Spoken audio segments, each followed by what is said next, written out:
we're setting sail on one of the most romanticized, misrepresented, and misunderstood chapters in world history. No, not knights, not pharaohs, not Romans with fancy sandals. We're talking about pirates, the real ones. Not Johnny Depp wobbling around on deck, but the men and women who sailed the Caribbean and the Atlantic during the so-called Golden Age of Piracy.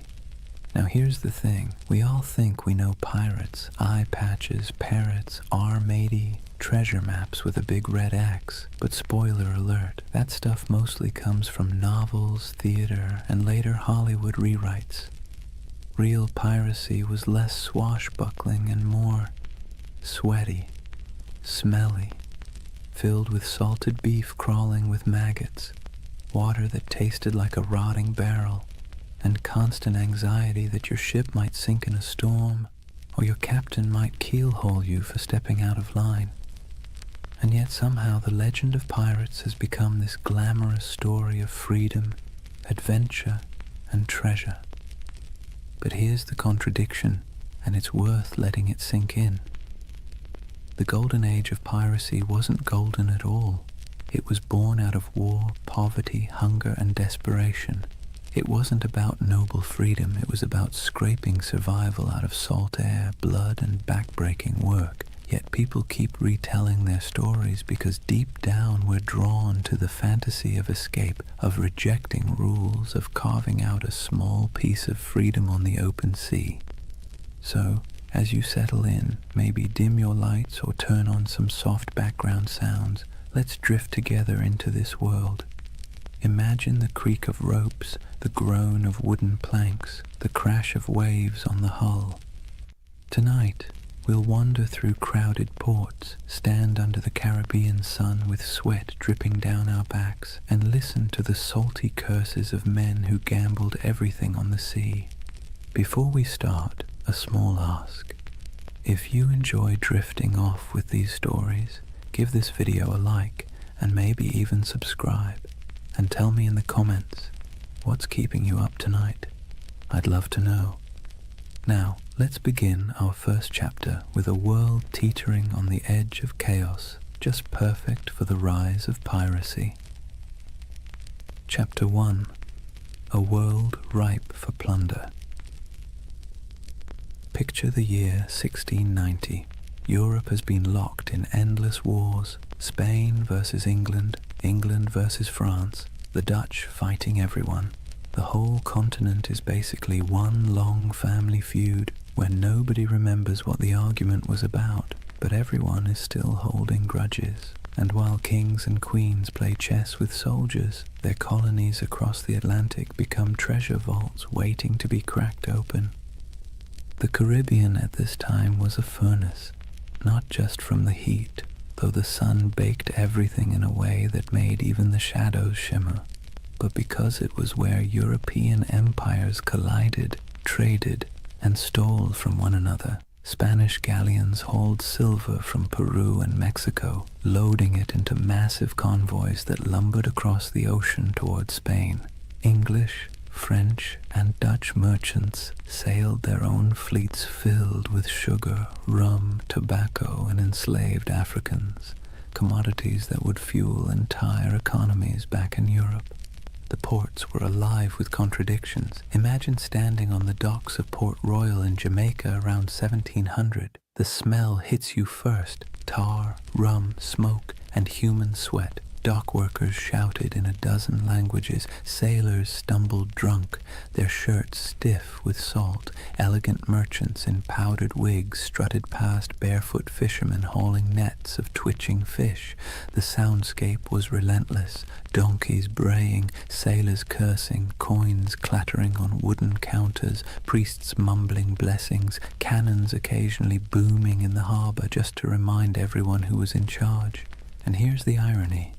These bustling colonial ports were supposed to be the crown jewels of empire, but they were also perfect breeding grounds for lawlessness.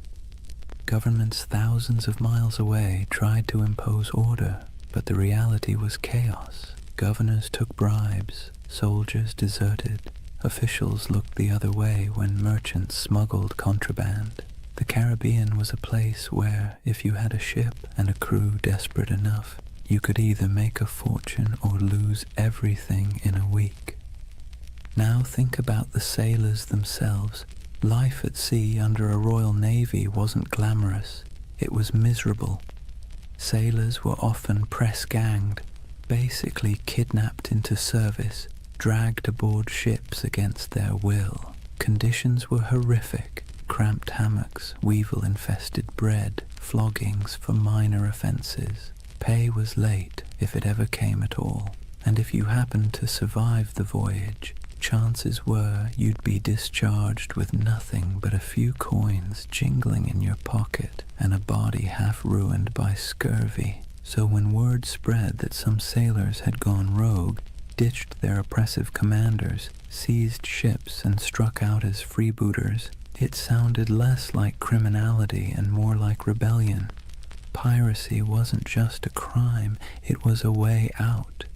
Let's be clear though, the sea was not forgiving. It wasn't a highway of freedom. It was a gauntlet of storms, reefs, disease, and predators, both human and natural. But if you were a sailor in 1700 staring at the horizon from the deck of a crowded ship, the choice between a brutal life under a navy captain or rolling the dice with piracy might not have seemed that hard.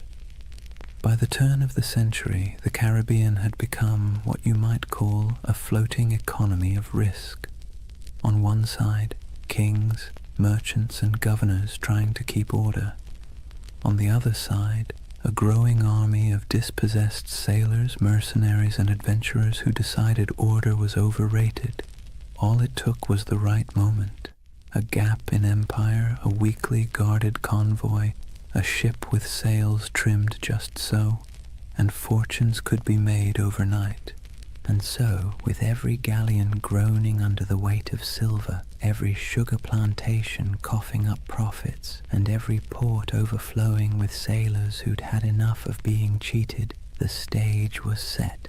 The Golden Age of Piracy wasn't born out of nowhere. It was baked into the world itself, into the trade routes, the wars, the greed, and the desperation. The seas were ready, and so were the men who would plunder them. If the late 1600s and early 1700s had a theme, it would be, everybody's exhausted, broke, and kind of angry. Europe's great powers had been at each other's throats for decades, and while kings and queens could patch up peace treaties, the wars left a trail of wreckage that stretched across the Atlantic. And in that wreckage, piracy took root. Take Spain, for example. Once upon a time, Spain was the big kid on the block. They had the gold, the silver, the fleets, and the swagger to call themselves masters of the New World.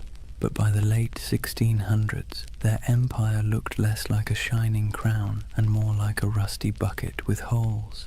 Wars drained their coffers, silver shipments were constantly raided, and their ships, once the pride of the seas, were often outdated and slow. Spain still had territory, but its grip was slipping, and everyone else smelled the weakness. England wasn't doing much better.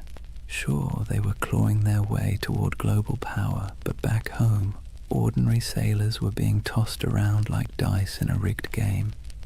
One year they were privateers, government-approved pirates, with papers giving them permission to plunder Spanish ships in the name of the crown. Then, suddenly, the war ended. The crown said, "Thanks for your service," and those same men were dumped ashore with no pay, no prospects, and no sympathy. Imagine fighting for your country, risking death a dozen times only to be told you were now just another unemployed vagrant clogging up the docks. The Dutch Republic had its own story. Once dominant traders, their fleets crisscrossed the globe, but wars with England and France chewed through resources, leaving fewer jobs for sailors and merchants. France, meanwhile, under the grandiose reign of Louis XIV, spent lavishly on wars, palaces, and pretty much anything shiny, leaving French colonies stretched thin and their sailors restless. The result? a perfect storm of unemployed seafarers with skills nobody wanted except in piracy. These weren't random peasants deciding to play pirate for fun. These were trained men, veterans of naval battles, gunners who could load a cannon in seconds, carpenters who could patch a hull under fire, navigators who could steer through reefs in the dark, armies of skilled but bitter men, all with the same problem. No empire wanted to pay them anymore. And here's where it gets ironic. These empires had essentially created their own monsters. When Spain and England handed out letters of marque, those little slips of paper that legalized piracy during wartime, they encouraged men to attack enemy shipping. Privateers like Sir Francis Drake in the 1500s became national heroes. But once peace returned, those same activities suddenly became criminal. Imagine working for Uber. Then one day Uber shuts down and declares, by the way, anyone still driving is now a car thief. That's what happened to thousands of seafarers who had been told plunder was patriotic until it wasn't. So what do you do when the wars end, your government abandons you, and you still have the skills to handle a ship and fire a cannon? You keep doing what you know best, but now for yourself. You keep raiding ships, you keep seizing cargo, you keep living by the sword, or in this case, the cutlass.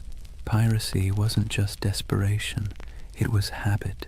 It was a profession that governments themselves had encouraged and then tried to disown. This collapse of empire control didn't just happen on land. At sea, the very roots of trade were fragile. Convoys of Spanish galleons might be well defended, but smaller ships carrying sugar or rum often sailed alone. Merchant captains wanted profit, not protection, and cutting corners left them exposed. Add in tropical storms that could scatter fleets like confetti, and suddenly the Caribbean looked less like the King's Ocean and more like a buffet table for anyone bold enough to take a bite. And let's not forget the colonies themselves. Governors sent from Europe often cared more about lining their own pockets than enforcing the law. Some even welcomed pirates, so long as they brought in enough gold or shared enough loot. For struggling outposts like Nassau in the Bahamas, pirates weren't a nuisance, they were the economy. It's hard to enforce anti-piracy laws when half your town depends on stolen goods to survive, so piece by piece the mighty grip of empire loosened. Spain couldn't patrol all its waters. England's navy was stretched thin. France was distracted by continental wars. The Dutch were in decline. And into that vacuum sailed the pirates, men who saw the weakness of kings and decided to crown themselves instead. The collapse of empires didn't just make piracy possible, it made it inevitable. The seas were full of treasure. The navies were too thin to guard it, and the men who knew how to seize it had nothing left to lose. Out of that mix came not just scattered rogues, but an entire era, the so-called Golden Age of Piracy, when men and women from a dozen nations chose the black flag over the king's flag. Let's be clear, piracy didn't appear out of thin, salty air. It was the awkward child of privateering, a sort of legal piracy that governments were perfectly happy to use when it suited them. To understand how privateers turned into pirates, you have to look at how the lines between hero of the crown and villain of the seas were about as thin as a ship's rope after a rat problem. Privateering was, in theory, simple. A government at war, say England against Spain, would hand out a letter of marque. This was a fancy slip of paper saying, "Go ahead, raid enemy ships, keep a cut of the loot, and send us our share." It was piracy, but with paperwork. Sir Francis Drake did it in the 1500s, sacking Spanish ports and coming home loaded with plunder.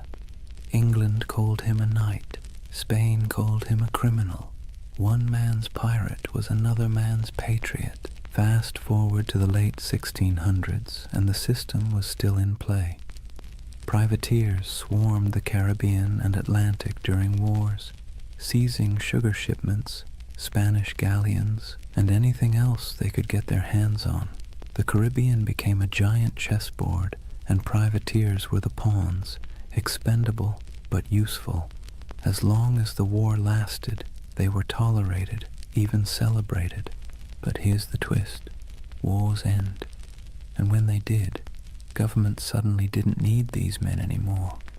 One day you're proudly waving the flag of your nation, attacking the enemy, and selling stolen goods back to friendly ports. The next day, the war is over, the letter of marque is revoked, and now you're just a thief with a ship.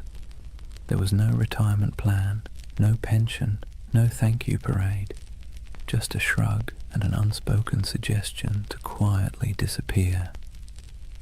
The men, however, weren't built for disappearing.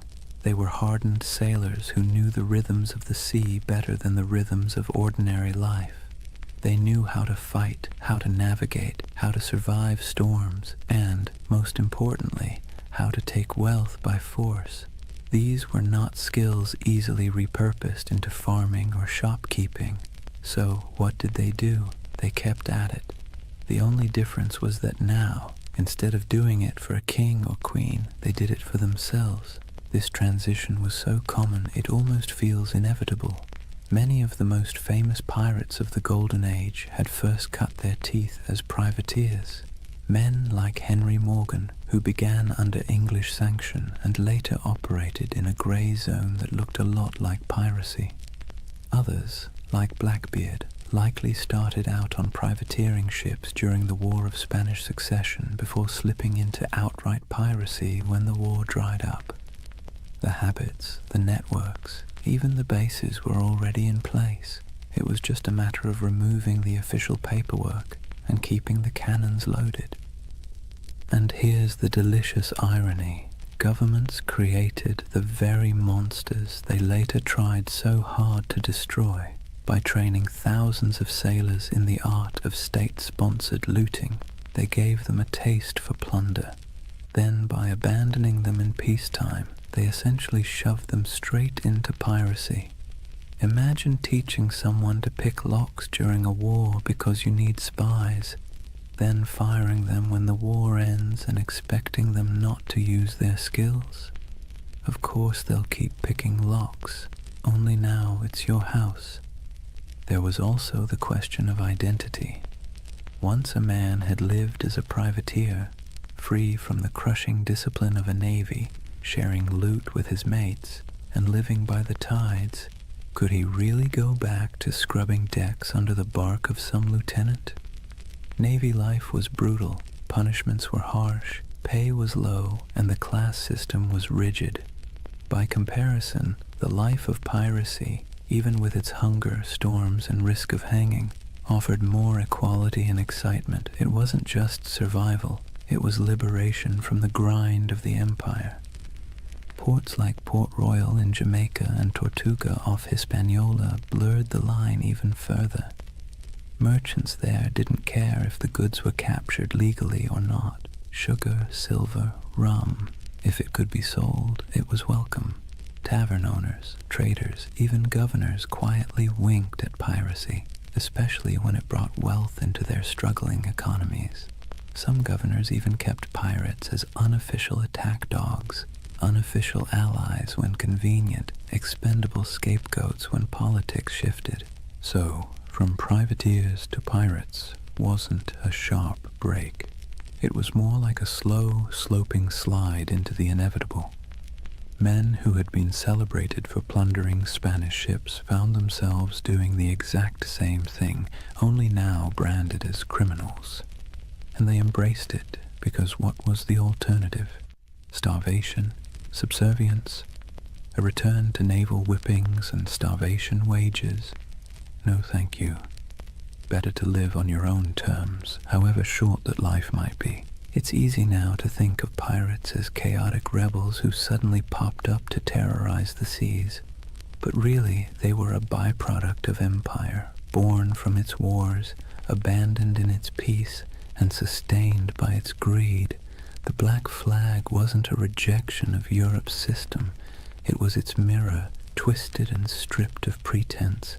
So when we picture those ragged sails appearing on the horizon, it wasn't random lawlessness at sea. It was the logical conclusion of policies that blurred morality for convenience.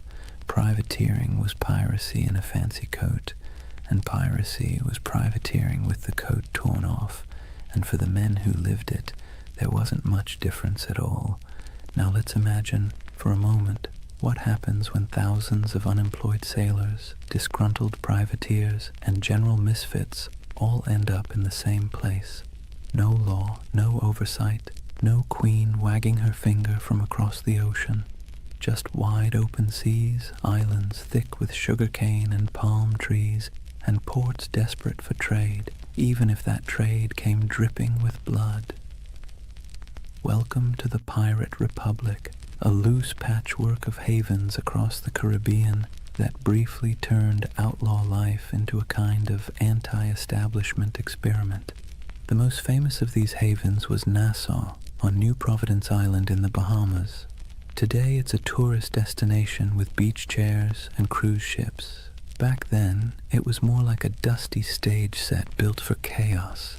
The island's harbor was shallow, perfect for the smaller, nimble pirate ships, but treacherous for the heavier navy vessels. That natural advantage made Nassau nearly untouchable, and so it blossomed into the unofficial capital of piracy. If London was the beating heart of empire, Nassau was the loud, drunken laugh echoing across the Atlantic. Life in Nassau was a strange mix of desperation and freedom.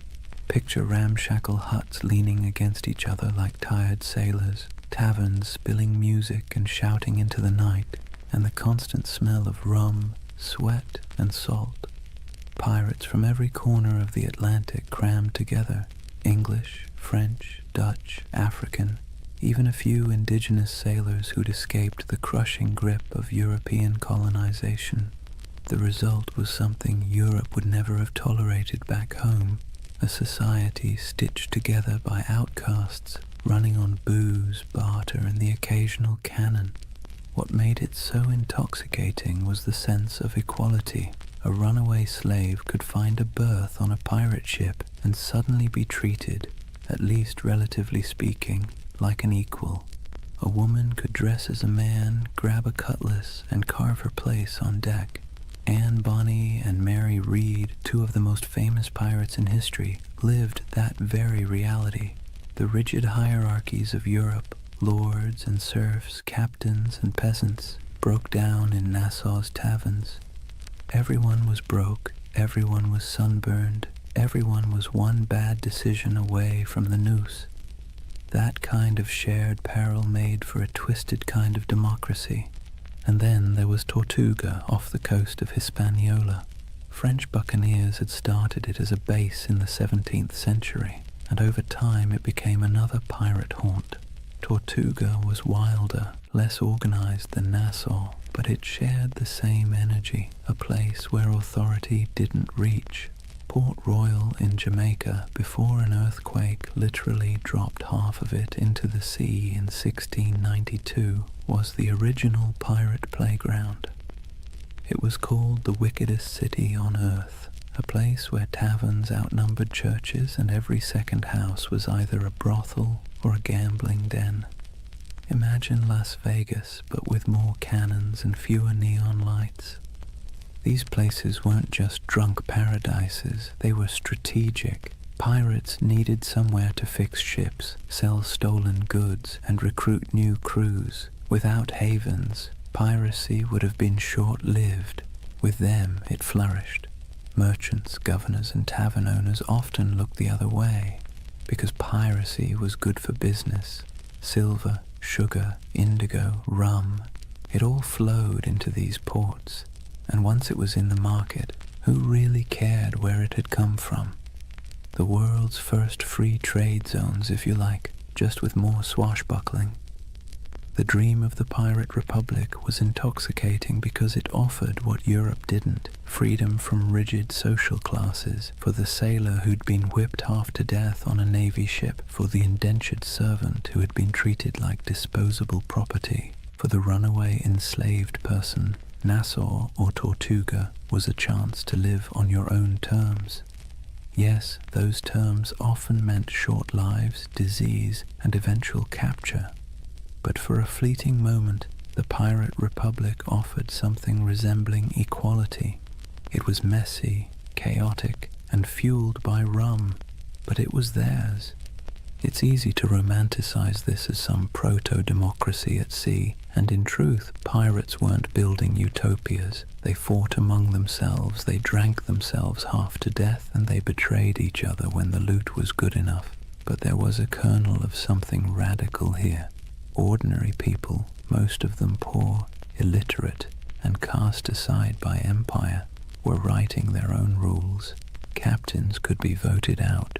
Plunder was divided more fairly than wages in most European jobs, and there was a sense, however fragile, that out here in the Caribbean heat, you weren't just surviving, you were free.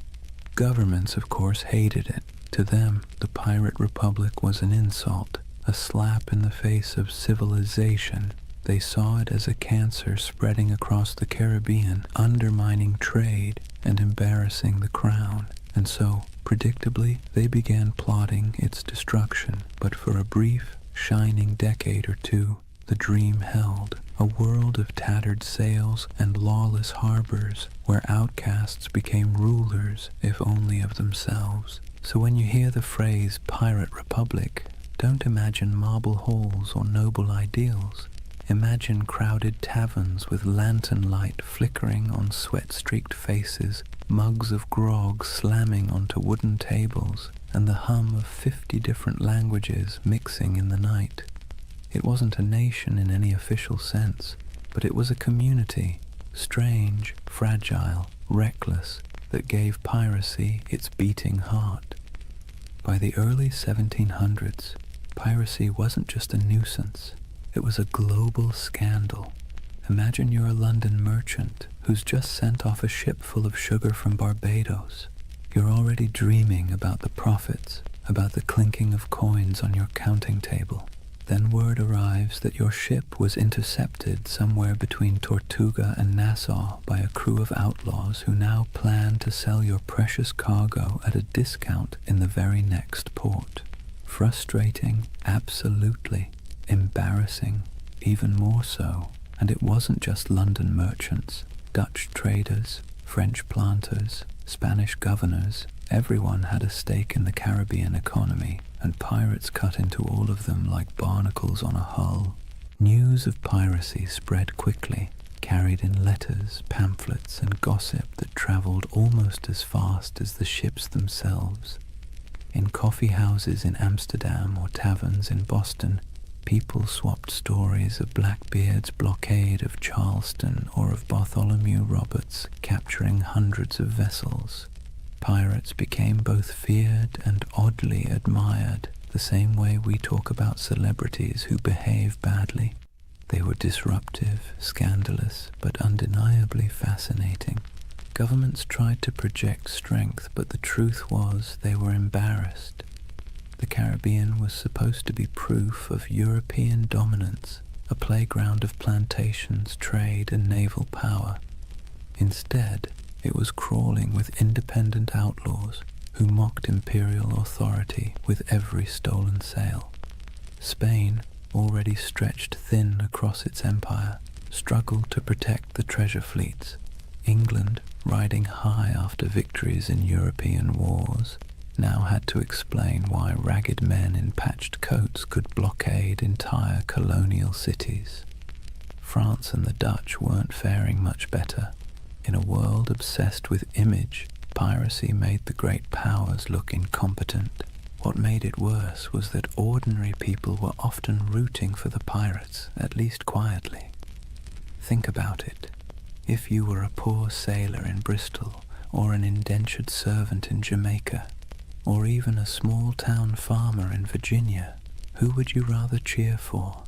The faceless merchants and noble families who controlled your taxes, or the ragtag crews who thumbed their noses at authority and spread the loot, sometimes literally, among the lower classes?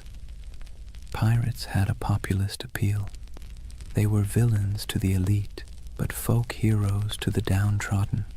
Ballads were written, stories were exaggerated, and every port town knew someone who claimed to have once seen, or maybe even joined, a pirate crew.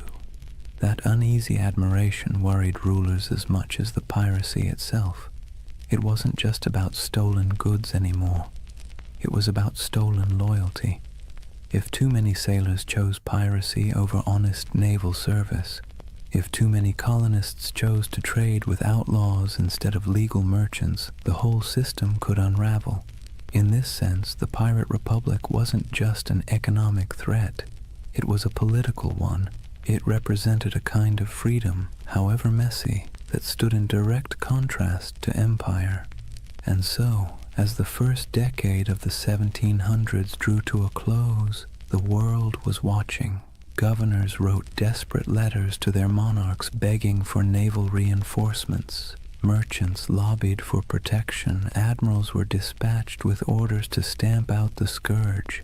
Yet for all this official outrage, the pirates kept sailing, kept raiding, and kept slipping back into the shallow harbors of Nassau, Tortuga, and Port Royal. The balance of power was precarious, and for a short, chaotic stretch of years, it seemed like the pirates might actually hold their ground. But as with all things in history, nothing so audacious lasts forever. The seeds of the pirates' downfall were already being sown, even as they toasted their freedom with mugs of grog under the Caribbean moon. Kings and parliaments were growing tired of being mocked. Naval patrols were growing stronger, and alliances, those fragile bonds between men who lived by theft and rum, were starting to fracture under the weight of greed. For now, though, the world watched in equal parts fear and fascination. Pamphlets painted pirates as monsters with hearts of stone, while tavern songs turned them into legends. Merchants cursed them, sailors dreamed of joining them, and governments plotted their end. The Golden Age of Piracy was in full swing, and like all golden ages, it glittered brightest just before the fall. Chapter 2. The Pirate's Life, Grit, Glory, and Grievance. So, let's get something straight right at the start. Life on a pirate ship was not a Caribbean holiday. You've probably seen the romantic paintings, glorious sails catching the wind, dramatic sunsets, and dashing figures with cutlasses gleaming. But if you were actually there, you'd spend less time admiring the view and more time trying to keep your stomach from revolting at the smell of rotting food. The pirate's life, while freer than serving in the navy or laboring on a plantation, was still back-breaking, filthy, and endlessly uncomfortable. Imagine waking up below deck in the humid Caribbean heat. The air is thick, cloying, and full of the stink of unwashed bodies, damp wood, and tar. The ceiling is so low that you can't even stand upright. Rats scuttle across the beams, and you can hear the groan of the ship as it shifts against the waves. The pirate life didn't come with feather beds. You'd likely be sleeping on rough planks, maybe with a scrap of canvas for a blanket if you were lucky. Every day began with the creak of ropes, the bark of orders, and the endless rhythm of labor needed to keep a ship moving. Food was its own special kind of torture. Pirates stole plenty of supplies from captured ships, but unless you were lucky enough to raid a fresh merchantman recently, meals were, let's say, monotonous. Salted beef, so tough you could use it as a weapon. Hardtack, which was basically a cracker but harder than stone and often infested with weevils. Grog, a mix of watered-down rum, was the drink of choice, not because it tasted good, but because plain water went bad quickly in the heat. If you were lucky, you might snag some fruit or vegetables before they spoiled, but scurvy was always lurking like an uninvited guest. Teeth loosened, gums bled, and bones ached from the lack of vitamin C. Daily chores weren't glamorous either. Pirates weren't just fighting and drinking, they were sailors first. That meant scrubbing decks, mending sails, climbing rigging slick with salt spray, and bailing water from the hold during storms. And storms, by the way, were constant reminders that the sea itself was often more dangerous than any enemy. A hurricane could scatter a fleet in hours, leaving survivors clinging to driftwood while their dreams of plunder sank to the bottom. And yet, for all this hardship, men, and a few women, chose it willingly. Why? Because compared to life in the Navy or under the whip of a plantation master, piracy offered something intoxicating: freedom. On a pirate ship, you weren't at the mercy of a cruel officer with a whip. You weren't paid starvation wages while some admiral or merchant lined his pockets. Instead, you had a say in decisions, a share of the loot, and a chance, just a chance, to change your fortune. The hardship was the same, but the dignity was different. Entertainment helped break the monotony. Pirates loved music, fiddles, pipes, and drums when they could get them. They told tall tales, gambled with dice and cards, and sang bawdy shanties that echoed across the waves. Some ships even kept pets, parrots, monkeys, or stray cats, both for company and for laughs. And of course there was always rum. Rum was less a drink than a coping mechanism, numbing sore muscles, smoothing frayed nerves, and sometimes sparking brawls that left men with more bruises than treasure. But make no mistake, life aboard a pirate ship was a constant balancing act between freedom and discomfort. The same deck where you danced to a fiddle tune at night might be awash with seawater or blood the next morning. The same comrades who shared their food with you today might vote you out tomorrow if you crossed the wrong line. It was a world where everything was unstable. The sea, the supplies, the alliances, and that instability defined the pirate's existence. So, yes, the Golden Age of Piracy glittered, but the day-to-day life was about sweat, salt, hunger, and a kind of stubborn resilience. You didn't become a pirate because it was comfortable. You became one because, for all its stink and danger, it gave you control of your own fate, at least for a while. Here's a funny thing about pirates. They were some of the most democratic people of their time, not in the sense of voting booths and campaign speeches, but in a rough, practical way that actually mattered to the men living on those creaking decks. Imagine that. While monarchs squabbled over crowns back in Europe and kings claimed they ruled by divine right, pirates were out on the high seas voting on who got to be in charge. When a crew formed, the first order of business wasn't just raiding a Spanish galleon. It was drawing up what they called the Articles. These were pirate constitutions, handwritten agreements that spelled out everything from how loot would be divided, to punishments for theft, to the share of compensation if you lost a limb in battle. And yes, pirates had a kind of early insurance system. If you lost an arm, you might get 600 pieces of 8, a leg, maybe 800. It wasn't exactly health insurance with a friendly provider, but it was better than what the average soldier got on land, which was nothing at all. The articles also set limits on behavior: no gambling below deck, lights out at a certain hour, no deserting in battle. And yes, they often forbade bringing women on board, though that rule was broken often enough to be almost comical. These weren't arbitrary rules, they were survival tactics. A pirate ship was a pressure cooker of bad food, bad hygiene, and too many strong personalities packed into too small a space. Without rules, things would have descended into chaos faster than you can say. mutiny. Now, the captain wasn't an untouchable figure like on a Navy ship. Pirate captains were elected by the crew, and they could be voted out just as easily. If a captain was too reckless, too stingy with loot, or just too annoying, the crew could replace him with someone else. This was radical for the 17th and 18th centuries. Imagine a farmhand in Europe marching up to his landlord and saying, "Sorry mate, we've had a vote and you're fired." Unthinkable. But on a pirate ship, that was just Tuesday. Of course, the captain still held real authority in battle. When cannonballs were flying and boarding parties were scrambling across decks, someone had to make quick decisions. But outside of combat, his power was checked by the quartermaster. The quartermaster was like the ship's accountant and judge rolled into one. He handled supplies, settled disputes, and distributed plunder according to the articles. He was the balance to the captain, ensuring one man didn't hoard all the power or all the silver. Speaking of plunder, here's where pirates really stood out. On most navy or merchant ships, ordinary sailors got scraps.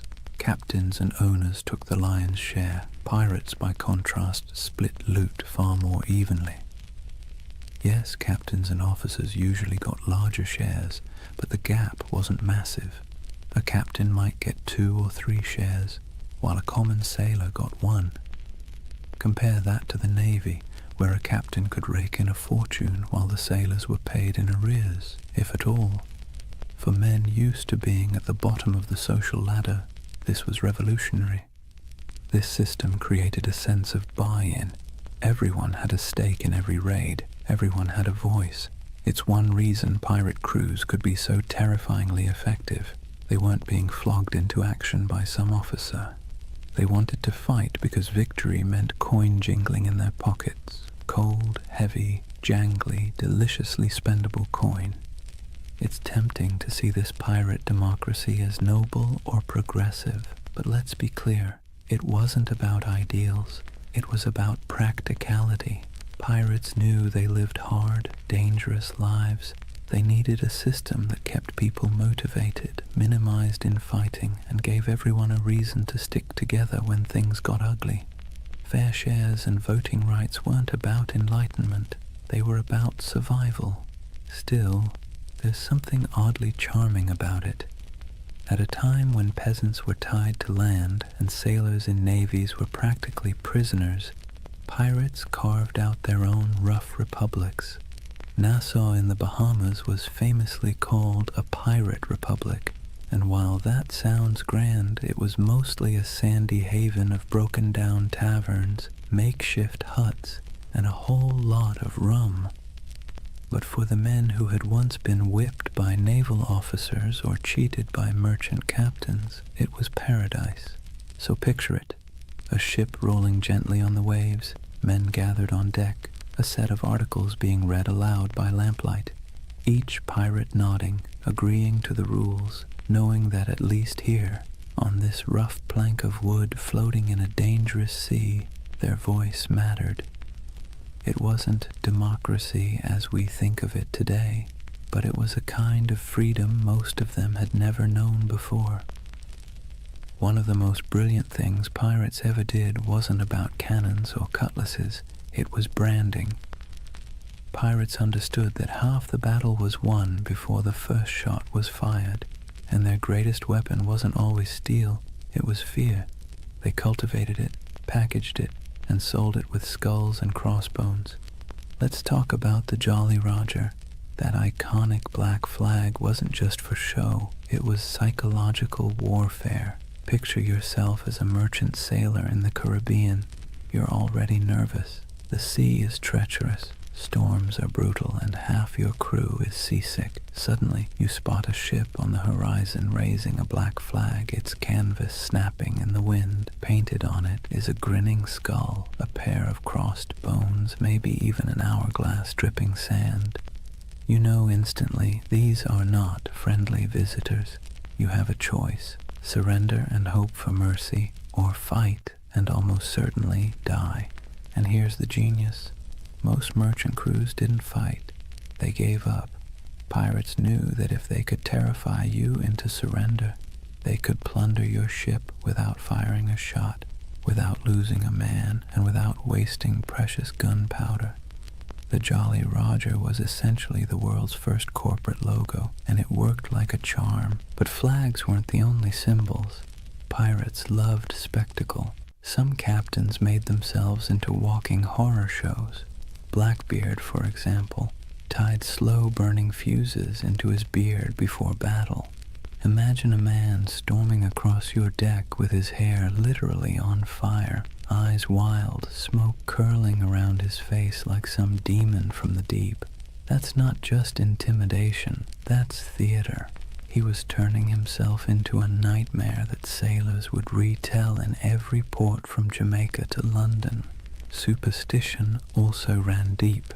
These were men who spent their lives on the unpredictable sea, so of course they looked for signs, omens, and rituals. Whistling on board was considered bad luck because it might whistle up a storm.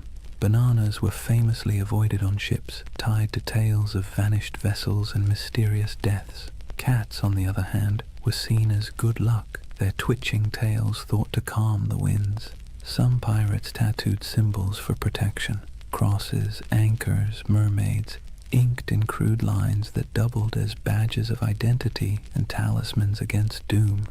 Then there were the rituals before battle. Some crews would gather for a speech, others for a raucous round of rum-fueled singing. There might be a drum beat or a chant, something primal to stir courage. Pirates knew the value of theater not just for their enemies, but for themselves. Fear is contagious, and courage sometimes needs a costume. Music, too, had its place. Sea shanties weren't just entertainment. They were tools for survival, helping men row or haul ropes in rhythm, but they also bound crews together, creating unity in sound and spirit. Picture the dark deck of a ship, waves crashing, lanterns swaying, and a chorus of rough voices rising into the night, carrying equal parts defiance and desperation. Symbols and superstitions gave pirates an edge. They were outnumbered and outgunned by naval powers, but they turned reputation into a weapon. Every skull painted on a flag, every whispered tale of a flaming bearded captain, every ritual chant before a raid, it all worked to magnify their presence far beyond their actual numbers. They made themselves larger than life, monsters of the sea, shadows that haunted every merchant sailor's imagination. And the beauty of it? Most of it cost nothing. A painted flag, a dramatic entrance, a bit of theatrical madness. Pirates didn't need massive armies or endless treasuries. They needed fear, and they knew how to conjure it. So next time you see that skull and crossbones, remember, it wasn't just a warning, it was a brand, a promise of chaos, a theater of fear that made the legend of piracy far bigger than the men themselves. For all the flags and fiery beards, life aboard a pirate ship wasn't just about battle. In fact, most days weren't spent fighting at all. They were spent doing the very ordinary, very human things that bound a crew together, eating, talking, laughing, and finding scraps of comfort in a world made of salt and splinters. Let's start with food, because nothing unites or divides a crew faster than the question of dinner. Pirate diets were, to put it politely, uninspiring. Salted beef or pork, rock-hard ship's biscuit crawling with weevils and barrels of dried peas were the staples. Water turned slimy after a few weeks, so rum, watered down into grog, became the drink of choice. The thing is, pirates ate much the same as navy crews or merchant sailors, but they sometimes had an advantage. Because pirates plundered fresh food and drink whenever possible, they could actually eat better than the men they robbed. A captured merchant ship might yield cheese, citrus fruit, coffee, sugar, or even delicacies like cocoa or spices. For a brief time, life on the high seas could taste a little less like mold and more like luxury. But food was more than sustenance. It was ritual. Sharing a meal created unity. Imagine a crew gathered on deck, bowls in hand, gnawing at salted meat and joking about who got the biscuit with the most maggots. It was grim humor, sure, but humor all the same. A bad meal, eaten together, still forged bonds. And the occasional feast, say, after a particularly good raid, was celebrated with music, rum, and more laughter than some men had known on land. Music itself was essential. Pirates didn't have iPhones, but they did have voices, fiddles, drums, and makeshift instruments. Sea shanties weren't just working songs. They were entertainment, morale boosters, and the glue that kept rhythm in both work and play. Picture the rough chorus rising under the stars, a drum tapping time, a fiddle screeching out a tune stolen from some tavern ashore. These weren't trained choirs, but the sound was raw, communal, and strangely beautiful. It stitched men together, reminding them that even in isolation, they belonged to something larger. Then there were the games. Dice and cards were popular, played with stakes as modest as tobacco or as reckless as shares of loot. Wrestling matches and contests of strength filled idle hours, with men cheering on their favorites. Betting on the outcome wasn't just fun, it was a way of creating drama in a life that could otherwise drag on in monotonous days of empty horizon. And let's not overlook the surprising inclusivity aboard pirate ships. Escaped slaves often joined pirate crews, where they could earn equal shares of plunder instead of chains. Women, though rare, found roles too, sometimes as disguised sailors, sometimes openly accepted as fighters or partners. Life aboard a pirate ship was brutal, but in its own odd way, it offered opportunities for outsiders that rigid societies on land never would. In these small details, the shared meals, the rowdy songs, the roll of dice, we see the human side of piracy. Beneath the myth of cutthroats and raiders was a community of men and women who found ways to survive, to laugh, and even to belong. Their ships were floating worlds, part prison, part family, part workplace, part tavern. And while the dangers of storms, disease, and naval patrols never disappeared, these ordinary moments gave piracy its texture, the rhythm of humanity beneath the roar of cannons. So when you picture pirates, don't just imagine black flags and treasure chests. Imagine the sound of dice clattering on a barrel lid, the smell of salted pork frying in a pan, the laughter of men half drunk on rum, and the scratchy notes of a fiddle floating over the sea at night. That too was the pirate's life, not just violence and fear, but moments of messy, ordinary humanity carved out in the vast loneliness of the ocean. For all the adventure, freedom, and strange democracy of pirate life, you have to ask the question, why did so many men and a few women decide that piracy was worth the risk of hanging, drowning, or dying from scurvy in some forgotten corner of the sea? The answer, as usual, has less to do with romance and more to do with grievance. Pirates were not born with skulls and crossbones on their flags. Most of them were men who had been used, abused, and discarded by the very empires that later called them criminals. Take the average sailor in the early 1700s.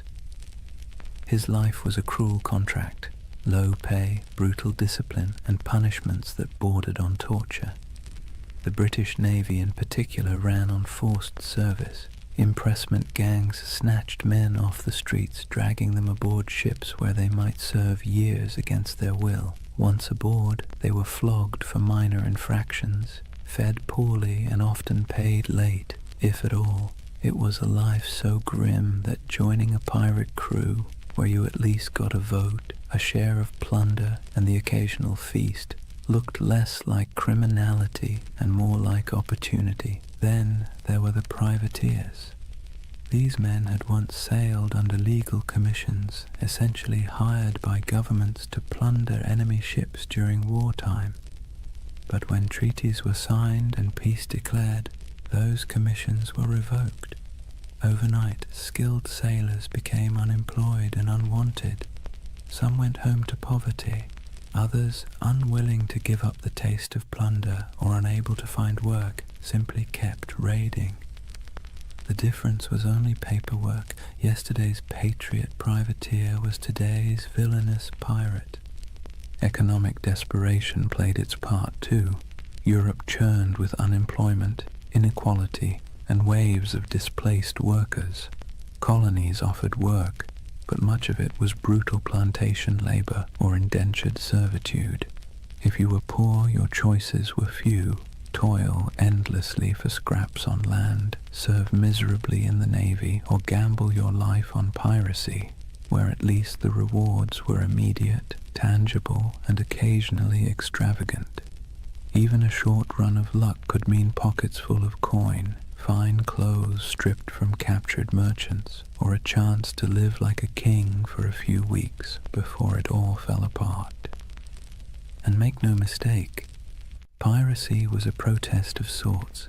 Pirates didn't just steal. They struck at the heart of the empires that had used them. They targeted Spanish treasure fleets, English merchants, and French plantations. Their defiance wasn't couched in noble speeches, but in cannon fire and audacious raids. To kings and governors, they were parasites. To many of the poor, they were folk heroes, men who thumbed their noses at the powers that had left them to starve. But grievances went deeper than economics. Pirates carried personal grudges, captains who had beaten them, navies that had cheated them of wages, merchants who had treated them as expendable. To hoist the black flag was not only to seek fortune, but also to take revenge on a world that had never cared if they lived or died. So when you picture pirates shouting and firing cannons, remember the bitterness beneath it all. Their laughter around the rum barrel was fueled by the knowledge that they had nothing to lose and everything to snatch. Their democracy at sea was born not from lofty ideals, but from anger at systems that had denied them dignity on land. Piracy was grievance turned into lifestyle, protest turned into plunder. That's why the Golden Age of Piracy still lingers in our imagination. Beneath the noise of cannons and the gleam of treasure, it was the story of men who had been pushed too far, who decided that if the world offered them no justice, they would carve out their own, on their own terms, with black flags snapping in the wind. Chapter 3. Legends of the Black Flag. If the first half of piracy's golden age was about survival, grievance, and reinvention, the second half was about faces, human faces, twisted into masks of legend. Because when we talk about pirates, we rarely remember the ordinary nameless sailor swabbing the deck or the hungry man who joined a crew for a share of bread and rum. We remember the icons, the ones whose names still echo like thunder across centuries: Blackbeard, Calico Jack, Anne Bonny, Mary Red, and Bartholomew Roberts. They were larger-than-life figures, painted by both truth and exaggeration, until they became less people and more symbols of defiance. Take Edward Teach, better known as Blackbeard. He understood something fundamental about human nature. Fear gets results. He grew his beard long and black, twisting it into braids tied with slow-burning fuses. Before battle, he would light them so smoke curled around his face, making him look like a demon rising from the sea. The truth? He may have killed fewer men than you'd think, often relying on intimidation to win without a fight. But his legend was so terrifying that many surrendered without firing a shot. It was theater as much as piracy, and it worked. Then there was was Calico Jack Rackham, named for his fondness for bright, flamboyant clothing made of calico. He wasn't the most successful pirate, nor the most ruthless, but he had something else: charisma. He cultivated an image of style, flair, and daring, hoisting a version of the Jolly Roger with crossed swords beneath a skull. His exploits were bold but often bungled, yet his story endures because of the people he sailed with. Two of the most famous women pirates in history, Anne Bonny and Mary Red, broke every rule written by their time. Both disguised themselves as men when necessary, fought alongside their crewmates, and shocked the world by simply existing in a profession supposedly reserved for brutal men. They cursed, they carried pistols, and they demanded to be treated as equals. Stories tell of Anne shouting at her fellow pirates during a fight, furious that they were cowering below deck while she and Mary stood on, firing back at attackers. Were all the tales true? Probably not. But the image of two women wielding blades under the black flag has been impossible to forget. And then there was Bartholomew Roberts, Black Bart. Unlike Calico Jack, he was ruthlessly effective. Roberts captured more than 400 ships in his career, making him arguably the most successful pirate of the era. He dressed extravagantly, wore a crimson waistcoat in battle, and carried himself with the stiff pride of a gentleman gone rogue. He turned piracy into a system, drilling his men like a navy and enforcing discipline that other captains might have laughed at. If Blackbeard was terror and Calico Jack was style, then Roberts was efficiency, a man who turned plunder into a full-time industry. These figures didn't just survive, they thrived because they understood the power of story. Pirates lived and died quickly, but their reputations could sail farther than any ship. Merchants whispered their names in fear, tavern-goers retold their exploits in drunken awe, and pamphleteers in London exaggerated every detail to sell more copies. Legends inflated as fast as the sails of a ship in strong wind, until the line between man and myth blurred completely. So when you picture the Golden Age of Piracy, don't just imagine faceless crews swarming merchant ships. Picture these icons at the prow, beards smoking, calico shirts blazing with color, women fighting defiantly against all odds, crimson jackets flashing in the sun. They were performers as much as criminals, masters of spectacle, writing themselves into history by sheer audacity. That's why they endure, not because they lived long lives, they didn't, but because they played their roles so well that centuries later we still remember their stage. If pirates were actors on the stage of the sea, then Edward Teach, Blackbeard, was the undisputed director of horror. He understood better than almost anyone else that violence wasn't always necessary if you could make your enemies believe it was inevitable. His greatest weapon wasn't his cutlass or pistols, but the terrifying image he constructed of himself. Imagine this. You're a weary merchant sailor, your ship heavy with sugar and rum, when you spot a vessel in the distance. Its sails are patched but full, its hull dark and looming, and then you see him. A giant of a man with wild, coal-black hair and a beard so thick it looks like it's swallowing his face. He's tied slow-burning fuses into his braids, sparks spitting, smoke curling around him as if he's stepped straight out of hell. The sight alone is enough to send shivers through the toughest crew. Guns are loaded, cannons are aimed, but more often than not, the merchant ship simply lowers its colors and surrenders. Why fight when the devil himself has shown up to collect? Here's the funny part. For all his terrifying image, Blackbeard wasn't actually the most bloodthirsty pirate.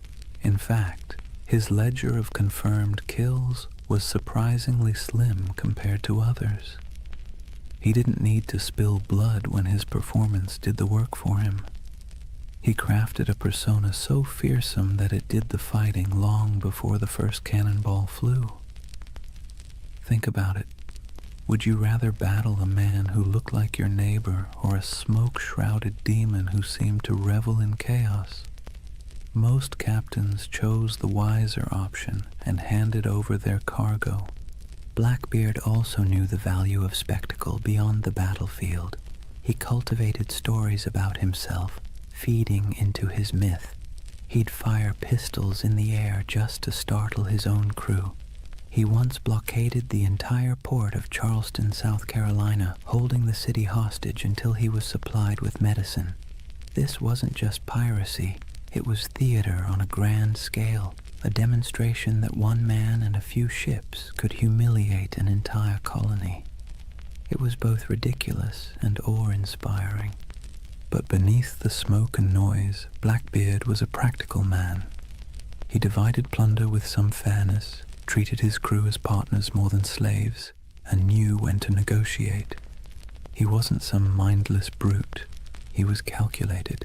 His use of fear wasn't just for show. It was a strategy that minimized actual risk. Why fight bloody battles when you can win by reputation alone? Still, his career was short. He rose fast and fell faster. By 1718, the British Crown, tired of his antics and the disruption of trade, decided it had had enough. Lieutenant Robert Maynard lured him into a trap off the coast of North Carolina. In a brutal fight, Blackbeard was shot and slashed repeatedly before finally going down. His severed head was hung from Maynard's ship like a grotesque trophy, a final theatrical image for a man who had lived by performance.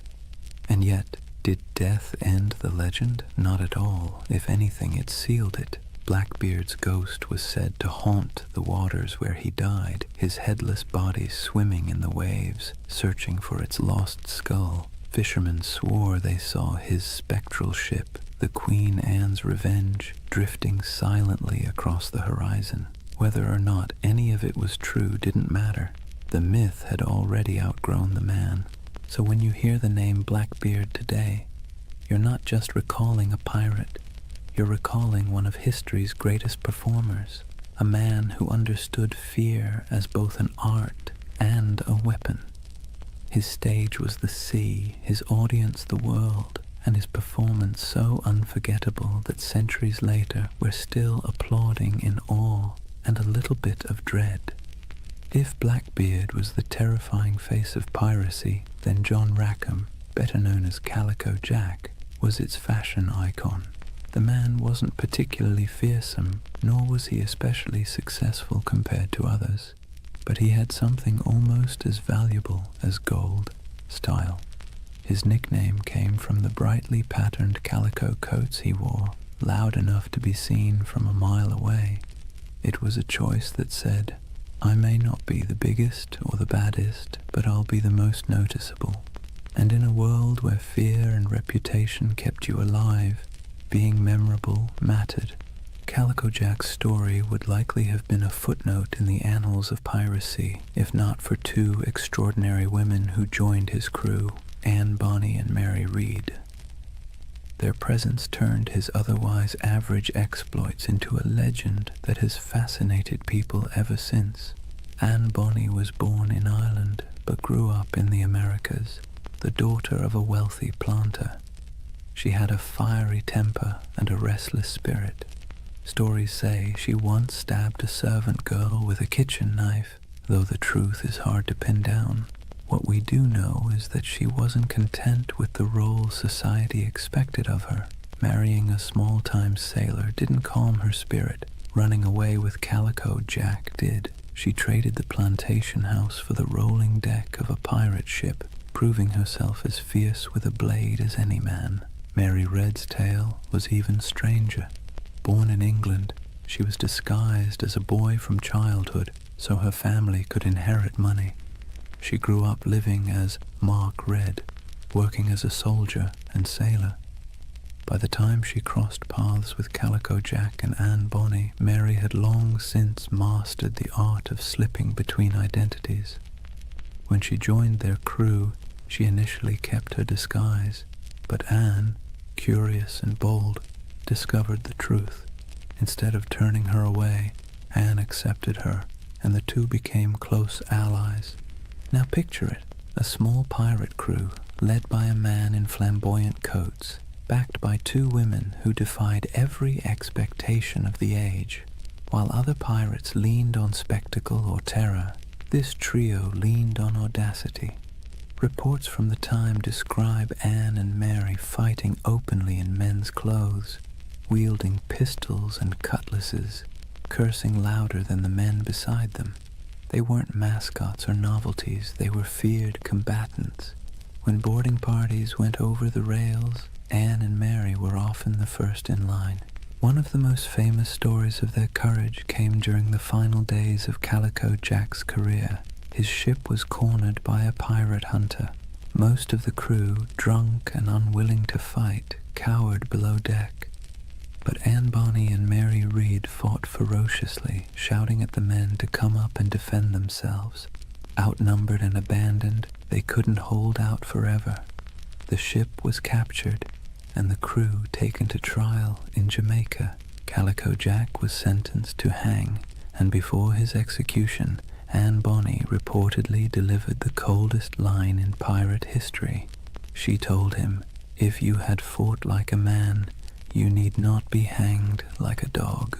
Brutal but fair. Anne and Mary both escaped the noose by pleading the belly, claiming they were pregnant, which delayed executions. Mary fell ill and died in prison not long after. Anne's fate is more mysterious. Some say her wealthy father intervened to free her, and she lived out her days quietly. Others imagine she slipped back into obscurity, perhaps even finding another ship to sail under a new name. The truth is lost, but the legend remains. Together, Calico Jack, Anne Bonny, and Mary Read embodied a different side of piracy. Not the sheer terror of Blackbeard, but the wild defiance of people unwilling to live within the boundaries society had drawn for them.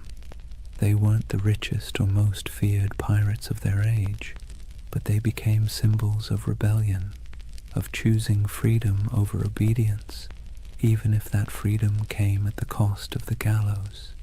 And maybe that's why their story still resonates. Pirates are remembered not just for plunder, but for the dream of living life on your own terms, no matter how brief or dangerous that life might be. When people imagine pirates, they often picture chaos, rowdy drunkards waving swords, shouting curses, and stumbling around the deck. But not all pirates fit that mold. Some, strangely enough, insisted on discipline, manners, and even a touch of elegance. Enter Bartholomew Roberts, also known as Blackbart, the most successful pirate of the Golden Age. Not in legend, but in sheer numbers, the man captured over 400 ships in his career. That's not exaggeration, that's bookkeeping. Roberts wasn't the kind of pirate who stumbled into the life because he liked rum and adventure. He was originally a skilled navigator, forced into piracy when his ship was taken. At first, he wanted nothing to do with it, but the pirates saw his talent with charts and stars, and when their captain died, they elected Roberts as the new leader. He reportedly said he didn't much care for the pirate life, but since it offered a short life but a merry one, he might as well make the most of it. That short life turned out to be remarkably eventful. Roberts stood out for several reasons. For one, he had standards. He banned drinking on his ships, which sounds downright heretical for a pirate crew. He also enforced strict rules against gambling, desertion, and even bringing women aboard. His ships ran more like naval frigates than floating taverns, and yet his men respected him because under his command they grew wealthy and untouchable. He also had a flair for presentation. While Blackbeard relied on smoke and fire to terrify, Roberts leaned on fashion. He dressed in fine silks, wore a crimson waistcoat, and carried himself with aristocratic dignity. Imagine him standing on the quarterdeck looking more like a nobleman than a pirate, with the Jolly Roger snapping in the wind behind him. His enemies saw not a ragged bandit, but a man who looked born to command. And command he did. Roberts didn't waste time on small targets. He hunted big merchant convoys and naval ships, taking prizes in the Caribbean, West Africa, and even the coast of Brazil. His reach was global. He was so effective that insurance rates for Atlantic shipping skyrocketed. Governments cursed his name, and merchants prayed never to see his sails on the horizon. Roberts also innovated. He used smaller, faster ships to outmaneuver larger warships, and he created a distinctive black flag showing a figure holding an hourglass, a grim reminder that time was running out for his enemies. His leadership was sharp, his men drilled, and his tactics effective. If piracy had generals, Roberts was one of them. But despite his elegance and order, he wasn't merciful. Roberts's raids often ended in executions or burning ships, his reputation sharpened not just by his appearance but by his ruthlessness. Yet unlike Blackbeard's wild terror or Calico Jack's flamboyant defiance, Roberts's menace came with a chilling professionalism. He was less devil of the seas and more CEO of piracy. His downfall came, as it often did, from the tightening noose of empire. In 1722, near the coast of Africa, the British Royal Navy finally cornered him. During the battle, Roberts was struck by grapeshot and killed instantly.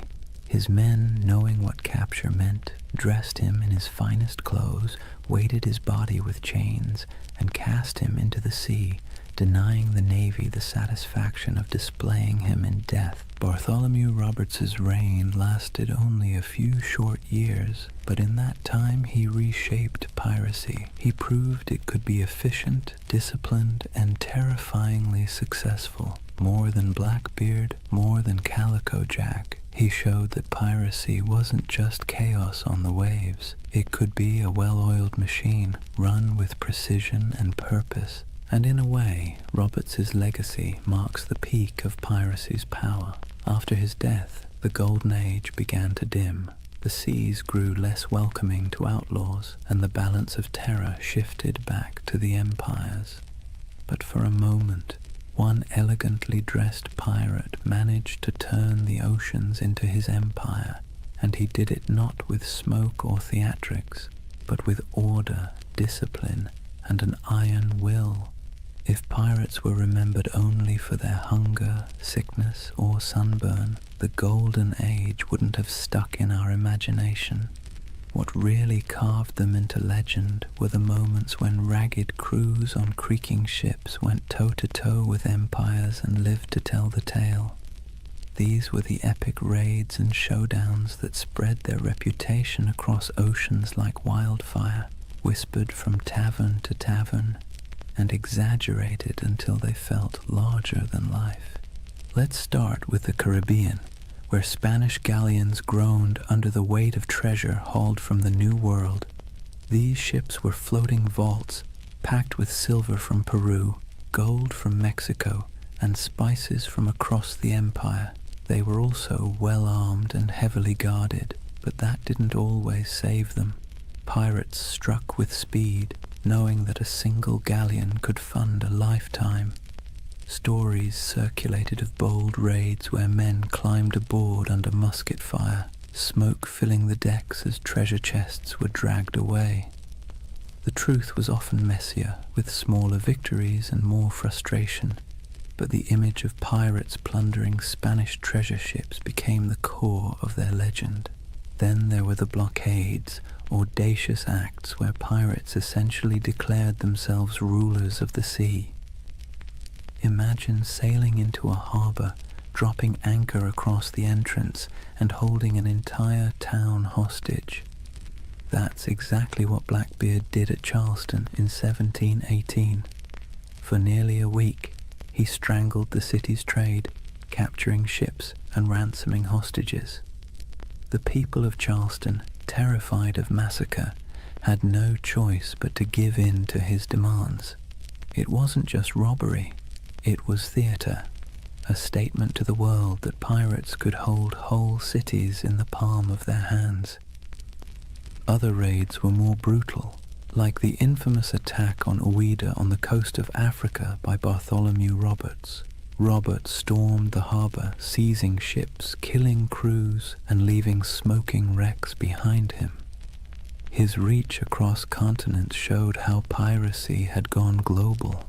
It wasn't just the Caribbean anymore. It was the Atlantic, Africa, Brazil, anywhere trade sailed and wealth moved. But the stories weren't just about treasure. They were about battles fought against impossible odds. Pirate crews often faced warships far larger than their own. When they won, it wasn't just luck, it was tactics. They fought dirty, boarding quickly, using fear and confusion as weapons. A Navy captain might train for years to master a cannon broadside, but pirates knew how to turn desperation into an edge. Their greatest victories weren't about gold. They were about proving that outcasts and runaways could stand against the giants of empire. Of course, these showdowns didn't always end well. For every successful raid, there were failed ones, with crews scattered, captured, or killed. Yet somehow, it was the victories that stuck in memory. Sailors retold the stories in candle-lit taverns, each time with a little more smoke, a little more fire, a little more treasure. And as the tales grew, so too did the aura of piracy. It's worth pausing to think about why. Pirates didn't win many wars. They didn't topple kingdoms or rewrite maps, but they became symbols because of these moments when they defied the odds, even briefly. They lived in the cracks between empire and chaos, and their raids and blockades became stories of small men standing up to vast powers. That's the kind of tale that sticks, even when the facts get fuzzy.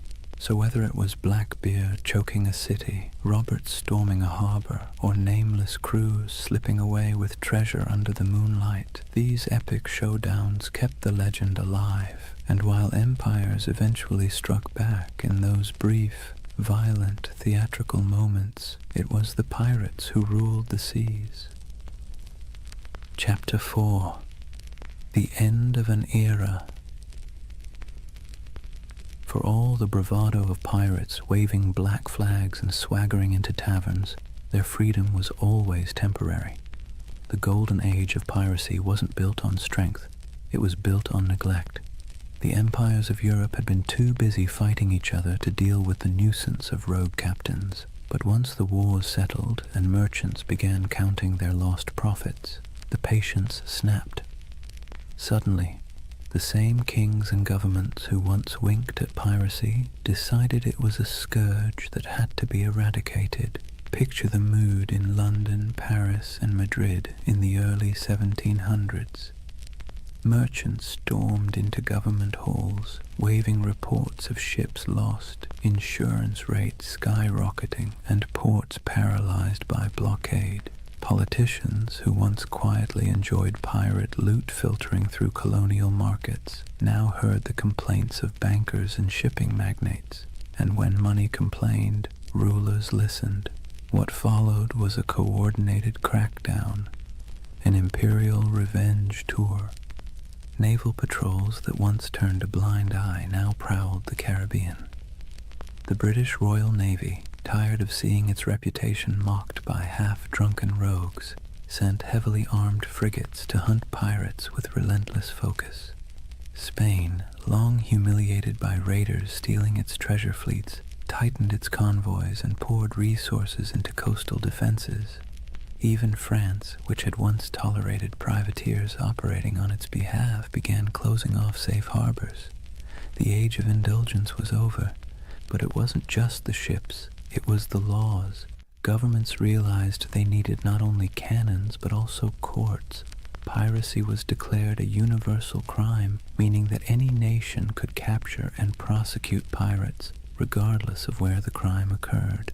Admiralty courts popped up across the Caribbean, in Jamaica, in Nassau, in Charleston, offering swift, brutal justice. No long trials, no sympathetic juries, just a quick hearing, a guilty verdict, and the inevitable walk up the gallows. For men who had once toasted their freedom in Nassau taverns, the sight of bodies hanging along harbor entrances was a chilling message. The retaliation wasn't always fair, nor was it always accurate. Sailors unlucky enough to be mistaken for pirates were sometimes swept up in the dragnet, condemned alongside the guilty. Colonial governors eager to prove their loyalty to crown and profit made examples whenever possible. A pirate's end was no longer a quiet slip into obscurity. It was designed to be a public warning, a spectacle meant to terrify anyone thinking of hoisting the Jolly Roger. And yet the crackdown revealed something ironic. For all the talk of pirates as savage criminals, many common folk sympathized with them. They saw governments that taxed them harshly, navies that conscripted them unwillingly, and merchants who grew fat while ordinary sailors lived on scraps. Pirates, for all their brutality, had lived outside that system, at least for a while. So when governments retaliated, it wasn't just pirates who grumbled. It was the people who sometimes saw in those outlaws a shadow of their own frustrations. But sympathy wasn't enough to save them. Once the combined might of Europe's navies and courts turned fully against piracy, the end was only a matter of time. The sea that had once seemed wide open suddenly felt crowded with warships. The harbors that had once welcomed became hostile, and the taverns that once rang with pirate songs now whispered of hangings. The retaliation had begun, and with it, the Golden Age of Piracy was sailing into its final storms. The retaliation wasn't just abstract policy. It had names, faces, and bloody finales. The Golden Age of Piracy closed not with a quiet fade, but with dramatic hunts that read like the last acts of a tragic play. If pirates had been the rock stars of the seas, their final chapters were their public downfalls, staged for maximum effect. Take Edward Teach, better known as Blackbeard. His reputation had grown so outrageous that even his enemies described him with a shiver of reluctant admiration. He cultivated fear like an artist, braided his beard with smoking fuses, glared from beneath a tangle of hair, and moved through battle with pistols strapped across his chest like a walking arsenal. But in the end, fear was not enough. In November 1718, the British Navy decided Blackbeard had outlived his usefulness as a legend. Lieutenant Robert Maynard sailed out from Virginia with a pair of sloops and cornered him off Ocracoke Island. The battle was brutal and up close, fought with pistols, cutlasses, and grit, and though Blackbeard fought like a demon, he fell. His head was hung from Maynard's bow as proof, a grotesque trophy meant to tell every sailor what became of even the fiercest pirate. But Blackbeard wasn't the only one. Across the Atlantic, Bartholomew Roberts, Black Bart, was sailing at the peak of his fame. Unlike Blackbeard's flair for theater, Roberts was all about efficiency. He raided with precision, commanded fleets of captured ships, and dressed in flamboyant crimson coats that made him as much a spectacle as his raids. He captured more ships than any other pirate, nearly 400 by some counts, yet even he couldn't outrun the noose tightening around piracy. In 1722, the British Navy cornered him off the coast of West Africa. A cannon shot cut him down mid-battle. His men, fearing what the British would do to his body, buried him at sea almost immediately, sending their captain to the depths before his enemies could claim him as a prize. And then there was Nassau. For years it had been the pirates' dreamland, a ramshackle republic of grog shops, makeshift huts, and lawless camaraderie where men and women reinvented themselves under the black flag. But in 1718, Woodes Rogers, backed by the British Crown, sailed in as governor. His arrival marked the beginning of the end. Pirates were given a choice: accept a royal pardon and live, or resist and hang. Many, weary of the chase, accepted, others fled, and a handful fought to the bitter end only to be cut down. The pirate republic evaporated almost overnight, replaced by British order, courts, and gallows. These final hunts didn't just kill individual men, they killed the dream. Piracy had thrived on the cracks between empires, on the moments of chaos when law couldn't keep up with ambition. But as the empires recovered, they sealed those cracks. The end of Blackbeard, the fall of Roberts, and the capture of Nassau were not just events, they were symbols. Symbols that the era of pirates ruling the seas was closing, replaced once again by the iron grip of empire. Still, in taverns and whispered stories, their names lingered. Blackbeard's ghost was said to haunt Ocracoke. Roberts was remembered as the most efficient pirate who ever lived, and Nassau became a half-mythical place, a memory of freedom in an age of order. The final hunts had claimed the bodies, but the legends were already slipping beyond reach, sailing into something no navy could kill: myth. When the nooses were tightened and the bodies left swinging in the Caribbean sun, it wasn't just individual men who were gone, it was a way of life. The end of piracy marked the closing of a strange, brief experiment in freedom and rebellion. But like all endings, it was not complete. Something was lost, yes, but something also remained. So, what was lost? First, the fragile dream of equality at sea. On land, society was suffocatingly rigid. Kings at the top, peasants at the bottom, and 1,000 unspoken rules about who could eat what, wear what, or even look at whom.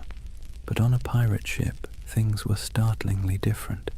Captains were elected, loot was shared, and even the least skilled sailor had a voice in the Articles of Agreement. When piracy ended, that floating democracy sank with it. Back came the brutal hierarchy of naval life, where sailors were whipped into obedience and officers strutted about like petty kings. The sea, once a frontier of possibility, reverted to another arm of empire. Also lost was the illusion of safe passage for merchant ships. For 2 or 3 decades, the Caribbean and Atlantic had felt like waters where danger lurked behind every horizon. Every fat merchantman sailing out of Havana or Port Royal lived in fear that a black flag might rise from the waves. The end of piracy reassured investors, merchants, and kings, but it also stripped the seas of a strange kind of excitement. The stories that once terrified crews would, in time, thrill readers instead. But for the men who lived it, the sudden absence of that uncertainty was like a silence, comforting to some, suffocating to others. And let's not forget the pirate havens themselves. Nassau, Tortuga, Port Royal, these places lost their wildness. Nassau was brought under British law, Tortuga became just another colonial backwater, and Port Royal, once notorious as the wickedest city on earth, was tamed after earthquakes and hurricanes tore it apart. The rowdy taverns, the lawless marketplaces, the smoky wharves where men from every corner of the Atlantic rubbed shoulders, all faded into memory. In their place came customs officers, naval patrols, and clerks counting barrels of molasses with joyless precision. Yet, for all that was lost, so much remained. Pirates had stamped themselves into the imagination of the world, and that stamp proved impossible to erase. Their names lived on in court transcripts, sailor songs, and whispered tales in dockside taverns. the terror they once inspired began to transform into legend and legend into myth. People who once cursed them began retelling their stories with a touch of admiration. Blackbeard's ferocity, Anne Bonny's defiance, Bartholomew Roberts's crimson finery, all these details outlived the reality of hunger, disease, and gallows. What also remained were the scars left behind on empire itself. Piracy had forced colonial powers to admit that their grip on the seas was fragile. They had to pour money into patrols, fortifications, and treaties. In a way, pirates had been the most honest critics of empire. They exposed its weaknesses, exploited its greed, and thrived on its contradictions. Even in defeat, they left a mark, a reminder that power is never absolute, and that resistance, even in the form of theft and chaos, can rattle the mighty. And then, of course, there was the cultural inheritance. Pirates gave us more than just a few colorful tales. They gave us a vocabulary, Pieces of Eight, Dead Men Tell No Tales, The Jolly Roger. They gave us an image of freedom and defiance, however messy the reality was. They gave us a vision of men and women who lived outside the law, who thumbed their noses at kings and corporations, who carved out fleeting moments of liberty in a world dominated by authority. That vision survived long after the hangings were over. So yes, much was lost when piracy ended, but perhaps what mattered most remained. The idea that, for a brief, turbulent moment in history, ordinary people seized the sea and lived by their own rules, and even as their bodies rotted under the Caribbean sun, their legends sailed on untouchable. Here's the thing about pirates. They may have died at the gallows, but their ghosts never left. The Golden Age of Piracy, brief as it was, cast echoes that still rattle through our culture today. You can hear it in the creak of a movie ship's rigging, see it in the skull and crossbones slapped on Halloween costumes, and even hum it in the chorus of a sea shanty that went viral on TikTok centuries after the last pirate flag fell. The age itself ended, but the echo never stopped. The first echo came in literature. In the decades after the crackdowns, sailors still sang about Blackbeard and Roberts in taverns, but it wasn't until the 18th and 19th centuries that writers really started polishing the pirate into something mythic. Captain Charles Johnson's A General History of the Pirates, possibly written by Daniel Defoe, was basically the pirate's who's who of its time. It turned real men into larger-than-life anti-heroes, blending fact, rumor, and outright invention. Without Johnson's book, we might not even remember Anne Bonny or Calico Jack. He gave them immortality, even if he also gave them a touch more swagger than they probably had in real life. The next big echo came with adventure novels. Robert Louis Stevenson's Treasure Island didn't just echo the Golden Age, it amplified it into something permanent. Long John Silver's Crutch and Parrot, the buried treasure maps marked with X, the idea of pirates talking in a peculiar accent.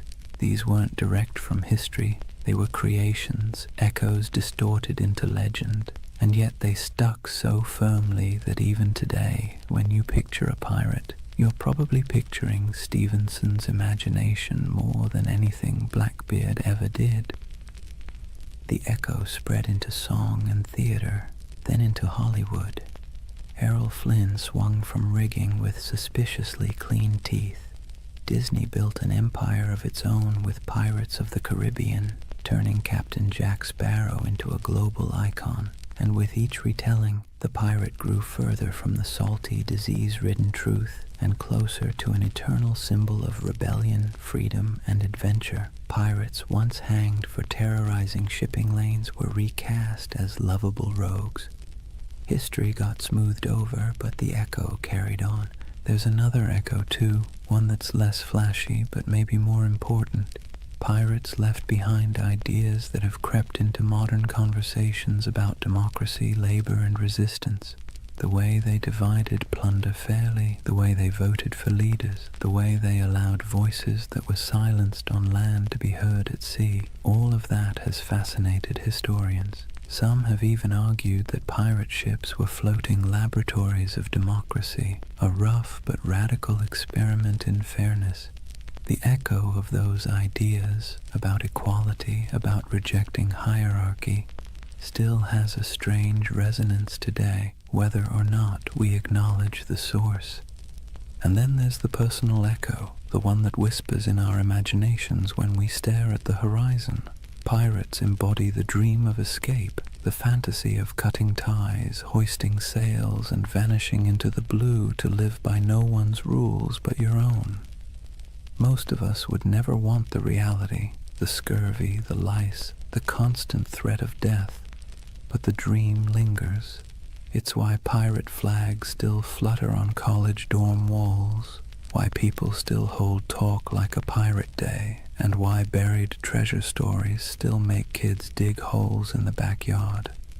The echo isn't just in books and movies, it's in us. So when we talk about the Golden Age of Piracy, remember, it didn't just end, it transformed. The flesh and blood pirates are gone, but the shadows they left behind still sail. Their flags wave in our stories, their songs ring in our ears, and their ideas, twisted, exaggerated, but stubbornly alive, still haunt the edges of culture. The seas are quieter now, the Caribbean no longer stalked by men with pistols and cutlasses, but in the echo of their age, they never truly died. So here we are, at the quiet end of a noisy age. The Golden Age of Piracy burned bright and brief, just a few decades of chaos, rebellion, and salt-stained dreams. In reality, it was cramped decks, spoiled meat, diseases that lingered like unwelcome passengers, and the constant threat of capture. Yet somehow, from those harsh conditions came a legend that refuses to sink. Think of what we've walked through tonight. We've seen how wars and collapsing empires set the stage for piracy. We've stepped onto ships where men voted for their captains and shared their plunder in a rough version of equality. We've met figures who blurred the line between myth and reality. Blackbeard with his smoky theatrics, Anne Bonny and Mary Read defying expectations, Calico Jack turning piracy into style, and finally we watched as governments cracked down, the nooses tightened, and the so-called Republic of the Seas faded back into dust. But of course the story didn't really end there. Pirates didn't just vanish, they drifted sideways into imagination, into tavern songs, into novels, into Hollywood, into Halloween costumes and internet memes. Their Jolly Roger still waves, not from a mast, but from the collective imagination of every generation that sees in them a flicker of freedom, rebellion, or adventure. They were criminals, yes, but also dreamers, and maybe that's why we can't quite let them go. As you lie back now, let the rhythm of the waves soften in your mind. Picture the creak of a ship's timbers rocking gently in the swell, the lanterns swinging in the dark, the faint hum of a sea shanty fading into the night. Out there, beyond the horizon, the pirates have gone, but their echoes remain, half history, half myth, all carried forward by our restless need for stories. And unlike those sleepless men who once scanned the waters for sails on the horizon, you don't need to keep watch tonight. You can rest easy, knowing the only thing waiting for you is the calm of sleep. Close your eyes, let the waves carry you, and drift peacefully into dreams. Good night.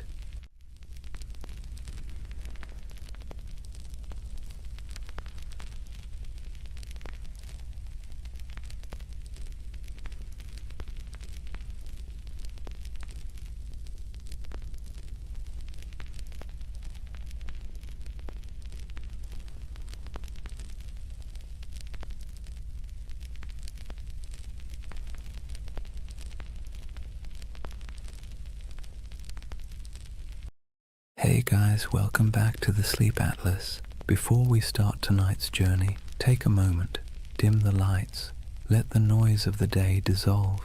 Wherever you are, you're about to travel somewhere strange, not a place on any official map, but one that lives in whispers, in dust, in the margins of forgotten atlases. This is the story of Tartaria. They say history is written by the victors, but what happens when the victors forget to mention an entire empire? What if there really was a civilization, vast, advanced, beautiful, erased not by time, but by design? A civilization that built cities we can still see, but no longer recognize. Sounds impossible, right?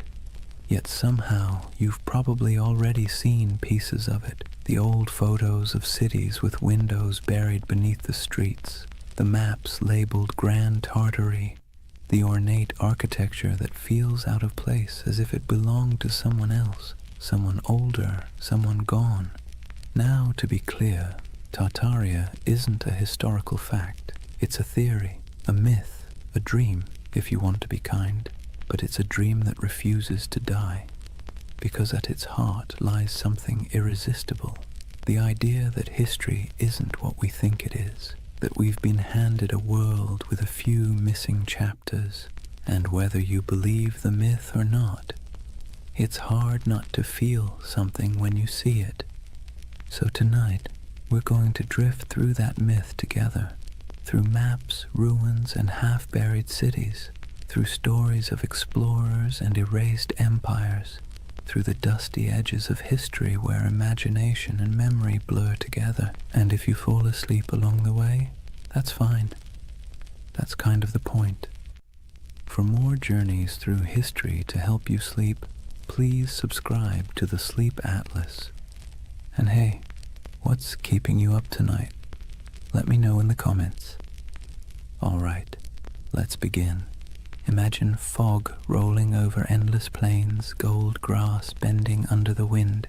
You stand before a vast land that feels both ancient and impossible, somewhere between Asia and memory, somewhere once called Tartaria.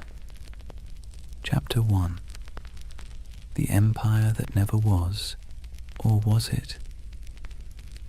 They called it Grand Tartary. On maps from the 17th and 18th centuries, it sprawled across nearly half of Asia, an empire stretching from the icy edges of Siberia to the mountains of Tibet, from the Pacific all the way to the Caspian Sea. A continent-wide expanse so huge it made Europe look like a backyard garden. But here's the strange thing. When you look closer, it doesn't behave like any other empire on the map. No clear capital, no list of rulers, just a name, Tartaria, floating over deserts and steppes, surrounded by decorative drawings of camels and horsemen. The cartographers might as well have written, "Here be mystery." And yet, for hundreds of years, Western mapmakers copied that name again and again. Tartaria, Grand Tartary, the Great Tartar Empire. Sometimes they drew castles or cities with minarets. Sometimes they left it blank, as if even they didn't know what they were depicting. So what was Tartaria, according to the official story? Nothing. The word Tartary was simply a European catch-all term for the unknown lands of Central and Northern Asia. The people who lived there, Tatars, Mongols, Siberian tribes, were lumped together under one convenient label. To the Europeans of the 1600s, it was the great blurry East, wild, uncivilized, and beyond comprehension. But to modern eyes, it doesn't look like nothing. It looks deliberate, mysterious, like the ghost of something that was once real. And that's where the story starts to hum. Because if you look long enough, if you trace enough old maps, you start to notice inconsistencies. Cities drawn where no cities should exist. Structures too grand for the people historians claim built them. Ruins that don't seem to fit their supposed age. Some believe those ruins were Tartarian, that an advanced civilization, older than Rome, older even than Egypt, once stretched across the world. They say its architecture was sophisticated, its technology almost magical, free energy, perfect symmetry, towering buildings powered not by fire or water but by something lost, something we can no longer name. It sounds absurd, but then you see the photos. Black and white images from the late 19th century, cities under construction except everything already looks finished, cathedral-sized buildings supposedly built in a decade, though even modern machinery would struggle, streets half-buried, windows below ground level, as if the earth itself had swallowed the first floors. That's where the mud flood theory enters. According to believers, some great cataclysm, maybe natural, maybe man-made, swept across the world in the 1800s, burying entire cities in mud and erasing all evidence of this lost empire. When humanity dug out afterward, we inherited the world we think we built. In other words, the Victorians didn't build all those ornate cities, they unearthed them. It's easy to roll your eyes, but it's also strangely poetic. Because even if Tartaria never existed, the feeling behind it, that something monumental was lost, is very real. And part of why this myth persists is because, well, history does lose things. Entire civilizations have vanished before. The Minoans, the Indus Valley, the Olmecs, people who built incredible cities, traded across oceans, and then disappeared, leaving nothing but stones and speculation. So maybe the idea of Tartaria isn't so far-fetched. Maybe it's a reflection of that same human ache, the need to fill in the gaps with something beautiful. Imagine wandering through a European city at dusk.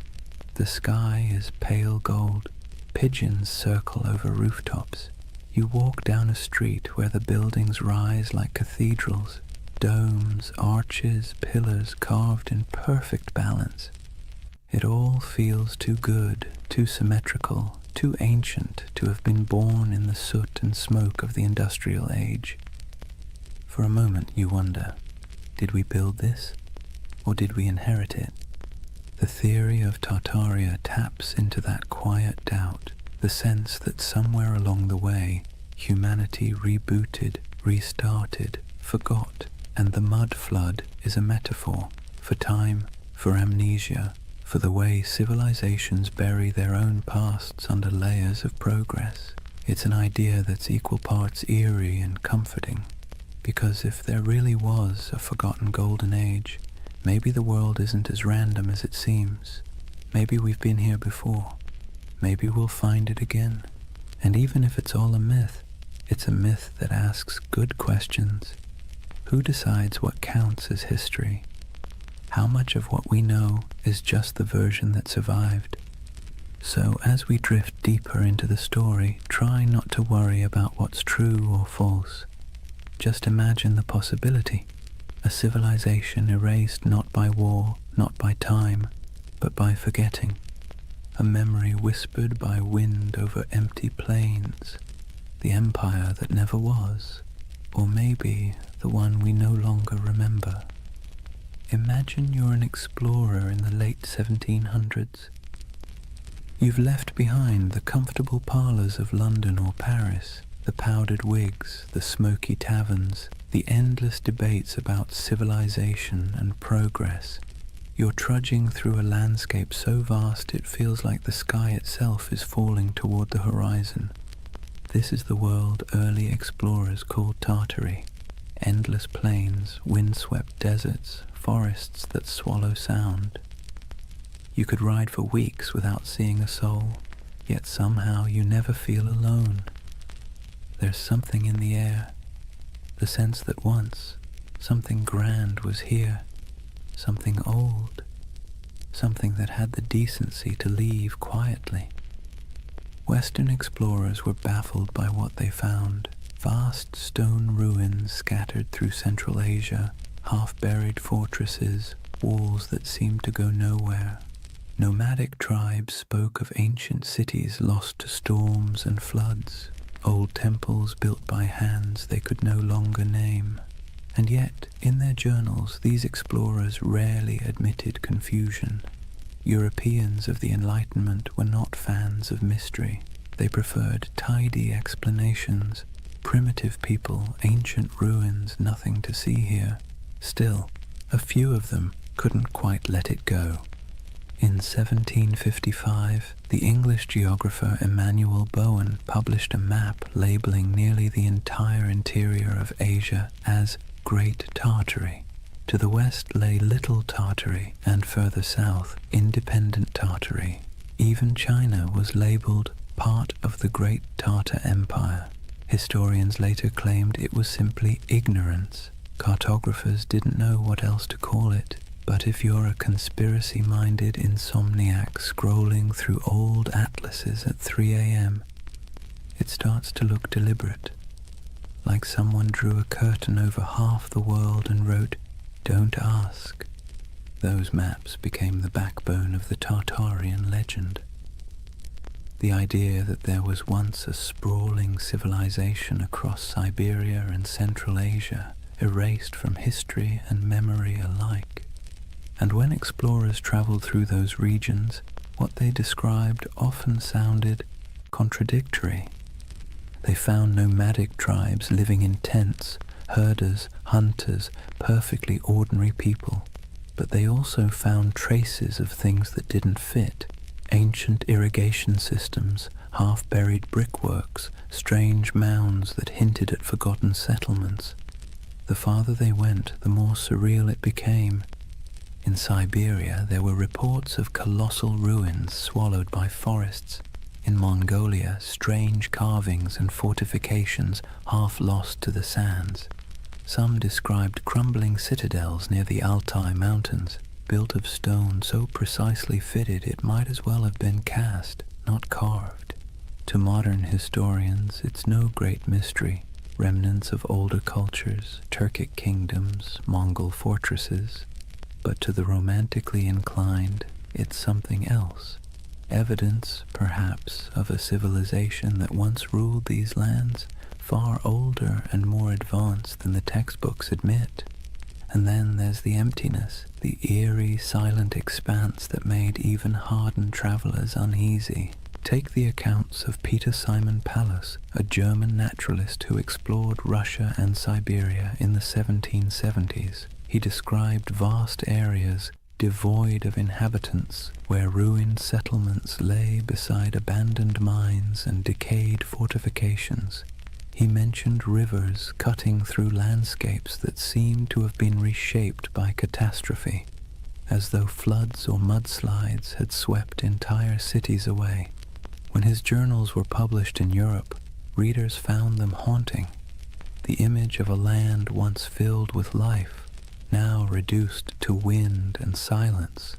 It's here that the myth of the mud flood starts to germinate. The idea that an ancient disaster literally buried a civilization under layers of sediment, windows below street level, doors half submerged, entire first floors beneath the dirt. For believers, that wasn't just geology, it was evidence. And if you've ever walked through an old city, St. Petersburg, Prague, even San Francisco, you might have noticed it too. Streets sitting higher than the building's original entrances, like time itself kept adding layers. Of course, historians say it's just how old cities evolve.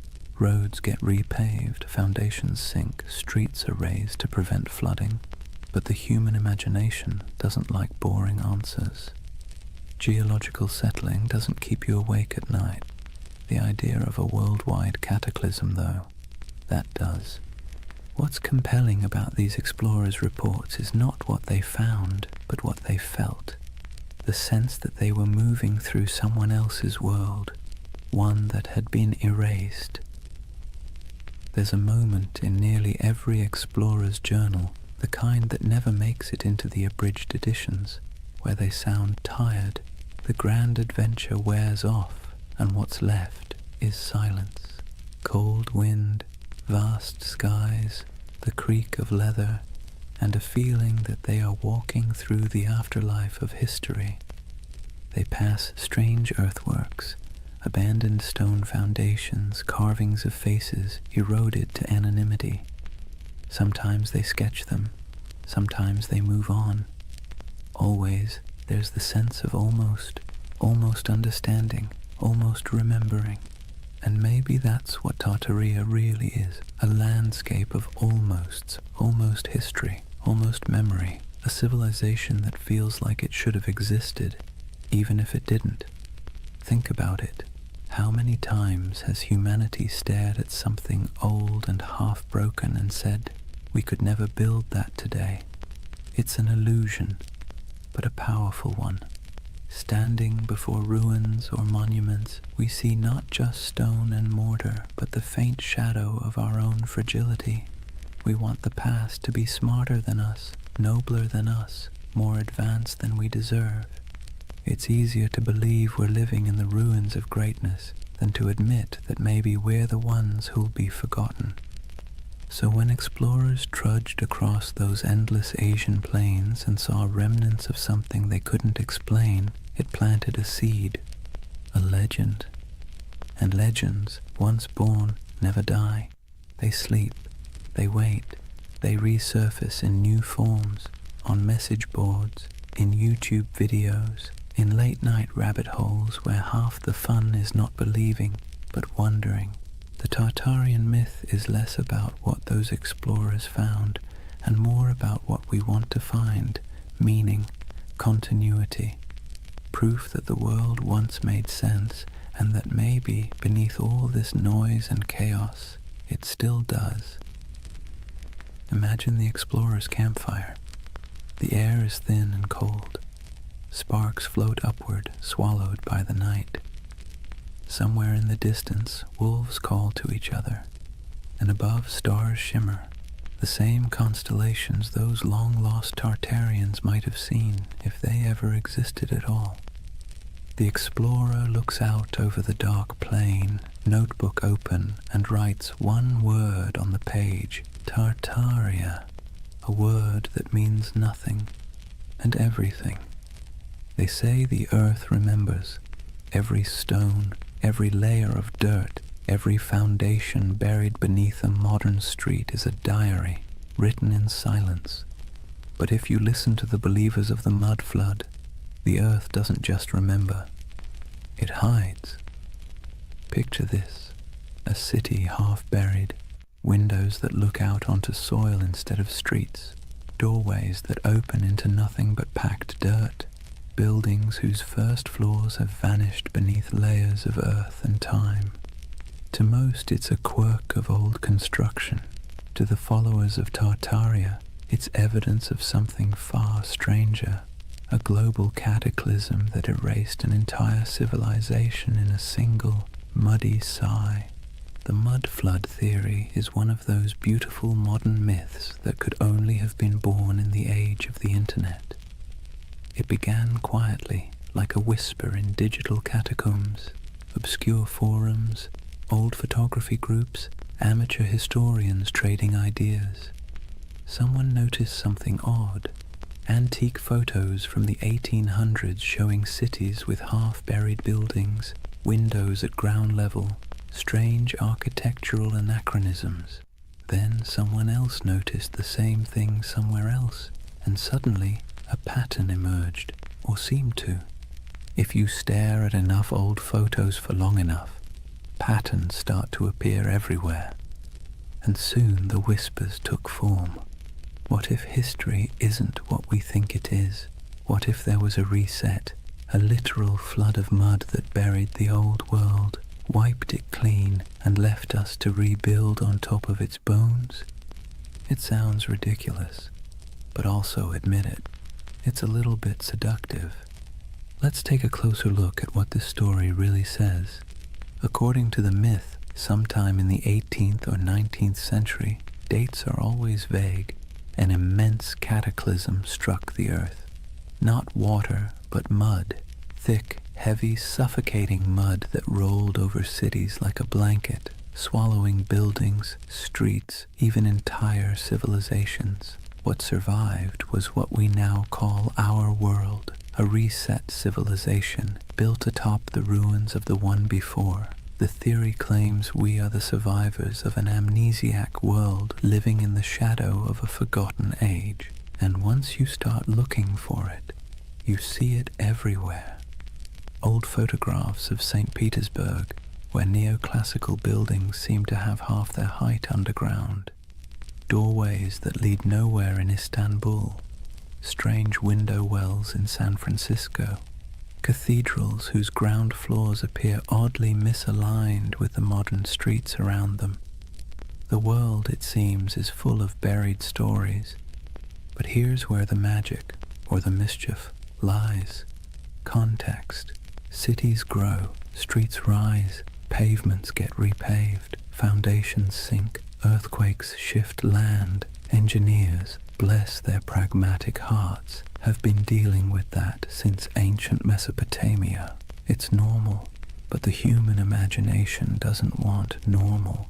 It wants wonder. It wants the cosmic version of a plot twist. And so the mud flood became that twist, a grand, tragic reset that could explain the strangeness of the world, the impossible beauty of old architecture, the missing centuries, the ruins that look too modern to be ancient and too ancient to be modern. It's not hard to see why the theory stuck. It scratches two primal itches, the fear that we've forgotten something vital, and the hope that once humanity reached heights we can barely comprehend. It's a bedtime story for adults who no longer trust bedtime stories. Imagine it, the great cities of the past humming with energy and knowledge, star-shaped fortresses aligning with the heavens, towers crowned with gilded domes, machines powered not by coal or electricity but by sound, magnetism, or divine geometry. A golden age washed away in silence, leaving behind half-buried clues for the curious to rediscover centuries later. It's haunting, isn't it? The thought that the ground beneath your feet might be hiding a version of civilization more graceful, more harmonious, and, let's be honest, less exhausting than this one. The most poetic versions of the myth don't even insist on global destruction. They suggest something subtler. That time itself buried Tartaria. That the mud is just metaphor. The weight of centuries pressing down until memory sank into soil. That our cities grew atop their bones, and we live in their echoes without even realizing it. But even the literal believers, the ones who pore over 19th century photographs and Google Earth screenshots, are chasing something more than evidence. They're chasing awe, the sense that the world is not yet fully explained, that maybe, just maybe, there are still secrets hiding in plain sight. Because here's the uncomfortable truth. We like feeling small, not powerless, just small. The idea that we are part of something vast, mysterious, and older than we can imagine brings comfort. It means our anxieties, our endless scrolling, our late-night insomnia, they're all just surface noise above something deeper, older, wiser. The mud flood myth, for all its implausibility, taps into that longing. It's also, in a strange way, an act of defiance. In an age where algorithms decide what we see and experts tell us what to believe, the mud flood says, "No, I'll look for myself." It's a rebellion of curiosity, however misguided. And curiosity, even when it wanders off the map, is still one of the noblest human instincts. There's another reason the mud flood myth feels oddly soothing. It provides closure. History as we know it is messy. It's full of gaps, contradictions, burned archives, and lost languages. But if you say, it was all wiped out by a cataclysm, suddenly everything makes sense. The missing records, buried, the inconsistent architecture, survivors of the old world. The sense that things used to be better, proof of what we lost. It's a complete narrative, simple, self-contained, emotionally satisfying. And if you whisper it softly enough, it almost sounds plausible. But let's pause for a moment. Imagine walking through one of these mud-flood cities today. St. Petersburg in winter, snow falling over pale facades, the streets gleaming under the dim orange glow of street lamps. You pass a row of 18th century buildings, their ground floors half below street level, the windows dark and shuttered. And for a second, just a second, you feel it. The hum of something ancient, the faint vibration of time layered upon time. You know rationally that the explanation is boring, centuries of road repairs and architectural evolution. But your imagination doesn't care. It leans closer, it listens, it wants to believe. That's the quiet power of myths like Tartaria. They live not in evidence, but in emotion. And emotion, not logic, is what builds civilizations, or stories of them. So when someone insists the world was buried in mud a few hundred years ago, it's tempting to laugh, but look closer, and you'll see what they're really saying. They're mourning something they can't name. They're trying to make peace with the feeling that something's missing. That modern life, bright, loud, and efficient, feels a little hollow, as if the real story is still underground. And maybe, in a metaphorical way, it is. Not beneath our cities, but beneath our certainty. History is the soil we stand on, and every generation adds another layer. The deeper you dig, the older the questions get, until eventually you realize that the mud was never hiding the past. It was making it.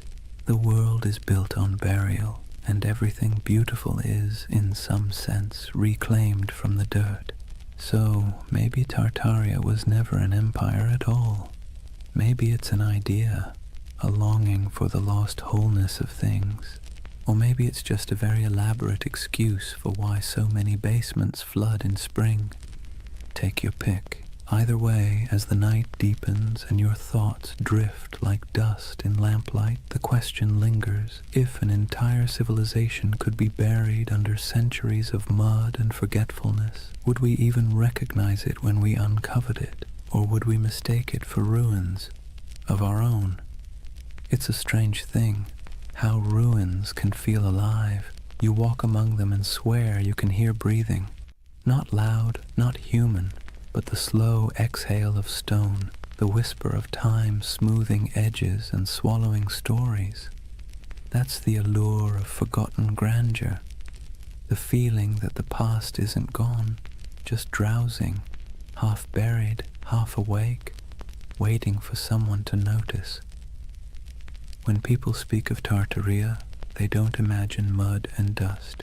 They imagine beauty, colossal arches, glittering domes, towers capped with orbs of gold, and wide boulevards aligned with the stars. They imagine symmetry, harmony, perfection, the world before we made it messy. And that's the quiet genius of the myth. It isn't built on fear, but on longing. You've seen it, even if you didn't recognize it. The grand railway stations built in the 19th century, dripping with ornament that seems almost too elegant for its purpose. The courthouses with domes that look more celestial than civic. The cathedrals rising from cobblestone streets like frozen thunderclaps of devotion. You stand before these buildings and wonder, who built this, and why don't we build like this anymore? That question is the ember that keeps Tartaria glowing in the imagination, because it feels wrong that we've forgotten how to make beauty on that scale. It feels wrong that we can't carve marble with such grace, or erect domes that kiss the clouds. And when something feels wrong, the human mind looks for a story to explain it. Tartaria becomes that story, a civilization that mastered form, function, and soul, then vanished without a trace. Some say those old buildings are Tartarian relics, that the ornate facades of St. Petersburg, Paris, Chicago, and even San Francisco are remnants of the same world, a world whose architecture was an act of faith. That the reason we can't replicate it now is because the knowledge was erased, the formulas for harmony, for proportion, for power drawn from geometry, gone, buried under new blueprints and the hum of electric wires. Of course, historians roll their eyes at this. They'll tell you, patiently, that these buildings were designed by very real architects, that neoclassicism was an artistic movement, not evidence of a hidden empire, that the beauty of those domes and arches came not from secret knowledge, but from mathematics, sweat, and a lot of unpaid apprentices. And they're right, technically. But here's the thing. Beauty doesn't care about technicalities. The Tartarian myth persists because these buildings feel different. They hum at a frequency modern architecture doesn't. Walk past a concrete office block and your mind slides off it. Walk past a century-old opera house and you slow down without meaning to. You feel something, a pulse. Maybe it's nostalgia, maybe it's resonance, maybe it's just the echo of a time when craftsmanship was an act of worship. But whatever it is, it feels alive. Imagine standing at twilight in front of one of those old structures. The stone glows amber. The carvings seem to move in the shifting light. You can almost believe the building is remembering itself, its birth, its purpose, its centuries of reign and revolution. That's the spell of forgotten grandeur. The architecture isn't just old, it's haunted by the idea of meaning, and when meaning vanishes, mystery rushes in to fill the space. Tartaria thrives in that mystery. It offers an explanation for why the world feels simultaneously ancient and amnesiac, why progress sometimes feels like forgetting, why the cities of the past, those that survived wars, plagues, and fires, still look more eternal than anything we've built since. Modern life gives us glass towers and efficiency. Tartaria promises something slower, something that glows, a civilization that built not for profit or speed but for resonance, structures designed to outlast memory itself. It's an irresistible dream, because whether or not Tartaria existed, the feeling it represents is real, the ache for beauty that doesn't apologize for existing, for craftsmanship that outlives its makers, for a sense of belonging to something both vast and intentional. That's why the myth never fully dies. People share photographs of star-shaped forts, cathedrals that look like spaceships, and ornate courthouses buried halfway underground, whispering, "Look, this can't just be random." And maybe they're right, though not in the way they think, because what they're really seeing isn't proof of a lost empire. It's proof of a lost mindset. A time when humanity built upward and outward with a kind of faith we've since replaced with convenience. Take St. Isaac's Cathedral in St. Petersburg. It looks like it shouldn't exist. A colossal dome balanced on rows of red granite columns covered in gold that blazes even through fog. Inside, the marble floors mirror the heavens, and the ceilings are painted with saints so vivid they seem alive. Visitors describe it as overwhelming, transcendent, but the Tartarian imagination sees something else, evidence. They ask how such grandeur could be built in the early 1800s by hand in a place that was supposedly swamp and snow. They ask why the foundations look so deep, as if the building once stood taller. Historians give answers: scaffolding, imported granite, decades of work. But believers see a gap, and gaps, as we know, are where myths thrive. It's comforting in a way, because when you believe in Tartaria, you believe that someone once got it right, that the world once understood balance, proportion, light, and energy, that humans long ago built in tune with the earth instead of against it. It's a prettier story than the truth that history is mostly a series of accidents that occasionally produce beauty by mistake. And yet, even if the story is wrong, the emotion behind it is not. There's something deeply human about looking at ruins and imagining paradise, about standing in front of a crumbling palace and whispering, "Who were you? What did you know that we've forgotten?" We do this everywhere. In the jungles of Cambodia, staring at Angkor Wat, in the deserts of Egypt, under the shadow of the pyramids, in the mountains of Peru, among the terraces of Machu Picchu. We look at beauty that endures and assume it must have come from a civilization wiser than ours. Maybe it didn't, but maybe the impulse to think so says more about us than about them. Because really, the myth of Tartaria isn't about lost knowledge, it's about lost reverence.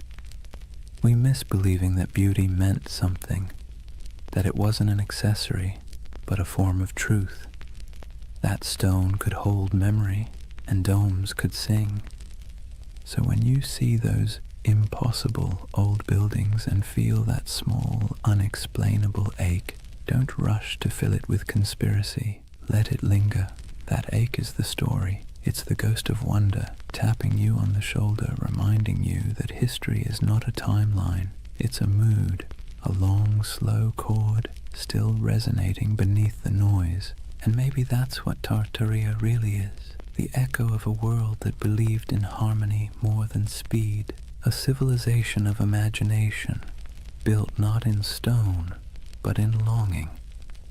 So as you drift deeper into this story, eyes heavy, thoughts softening, remember this: whether Tartaria was real or not, the beauty it promises was.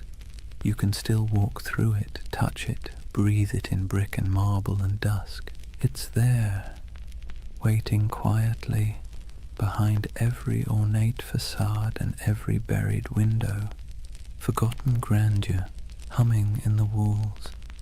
There's something strange about ideas that shouldn't survive, yet somehow do. Tartaria is one of them. Every few decades it slips back into conversation like a ghost that refuses to stay buried. A whisper here, a map there, a photograph that feels off, too ornate, too advanced, too forgotten. It persists not because it's proven, but because it's beautiful. You see, real history doesn't linger in our imaginations the same way myths do. Facts settle, myths breathe, and Tartaria breathes in the spaces history forgot to fill. It's almost poetic, how a rumor can live longer than an empire.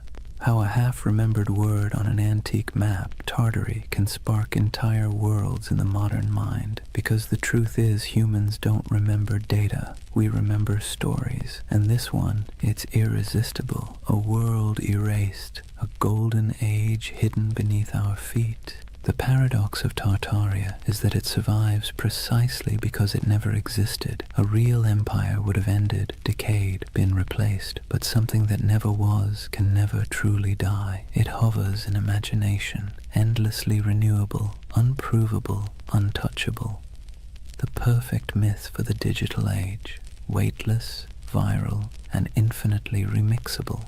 Scroll through YouTube or Reddit and you'll see it. Old photographs of grand cityscapes labeled Tartarian architecture, posts about star forts and buried windows, endless debates about free energy, hidden cataclysms and lost technology, thousands of comments beneath them, people saying things like, "I've always felt something was off about history." It's not about belief, it's about belonging.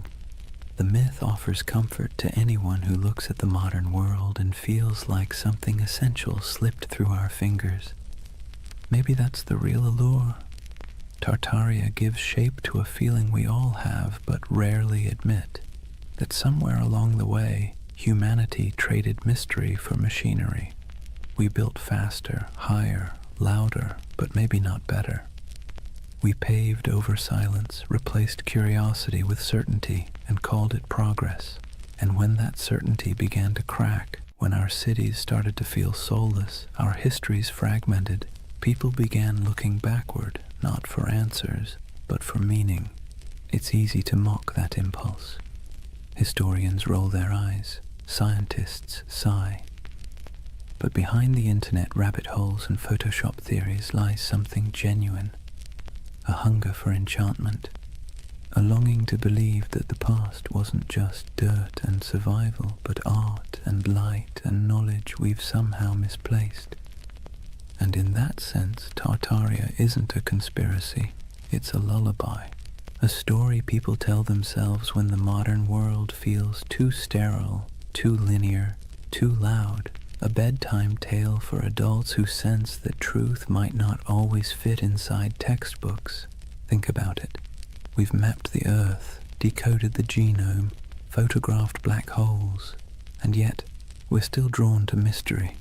It's like a gravity our species can't escape. Tartaria gives us that gravity in soft, dreamlike form. A lost world that never judges, never contradicts, never ends, because it was never real enough to die. But here's the thing, even myths can tell truths. They tell us what we miss, what we value, what we quietly wish could come back.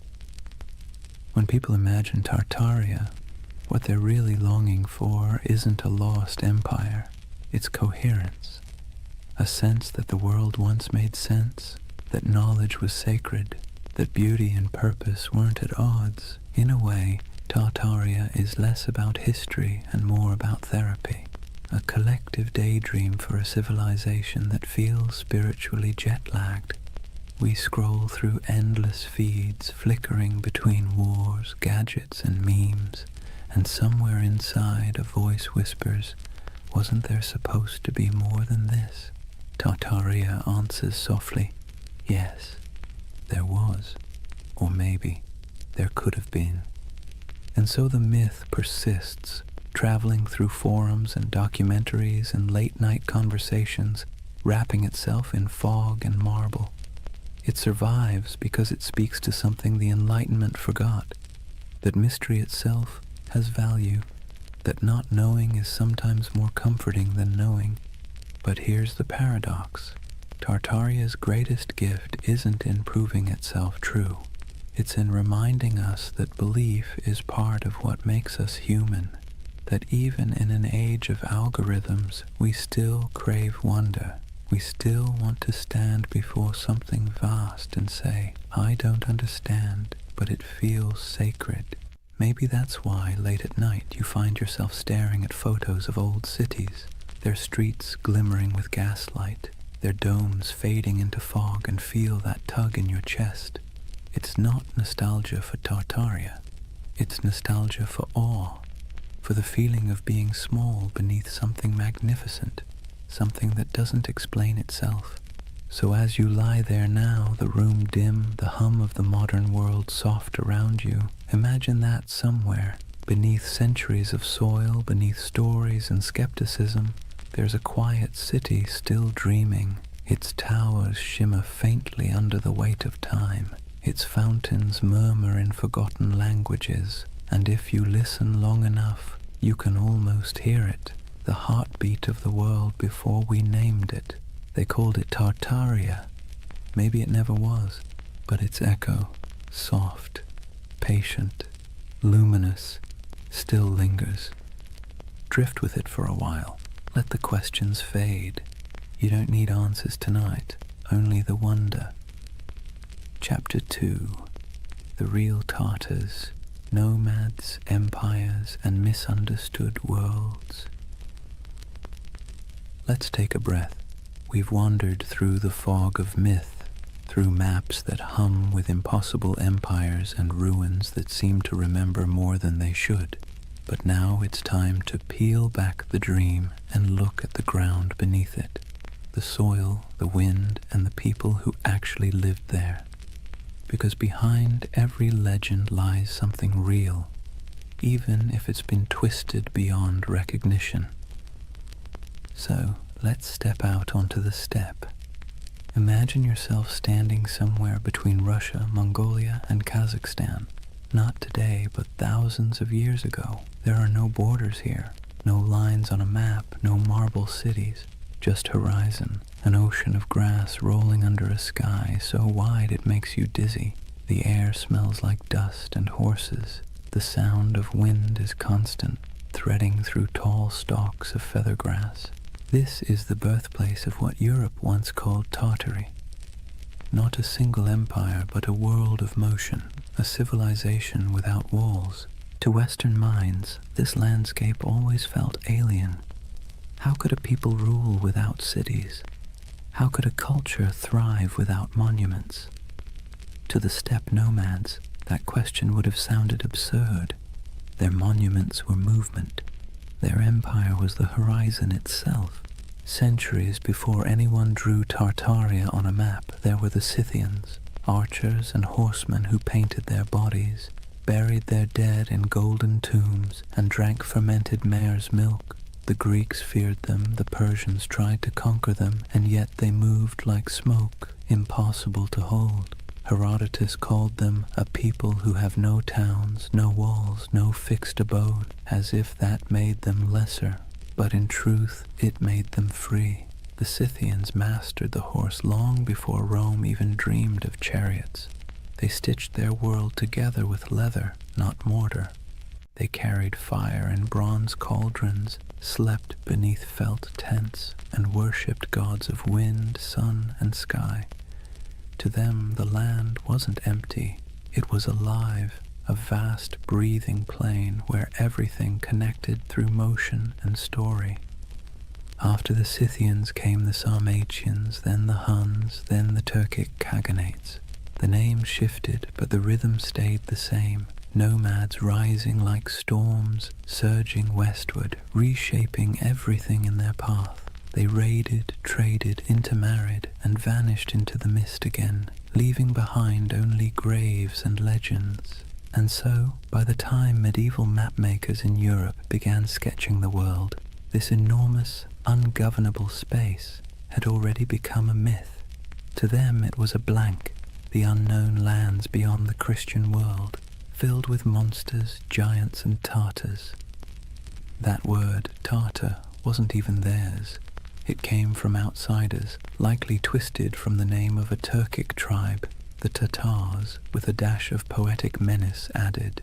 Medieval Europeans thought it sounded like Tartarus, the Greek underworld, so they called these nomads Tartars, as if they'd come from hell itself. You can almost hear the shiver in the name, but the truth was far more complicated and far more interesting. These weren't demons, they were people.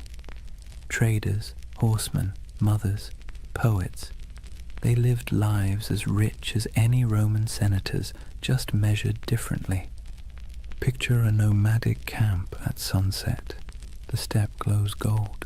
Horses graze on the horizon, their coats shimmering in the low light. Fires crackle as women stir pots of milk and millet. Children chase each other between felt tents, yurts, their laughter carried by the wind. Men return from herding, their bows slung over shoulders, dust clinging to their boots. The air smells faintly of smoke and grass. Somewhere, a throat singer begins a low, resonant song, and the notes ripple across the plain like the hum of the earth itself. This was their Rome, not a city of marble, but of motion and memory. And to them the West's obsession with stone walls would have seemed as strange as worshipping stillness.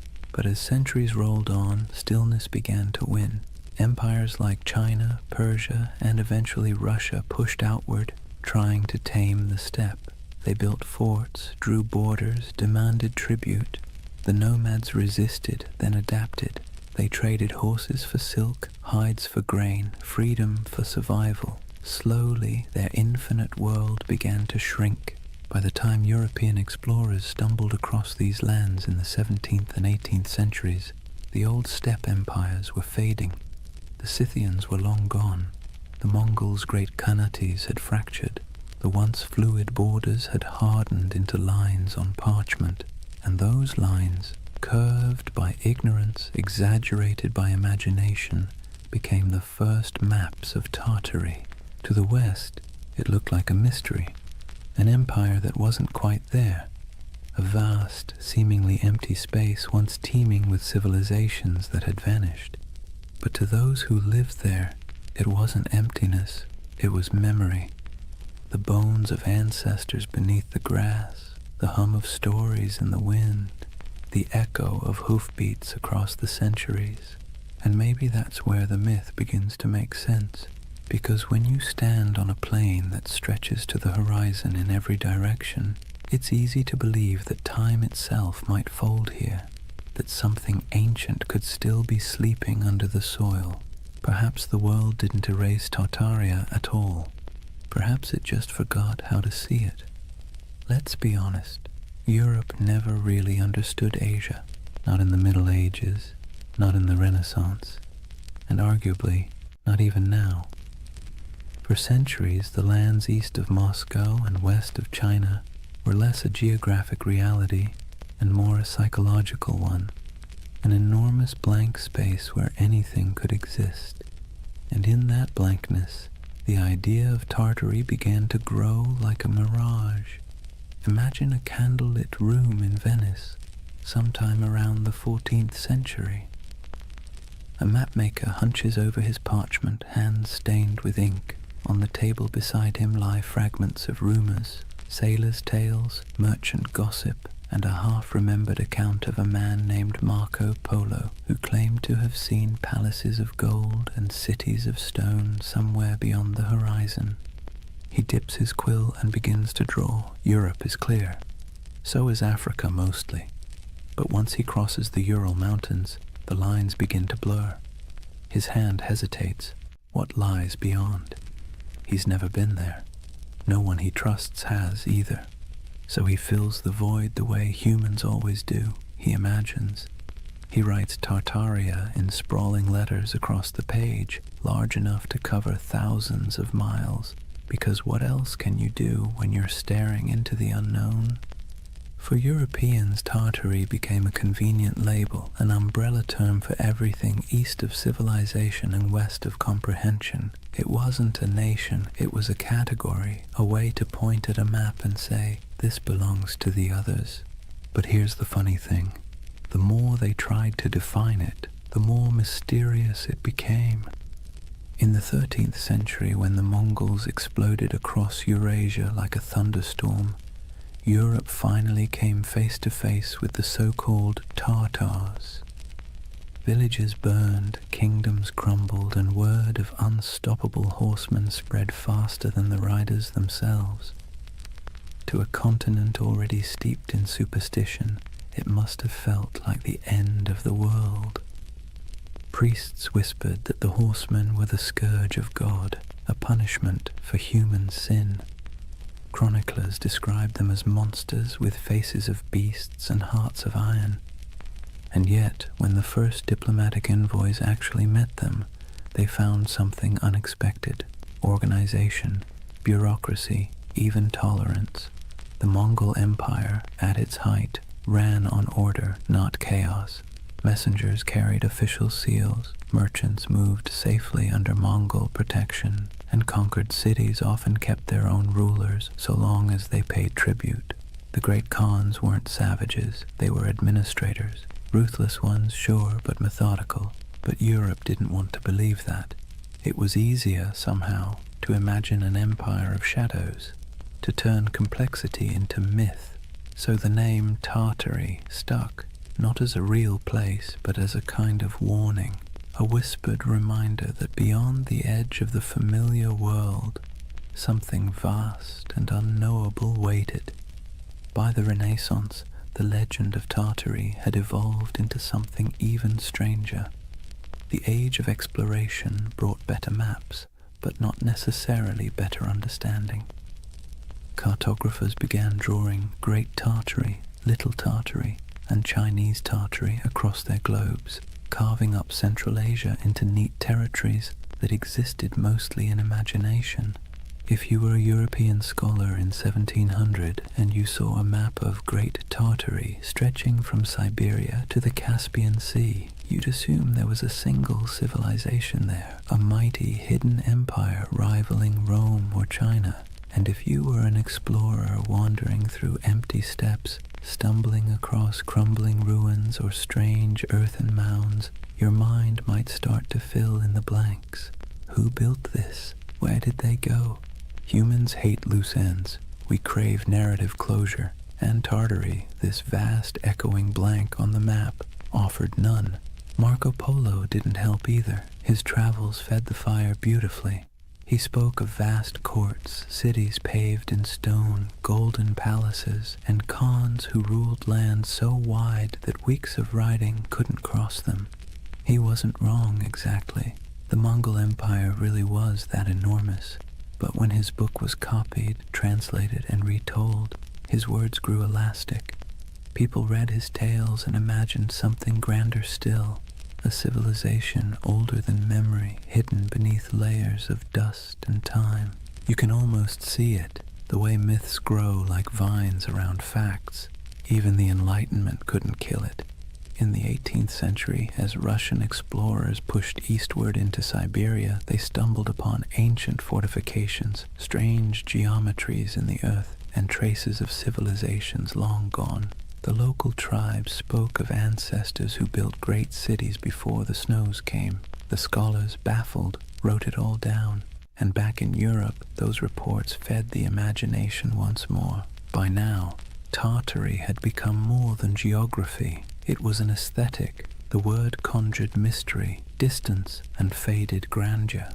Artists painted sweeping landscapes of icy mountains and lone riders beneath silver skies. Novelists filled their pages with lost kingdoms and forgotten dynasties. And so, when conspiracy theories about a lost Tartarian empire began resurfacing centuries later, it wasn't from nowhere. It was born of something older, a long European tradition of misunderstanding the East, of romanticizing what couldn't be explained, and of filling blank spaces with dreams. Maps, after all, are never neutral. They don't just show where things are, they show what people believe matters. And for centuries, Tartary mattered not because it was real, but because it was mysterious. Imagine yourself once more looking at one of those old maps. The parchment crackles under your fingers. The ink has faded to brown. The edges are frayed.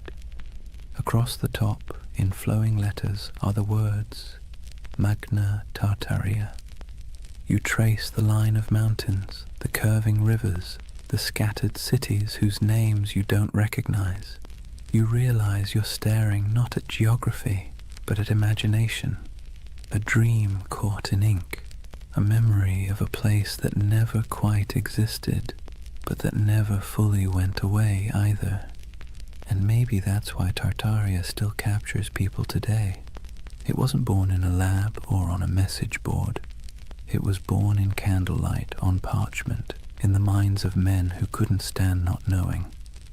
A story that began as cartography became mythology. And mythology, as history always proves, has a way of outlasting the truth. Picture a road that isn't really a road.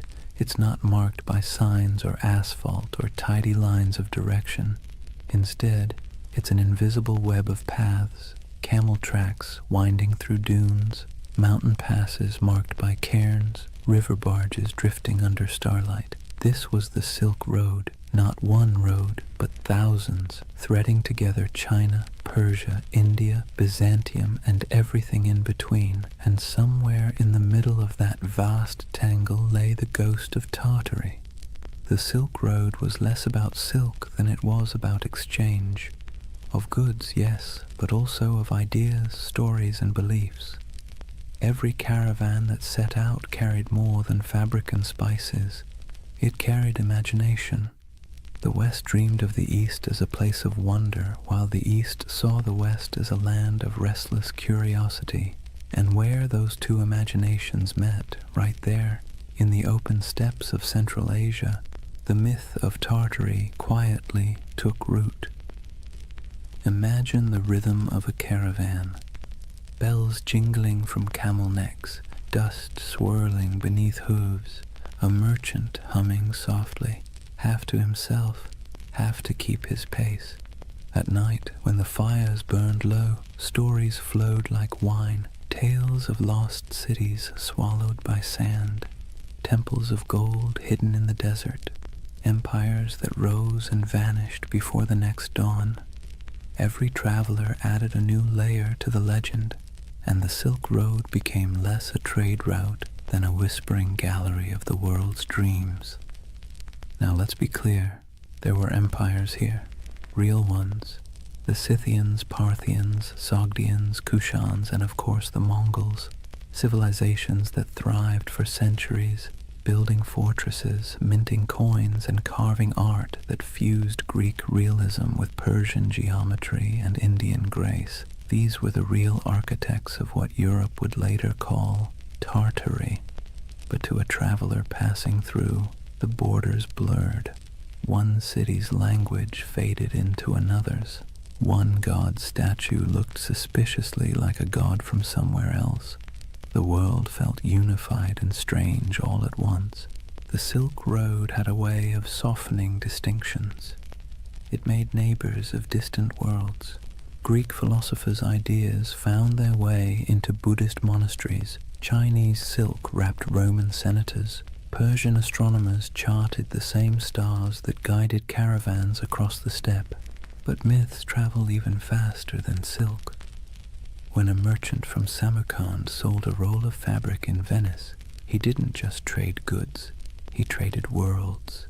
He told stories of the East so dazzling they didn't sound real. Cities with towers of glass, he might say, rivers that shimmer like silver. Men who lived 200 years, and back home, when he unpacked his profits and poured himself a drink, he probably heard equally absurd stories about the West. It's easy to forget that for most of human history, distance was a form of magic. The farther away something was, the more fantastical it became. And no distance loomed larger in the European mind than that mysterious space labeled Tartary. Through this swirling exchange, Tartary became a kind of mythic glue, a word that held together the fragments of a world too vast to comprehend. Think of it like this. When a Venetian mapmaker in 1500 scribbled Tartaria across the center of his globe, he wasn't really describing a political entity. He was describing everything between Europe and China, between knowledge and ignorance, between history and imagination. And here's where things get interesting. While Europe imagined Tartary as an exotic wilderness, the people who actually lived there were building connections that shaped the ancient world. The Sogdians, for instance, traders from what's now Uzbekistan, ran a network of trade colonies so extensive that historians sometimes call them the FedEx of the Silk Road. They spoke multiple languages, mediated between empires, and filled their homes with art from every culture they touched. A single Sogdian mural might show an Indian goddess, a Persian king, and a Chinese dragon all sharing the same painted wall. To them, Tartary wasn't a mystery, it was home. And yet, this multicultural world also sowed the seeds for misunderstanding. When distant observers caught glimpses of it, they didn't see the nuances. They saw only the grandeur, the temples, the stone roads, the fortified cities, and assumed it must belong to a single empire. That assumption, multiplied over centuries, became the illusion of the great Tartarian civilization. Even today, the ruins scattered across Central Asia, stone walls buried in sand, intricate tile work crumbling in forgotten courtyards, feed that same longing. People look at them and wonder, who built this? Where did they go? Why do our textbooks skip over it? It's a fair question, because history doesn't just forget, it edits. When empires fall, so do their names. When borders shift, so does memory. The Mongols became the Tatars became Tartars. And eventually, Tartary became a convenient shorthand for the unknown. But beneath all that confusion was something real. A network of humanity that spanned continents. Imagine standing on a hill somewhere near Bukhara around the 10th century. The air smells of dry sage and smoke. Below you, the road shimmers in the heat, lines of travelers winding toward the horizon. A caravan from China passes one from Persia. A monk from India shares a meal with a soldier from Byzantium. Coins from Rome jingle beside jade amulets from the East. It's not an empire. It's not chaos. It's something in between, a living, breathing web of connection. And that's what Tartaria really was. Not a kingdom lost to mud, but an echo of this interconnected world. A dream of unity before maps divided it into pieces. The Silk Road gave birth to the myth by accident, because connection always looks like magic when seen from afar. So when modern believers look at old maps and see the word Tartaria sprawled across half the world, maybe they're not completely wrong to feel awe. They're just reading a poem that was once mistaken for a border. The Silk Road blurred the lines between civilization and myth, empire and echo. And in that blur, half dust, half starlight, the legend of Tartaria found its heartbeat. Words have a funny way of sticking to things they were never meant to describe. Tartary was one of those words, an intellectual shortcut that turned into a centuries-long misunderstanding. By the time Europe stumbled out of the medieval era, the East was less a place and more a story. Monks copied maps showing vast lands labeled Tartaria, shaded in pale yellows and browns, with scribbled notes like, "Here be dragons," or "Land of Giants." It wasn't meant as insult or precision. It was just ignorance wrapped in ink. But ignorance dressed up nicely enough can look like authority. When Marco Polo returned from his travels in the late 1200s, he told Europe about the magnificence of the Mongol Empire. Golden palaces, porcelain cities, and roads so smooth you could roll a wagon for days without breaking an axle. His descriptions, half wonder, half exaggeration, lit up Europe's imagination. And when cartographers began to draw what he described, they needed labels. Cathay for China, Ind for India, and for everything else in the vast cold space north of Persia and east of Russia, Tartary. Let's be clear, Europe didn't know what Tartary was, but that didn't stop them from acting like they did. To Western minds, Tartary became a convenient placeholder for the unknown. It wasn't a country, it was a concept, a blank canvas where explorers, missionaries, and chroniclers could project whatever they needed to believe about the world beyond their reach, and what they needed, more often than not, was mystery. Maps from the 16th and 17th centuries show it sprawling across the top of the world like a sleeping giant. Great Tartary, Independent Tartary, Chinese Tartary, Little Tartary, names multiplying like rumors. To anyone who studied those maps, the message was clear. Beyond the borders of civilization lay a vast land of danger, wealth, and the unknown.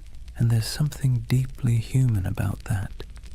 When faced with uncertainty, we name it. We box it in with words, even if those words are wrong. To Europeans of the early modern world, Tartary became shorthand for all the places they hadn't yet conquered, understood, or categorized. It was an intellectual convenience, a linguistic shrug. Everything out there.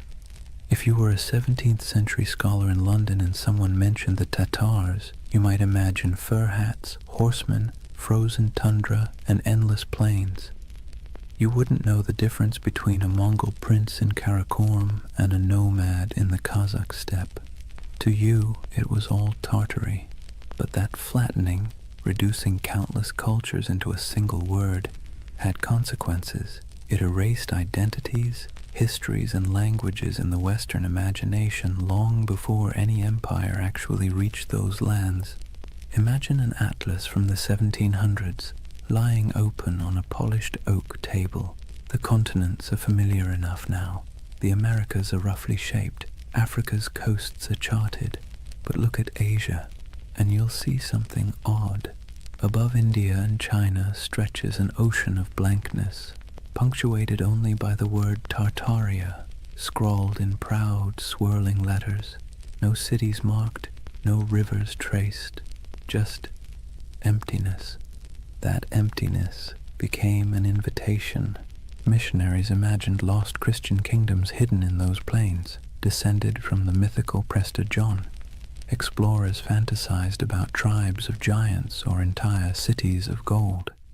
Poets and philosophers romanticized the steppe as a land of freedom, wild, untamed, untouched by decadence.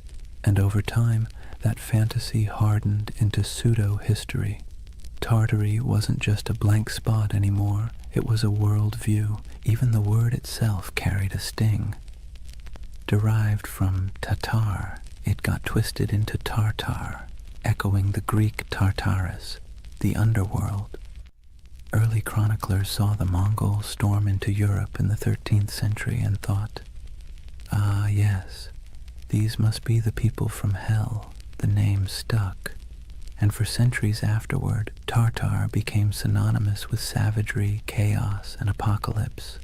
When the Mongol Empire fractured and faded, the word didn't fade with it. It lingered. Europe kept calling the steppe Tartary, even as local empires rose and fell. The Golden Horde, the Timurids, the Kazakh Khanates. To the west, these nuances didn't matter. The name Tartary swallowed them whole. The irony. By the time Europe started mapping Tartary with any real accuracy in the 18th and 19th centuries, it had already become a relic. Russia had expanded eastward, swallowing Siberia province by province. Qing China had claimed the west, and yet the word persisted, echoing in atlases long after it had lost any real meaning. There's something almost poetic about that, how a word can outlive the thing it never actually described. And it's here that the modern myth of Tartaria quietly germinated, because when those old maps resurfaced centuries later, digitized, color-corrected, and posted online, they seemed to show something uncanny. A vast empire covering half the world, cities we've never heard of. Borders that no modern historian could explain. To the curious eye, it looked less like a cartographic mistake and more like a cover-up. "Why don't they teach this in school?" people asked. How could such a massive empire just vanish? But the answer, as with most things, is simpler and somehow more mysterious. It didn't vanish. It never existed. Not as one empire, anyway. What vanished was understanding. What collapsed was the web of meaning connecting the real places, Siberia, Mongolia, Central Asia, to the word Tartary. The West's misunderstanding created a ghost, and the modern age brought that ghost back to life. There's an eerie beauty in that, a reminder that myths don't die. They just wait for technology to resurrect them. When you look at one of those antique maps, ink faded to sepia, the parchment curled at the edges, you can almost feel the hum of it, not as evidence of a conspiracy, but as a fossil of imagination. Tartary wasn't a lie. It was a mirror. It reflected Europe's fears, desires, and limits. and like all mirrors, the longer you stare into it, the more it stares back.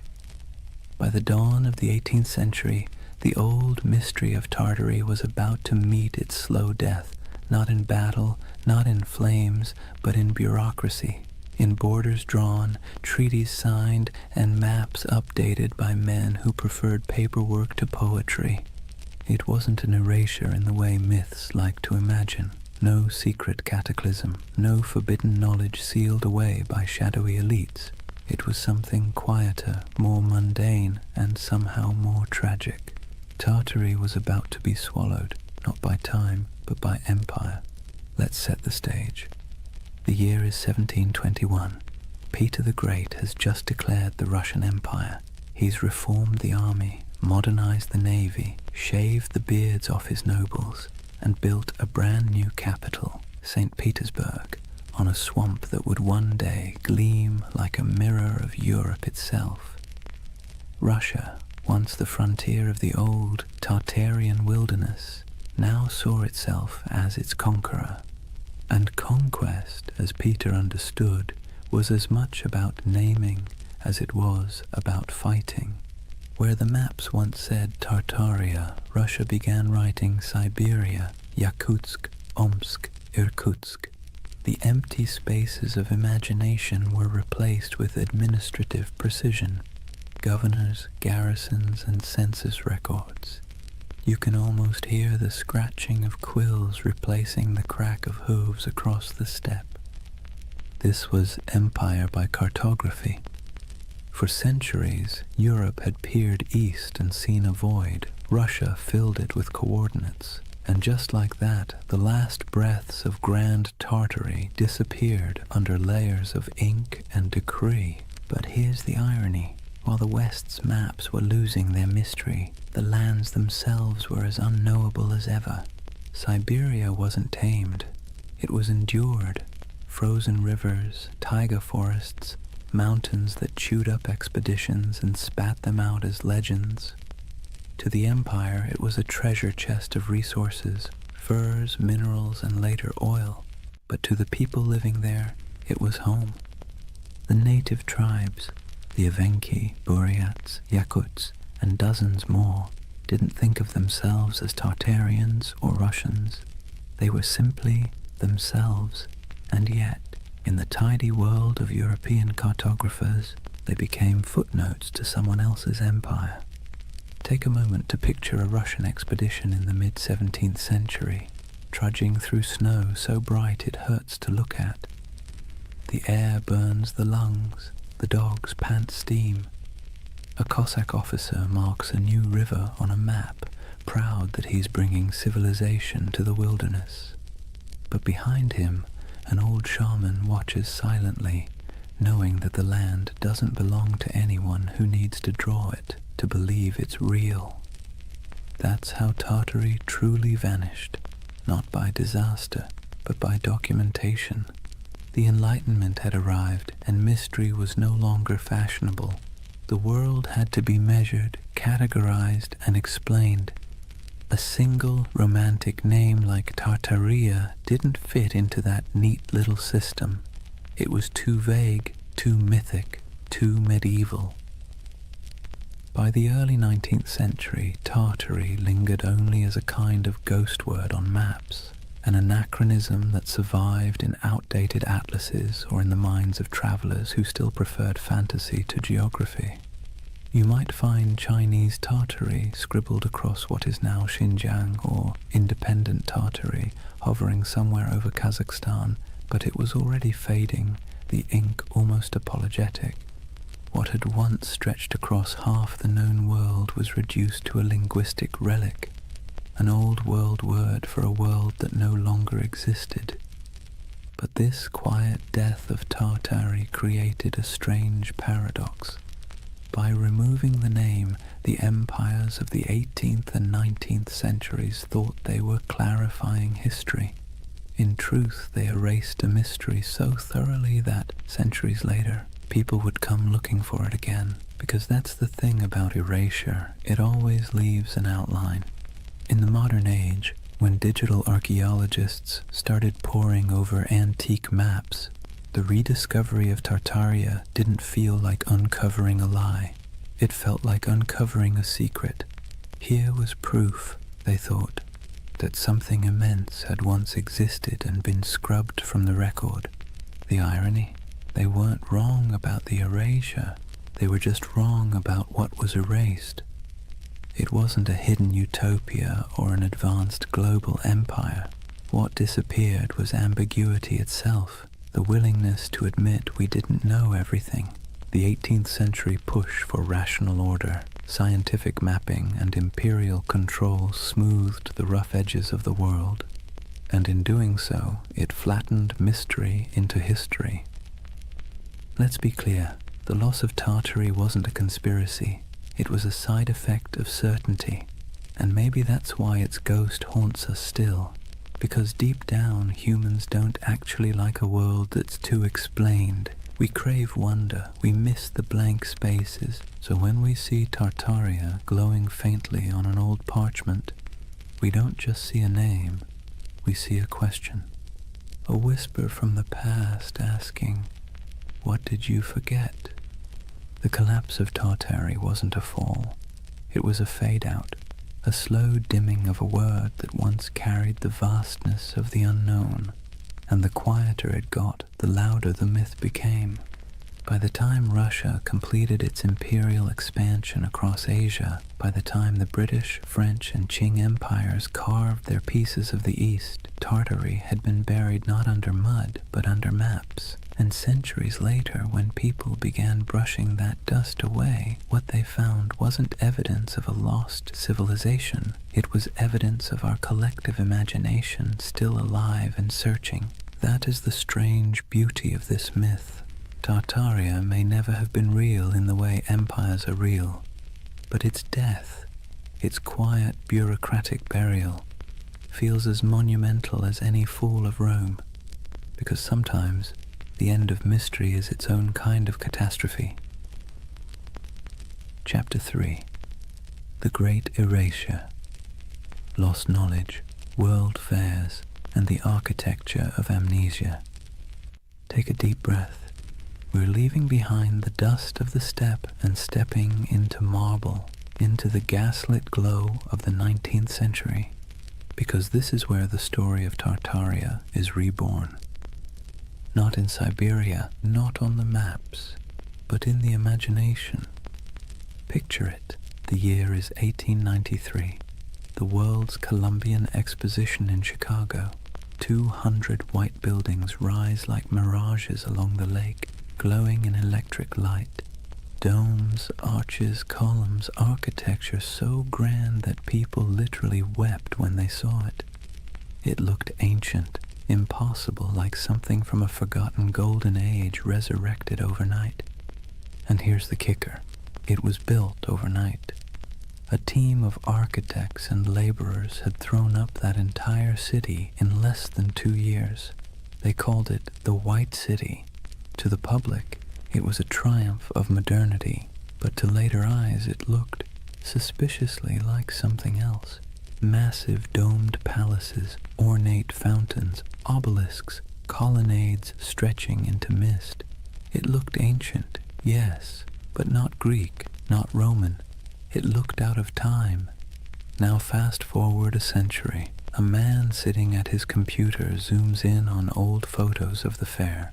He pauses. He notices something strange. The buildings look far too advanced for their time, he thinks. Too perfect, too grand. And then he finds something even stranger. After the fair ended, almost every single building was demolished, burned, scrapped, gone. And that's how a new kind of myth was born. The idea that maybe, just maybe, these temporary structures weren't built at all, at least not by us. Maybe they were rediscovered, remnants of an older, erased civilization. A civilization called Tartaria. Let's be clear, the buildings were real. We have blueprints, records, payrolls, receipts for every brick. But the feeling, the awe they inspired, the eerie way they appeared and vanished, felt mythic. It tapped into something ancient in the human psyche. our suspicion that we've forgotten something big. And once that suspicion took root, it spread. Soon people began noticing Tartarian architecture everywhere. Those impossible domes in St. Petersburg, the Capitol building in Washington, the palace-like train stations of Paris, even the city halls of small American towns. Weren't they all too ornate, too advanced for their supposed era? The theory blossomed like ivy over ruins that maybe the 1800s weren't a time of invention, but of cover-up, that there had been a worldwide reset, a mud flood, a cataclysm that wiped out the old civilization and left humanity to rebuild amid the ruins. The world's fairs, in this view, weren't celebrations of modern progress at all. They were redecorations, a way to reintroduce a repurposed world, scrubbed clean of its true history. The fairs, the grand expos, were merely the unveiling ceremonies of a planet repainted. Now this is where skepticism and wonder collide, because if you look at those photos, you can feel it. The eerie stillness of early photography only adds to the illusion. Long exposures make crowds disappear. The buildings stand pristine, gleaming, deserted, as if waiting for a civilization that never returned. It's beautiful and unsettling and hypnotic. Even historians, with all their explanations, temporary plaster facades, neoclassical revival trends, technological optimism, can't quite dispel the dreamlike quality. It's too pretty, too deliberate. It feels like memory, not progress. And that's what makes the Tartaria myth so powerful. It didn't come from ignorance. It came from longing. Because by the 19th century, humanity had built machines that could fly, factories that could blot out the sun, and cities that swallowed nature whole. We had replaced mystery with machinery. But beneath the gears and soot, people were starting to feel something hollow, something missing. Tartaria filled that hole.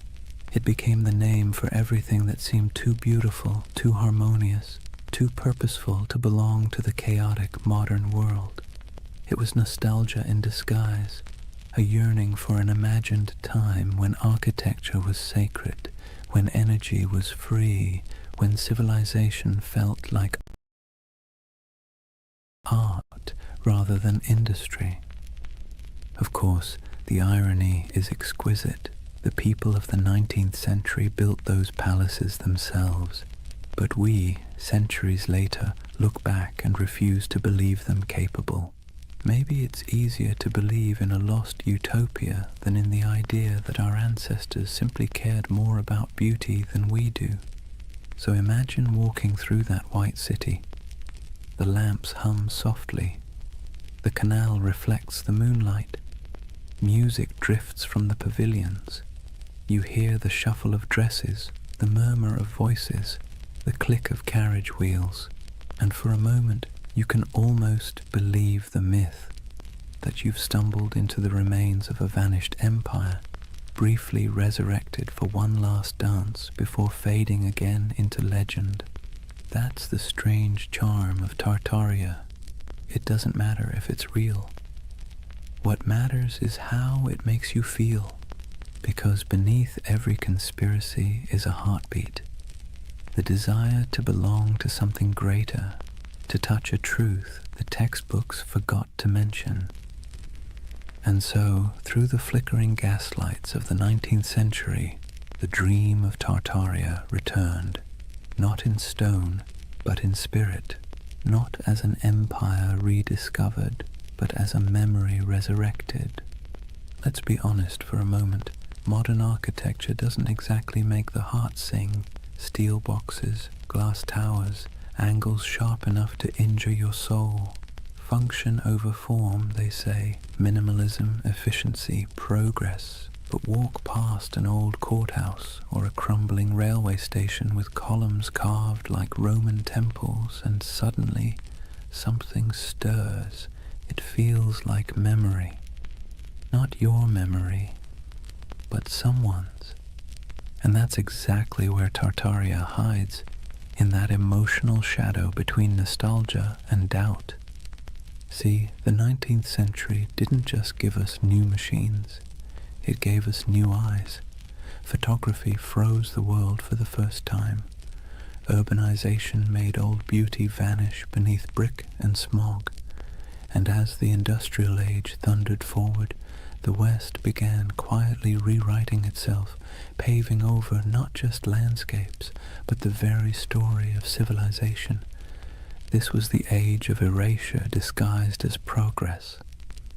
When old cathedrals were restored into shapes they had never been, when ancient city walls were torn down to make room for the future, when soot-blackened monuments were scrubbed and renamed, their histories conveniently rewritten for the age of reason. Historians call it modernization. Tartaria believers call it cover-up. Now, let's pause and take a breath, because this is where myth and history start blending like watercolor. The truth is simpler, but also sadder. It wasn't a conspiracy, it was forgetfulness. The 1800s were obsessed with the new: steam, glass, iron, materials that seemed to promise immortality. The faster technology advanced, the more the past looked like an inconvenience. When people demolished centuries-old buildings to make room for factories or boulevards, they didn't think they were erasing history. They thought they were improving it. But here's the paradox. Progress, when it moves fast enough, feels like amnesia. Imagine being a farmer's son in 1820, living in a cottage built by your grandfather, heated by the same hearth. Then picture your grandson in 1890, born under electric light, surrounded by locomotives, reading newspapers printed on machines that could churn out 1 million copies before breakfast. The pace of change was dizzying. The world your ancestors knew had disappeared before your own eyes. And when memory fades that quickly, even the truth starts to look like myth. That's why the great buildings of the 19th century seem suspicious to us now. They're too perfect, too ambitious, too permanent in an age obsessed with speed. To modern eyes, they feel like artifacts of a lost age, something inherited, not made. The Tartaria theory, in this sense, is less about deceit and more about disbelief. We don't believe we could have built something so beautiful in such a short span of time. And perhaps we're right, but not in the way we think, because that beauty came at a cost. It came from child labor, industrial soot, and the quiet suffering of millions who laid bricks, carved columns, and forged iron in furnaces hotter than the sun. It came from colonial wealth siphoned from distant lands. The marble glimmered, yes, but it glimmered on the backs of the exhausted. So when modern minds gaze at that architecture and whisper, "This can't be human," they're half right. It wasn't built by ordinary humanity. It was built by empire. But myths rarely linger on exploitation. They linger on wonder. That's what gives the Tartaria myth its endurance. It erases guilt and replaces it with awe. Instead of confronting how we gained that grandeur, we imagine inheriting it from some ancient, harmonious civilization. A world without conquest, without industry, without soot. A world that built for beauty's sake alone. That's the secret comfort of believing in Tartaria. It allows us to dream of innocence without the blood, to long for sophistication without the cost. And it's not entirely foolish, because beauty is suspicious in the modern world. Think about it. When was the last time a new building made you stop and gasp? When was the last time a city skyline felt like poetry instead of spreadsheet logic? We live in an age that worships utility and scoffs at ornament. So when people look at those domed cathedrals, those train stations like palaces, those impossible star forts etched into the earth, they don't just see architecture, they see meaning, they see intention. And maybe that's what we've lost, the sense that building could be an act of reverence. The Tartarian lens turns architecture into scripture. It whispers that every arch, every dome, every hidden basement tells a story too big to fit inside textbooks. And whether that story is real or imagined, it soothes a modern ache, the feeling that progress has traded wonder for efficiency. So next time you see an old photo of St. Petersburg shrouded in snow or San Francisco City Hall gleaming in filtered sunlight, look closer, forget the dates, forget the facts, and just feel it. The silence, the symmetry, the faint pulse of something grander than logic. That's the hum Tartaria leaves behind. The ghost frequency of a civilization that may never have existed, but still haunts us with the possibility that it did. And maybe that's enough. Maybe the myth survives not because it's true, but because it's beautiful. Because deep down, beauty itself has started to feel like a conspiracy. Here's the funny thing about lost civilizations. They always seem to resurface when technology changes. The printing press revived Atlantis, television revived the pyramids, and the internet, well, the internet resurrected Tartaria, not in dusty libraries or archaeological digs, but in image boards, YouTube videos, Reddit threads, and algorithm-fed rabbit holes that feel half like history class and half like lucid dream. If the 19th century erased memory through progress, then the 21st century resurrected it through curiosity. The internet, for all its chaos, gave the world a second archive, a place where forgotten photographs, misfiled maps, and half-remembered myths could find each other again. And that's where Tartaria thrived, among digital ruins. Let's be clear, no mainstream historian believes in the Tartarian Empire, but belief doesn't need credentials, it needs emotion. And online, emotion spreads faster than evidence. It starts small. Someone scrolling through antique photos finds an image of a half-buried building, its windows strangely below street level. They post it with a caption, "Mud flood? Hidden history?" Someone else comments with an old map labeled Great Tartary, stretching across half of Asia. Another user adds photos of star forts, geometric fortifications shaped like mandalas carved into the earth. Then someone else notices that the architecture of 19th century world fairs, domes, spires, impossibly ornate facades, seems eerily similar across continents. And suddenly, the pattern takes on life. A civilization that might never have existed begins to coalesce, not in ruins, but in pixels. It's fascinating to watch. The modern Tartarian myth isn't a single story.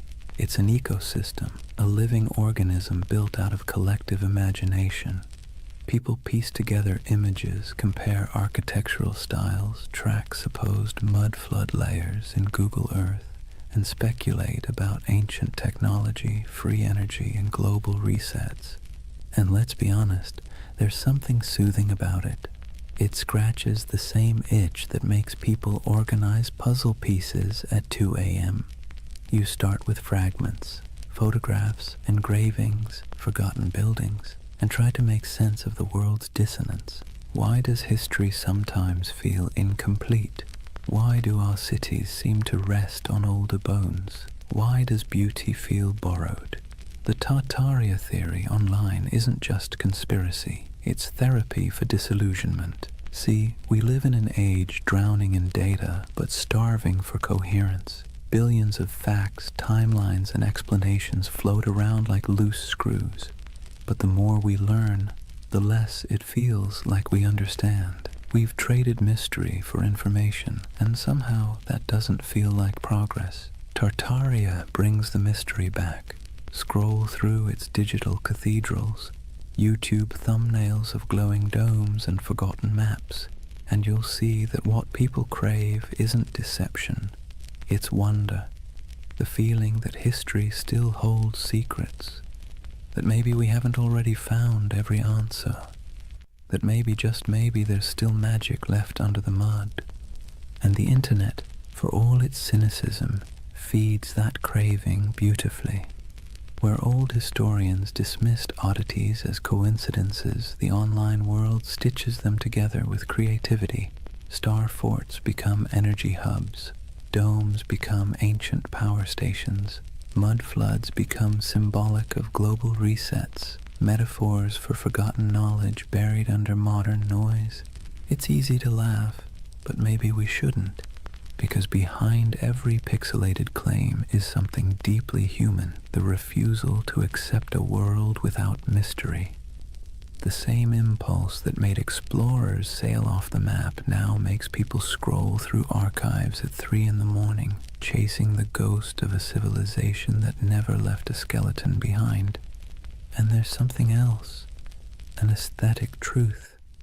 Look at those old photos.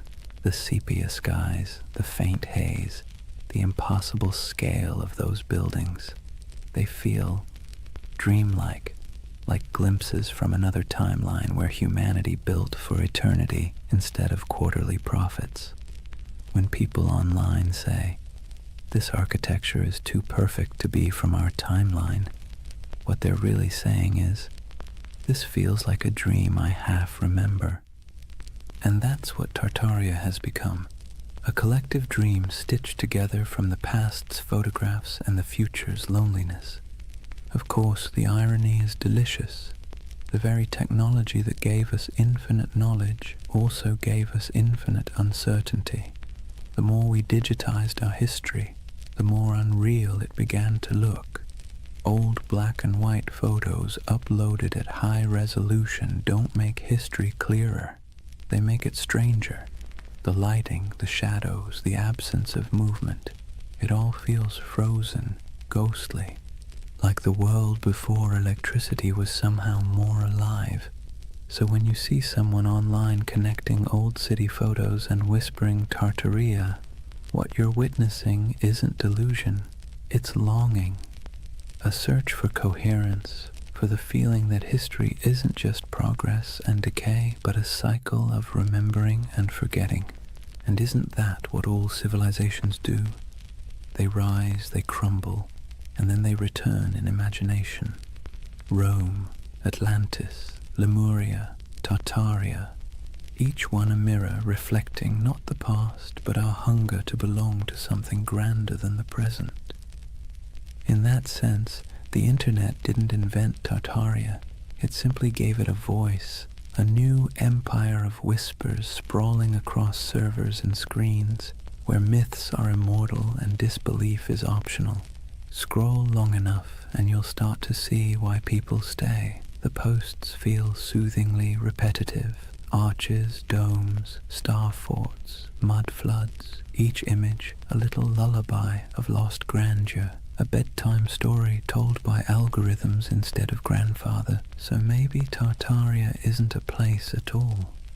Maybe it's what happens when memory and imagination meet in the glow of a computer screen. Half fact, half wish. The myth doesn't just say, "Look what we've lost." It says, "Look what we still want to believe." And that, perhaps, is the most human story of all. Let's pause for a moment, take a slow breath, and think about why people believe in things like Tartaria. Not in the mocking way you see on forums or documentaries, but really think about it. Why does the idea of a lost civilization hidden under our cities feel comforting? It's not stupidity, it's not gullibility, it's yearning. Humans, for all our cleverness, are wired for mystery. We're pattern-seeking animals, tracing meaning in the stars, in tea leaves, in the cracks of old maps. The unknown makes us restless. The known makes us bored. And between the two, we spin myths that make life feel a little more meaningful. Tartaria lives in that space. It's not really about mud floods or star forts.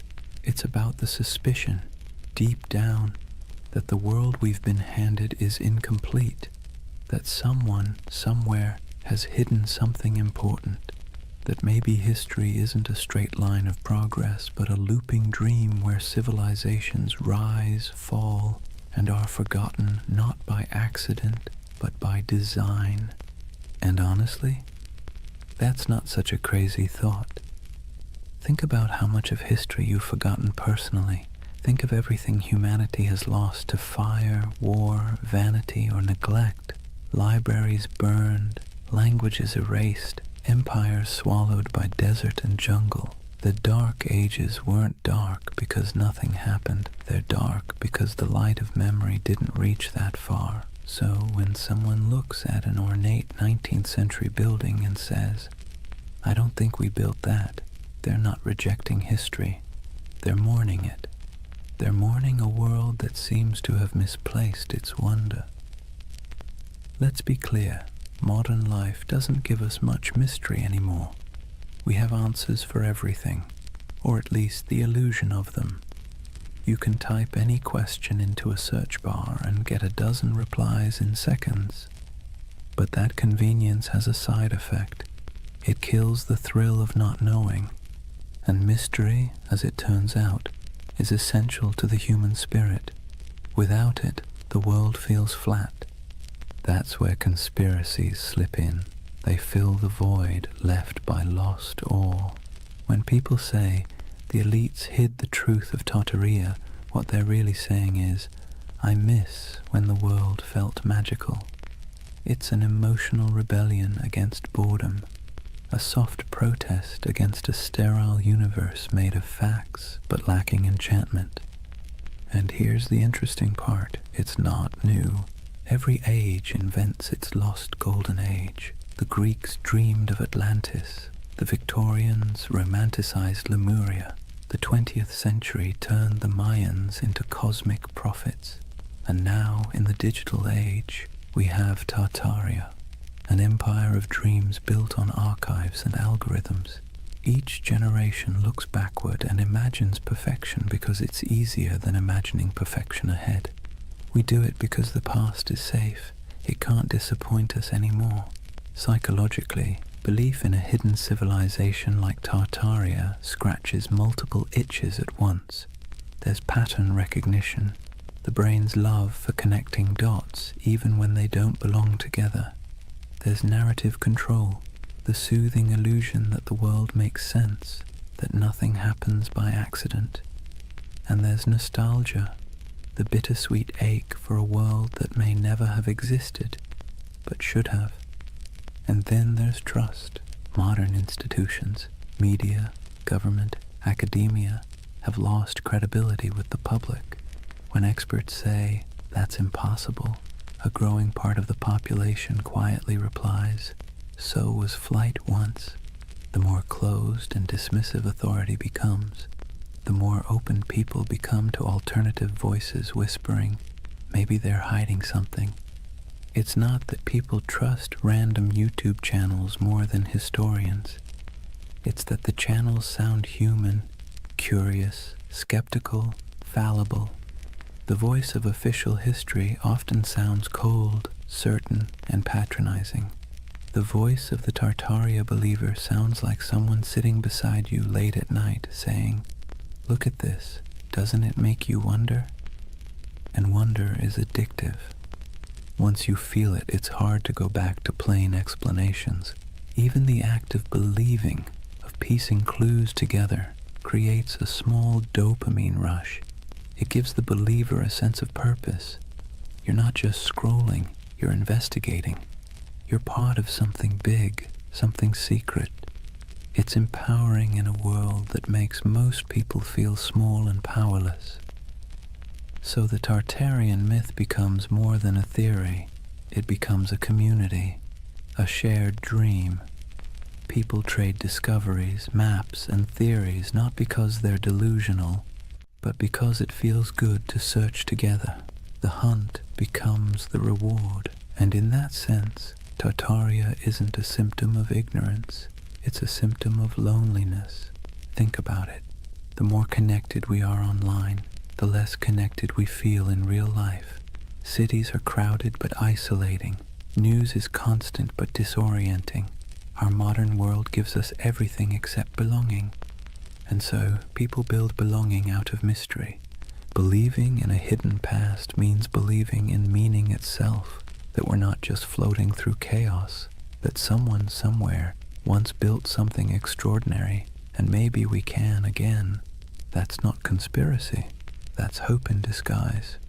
Of course, hope can be dangerous when it turns to dogma, when questioning becomes obsession, when imagination becomes paranoia. That's when the myth begins to rot, when every gap in knowledge becomes a plot, and every historian becomes an enemy. That's when wonder collapses into fear. But before that point, before the cynicism sets in, there's something oddly beautiful about it. People standing in awe before old cathedrals and asking, how did they do it? People digging through archives at midnight, convinced that history still has secrets. It's easy to mock that. Harder to admit that it's the same impulse that built science, art, and philosophy in the first place. Curiosity is the ember. Myth is just the smoke. So the Tartarian believers, in a strange way, are modern heirs to the ancient dreamers, the ones who stared at the stars and saw gods, the ones who saw order in chaos. They're not historians, but they are human. They want the past to matter. They want the present to make sense. And maybe that's why Tartaria lingers. Not because it's real, but because it feels right, in some deep, poetic way that logic can't quite dismantle. It tells a story not about what we've found, but what we've lost. And that's a kind of truth, too. As the night deepens, imagine those endless digital threads, thousands of people across time zones, glowing screens reflecting in tired eyes, all dreaming together of a civilization that never was. Maybe they aren't crazy. Maybe they're just homesick for a world that once felt full of wonder. Let's take a breath here.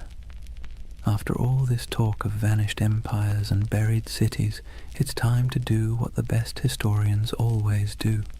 Look carefully, quietly, and without agenda. Because when you set aside the noise of the internet and really look at what's left of Tartaria, what you find isn't a conspiracy. It's something far more human, and somehow even more fascinating.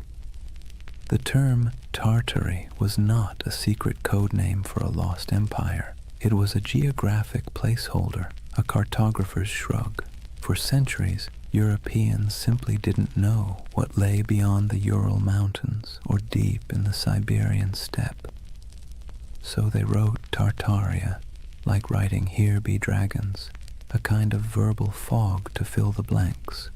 The maps weren't evidence of an empire erased. They were evidence of ignorance being slowly replaced by exploration.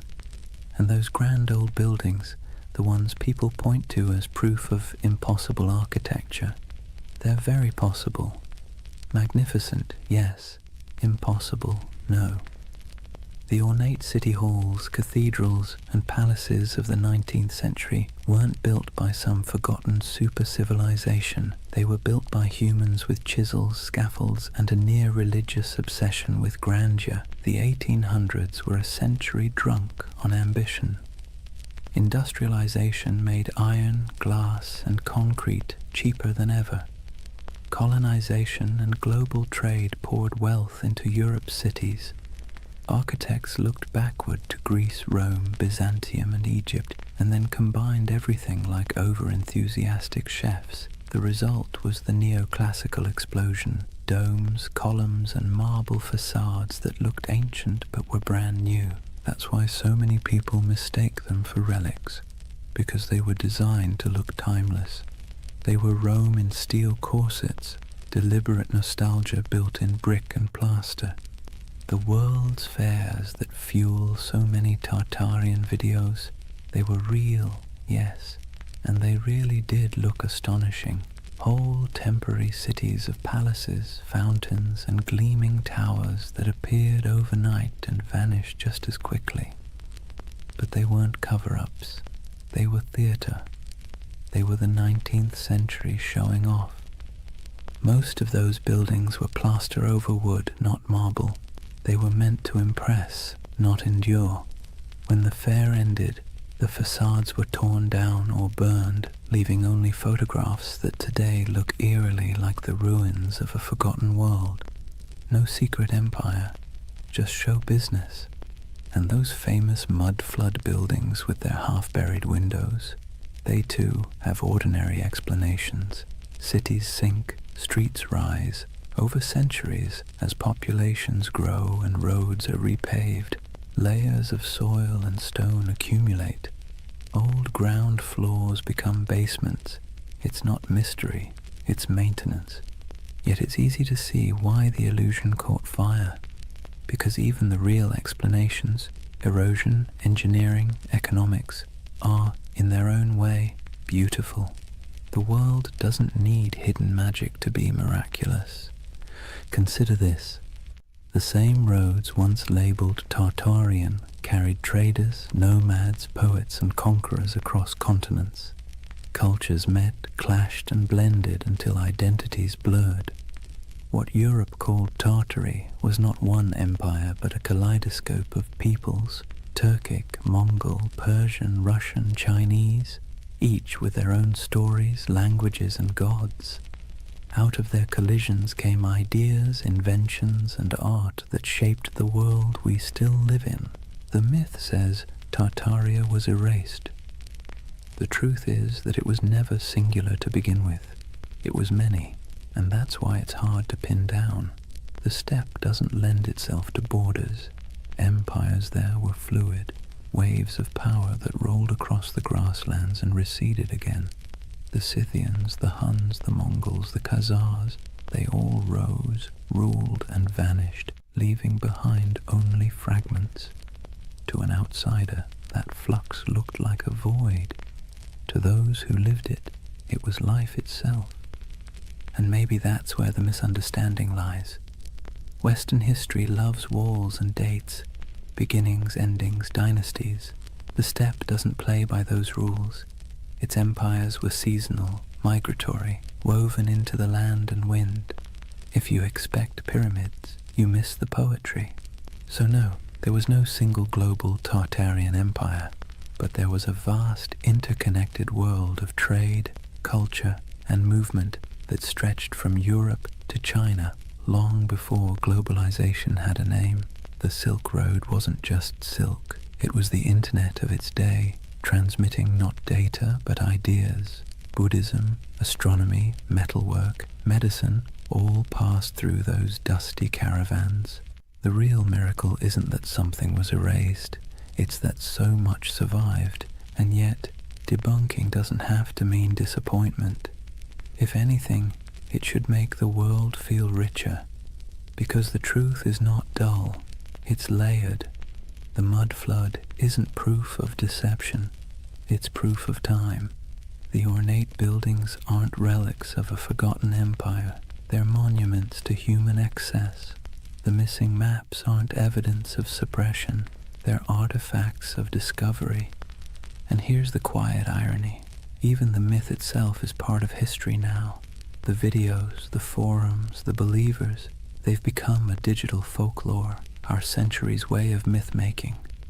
Future historians might study us and say, they dreamed of Tartaria because they were tired of concrete. Maybe that's what keeps the story alive. Not deceit, but desire. The desire for mystery, beauty, and meaning in an age that feels too catalogued, too explained. Tartaria is less a conspiracy than a collective poem, one line written in frustration, another in wonder. And perhaps that's how we should leave it, gently. The myth and the truth coexisting like twin shadows cast by the same fire. The factual story of history's shifting frontiers, and the emotional story of humanity's hunger for lost splendor. So the next time you pass an old building with buried windows, or stumble across an antique map marked Tartary, don't roll your eyes. And don't fall into the rabbit hole either. Just pause, look, feel the weight of centuries pressing quietly under your feet. Real or imagined, every layer of that soil carries a story. Because whether it's called Rome, Babylon, Atlantis, or Tartaria, the dream of forgotten empires never really fades. It just changes shape, waiting for someone new to wonder. Chapter 4. The Eternal City, Why We Dream of Lost Civilizations. Take a moment, close your eyes, and imagine you're standing in the ruins of a city that never existed. The stones are warm beneath your feet. The air hums faintly with the echo of 1,000 unrecorded stories, and the wind brushes against carved columns whose builders' names were never written down. It's a dream, but somehow it feels truer than waking. That's the strange comfort of Tartaria. Even after we've picked apart the facts, even after the history books have closed the case, the idea lingers. The notion that somewhere, sometime, humanity built something magnificent, a civilization unified, enlightened, and then, inexplicably, erased. It's the same instinct that makes us search for Atlantis, or Lemuria, or the lost library of Alexandria. A quiet yearning that whispers, maybe we used to know more, maybe we were better once. And let's be clear, this isn't foolishness, it's longing. Believing in Tartaria isn't really about maps or mud floods. It's about something deeper, the ache for lost harmony, for order in the chaos of modern life. When we look around at endless screens, broken systems, and cynical politics, it's easy to imagine that somewhere in the past, people had it figured out, that there was a time when beauty and wisdom ruled, before we traded them for convenience. The myth gives that feeling a shape. Tartaria becomes a mirror for what we think we've lost, a golden age we can project our frustrations onto, a fantasy of unity against the fragmentation of the modern world. But here's the curious twist. Myths like Tartaria comfort us because they're out of reach. They can't be disproven in a way that satisfies the heart. The less we know, the more space the imagination has to wander. That's what myths do best. They thrive in the gaps, the shadows between facts. Think about how the story feels, not just what it says. Tartaria isn't told in sharp, factual sentences. It's whispered in forums late at night by people who sound more wistful than conspiratorial. They're not shouting about domination. They're sighing about what might have been. It's not paranoia, it's melancholy. The same kind of melancholy you feel walking through an abandoned building, seeing beauty and decay folded together. There's a paradox at the heart of this comfort.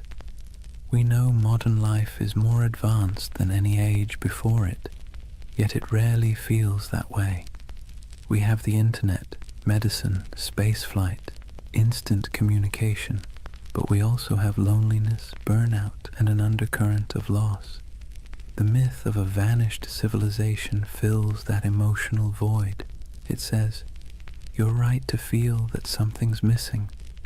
It's like nostalgia for a memory we never had, and in that sense, Tartaria isn't about the past at all. It's about the present, about how alien our own world can feel. The skyscrapers of glass and steel, the humming servers, the sterile symmetry of cities built for efficiency rather than awe. No wonder people scroll through photos of old domes, arches, and impossible cathedrals and feel something stir. Those buildings look like they remember something we've forgotten, so we call it Tartaria. We give the feeling a name. It's easier to believe there was once an age of grace that was stolen than to accept that beauty is fragile, and we let it slip away ourselves. But this comfort isn't all illusion. The belief itself reveals something profound about us. humans are meaning-seeking creatures. When the world feels senseless, we create patterns to make it make sense. We weave stories over the noise, and in those stories, we find calm. Myths are our way of telling ourselves that the universe still has order, even if it's hidden. That's why so many people find peace in the idea of a lost civilization. It implies that knowledge, beauty, and balance aren't gone forever, just misplaced. It turns chaos into a temporary condition.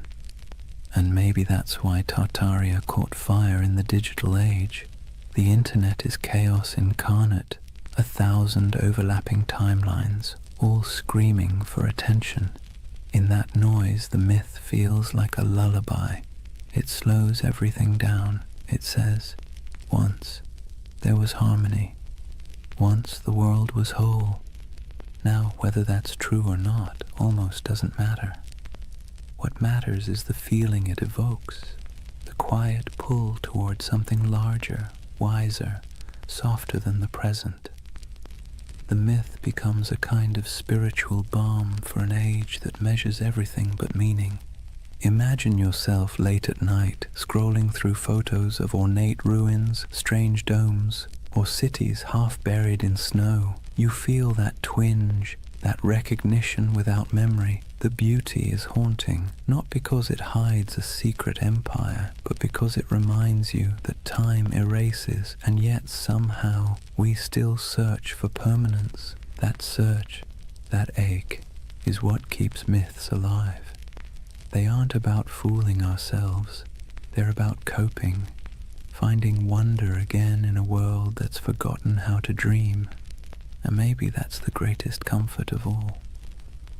Tartaria might not have existed on a map, but it exists in us, in that quiet place between curiosity and longing, where we still hope that something grand and good once stood before the mud, before the noise, before the forgetting. If you really want to understand why Tartaria has captured so many imaginations, you have to stop asking what it was, and start asking what it means. Because myths, like mirrors, don't just reflect the world, they reflect us. When people talk about Tartaria, they're not just discussing lost cities or forgotten empires. They're projecting themselves, their hopes, their doubts, their nostalgia, onto a blank canvas of the past. Tartaria becomes less of a place and more of a personality test for civilization. Think about it. To some, Tartaria represents a golden age of harmony and beauty, proof that humanity once lived in balance with nature and technology. To others, it's evidence of corruption and suppression, a story of truth hidden by elites and rewritten by victors. The same myth, two completely different reflections. It tells you less about history and more about what people want from it. And maybe that's the point. Tartaria isn't history. It's a Rorschach test for modern anxiety. We look into its cloudy waters and see what we most long for, or most fear. Let's be clear, myths don't survive because they're accurate. They survive because they're useful. They give shape to feelings that don't fit neatly into textbooks. They're how we process the gap between the world we have and the one we wish we had. The idea of a lost, enlightened civilization comforts us precisely because it suggests that the world wasn't always this complicated. That maybe, somewhere back in time, people figured out the balance between science and spirituality, between art and function, between progress and peace. And if they could, maybe we can again. That's why you'll notice something poetic in the way Tartaria believers talk. It's not just data or dates, it's reverence. They speak of architecture the way others speak of cathedrals. They trace maps like pilgrimages. They aren't just arguing for history. They're mourning for something sacred.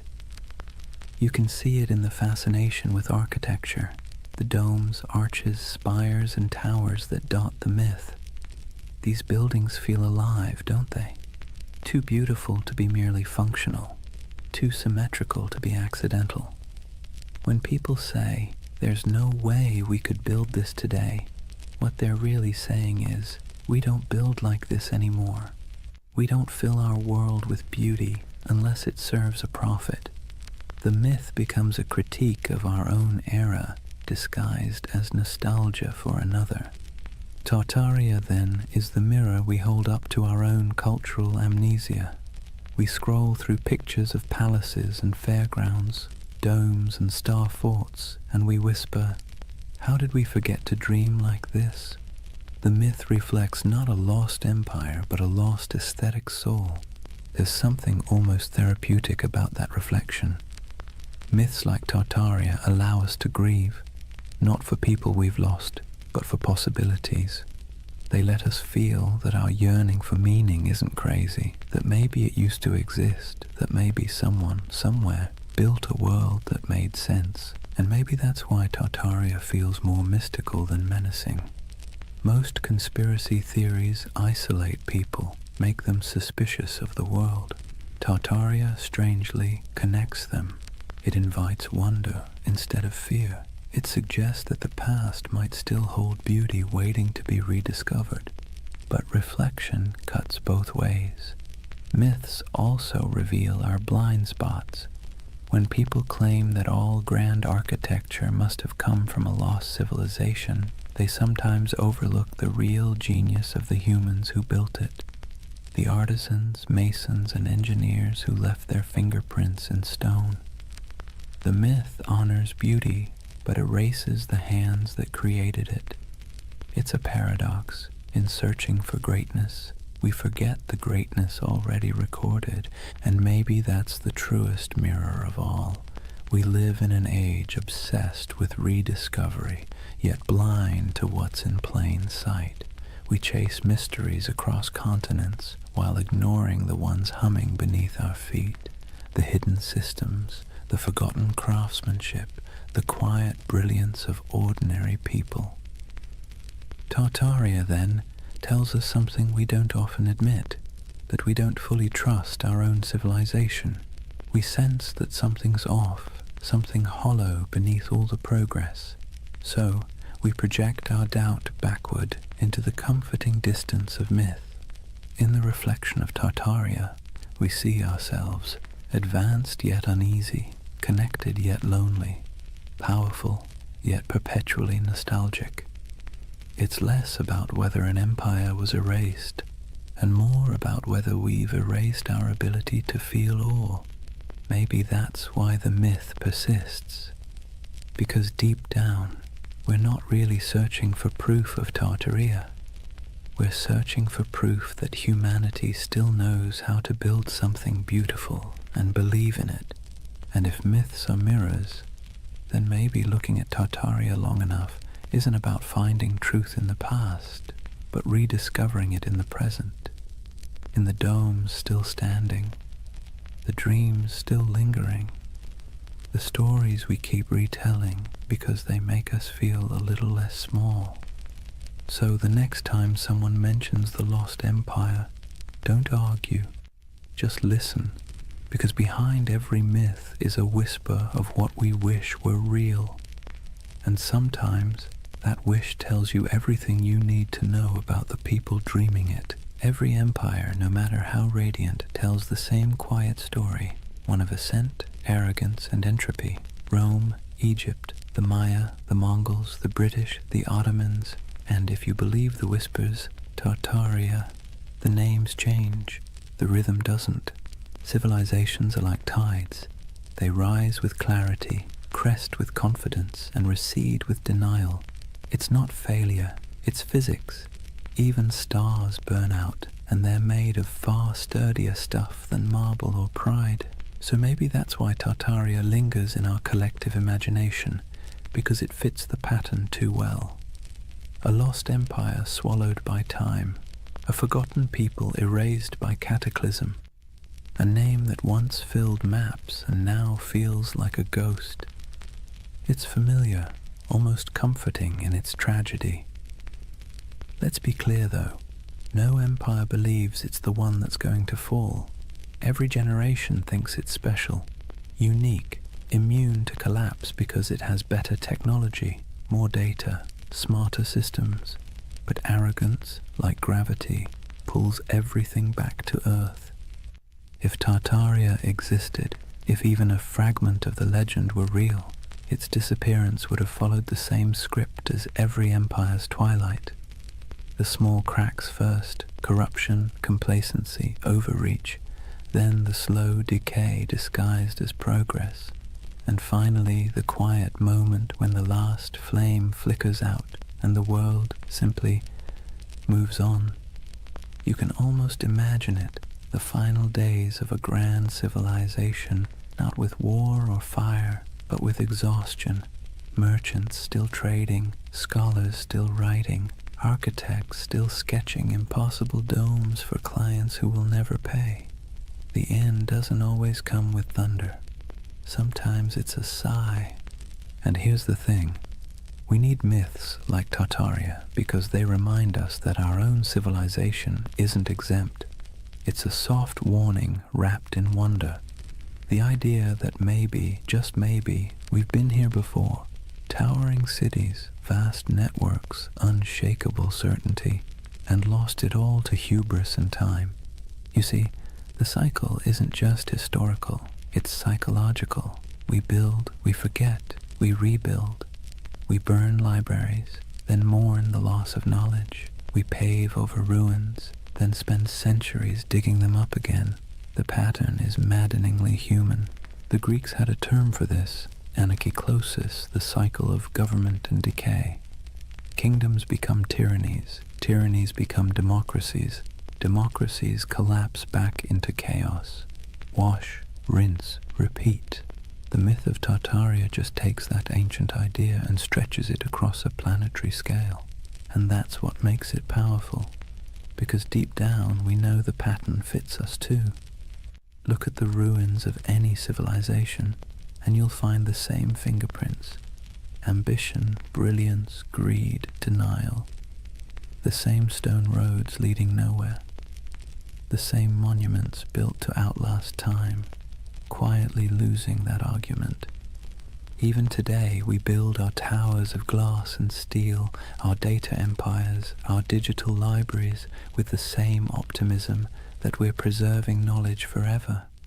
But maybe 1,000 years from now, someone will wander through our abandoned cities and ask the same question we whisper about Tartaria. Who built all this? Maybe that's why we're drawn to stories of collapse told in soft voices, because they allow us to grieve for what's inevitable before it happens. They help us process the strange truth that impermanence is not failure, it's the natural order. In that sense, Tartaria becomes a bedtime story for civilization itself, a reminder that we are temporary but not meaningless, that even in loss there's continuity. The ruins of one world become the foundations of the next. And if you look closely, you'll see that rebirth is always hiding inside decay. The Renaissance bloomed from the ashes of plague. The Enlightenment grew out of dark superstition. Even myths once dismissed are rediscovered as metaphors with new life. The cycle never ends. It only changes costume. So perhaps Tartaria isn't just about a lost civilization, but the eternal rhythm of creation itself. We build worlds, lose them, and then dream them again. Every myth, every ruin, every archive is a heartbeat in that endless pulse. Imagine standing at the edge of some forgotten city, moss creeping over marble, wind sighing through hollow windows, and realizing that this place once thought it was eternal too, that people once stood here, confident that their children's children would never forget their names. But the earth has other plans, and yet the beauty is in the persistence. Even in silence the stones whisper. Even when names fade, the patterns remain. Every fallen empire becomes a lesson written in dust, and every myth like Tartaria is the echo of that lesson, trying to reach us before we make the same mistake. History doesn't repeat exactly, but it rhymes in hauntingly familiar cadences. The trick isn't to break the cycle, it's to learn to hear the rhythm, to build with humility, to remember what was forgotten before, and to leave behind something that, even when buried, still hums with meaning. So when you hear the word Tartaria, don't roll your eyes. Listen to the rhythm beneath it, because that's not just a myth about the past. It's a lullaby for the present, and maybe a warning for the future. There's something irresistible about a mystery that refuses to die. You can debunk it, explain it, trace its origins down to the dusty corners of old libraries, but if it still feels like a secret, people will keep chasing it. That's the real magic of Tartaria. It doesn't survive because it's proven. It survives because it haunts. In a world that measures everything, categorizes everything, and leaves nothing ungoogleable, a mystery like Tartaria feels like a rebellion. It's a crack in the glass of certainty, a reminder that not everything is neatly archived in the cloud. Some things remain just out of reach, teasing, luminous, half-remembered. Let's be honest, the modern world isn't built for mystery. We live in an age of answers. Every question has a search bar waiting to solve it in half a second, and yet deep down, we miss not knowing. We miss wonder. We miss the feeling that the world is bigger than our understanding. Tartaria gives us that feeling back. It's a paradox. We're surrounded by more information than any civilization in history, and somehow we trust less of it. We have satellite maps of every mountain, street view of every alley, but we still find ourselves staring at old maps labeled Grand Tartary and thinking, maybe something's missing. Maybe history isn't as linear as it pretends to be, and who can blame us? The past is always a little blurry, like a photograph printed from a damaged negative. Historians do their best to fill the gaps, but even the most rigorous scholarship leaves shadows. Tartaria slips into those shadows, into the empty spaces between what we know and what we feel. There's also a quiet beauty in unanswered questions. They remind us that curiosity itself is a form of connection. When someone spends years digging through forgotten archives, zooming into grainy satellite images, or exploring the ruins of an abandoned palace, they're not just chasing facts, they're chasing wonder. They're trying to feel something vast and timeless, something that hums beneath the noise of everyday life. Tartaria gives people permission to believe that the world might still hold secrets. That's why even skeptics can't quite bring themselves to dismiss it entirely, because even if it's not true in a historical sense, it's true in a psychological one. It's the same impulse that made ancient people draw constellations in the stars, to impose meaning on the infinite and find comfort in the patterns. Imagine yourself walking through an old European city at night. The cobblestones glisten after rain. Gas lamps flicker against the carved faces of forgotten gods on building facades.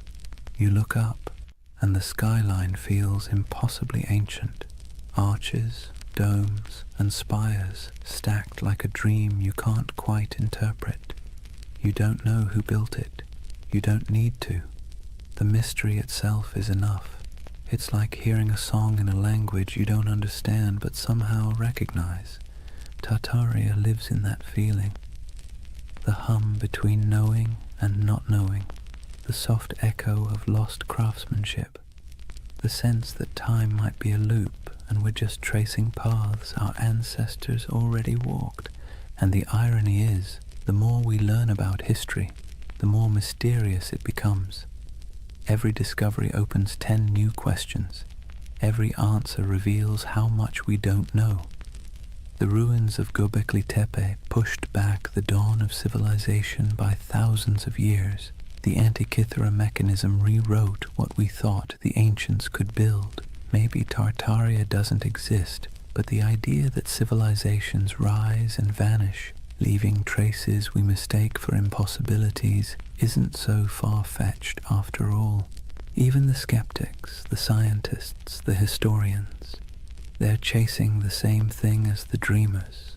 They just call it research instead of mystery.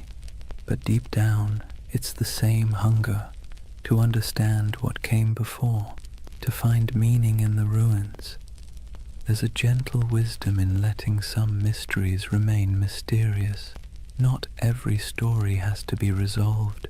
Not every legend needs to be disproven. Some things are more beautiful when they stay slightly out of focus. Tartaria belongs to that realm, the twilight between history and imagination.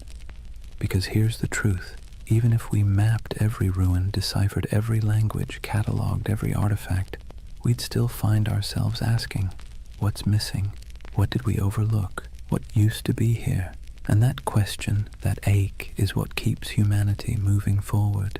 It's what drives us to explore, to create, to tell stories at all. Mystery, in a strange way, keeps us human. It reminds us that we don't control everything, that there are still edges to the map, and in a world that feels increasingly small, that's a comfort. So if you ever feel the pull of Tartaria, the urge to look at an old map and imagine lost cities under the soil, buried glass domes beneath the ice, vanished languages whispered through time, don't resist it. It's not foolishness, it's memory dressed as wonder. It's the part of you that still wants to believe there's more to the story, because there always is. Imagine drifting in that half-awake space between dreaming and memory, the kind where time doesn't quite make sense and faces blur into landscapes. That's what the myth of Tartaria feels like, a collective dream stitched together from ruins, half-forgotten books, and the quiet yearning that maybe, just maybe, humanity once built something beautiful and lost it. Not just an empire, but an idea. Tartaria isn't really about maps or mud floods.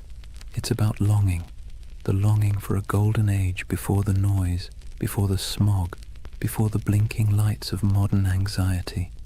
A world where cities gleamed, not with plastic and neon, but with purpose, where architecture felt alive, humming with mystery, where the air itself seemed to remember something divine. When people talk about Tartaria, they're really talking about home, a home they've never seen but somehow recognize.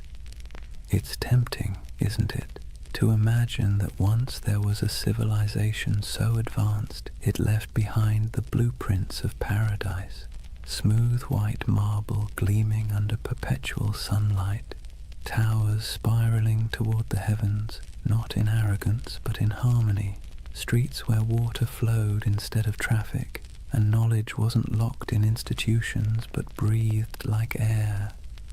The myth whispers that maybe humanity peaked, fell, and forgot, and maybe we're just children trying to remember the lullaby our ancestors sang before the storm. Let's be clear though, Tartaria, as the internet tells it, probably didn't exist, but the feeling of it does.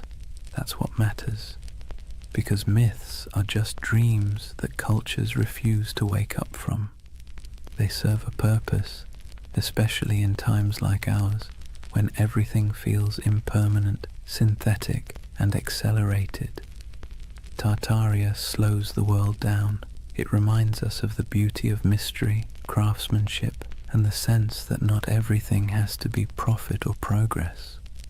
There's a kind of poetic justice in the way this myth took shape online, in the strangest corners of the internet. A digital ghost story for the digital age. Scroll long enough through photos of ornate buildings with impossible domes and buried windows, and you'll feel it too, that little flicker of awe. Even if your rational mind rolls its eyes, your imagination leans in. What if, it whispers, what if this really was part of something greater? The myth resonates because we're surrounded by ruins and don't realize it. The old train stations, the opera houses, the abandoned civic buildings with ceilings painted like cathedrals, they still stand, silent and out of place. They belong to an age that believed in permanence, in beauty as a civic duty, and compared to that, our world of glass and rectangles feels hollow. Tartaria becomes a name we give that feeling, the ache for artistry, for meaning carved in stone. But beneath the aesthetic nostalgia is something deeper, a memory not of buildings, but of belonging. When people say they erased Tartaria, what they're really mourning is the loss of connection, the sense that we were part of something coherent, meaningful, and vast. We feel fragmented now, nations arguing, truths dissolving, the past rewritten every week on social media. Tartaria becomes a symbol of unity we've misplaced, the dream that once we all spoke the same unspoken language, the language of creation instead of consumption. Maybe that's why the myth refuses to die. It's not a conspiracy, it's a yearning, a collective homesickness for a world that valued wisdom over noise. Whether it's a literal memory or a psychological echo doesn't matter. Myths like this are emotional fossils. They preserve what facts forget. If you strip away the maps and theories, what remains is something tender. The belief that we can do better, that humanity once built something sublime, not through domination, but through understanding, and that maybe we can again. It's less about recovering a lost empire and more about remembering how to build meaning into our world. And maybe, in a strange roundabout way, the myth is right. There was a flood, a metaphorical one, the flood of time, technology, and forgetfulness. It buried not cities, but attention. It drowned not buildings, but wonder. And now, through whispers of Tartaria, people are trying to dig it back up. Not the structures, but the feeling of awe they carried. Picture the end of the dream, an endless step at dusk. The horizon glows gold, and somewhere in the distance, faint towers shimmer through the haze. They're not ruins, not anymore, just echoes of possibility. You start walking toward them, though you know you'll never reach them. That's Tartaria, not a destination, but a direction, not history, but hope. And as you drift toward sleep, remember this. Every civilization is both a memory and a prophecy. What we imagine today shapes what we build tomorrow. So maybe Tartaria isn't behind us. It's ahead, waiting to be remembered not as a lost empire, but as an invitation to build again, but slower, kinder, wiser, to carve beauty into the world and mean it this time. Because deep down, that's all the myth ever wanted, to remind us that the most eternal things aren't marble or empire, but imagination itself. The quiet, persistent dream that we came from something extraordinary, and that we can still be. So now, as the story fades and the dream of Tartaria settles like evening mist, take a moment, breathe slowly, let the world around you grow quiet. The hum of the present softens, and for a brief, weightless instant, it feels as though time itself exhales. What have we really been chasing tonight? A vanished empire, a mystery hidden in maps and marble, or something smaller, quieter, something that hums inside us when we stare at old buildings and feel inexplicably that we've been here before? Tartaria may never have existed on any official timeline, but in another sense, it's never stopped existing. It lives in the empty plazas at dawn, when the light hits old stone just right, and the world feels ancient again. It lives in the symmetry of cathedrals, the curve of forgotten domes, the echo of a song hummed in a language no one remembers. It lives in us, the builders, the dreamers, the rememberers. And maybe that's the truth behind all forgotten civilizations. They never really vanish, they just move inward into the imagination. Every myth is a refuge, a way of saying, once we were capable of beauty. Once we remembered how to build with our hearts. So as you lie there now, listening to the quiet between sentences, imagine those impossible cities, half marble, half memory. The air is cool, the towers glow faintly, their reflections trembling in still water. Somewhere in the distance, bells ring, soft as wind chimes, a civilization asleep, waiting to be remembered. Let yourself drift there for a while, between the known and the forgotten, between myth and truth, between what was and what could be, because that's where Tartaria lives, not in the history books, but in the gentle space between waking and dreaming. The world outside your window may look ordinary, but beneath it runs the same current that built empires, painted ceilings, and told stories by firelight. It's the same desire to make meaning from the chaos, to leave something beautiful behind, even if no one remembers who built it. So rest easy. You don't need to solve the mystery tonight. You don't need to decide what was real and what was legend. Just breathe and listen. The past has a rhythm, slow and steady, like the tide, like a heartbeat. It's the sound of humanity remembering itself. Tomorrow the noise will return, screens, traffic, chatter. But tonight belongs to silence, to candlelight, to the soft pulse of an imaginary empire that refuses to die. Tartaria is gone, but also eternal, an echo across time reminding us that wonder is its own kind of truth. And as your eyes grow heavy, think of it this way. Maybe the greatest lost civilization isn't buried under mud or stone. Maybe it's the one inside us, waiting to be uncovered again. A world built not from power, but from awe. Good night, dreamer. Sleep well under ancient skies. And if you find yourself walking through those shining cities again, don't rush. Stay a while. The empire of imagination is always open.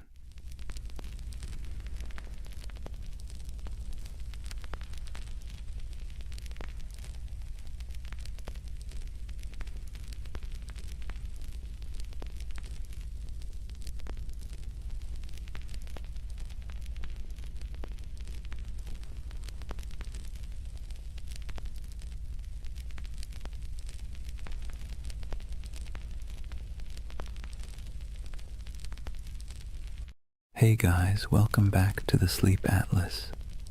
Tonight, we're wandering into one of those stories that sits somewhere between history and myth, the kind that makes textbooks squirm but conspiracy theorists cheer. We're talking about the Anunnaki, the ancient gods of Mesopotamia, the so-called Great Ones, whose names have echoed for thousands of years. Now, before you picture little green men zipping around in flying saucers, let's be clear. The Anunnaki weren't dreamt up by modern sci-fi. They were very real to the people of ancient Mesopotamia, the Sumerians, Akkadians, Babylonians, and Assyrians, who lived their entire lives believing these beings were watching, judging, and occasionally meddling in their affairs. These gods weren't distant. They weren't serene. They were moody, demanding, and sometimes alarmingly human in their behavior. But here's the twist. In the last few decades, the Anunnaki have been rebranded, plucked out of their ancient temples and repackaged as spacefaring engineers who supposedly created humanity. You've probably seen them pop up on late-night cable documentaries with dramatic music, or in corners of the internet promising that the truth is out there. On one hand, that's entertaining. On the other, it's a perfect reminder that myths are slippery. They change to fit whatever worries and wonders we carry. So tonight, I'm going to tell you their story. The real story, as much as we can piece together from clay tablets, broken myths, and a lot of scholarly head-scratching. We'll wander through the fields of Mesopotamia where ordinary farmers sweated under the sun, convinced that every harvest was a divine test. We'll meet kings who built entire cities just to brag that the Anunnaki approved of them. We'll listen to myths where God squabbled, punished, and occasionally spared humanity. And yes, we'll peek into the modern fascination with aliens because apparently every ancient thing eventually gets abducted by sci-fi. But don't worry, this isn't a lecture. Think of it as a long, meandering, nighttime walk through a world that feels both impossibly distant and strangely familiar. So, dim the lights, maybe pull a blanket a little tighter, and let's drift together into the land between rivers and gods. And before we begin, let me ask, what's keeping you up tonight? Let me know in the comments. I'd love to hear where in the world you're listening from. Settle in. Let's start at the beginning. Chapter 1. Life under the watchful eyes of the gods. Imagine yourself standing in the wide open plain of Mesopotamia, the land between the rivers, the Tigris to the east and the Euphrates to the west. The horizon stretches flat and endless, broken only by the shimmer of heat and the twisting bodies of those unpredictable rivers. The air is heavy, thick with dust and the smell of damp reeds. Somewhere in the distance, a donkey brays, and over all of it, an invisible weight hangs in the air, the belief that the Anunnaki are watching. To the people who lived here thousands of years ago, the rivers weren't just water. They were divine moods made liquid. A generous flood meant the Anunnaki were pleased. A drought meant they were angry. A sudden storm that flattened your barley fields, that was a cosmic tantrum, the gods reminding you who really ran the show. Every harvest, every illness, every successful birth or sudden death was interpreted as a sign that the Anunnaki were either blessing or punishing humanity. Daily life unfolded under this constant sense of scrutiny. Farmers trudged barefoot through muddy fields, wooden plows dragged by weary oxen. Every furrow cut into the soil was not just work, but an offering, an unspoken prayer that the Anunnaki would let the grain grow. Scribes bent over clay tablets in the shade of temples, scratching wedge-shaped symbols into wet clay, convinced that the gods valued their careful accounting of grain, beer, and taxes. Mothers tucked their children into reed mats at night with stories of Inanna and Enlil, half myth, half warning, because even bedtime carried reminders that the gods were keeping score. The landscape itself reinforced the idea. Towering ziggurats rose above flat mud-brick cities, stepped pyramids painted in bright colors that have long since faded. To climb one was to ascend closer to the heavens, to the Anunnaki who supposedly convened in their council chambers above. At the base, ordinary people shuffled forward with offerings, bowls of grain, jars of beer, bleating goats, hoping that their small sacrifice might earn a flicker of divine favor. And through it all, the question lingered. Were the gods ever satisfied? The answer, most of the time, was no. If the Anunnaki were pleased, life was merely tolerable. If they were displeased, life became unbearable. It was a kind of spiritual anxiety disorder written across an entire civilization, one that never let you forget that your fate was being judged by beings you couldn't see but definitely believed in. So here's the paradox of Mesopotamia and of the Anunnaki themselves. They gave people a framework to explain the chaos of life, but they also kept everyone permanently nervous. Imagine waking up every day knowing that your job performance review wasn't coming from your boss, but from a pantheon of unpredictable, immortal beings with the power to ruin your entire year.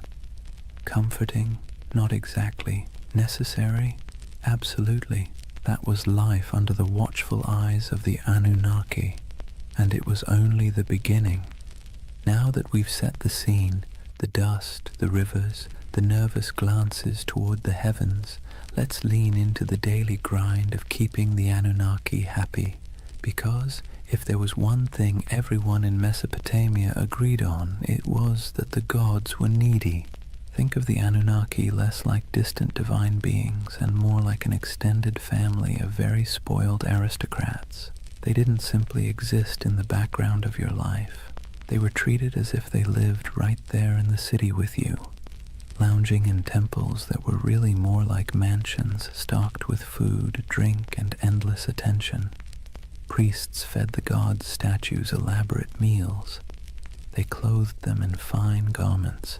They bathed them, sang to them, and even tucked them into bed at night with rituals designed to assure the gods that yes, they were adored. And here's the kicker, the gods didn't actually eat the food, wear the clothes, or drink the beer. The priests did, but in the logic of the time that was the point.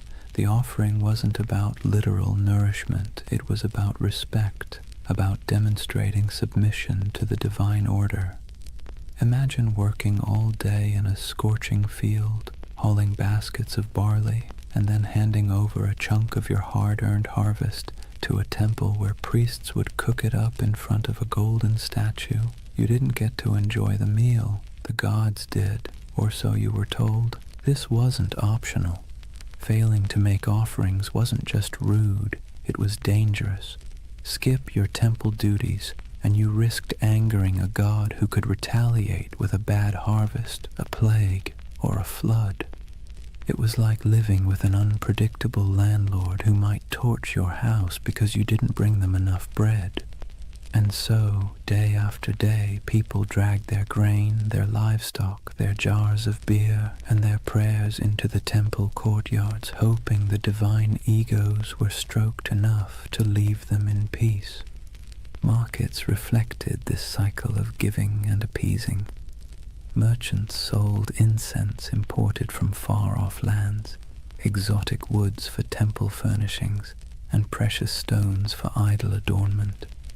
Whole industries thrived not because people needed goods for themselves, but because the gods supposedly needed them. The economy of worship was real, and it was heavy.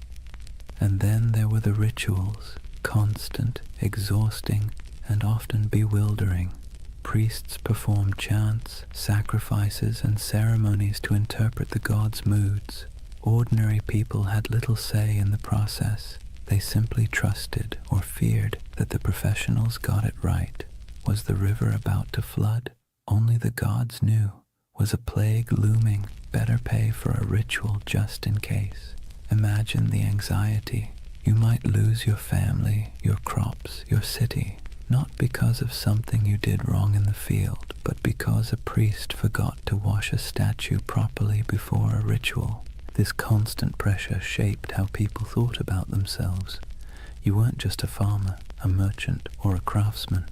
You were a servant of the gods, and your work was always under review. The Anunnaki weren't the kind of bosses who praised your effort either. At best, they ignored you. At worst, they punished you for reasons you could never quite understand. And yet there was comfort too. As strange as it sounds, the ritual obligations gave life structure. There was a rhythm to the year, festivals, sacrifices, processions, moments when the whole city gathered together in noisy, colorful celebrations. For a while, the pressure of survival melted into shared relief. Beer flowed, music played, incense smoke curled into the sky, and people could convince themselves that the Anunnaki might actually be pleased for once. But make no mistake, the weight of worship was heavy. It pressed down on every meal, every harvest, every family gathering. It meant living in a world where you never really owned your life. You were always making payments upward, into the hands of gods who demanded much and explained little. Civilization, in other words, came with a permanent divine subscription fee. So when you picture Mesopotamian life, don't just imagine mud brick houses and busy bazaars. Picture the temples looming above everything, casting long shadows across the city. Picture priests bustling through courtyards, chanting prayers and carrying offerings. And picture the ordinary farmer at the gate, holding a bowl of barley with cracked hands, hoping that this small gift would keep the Anunnaki's attention fixed somewhere else. That was the weight of worship, a constant burden, heavy as the mud brick walls themselves, shaping every breath of life in the land between the rivers. If temples were the stage for grand rituals, then the family was where belief in the Anunnaki seeped into the most ordinary corners of life. From the moment you were born in Mesopotamia, you were wrapped in layers of tradition, lore and stories that all reminded you the gods were watching and you had better behave. Picture a household, mud brick walls enclosing a small courtyard with reed mats laid out for sitting and sleeping. The air smells faintly of cooking grain, sheep dung burned for fuel, and maybe onions sizzling in oil if the family was lucky enough to afford them. Life here was simple, cramped, and endlessly repetitive. Yet, hovering over every task, grinding flour, weaving wool, teaching children their chores, was the belief that the Anunnaki were present, judging not just cities or kings, but households too. Families were patriarchal, meaning the oldest male ruled the home, and his authority was framed not as personal power, but as divine order. Fathers were seen as enforcers of a structure that supposedly mirrored the cosmic hierarchy. Just as gods ruled over humans, men ruled over their families. Hammurabi's famous law code spelled this out with brutal clarity. Wives owed obedience, children owed respect, and failure to comply could bring harsh consequences. This wasn't just social convention. It was written into the laws that claimed divine backing from the gods themselves. Mothers carried their own weight, of course. They were the backbone of the household, weaving, grinding, managing food stores, raising children, and passing on the stories that glued the family's beliefs together. Bedtime wasn't a cozy session of fairy tales. It was an education in fear and respect. Children were told myths of Inanna descending to the underworld, of Enlil sending storms, of the Anunnaki judging souls in the afterlife. These stories weren't entertainment so much as early compliance training. The message was clear: live properly or the gods will notice. Children's lives reflected this constant training. Boys learned the family trade early, whether that meant trudging in the fields, selling goods in the marketplace, or, if you were very lucky, scratching cuneiform signs into clay tablets under the harsh eye of a schoolmaster. Girls learned weaving, cooking, and managing the household, roles that prepared them to keep the rhythm of worship alive in the next generation. Even play wasn't free of divine oversight. Children carved little clay figurines of gods and heroes used in games that blurred the line between fun and reverence. Faith wasn't just whispered in prayers, it was baked into family rituals. Before meals, small offerings of grain or beer might be set aside for the household gods. Amulets were hung by doorways to ward off demons. Protective charms shaped like little snarling figures were placed in bedrooms, especially near infants. Birth itself was wrapped in ritual. Women prayed to Ninhursag, goddess of fertility, to protect mother and child, while midwives muttered incantations to keep evil spirits away.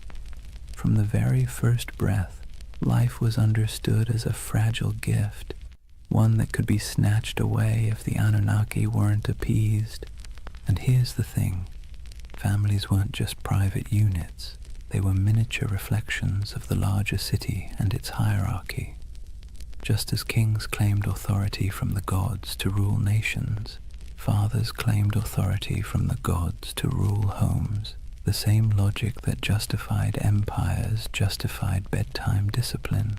Civilization and family structure grew up hand in hand, each reinforcing the other, all under the Anunnaki's restless gaze. Of course, within this strict system there were still moments of warmth.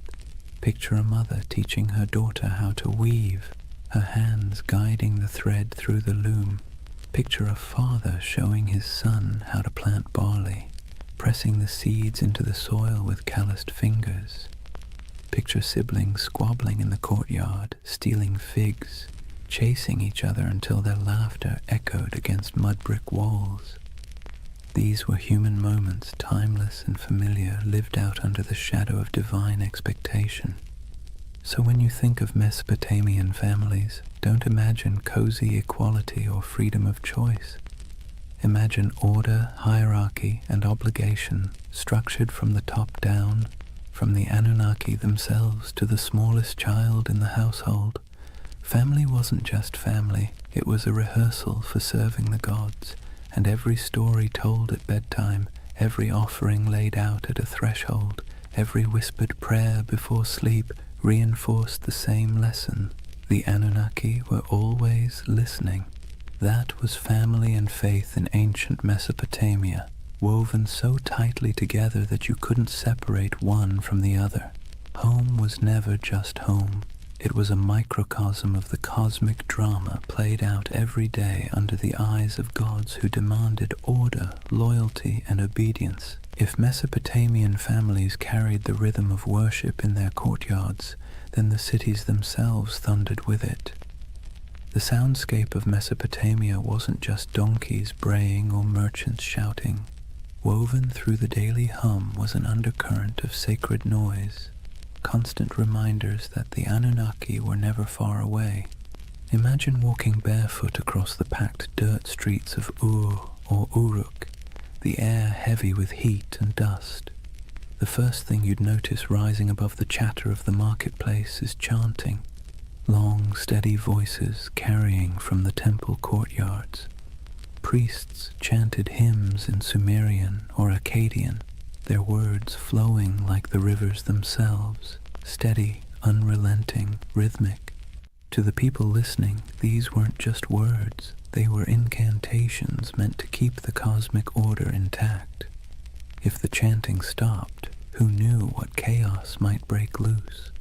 Temples were alive with activity. Incense smoldered, releasing thick curls of smoke that clung to the air, sweet and sharp at the same time. The scent was meant to please the gods, but for ordinary people walking by, it was a reminder that the divine was close enough to smell. Lyres plucked their delicate notes in temple courtyards, drums pulsed with steady beats, and flutes added piercing tones that drifted across rooftops. To us, it might sound like music.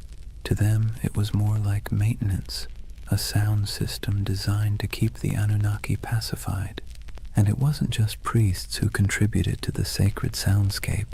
Festivals turned entire cities into orchestras of devotion. Imagine crowds gathering for a procession, voices rising together in chants, bells clanging, animals bellowing as they were led toward sacrifice. The ziggurat loomed above it all, terraces echoing with footsteps as priests climbed higher to offer food, drink, and prayers to the gods at the summit shrine.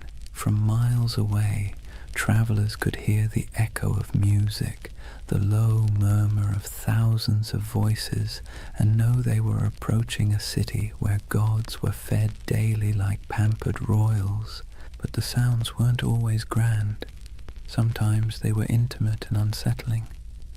Picture a priest muttering over the body of a sick child, reciting spells to chase away spirits.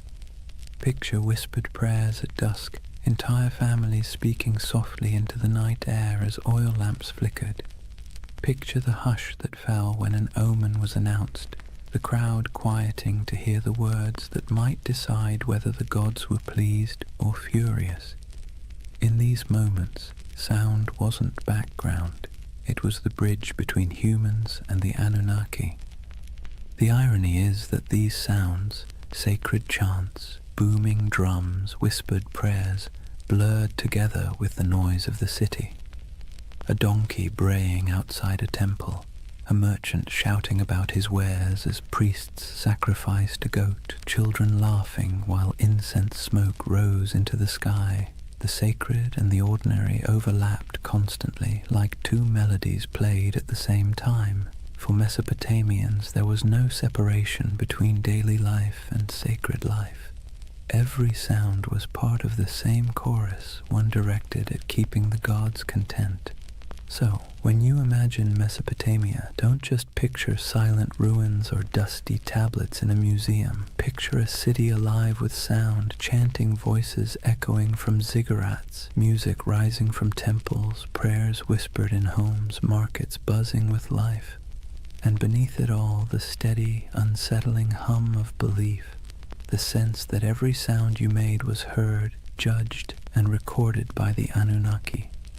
That was the soundscape of Mesopotamia, sacred and ordinary, human and divine, blending into one endless hymn beneath the gaze of restless gods.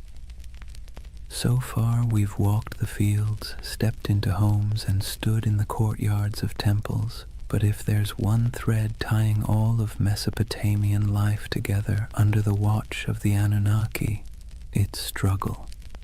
Not dramatic Hollywood-style struggle, more like the constant grinding kind. The kind that wears you down day after day until survival itself feels like an act of worship. Imagine yourself as an ordinary farmer standing ankle-deep in a muddy canal, sweat dripping into your eyes as the sun beats down. The water that gives life to your crops also threatens to destroy them, either by flooding too much or not enough. You dig ditches, patch walls, and mutter prayers, hoping Enki might spare you this season. Your back aches, your hands blister, and still the work never stops. Each seed you plant is not just a gamble with the soil, it's a plea to the gods. Or imagine being a craftsman, hunched over a clay tablet, shaping wedge-shaped marks into wet clay. Maybe you're writing receipts, tallying debts, or recording temple rations. The work is tedious, your teacher strict, your mistakes punished, and yet every stroke of your stylus feels like part of something bigger. You're not just tracking grain, you're participating in a divine system where the Anunnaki themselves are imagined to weigh human worth in records and decrees. Disease lurked in the background too. Cities were crowded, hot and filthy, and illness spread quickly. If someone in your family fell sick, you didn't think of germs, you thought of angry gods or lurking demons. Maybe it was punishment, maybe it was bad luck, maybe both. Priests muttered incantations over the feverish burned incense and offered sacrifices. Sometimes it worked, sometimes it didn't. Either way, you believed your life was being tallied by powers you couldn't see. And then there was the simple, unshakable anxiety of living in a land where nothing stayed stable for long. Floods, droughts, raids from neighbors, every threat felt like it came with divine approval or divine neglect. You might work tirelessly, live faithfully, and still watch your field wash away overnight. It's no wonder that Mesopotamian myths constantly circle back to the same themes. Humans struggling, gods displeased, chaos always around the corner. But within that struggle, there was resilience.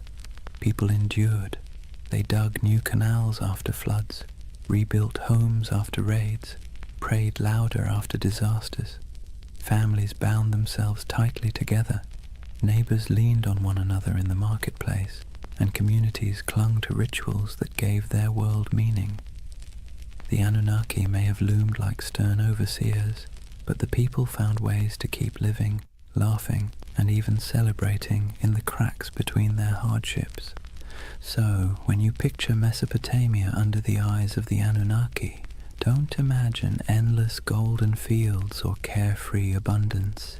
Imagine sweat-soaked tunics, cracked hands, and weary faces that still lifted toward the ziggurat at dawn. Imagine humanity trying, failing, and trying again, all while believing that somewhere, far above or deep below, the Anunnaki were watching, measuring, and deciding their fate. That was the human struggle, a constant effort to carve order out of chaos, meaning out of hardship, and survival out of a world that felt forever precarious. And in that struggle, civilization itself was born. Chapter 2. The Gods Who Ruled the Skies and Earth. If life in Mesopotamia felt like a constant test, then the examiners were the Anunnaki. These weren't gentle guardian angels or abstract philosophical ideas. They were the great gods, beings who sat at the very top of the divine food chain, descended from the union of Anu, the Sky Father, and Ki, the Earth Mother. To the Mesopotamians, the Anunnaki weren't distant background characters. They were judges, enforcers, and supervisors, always peering down like cosmic landlords who never forgot to collect rent. The word itself, Anunnaki, has a heaviness to it, something that sounds like it should be whispered by torchlight.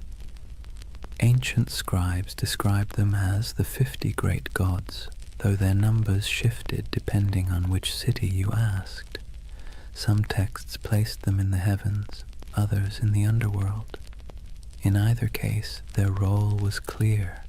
They were the arbiters of fate, the beings who decided whether you lived to see another harvest or whether your name would vanish into dust. Picture it like a cosmic council chamber. Anu presides as the lofty patriarch of the skies, his authority absolute, but his personality distant. He isn't the kind of god you chat with about personal problems. He's the one who sets the tone, like a CEO you've never met, but whose name sits on every memo. Beneath him, Enlil, god of air and storms, is the enforcer, a figure as feared as he was respected. He could bless the land with life-giving rain or flatten it with violent winds. His moods were the weather forecast. Ea, or Enki, the clever god of wisdom and water, often played the role of fixer, the one who bent the rules when the council's decisions were too harsh. Ninhursag, the mother goddess, embodied fertility and nurturance, though even she could be stern when humanity overstepped. The Anunnaki weren't imagined as serene or harmonious. Their council was more like a divine courtroom full of debates, rivalries, and power plays. They were the ones who weighed the fates of kings and commoners alike. If a ruler conquered a rival city, it was because the Anunnaki permitted it. If a plague swept through the streets, it was because the Anunnaki had signed off on the punishment. Their decisions rippled down into every corner of daily life, from the canals of farmers to the palaces of kings. And while ordinary people couldn't see them directly, their presence was everywhere. Every temple inscription invoked their names, every prayer carried their authority, every law code claimed their approval. Kings ruled not because of military might alone, but because they claimed to be chosen by the Anunnaki. To question their power was to question the gods themselves, and that was a career-ending move, if not a life-ending one. So, when you picture Mesopotamian religion, don't imagine a single figure like Zeus hurling thunderbolts or a kindly creator painting the skies.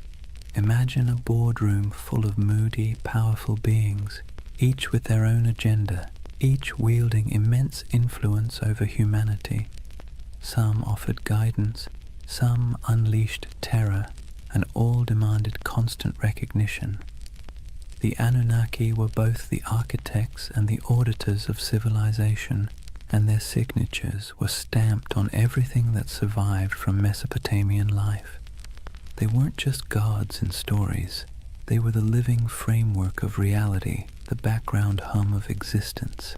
and under their watchful eyes, humanity took its first halting steps into what we call civilization. If the Anunnaki were the great gods of Mesopotamia, then their stories were the epic sagas that gave life meaning and, frankly, kept people both entertained and terrified. These weren't bedtime tales meant to lull you to sleep. They were cautionary dramas about power, mortality, and what happens when you cross the wrong god on the wrong day. Take Inanna, also known as Ishtar, the goddess of love, war, and everything messy in between. Her most famous story is the descent into the underworld. Imagine her striding into the shadowy realm ruled by her sister Ereshkigal, Queen of the Dead. But there's a catch. At each of the 7 gates she passes through, she must remove an item of clothing or jewelry. By the time she arrives before her sister, she's stripped bare, not just physically, but of her power and protection, and the Anunnaki, acting as judges in the underworld, condemn her. She's struck down, lifeless, and the world above begins to wither without her presence. Only through divine trickery and intervention does she return, but not without a price. Her lover, Dumuzi, is dragged down to take her place for part of the year. It's a story about death and rebirth, about the cycles of fertility and decay, but also about how even the mightiest goddess isn't immune to the stern judgments of the Anunnaki. Then there's Enlil, the god of storms, whose power was as unpredictable as the weather he ruled. In one tale, he decides humanity has become too noisy. Seriously, that was their crime, just existing too loudly, and pushes for their destruction. You can imagine a farmer shaking his head at this, muttering, "We break our backs in the sun, and still the gods complain we're too chatty." But it wasn't just petty annoyance. The Anunnaki gathered as a council to decide humanity's fate, and their verdict carried the weight of life and death. Enki, the god of wisdom and water, often acted as a counterbalance. He was the sly one, slipping humanity a lifeline when the other gods turned cruel. He whispers secrets to mortals, helps heroes survive floods, and generally makes sure that civilization doesn't collapse entirely under the divine equivalent of poor management. His rivalry with other Anunnaki, especially when their decrees seemed harsh, created the tension at the heart of many myths. Without him, the stories would end a lot sooner, usually with humanity wiped off the map. The Anunnaki didn't just sit around in myths as background figures. They were portrayed as active enforcers of cosmic law. They're described as judges in the underworld, weighing the souls of the dead. They show up in tales as the arbiters of fate, determining whether kings succeed or fall. To the Mesopotamians, this wasn't abstract philosophy. It was how the universe worked. The Anunnaki weren't just on the stage. They were the directors, the critics, and occasionally the executioners. And then, of course, there's the divine drama. Rivalries, betrayals, and power grabs weren't unique to human kings. The Anunnaki mirrored the squabbles of earthly rulers. They fought, negotiated, sulked, and occasionally unleashed chaos on a cosmic scale. Every myth reinforced the idea that the universe was not run by serene, detached beings, but by temperamental gods with very human flaws. So, the mythic storylines of the Anunnaki weren't simple tales. They were the scripts by which Mesopotamians understood their place in the world. When you planted your crops, you remembered Inanna's descent. When storms raged, you muttered prayers to Enlil. When you needed a glimmer of hope, you looked to Enki. These stories explained why life was fragile, why the gods were fickle, and why survival always felt like it balanced on the edge of divine whim. If Mesopotamian myths were the great campfire stories of their day, then the Epic of Gilgamesh was the full-length box set, multi-season, full of drama, cosmic cameos, and the occasional existential crisis. And tucked into this saga, just behind the swagger of Gilgamesh himself, you find the fingerprints of the Anunnaki. They weren't the stars of the show, but they were always present, quietly pulling strings, stamping judgments, and reminding humanity who was really in charge. Gilgamesh, king of Uruk, is portrayed as 2/3 divine, 1/3 human, a math equation that somehow worked in Mesopotamian mythology but would make your high school algebra teacher sweat. Despite his divine heritage, he still lived under the gaze of the Anunnaki. His strength, his ambition, even his arrogance, all of it was tolerated but not entirely unchecked. The Anunnaki weren't about to let one man, no matter how mighty, get away without consequences. Take his quest for immortality. After the death of his companion Enkidu, Gilgamesh is swallowed by grief, staring mortality in the face, and in that grief he sets out to find Utnapishtim, the Mesopotamian Noah, the one mortal granted eternal life after the Great Flood. But here's the twist. Utnapishtim's story is inseparable from the Anunnaki. It was they who decreed the flood to wipe out humanity, annoyed once again by our collective noisiness. It was they who sealed the fate of countless villages, and it was Ea, sly Ea, who bent the rules by whispering to Utnapishtim, helping him survive in a boat loaded with animals. Without that divine trickery, there would be no flood hero, and thus no quest for Gilgamesh to undertake. When Gilgamesh finally finds Utnapishtim, he's told in no uncertain terms that immortality isn't for him. The Anunnaki themselves had decreed it. When the gods created man, they allotted him death, but life they retained in their own keeping.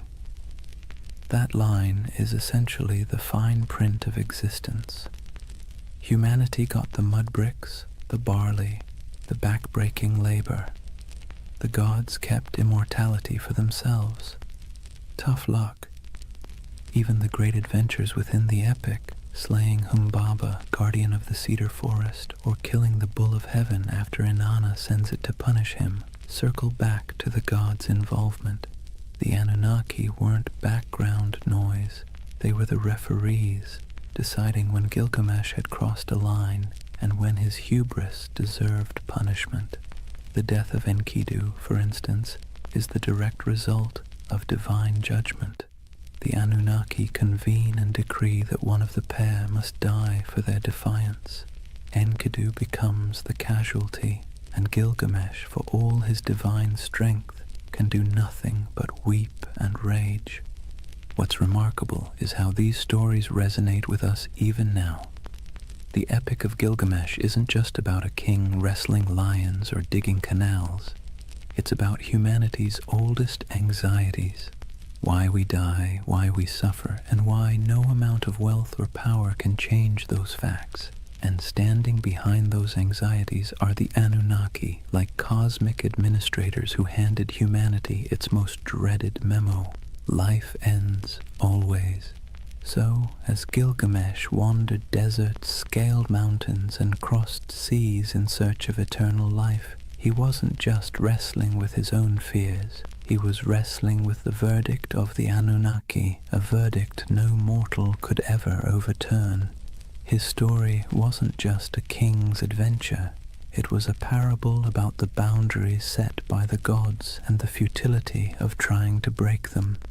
And in the end, Gilgamesh's great realization wasn't that he could cheat death, but that he couldn't.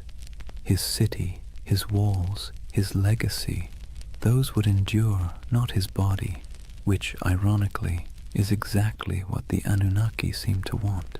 Humanity striving, building, suffering, and remembering, but never escaping. Civilization itself, with all its mud, sweat, and noise, became the immortality humans were allowed. If you've ever heard the story of Noah's Ark, you might think it's unique. One righteous man, one enormous boat, a zoo crammed 2 by 2, and a god who decided humanity needed a hard reset. But here's the thing, Long before the Bible put pen to parchment, Mesopotamia had already told its version. Several versions, in fact, and at the center of everyone, like judges sitting in an endless board meeting, were the Anunnaki. The earliest version we know comes from the Atrahasis epic. In this story, humanity isn't destroyed because of sin or even bad manners, but because of noise. Yes, noise.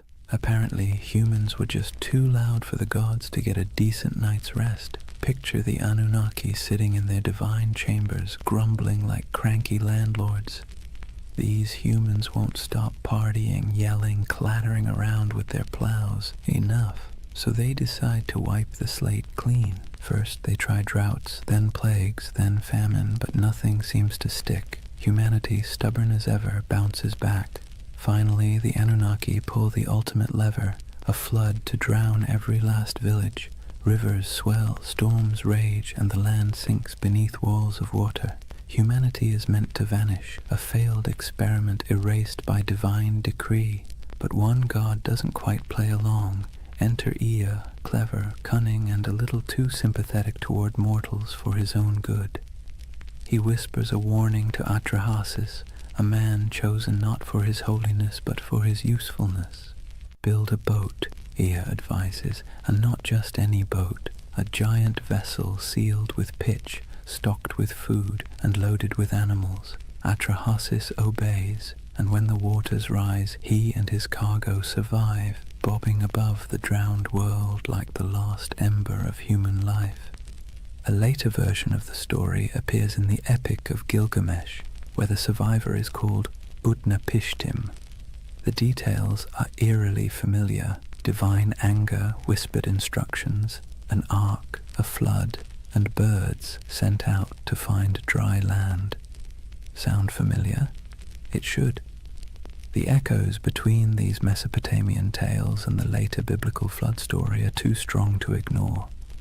Scholars argue endlessly about who borrowed what, but one thing is clear: Mesopotamia wrote the first draft of humanity's greatest flood myth, and in every draft, the Anunnaki are central. They sit in council, they bicker about humanity's fate, and when the floodwaters finally cover the land, they're portrayed in almost comic relief, huddled together, terrified by the very storm they unleashed. Some tablets even describe them as starving, deprived of the offerings that humans usually provided. Without people bringing bread, beer, and incense, the gods themselves were suddenly cut off. The flood, in other words, was as inconvenient for them as it was catastrophic for us. The flood stories reveal something essential about how Mesopotamians saw the Anunnaki, as powerful but flawed, terrifying but needy.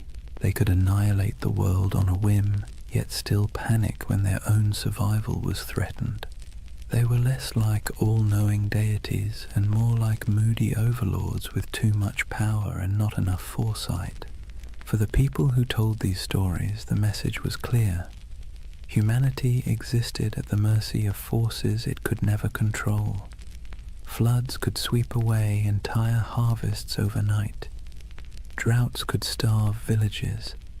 Life was precarious, fragile, and unfair. By embedding those anxieties into myth, the Mesopotamians made sense of the chaos. The Anunnaki weren't just random forces of nature. They were personalities you could bargain with, flatter, or, if you were lucky, find an ear to outwit on your behalf. And maybe that's why the flood myth has lasted so long. It resonates with the most basic human fear, that everything we've built, everything we've struggled for, can be washed away in an instant. The Mesopotamians wrapped that fear in the story of divine judgment, a story so powerful it sailed forward through time, carried on clay tablets, copied into scripture, and retold for millennia. So the flood wasn't just water rising, it was a story of humanity's fragility, the gods' capriciousness, and the desperate hope that someone, anyone, might survive to start over again. If you've ever sat through a corporate meeting where everyone jockeys for credit, interrupts each other, and tries to outdo the boss, congratulations, you already understand Mesopotamian divine politics. Because the Anunnaki, for all their cosmic authority, were basically the original middle managers of the universe, constantly bickering, scheming, and pushing their agendas. Let's be clear. The Anunnaki weren't serene, enlightened beings sitting in eternal harmony. They were more like a council of city-states writ large. Each had their turf, their loyalties, and their grudges. When they gathered, it wasn't kumbaya around the celestial campfire. It was more like a landlord's association deciding how much rent to raise while secretly planning who to stab in the back at the next vote. Take Enlil, for example, the storm god, known for being both immensely powerful and immensely irritable. He's often depicted as the one pushing for harsh judgments, floods, plagues, the occasional smiting. If you had to assign him a modern role, he'd be that boss who always thinks the best solution is fire half the staff and never sticks around to clean up the mess. Then you've got Ea, or Enki, the god of wisdom and water, who often played the role of the office saboteur.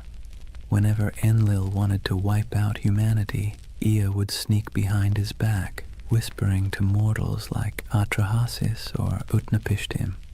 He wasn't rebellious enough to stage a coup, but he was crafty enough to bend the rules. Think of him as the co-worker who nods along in the meeting, then quietly emails the client with a completely different plan. And of course, Inanna, also known as Ishtar, the goddess of love, war, and chaos incarnate. She didn't just play politics, she was politics. One moment she's seducing rivals, the next she's unleashing the bull of heaven on Uruk, because Gilgamesh bruised her ego. If the Anunnaki had a group chat, you can bet Inanna was the one sending messages in all caps at 3 a.m. This divine drama mirrored human politics almost perfectly. Kings invoked the Anunnaki to justify their wars. Priests claimed to interpret the gods' wishes, usually in ways that happened to benefit their city. When two cities fought, it wasn't just about irrigation canals or trade routes. It was framed as their gods battling too. The human squabbles were just the earthly reflection of celestial office politics. What's fascinating is that the Anunnaki weren't portrayed as flawless rulers. They were prone to jealousy, anger, and terrible decision-making. They punished entire populations for petty grievances. They feasted on offerings while mortals starved. They demanded loyalty, but offered little security in return. Sound familiar? That's because the people who invented these myths knew exactly what it felt like to live under rulers who acted the same way. The gods were a cosmic mirror of their kings, only with bigger egos and the ability to drown the world when annoyed. And yet this chaos wasn't just accepted, it was baked into the worldview. For Mesopotamians, the divine council was messy because life was messy. The Anunnaki didn't represent a utopia, they represented reality, unpredictable, unfair, and exhausting, but also the only system anyone knew. So the next time you picture Mesopotamian religion, don't imagine calm temples and peaceful hymns. Picture a smoky back room, gods arguing over humanity's fate, each angling for influence while pretending to act for the greater good. That was the drama of divine politics, and it shaped every flood, famine, and fleeting moment of human survival. Chapter 3. Myths, Mysteries, and Alien Theories. Before we dive into modern theories about aliens with laser beams building ziggurats, let's ground ourselves in how the people of Mesopotamia themselves actually understood the Anunnaki. Because for them, these weren't space visitors or sci-fi saviors. They were the very fabric of existence.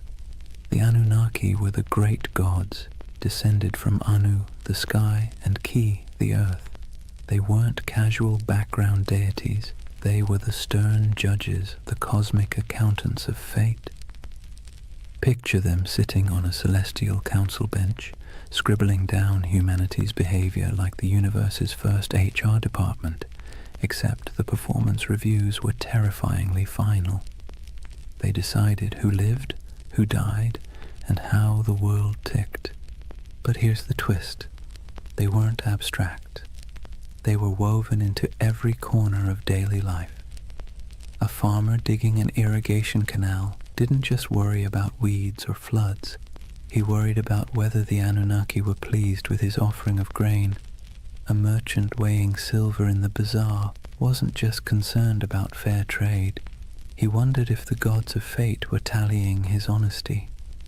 The Anunnaki weren't far away. They were breathing down your neck in every deal, every harvest, every storm cloud on the horizon. Temples were their houses, but also their workplaces. Priests acted as caretakers, feeding the statues daily meals, dressing them in embroidered garments, and bathing them in ritual purity. Imagine treating a carved stone figure as if it were your very picky, very powerful roommate who might throw a tantrum if dinner was late. That's the relationship Mesopotamians had with their gods, equal parts reverence and anxiety. The Anunnaki's role stretched beyond the fields and temples. They were tied to fertility, justice, and even the underworld. In some myths, they sit as judges in the realm of the dead, weighing the shadows of human lives like bureaucrats processing endless paperwork. Not exactly a comforting image, but then again, Mesopotamian religion wasn't about comfort.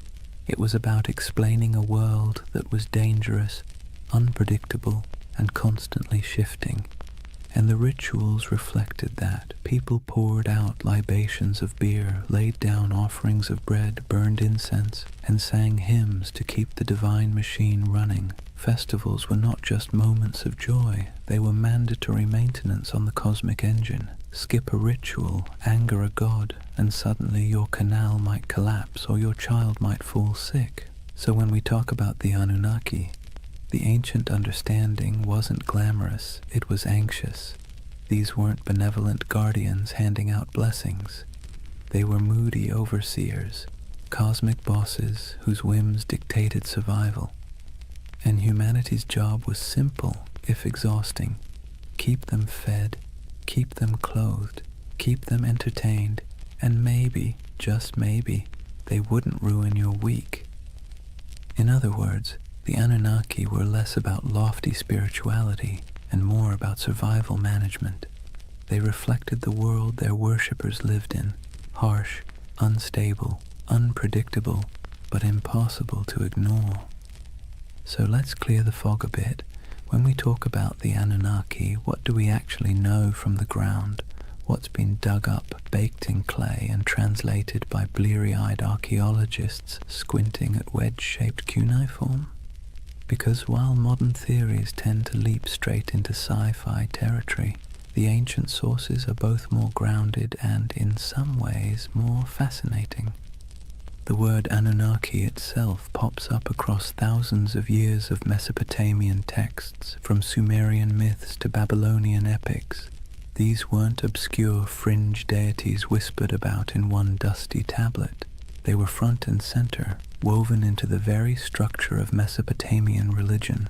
They appear in the Enuma Elish, the Babylonian creation story, their judges in underworld texts, their name dropped in royal inscriptions, invoked as divine witnesses to treaties and curses. If you lived in Mesopotamia, you would have heard their names the way we hear the law or the government. Archaeologists have unearthed thousands of cuneiform tablets that mention them. Some are myths, some are hymns. Others are dry administrative lists where the Anunnaki show up as the divine recipients of offerings, bread, beer, livestock, and occasionally the odd luxury good. Imagine seeing your gods listed alongside taxes in a spreadsheet carved into clay. That's how real they were to the people of the time. Visually, the evidence is trickier.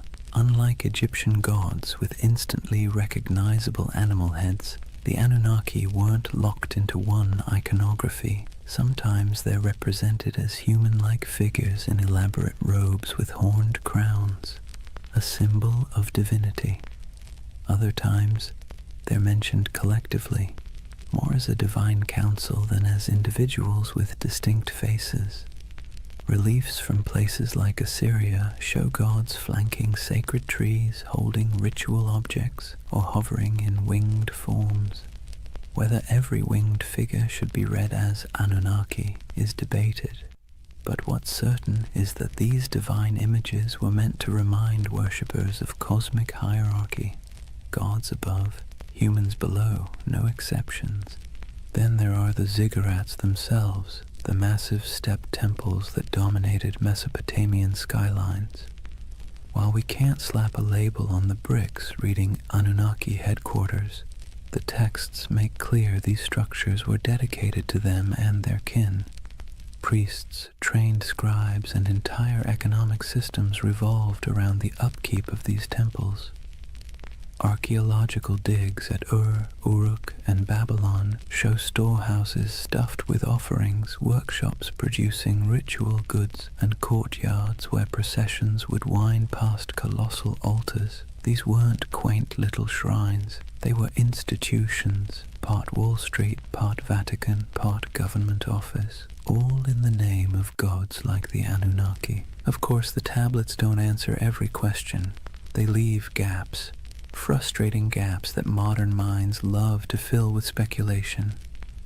Did the Anunnaki descend from the heavens in some dazzling moment of contact? The texts never say that. Did they genetically engineer humans in a laboratory? No mention. What they do say is that the Anunnaki were the arbiters of fate, the enforcers of divine will, and the ever-watchful overseers of human existence. They're described as present in the underworld, as the ones who decree destinies, and as an assembly that even other gods had to respect. The challenge and the beauty of the archaeological evidence is that it roots the Anunnaki firmly in the ancient imagination without giving us neat answers. What survives is clay, dry, cracked tablets that were once wet mud in the hands of scribes. Reliefs chipped out of palace walls, broken statues that once carried offerings, the echoes of rituals performed in smoke-filled courtyards. The Anunnaki live on through these fragments, like a puzzle with half the pieces missing, and maybe that's why they remain so compelling, because the evidence is enough to prove they were central to Mesopotamian life, but not enough to fully explain them, which leaves space, too much space, for centuries of speculation from serious scholarship to, well, let's just say, less serious theories about alien overlords building irrigation canals. Now, here's where things take a sharp turn from dusty tablets to late-night cable television. For thousands of years, the Anunnaki lived quietly in broken clay fragments and forgotten ziggurats. Then the 20th century rolled around, and suddenly they were recast as cosmic engineers from another star system. The gods of the underworld became astronauts, and the myths of Mesopotamia were rebranded as ancient history's greatest cover-up. The name most associated with this reimagining is Zecharia Sitchin, a writer who in the 1970s published a series of books claiming that the Anunnaki weren't just gods. They were extraterrestrials from a mysterious 12th planet he called Nibiru. According to his interpretation of Sumerian texts, these beings came to Earth hundreds of thousands of years ago, mined gold to repair their failing atmosphere, and genetically engineered humanity as a labor force. Essentially, humans are the original interns in someone else's cosmic business plan. Sitchin's book sold like hot bread in a Mesopotamian market. They tapped into a cultural moment when UFOs, space exploration, and Cold War paranoia made alien narratives irresistible. His Anunnaki weren't just mythic figures. They were proof, he claimed, that our origins weren't entirely our own. The gods of Sumer weren't metaphors, they were visitors, technicians, and in some versions, slave masters. And conveniently, they promised to return someday, which gave the whole story a nice mix of biblical prophecy and sci-fi cliffhanger. From there, the Anunnaki leapt into popular culture. They became staples in documentaries, internet forums, video games, and conspiracy theories. You've probably seen them lurking in the background of the History Channel's Ancient Aliens, their horned crowns swapped for astronaut helmets in digital recreations. They pop up in books arguing that ancient architecture, the pyramids, Stonehenge, Machu Picchu, was the handiwork of godlike beings with advanced technology. Never mind that the Sumerians never claimed their ziggurats were rocket launch pads. The imagery proved too enticing for modern imaginations. The Anunnaki as aliens theory has sticking power because it blends two irresistible ideas, that the gods were real and that humans didn't climb the ladder of civilization entirely on their own. It offers mystery, grandeur, and, let's be honest, a touch of flattery. Because if aliens engineered us, then clearly we're special, or at least somebody's favorite experiment. Of course, historians and archaeologists roll their eyes hard enough to sprain something when these theories come up. There's no tablet that says, by the way, we came from planet Nibiru. There's no evidence of spaceports in Ur or genetic labs in Babylon. The texts talk about floods, fate, rituals, and divine councils, not interstellar travel. But for many people, that's part of the fun. The gaps in the evidence are fertile ground for imagination, and Sitchin's Anunnaki filled those gaps in a way that captured millions of readers. It's worth pausing, though, to ask why. Why did the Anunnaki, of all the gods in human history, become the poster children for alien theories? Why not the Greek Olympians, or the Norse pantheon, or the Aztec deities? Partly it's because Mesopotamia is so old. These myths stretch back to the dawn of writing, which makes them feel like they contain hidden truths, the first draft of humanity's story. And partly it's because the Anunnaki were always portrayed as remote, judgmental overseers, an image that lends itself easily to the idea of superior beings from elsewhere. So, in the modern imagination, the Anunnaki have been rebranded, no longer just the moody gods of grain and flood, they're star travelers, geneticists, and absentee landlords of Earth. Whether you buy it or not, you have to admit, it's a heck of a career change for a bunch of ancient underworld judges. So, let's weigh the scales. On one side, we have archaeologists with dirt under their fingernails, carefully piecing together tablets baked 5,000 years ago. On the other, we have modern storytellers claiming the Anunnaki were gold-mining astronauts with a taste for human DNA. Which side is right? Well, that depends on whether you prefer your history served with clay dust or with tinfoil hats. First, the debunking side. Professional Assyriologists, those are the folks who actually read cuneiform, not just squint at it until it looks like spaceships, are nearly unanimous. The alien Anunnaki theory has no basis in the texts. The tablets describe gods with human emotions, divine councils, underworld judges, and mythic battles. They don't describe rocket launches, orbiting planets, or genetic splicing. The so-called translations used by Sitchin and his followers are, to put it gently, extremely creative. Imagine reading a cookbook, ignoring the ingredients list, and deciding it's actually a secret guide to time travel. That's about the level of scholarship we're talking about. Historians also point out that Mesopotamian myths are not unique in describing gods coming from the heavens or shaping humanity. Nearly every culture personified natural forces, storms, floods, fertility, death, as divine beings. The Anunnaki fit neatly into this pattern. Their role as overseers of fate and cosmic order makes sense in a world where rivers could make or break your survival overnight. They were not literal engineers from outer space. They were metaphors dressed in horned crowns.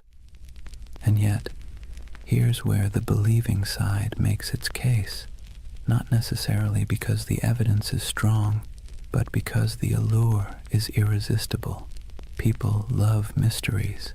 We love the idea that official history only tells part of the story, and we especially love the idea that ancient civilizations had secrets we can barely comprehend.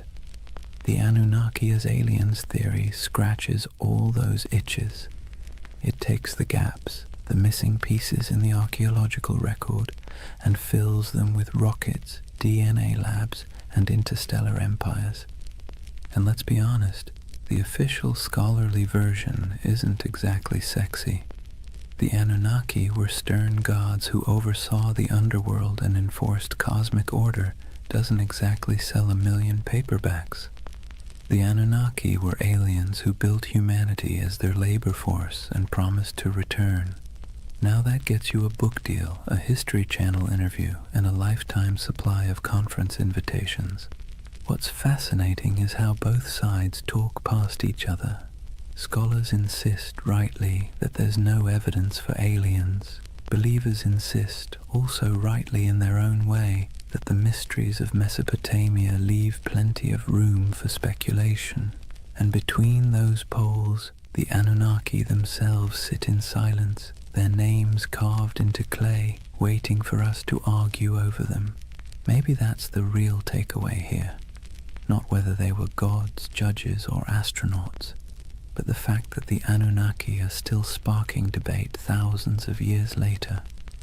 They're still being reinterpreted, reshaped, and reimagined to suit the anxieties and fascinations of every age, whether that's Bronze Age farmers worrying about floods, or modern readers worrying about aliens in the night sky.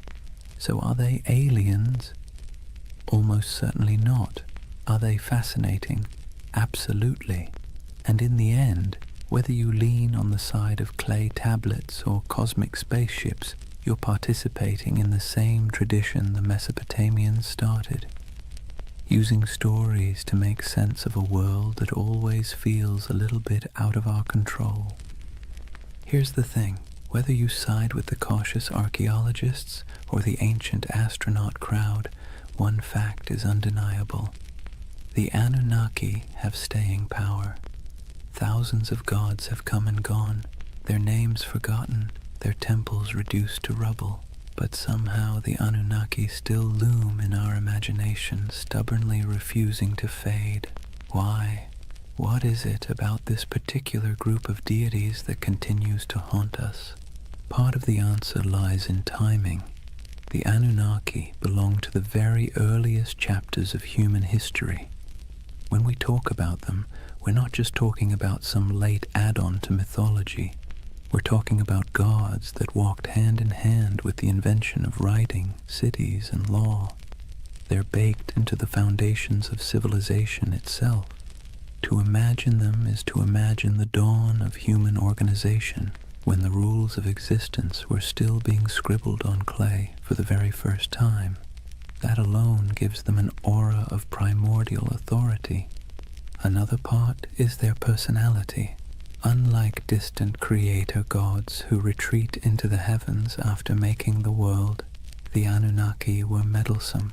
They judged, they punished, they demanded offerings. They were nosy landlords of human destiny, constantly keeping score. And let's be clear, that resonates because it feels familiar. Who hasn't felt like life is governed by forces beyond your control, demanding rent, setting impossible rules, and punishing you when you fall short? The Anunnaki embody that eternal human anxiety that someone powerful is watching and that your fate is never entirely your own. Then there's the modern twist. Once writers like Sitchin recast them as aliens, the Anunnaki slipped neatly into our age of science fiction. Suddenly they weren't just gods in dusty temples. They were interstellar overlords, genetic engineers, perhaps even visitors who might return.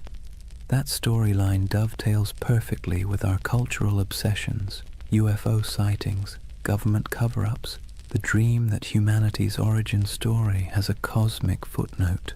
The Anunnaki became flexible enough to serve both the skeptic and the dreamer, the scholar and the conspiracy theorist. But maybe the deepest reason they captivate us is because they stand at the intersection of myth and mystery.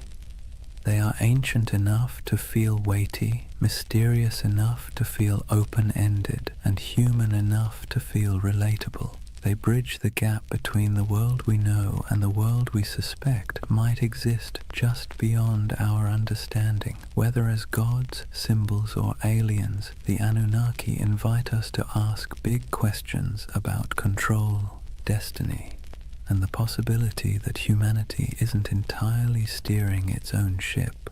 And so they linger on broken tablets in dusty museums, on the shelves of UFO bookstores, in memes, podcasts, video games, and documentaries. They've outlived the cities that once worshipped them, and they'll probably outlive our own stories too, because the Anunnaki aren't just gods of the underworld, they're gods of imagination, and that, in the end, might be the only immortality any deity truly needs. Chapter 4. Legacy, Splendor, and Echoes in Time. If you were a Mesopotamian king, life wasn't just about managing crops or worrying about canal maintenance. That was for everyone else. Your main job, besides bragging in stone, was to convince people that the Anunnaki were firmly in your corner. Ruling wasn't just politics, it was theater, and the Anunnaki were the ultimate stage props. Step into the palace of a Babylonian ruler and look at the walls. Carvings show the king standing tall, flanked by divine symbols, winged discs, horned crowns, stars etched above his head. These weren't decorative doodles, they were bold advertisements. The message was simple: I don't just rule because I say so, I rule because the gods, the Anunnaki themselves, have given me the keys to the kingdom. If anyone dared question it, well, they weren't defying just a man, they were defying the cosmic order. Not exactly a comfortable position to be in. And then there were the temples.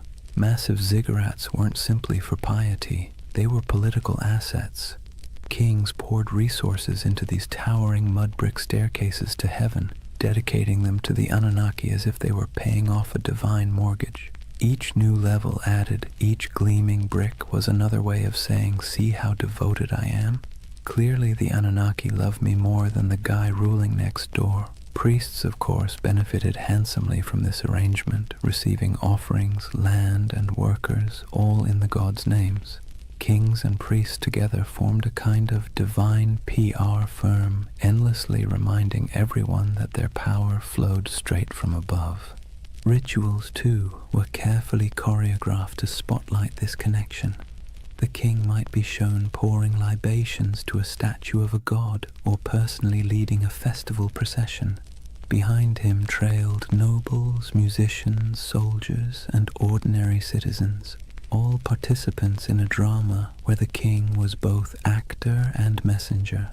The Anunnaki's presence was invoked at every step, their supposed approval stamped onto the very structure of civic life. Of course, it wasn't all incense and hymns. Kings also invoked the Anunnaki in their darker pronouncements. Inscriptions often came with curses attached. Whoever defaces this monument, may the Anunnaki destroy his seed, wither his fields, and turn his name to dust. Nothing like a little cosmic threat to keep people from messing with your statues. The Anunnaki became both benefactors and enforcers, tools for rulers to extend their grip long after their actual armies had gone home. To the elite, the Anunnaki were less distant deities and more political allies. Their approval justified expansion, conquest, and the construction of monumental architecture. Their names adorned treaties, their authority sealed laws, and their imagined presence loomed over courts and councils. Ordinary Mesopotamians might have seen the Anunnaki as stern judges of fate, but for kings they were a brand, one you invested in heavily because without it your power was just another mud-brick palace waiting to crumble. And so when you think of Mesopotamian splendor, banquets with honey cakes and music, dazzling gates covered in glazed brick, kings reclining in luxury, remember that every goblet raised was, at least on paper, raised in honor of the Anunnaki. The gods were everywhere, woven into the very fabric of elite life, both as protectors and as the ultimate marketing department. Let's step outside the palaces for a moment and see how different life looked depending on where you stood in Mesopotamian society.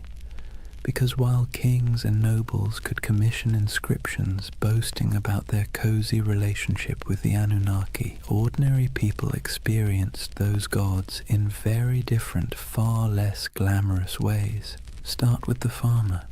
He rises before dawn, trudges barefoot through mud, and pours out a portion of his precious grain as an offering. That handful of barley might be the difference between feeding his family through the week or going hungry, but the ritual isn't optional. The Anunnaki need to be kept happy, or at least not too angry, and so sacrifices are made. For him, the gods are stern overseers whose moods swing with the floods, the plagues, and the weather. His prayers are not about glory or legacy. They are desperate petitions for rain, for healthy crops, for the survival of his children. Now step into the temple courtyard.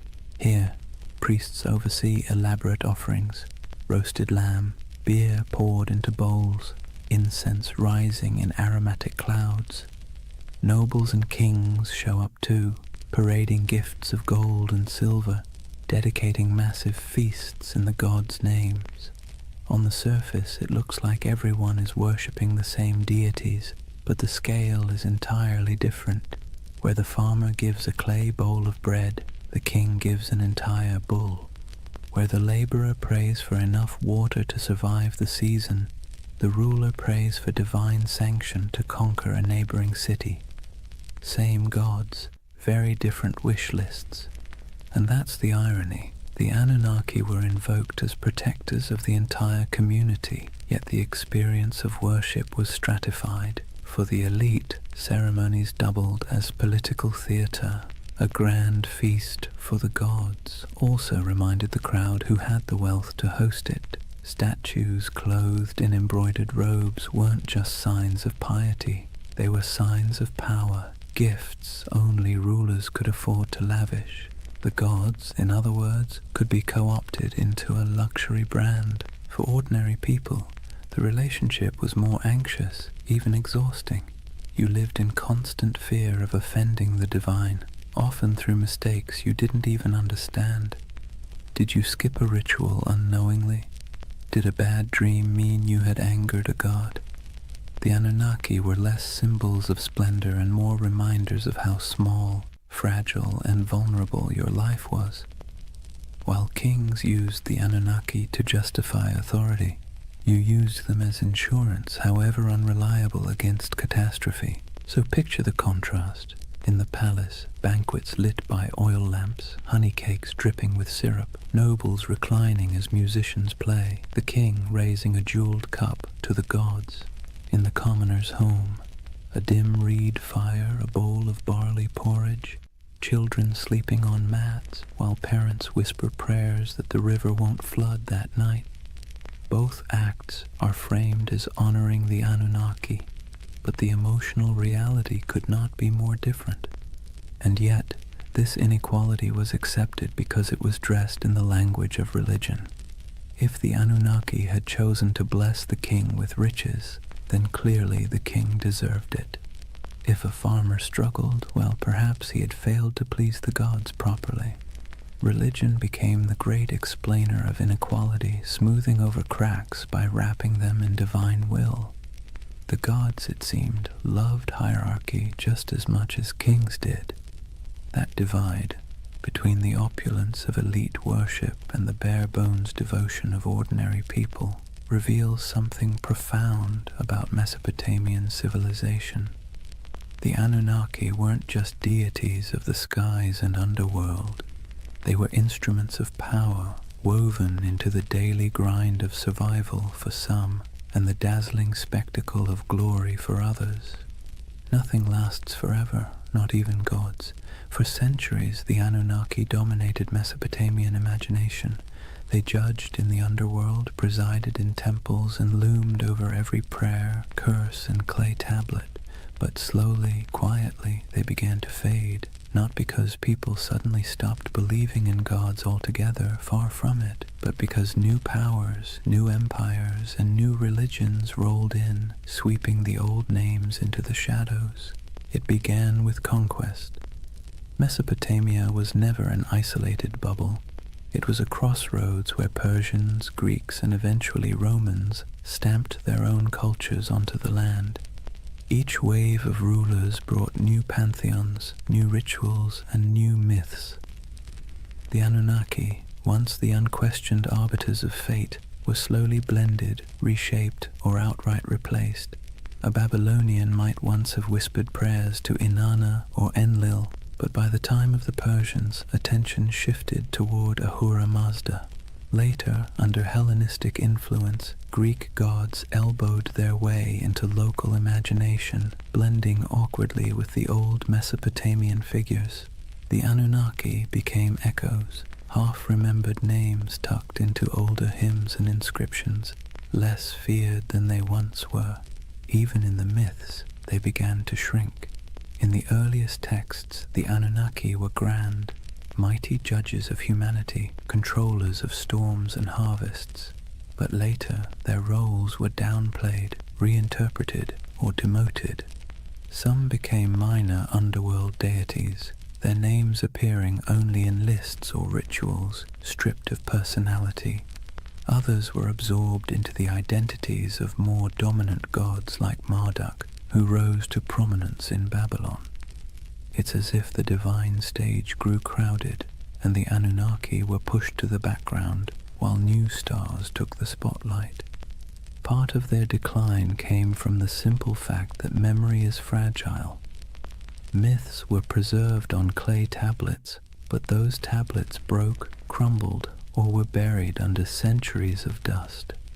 Without scribes constantly rewriting and teaching them, names slipped away. And when temples fell into ruin, when ziggurats melted back into mud, the rituals that once kept the Anunnaki alive dissolved too. Gods require worshippers. Without daily offerings, songs, and fear, even the most intimidating pantheon becomes just a whisper in old stories. Yet their influence didn't vanish completely.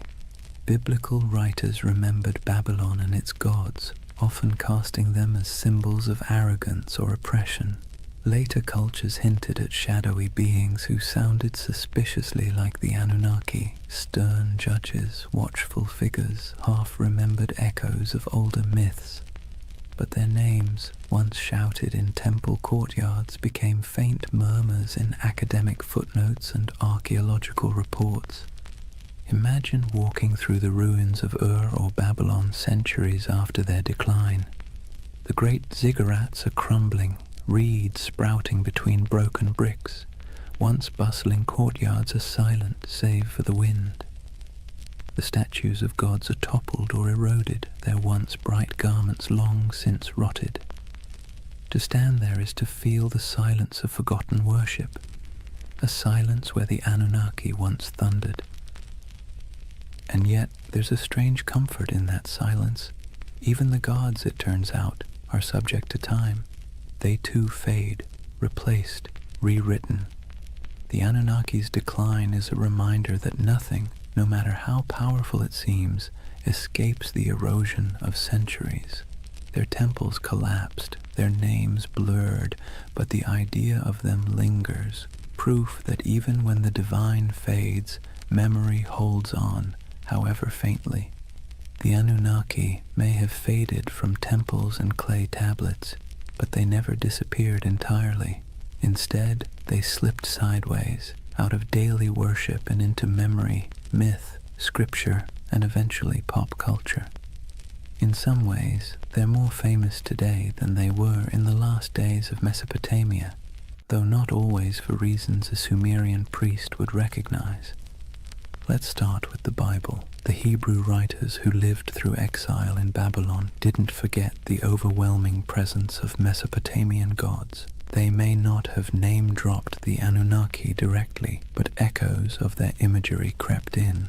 The Watchers, described in certain apocryphal texts, the Nephilim, giants said to descend from divine beings, carry a suspicious resemblance to older tales of moody gods and semi-divine figures. The story of the Tower of Babel itself feels like a faint shadow of the ziggurats, those stairways to the heavens where priests once claimed the gods descended.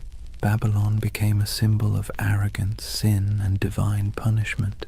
But behind that symbol lurked the forgotten faces of the Anunnaki. Fast forward a few millennia, and the Anunnaki were dusted off, not by priests or kings, but by authors with a taste for the mysterious. In the 20th century, writers like Zecharia Sitchin gave them a brand new identity, not just gods, but aliens. According to his theory, the Anunnaki were advanced beings from another planet, here to engineer humanity as a labor force. Never mind that Mesopotamian texts say no such thing. This reimagining stuck, feeding directly into the world of ancient astronaut theories. Suddenly, the Anunnaki weren't forgotten deities of grain and underworld judgment. They were interstellar overlords with spaceships, genetic labs, and a taste for gold. Do scholars roll their eyes at this? Absolutely. Archaeologists point out that Sumerian inscriptions mention plenty of gods, but none of them arrive in rockets or dabble in DNA splicing. Still, the theory has traction because it taps into a deep human itch, the sense that our past hides secrets, that civilization began not just with mud and sweat, but with some kind of hidden intervention. The Anunnaki, rebranded as cosmic engineers, became perfect fodder for late-night documentaries, YouTube rabbit holes, and endless speculation about what if. And it didn't stop with conspiracy books. The Anunnaki found their way into movies, video games, and novels. They appear as shadowy gods in fantasy series, as alien overlords in science fiction, as mysterious powers in role-playing games. Their very name carries weight, ancient, strange, vaguely menacing. You don't even need to know who they were to feel a flicker of intrigue when you hear it. It's ironic, really. In Mesopotamia, the Anunnaki were feared as judges, overseers, the divine middle management who ensured humanity never forgot its place. Today, they're debated in podcasts, plastered across memes, and occasionally turned into boss battles on a PlayStation screen. From temple chants to digital avatars, that's quite a career arc for a pantheon. But here's the bigger question. Why do they still haunt us? Why do people, thousands of years later, still turn to the Anunnaki as symbols of hidden knowledge, ancient power, or cosmic conspiracy? Maybe it's because they embody both sides of human imagination, the sacred and the strange, the myth and the mystery. They were never gentle gods. They were moody, demanding, unpredictable. In that sense, they feel closer to us than the serene, distant gods of later traditions. They remind us of a time when the divine was messy, imperfect, and perhaps a little terrifying. And in that imperfection, they remain endlessly fascinating. So whether you see them as forgotten deities, misunderstood myths, or interstellar overlords with questionable management skills, the Anunnaki endure. They're still here, not in temples of mud brick, but in our stories, our media, our restless curiosity, and maybe that's their real legacy. Not the rituals of the past, but the questions they leave us with in the present. So here we are, at the end of a long walk through the world of the Anunnaki. From their thunderous presence in Mesopotamian temples to their quiet afterlife in pop culture, they have proved to be more than just forgotten gods. They are a mirror of how humans explain the unexplainable, manage fear, and weave stories to make sense of chaos. Think about what the Anunnaki represented to the people who first told their stories. They were the ones who judged the living and the dead, who decided whether floods would come, who weighed the worth of humanity day after day. They were terrifying, yes, but they were also familiar. They quarreled like humans, demanded food and drink like humans, punished and forgave like humans. In their flaws, they reflected the world of their worshippers. Life in Mesopotamia was harsh, unpredictable, and full of petty dramas, so naturally their gods were too. Fast forward to today, and the Anunnaki still serve the same role, just in a different costume. Some people see them as symbols of divine mystery, others as aliens with secret blueprints for human evolution, others as archetypes of forgotten myths. But underneath those interpretations is the same impulse, the need to believe that our world is not random, that there are forces, whether gods, aliens, or fate, shaping our story. And here's the irony. In searching for the Anunnaki, what we really uncover is ourselves. Our hopes, our fears, our longing for meaning. Whether in temple hymns, clay inscriptions, or late-night conspiracy videos, the Anunnaki are less about the gods and more about the humans who imagined them. They tell us that from the very beginning, we've been restless. We've wanted answers, we've wanted control, and when the rivers of life flooded or dried, we looked upward, to the sky, to the gods, to the stars, and tried to explain it. So why do they still haunt our imagination?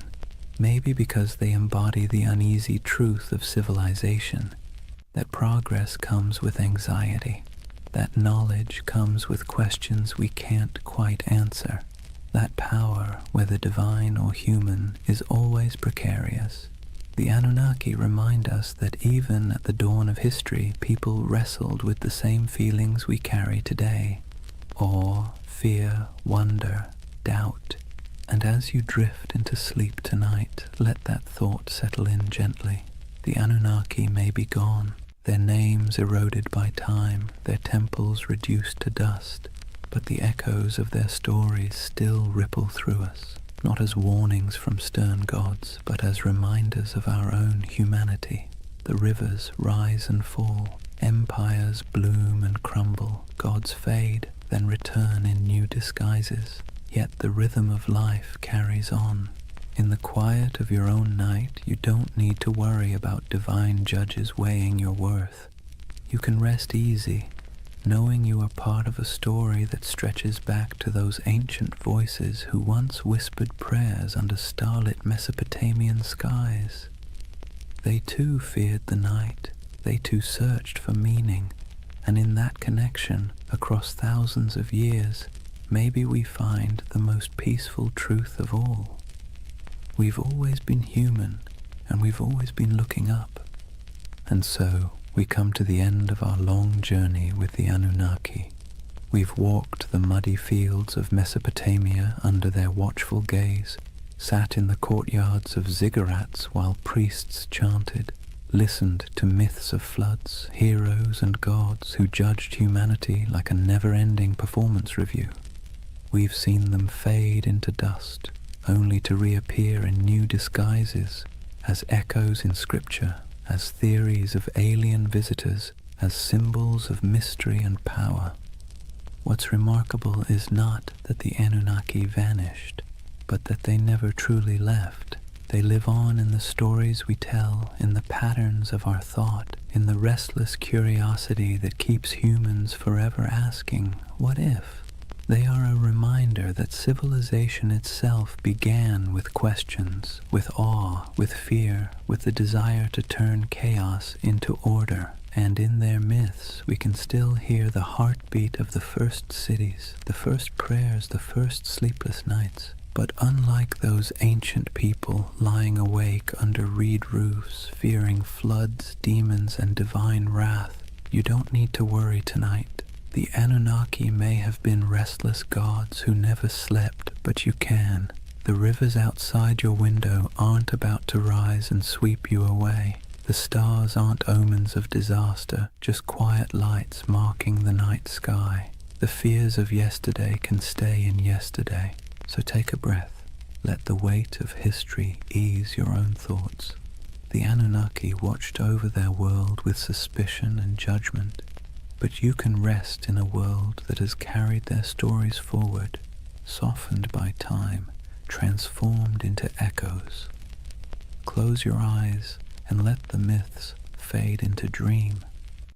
The gods may never have slept, but tonight you can. Good night.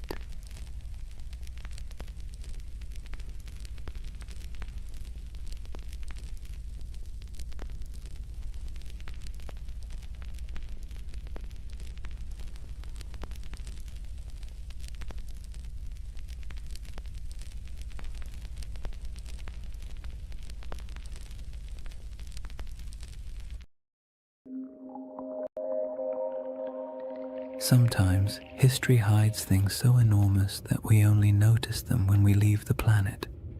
Hidden deep in the Sahara is a perfect circle 25 miles wide, a formation so strange that astronauts were the first to truly see it. Yet despite its size, its symmetry, and its eerie resemblance to a giant eye staring straight up through the sand, no one can fully explain how it formed. This is the Risha structure, the Eye of the Sahara, and tonight we're going to gently unravel one of Earth's quietest and most hypnotic mysteries. But here's the part that stops you in your tracks. However, despite all our technology, satellite mapping, and geological theories, the Risha structure still doesn't neatly fit into any box. It isn't a crater, it isn't a volcano, and it isn't the kind of erosion that typically produces such clean, concentric rings. And yet there it sits, alone in the desert, looking just organized enough to make your brain whisper, "Wait, who made that?" Now, don't worry. We're not here to chase sensational theories or sprint through conspiracies. This channel is all about slowing down, letting curiosity stretch out a bit, and using history's strangest corners as gentle stepping stones toward rest. So if you're someone who falls asleep best to ancient civilizations, quiet landscapes, and mysteries wrapped in soft, soothing detail, you're in the right place tonight. Go ahead and dim the lights, settle in, and if you haven't already, subscribe to continue exploring the enigmatic corners of history that make the perfect companions for sleep. And let me know in the comments where you're tuning in from and what time it is for you. I really do love seeing the entire world checking in. Tonight's journey starts with the moment humanity first encountered the Rishat structure. Not from the shifting dunes below, but from hundreds of miles above the Earth, where astronauts stared down at the Sahara and spotted something that absolutely shouldn't have been there. From that strange cosmic discovery, we'll move slowly backward through time to the lush green Sahara that existed long before the desert we know, to the geological puzzles that still bother scientists, and eventually to the gentle whispers of an ancient legend you may already be thinking about. So take a breath, let your shoulders relax, and whenever you're ready, we'll begin with Chapter 1, the moment we first glanced down from orbit and saw the eye looking back. Chapter 1. The Eye That Shouldn't Exist. Imagine looking down at Earth from orbit, the Sahara stretched beneath you in soft, endless waves of gold. From up there, the desert doesn't look harsh or unforgiving. It looks calm, like a giant sleeping creature under a pale blue sky. Astronauts have always taken moments to stare at the planet that way, partly out of awe, partly out of boredom, and partly because when you're strapped into a metal capsule moving faster than anything humans were ever meant to travel in, looking out the window is one of the few activities that doesn't involve switches, checklists, or mild existential dread. But during one of those early missions in the 1960s, a crew noticed something unusual, a shape far too large, too perfect, and too strange to ignore. Down on the desert floor, there was a circle, a perfect circle, 25 miles across, spiraling outward in broad rings that looked almost architectural. Not a crater, not a mountain, not a lake, just a massive, quiet symbol pressed into the land, so large that the only way to truly see it was to leave the planet entirely. To those astronauts, it looked like an eye staring straight back at them from the surface of Mauritania, the Richat structure, though it didn't have that name yet. At the time, it was simply that giant thing nobody expected. From a distance of hundreds of miles, the symmetry was unmistakable: perfect curves, clean rings, a massive pupil-shaped center. It had the kind of geometry that makes your brain immediately start asking questions it can't answer. Why is it so round? Who carved it? What force makes a shape like this in a place so empty? And perhaps the most unsettling question of all, how could something this big go unnoticed for so long? On the ground, the Richat structure is much less obvious. If you were walking across it on foot, you wouldn't see a circle at all. You'd just see gentle ridges rising and falling, interrupted by patches of rock, sand, and stubborn little plants that somehow decided this environment was worth the trouble. Nothing about it screams perfect cosmic spiral. From eye level, it looks like any other collection of rocky hills, the kind of place early travelers might have grumbled about after stubbing a toe or losing a sandal in a patch of loose sand. People likely passed through it for thousands of years without realizing they were walking across something extraordinary. And that contrast, invisible from below, unavoidable from above, is part of what makes the Richat structure so hypnotic. It's a feature you can only understand by stepping back far enough to see the pattern. It quietly resists being known, as if it only reveals itself to observers who approach from the right angle, with the right distance, and the right amount of patience. Scientists naturally tried to classify it the moment the images came down from orbit.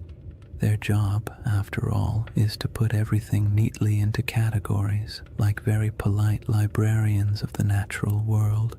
But the Richat structure didn't fit easily. Some insisted it must be an impact crater until the evidence disagreed. No signs of shocked quartz, no melted rock, none of the scars left by a cosmic collision. Others suspected a volcano, but there was no volcanic rock. No lava flows, no ash deposits.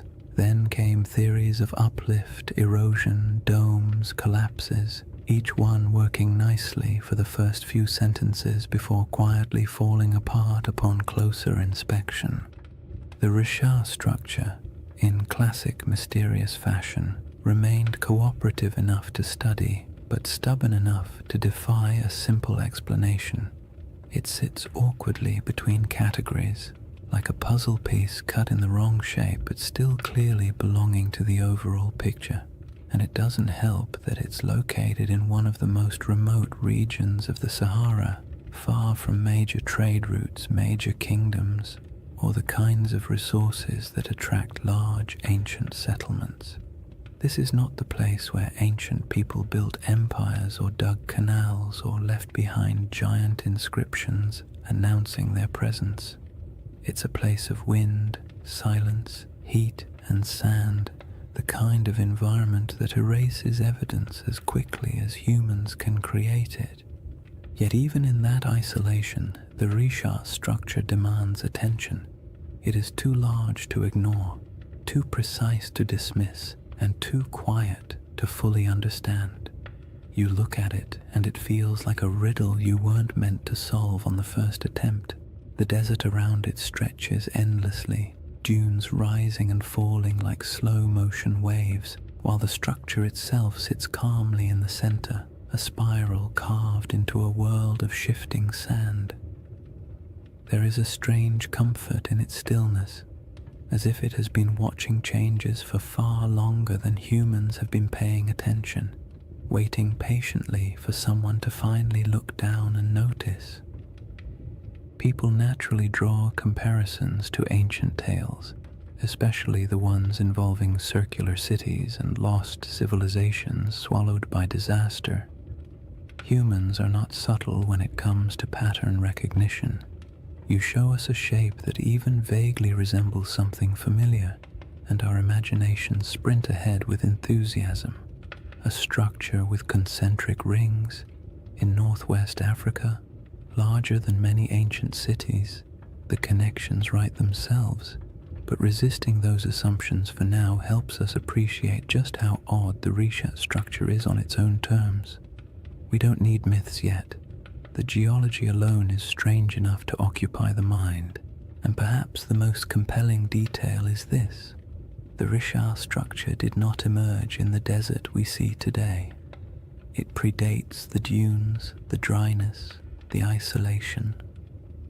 It formed long before this region became a barren expanse, back when the land was green, watery, and alive. Understanding what this place used to look like changes everything about how we interpret the structure, because the environment around it wasn't always harsh silence. There was a time when this region held rivers, lakes, animals, and early humans whose daily lives unfolded under a sky that seems impossible when compared to the Sahara's modern emptiness. The Risha structure watched all of that. It watched ecosystems rise and fall, climates swing from wet to dry and back again, people migrate across its slopes, and entire landscapes vanish beneath shifting dunes. Before we compare it to any myth, we have to travel back to that older world, the Sahara before the Sahara, to see what the eye looked like when it was surrounded not by sand, but by life. To understand why the Risha structure feels so uncanny, you have to set aside the modern Sahara entirely. The desert we picture today, an endless, shimmering expanse of heat and sand, is actually one of the youngest landscapes on the planet. For most of human existence, this region wasn't a wasteland at all. It was green, fertile, and astonishingly alive. Picture wide grasslands rolling out to the horizon, with clusters of acacia trees and patches of wetlands where birds gathered in noisy flocks. Picture rivers meandering through valleys, carrying cool water across a landscape thick with the smell of damp soil after summer rains. And somewhere in the middle of all that, the Risha structure sat quietly, not as an isolated monument in an empty desert, but as part of a thriving environment full of sounds, movement, and human life. This ancient green Sahara wasn't a brief, lucky moment in history. It was part of a repeating cycle caused by subtle shifts in Earth's orbit and tilt, changes that alter the intensity of monsoon rains across Africa. Every so often, rainfall increases enough to transform the desert into a lush savanna. During these humid periods, lakes stretch across thousands of square miles, rivers intersect the plains, and the entire landscape becomes something you'd associate more with national parks than the modern Sahara. One of these lakes, Lake Megachad, grew so large it dwarfed most modern bodies of water. Today it's reduced to a fraction of its former size, but the ancient shoreline is still visible from space, ghostly arcs etched into the ground. People lived in this green Sahara, not mythical super beings or forgotten high-tech civilizations, just ordinary families doing the same things humans have always done. carrying water, tending fires, raising children, arguing about small chores, making tools because stores wouldn't exist for another 10,000 years. They carved rock art showing giraffes, cattle, and hunters. They painted scenes of life that would feel familiar even now. Herders guiding animals, groups traveling together, children playing near pools of water. These paintings sit today in silent caves and overhangs, reminders that the desert once held a different world entirely. In that greener age, the Risha structure would have been part of daily life, not an object of wonder, not a sacred shape, not a giant spiral people tried to decode. Just land from the ground. The structure doesn't appear circular. You only see ridges and slopes, gentle arcs rising and falling like the ribs of a giant slowly sleeping beneath the surface. Early humans would have walked across it without a second thought. Maybe they used its higher points as lookout spots to scan for animals. Maybe they sheltered in its inner valleys when storms rolled through. Maybe they avoided certain parts out of superstition, or maybe they never thought about it at all. Most likely it was simply background scenery, the same way we barely notice the hills near our own towns unless someone points out their shape. But even if it blended into the landscape, the Rishat structure would have quietly shaped the rhythm of life around it. The ridges could have guided migration paths. Water might have pooled in certain low areas after seasonal rains. Vegetation could have grown thicker in pockets where moisture collected.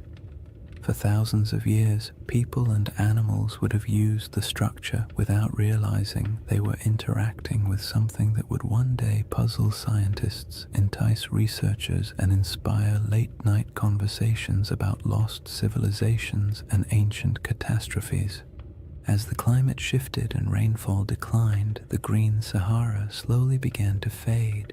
Lakes shrank, rivers dried, vegetation withered. The smell of earth after rain became less common. Migration stretched longer as people followed dwindling water sources, and eventually dunes crept across the landscape, swallowing paths, burying campsites, and erasing nearly all traces of the world that had existed before. What's haunting about this transformation is how quickly it happened in geological terms. A few thousand years, an eye blink in Earth's timeline, was all it took to turn a thriving ecosystem into one of the largest deserts on the planet. The people who lived here would have witnessed that shift firsthand. Generation by generation, they watched lakes retreat, animals disperse, and once reliable seasonal patterns collapse. Oral traditions from various African cultures still contain echoes of climates changing, waters disappearing, or ancestral migrations driven by environmental upheaval. Stories stretch and distort across centuries, of course, but they often carry a spark of truth at their core. And it's not unreasonable to imagine that somewhere in the long, layered history of this region, memories of a circular landform in a once wet landscape might have eventually become a distant, reshaped legend. When modern researchers study the Sahara's ancient lakes and rivers, they often describe them as ghost waterways, because their traces linger beneath the dunes like faint scars, visible only from satellite images or through careful ground surveys. It's peaceful in a strange way to picture these lost rivers running across land that now feels so desolate. The desert is quiet, but beneath that quiet are the outlines of ecosystems that once flourished. The Risha structure existed during all of those cycles. It watched water fill basins, watched wetlands grow thick with life, watched grass return and then die away. It endured storms, sun, wind, and the slow grinding force of erosion. There's something soothing about how unbothered the structure is by all these changes. Landscapes rise and fall, climates swing wildly, civilizations appear and vanish, and the Risha structure simply remains. It doesn't tell its own story. It doesn't announce its presence. It doesn't offer answers. It's just there, a constant in a world where almost nothing else is. And understanding that ancient environment is essential because it sets the stage for the real puzzle, how this enormous circular formation came to be in the first place. The scientific explanations, volcanic uplift, erosion, collapsed domes, answer some questions while raising others. Each theory seems convincing until you begin to examine the details. The Risha structure looks simple from orbit, but grows more complicated the closer you approach it, like a calm surface hiding a tangled set of mysteries beneath. Now that the Sahara's old green world is clear in your mind, the geological puzzle becomes even more intriguing, because any explanation has to account not only for the structure's shape, but for how incredibly long it has stood unchanged through shifting climates and changing environments. The puzzle sits before us, layer after stubborn layer. Once you've pictured the Sahara as it used to be, wet, green, alive, and almost unrecognizable, the Risha structure becomes even stranger, because whatever formed this enormous circle had to withstand everything nature threw at it. Floods, droughts, storms, shifting climates, and entire ecosystems rising and collapsing. And yet it remains, not as a faint trace or a distorted outline, but as a nearly perfect set of rings still visible from space. That kind of durability demands an explanation, and scientists have certainly tried to provide one. The trouble is, each explanation works well for a few minutes before quietly unraveling under closer inspection, as if the Earth itself had decided to play a slow geologic prank on everyone who studies it. The first idea scientists proposed was the most obvious: an impact crater. Something big, something dramatic, something that would have made an enormous noise if anyone had been around to hear it. A meteorite slamming into the ground would create a circular depression, after all. And the Sahara is certainly large enough to have attracted its fair share of flying space debris. But the Rishat structure doesn't behave like a crater. Craters have distinct signatures, very specific patterns of shock, melted rock, and high-pressure minerals that act like the universe's version of a calling card. And the Risha has none of those. In fact, the rocks at its center aren't melted or crushed at all. They're simply there. Old, eroded, stubbornly normal. Not the sort of rocks you'd expect to find at the scene of a cosmic collision. So the meteor theory quietly excused itself from the conversation, and the next geological explanation stepped forward: a volcanic eruption. Volcanoes can create circular features after all, and their plumbing beneath the earth can sometimes produce domes, bulges, and ringed formations. Perhaps the Risha structure was an ancient volcanic dome, the remains of a magma chamber swelling beneath the surface before cooling and collapsing. But again, the evidence refuses to cooperate.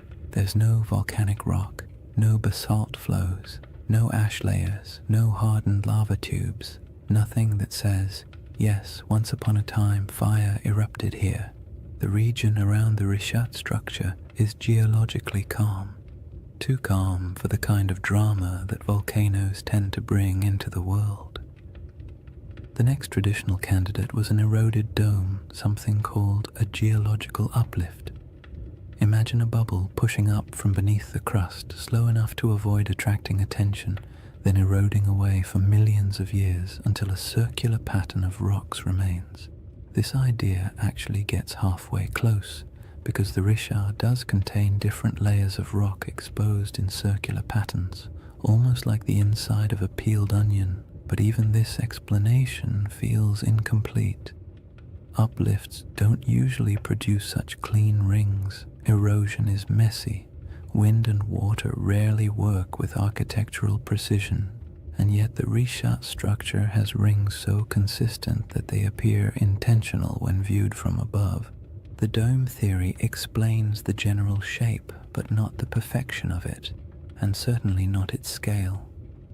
A 25-mile wide circle is not something easily dismissed as coincidence.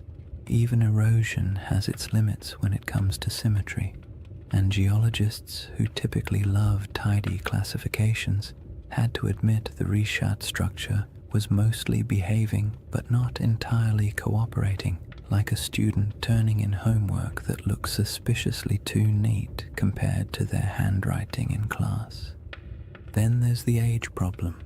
The rocks that make up the Richat structure are incredibly old, hundreds of millions of years in some places, but the shaping of the structure itself, the exposure of its rings, is much younger, something pushed upward long ago, something eroded later, something left behind a pattern that would eventually catch the eye of anyone staring down from orbit.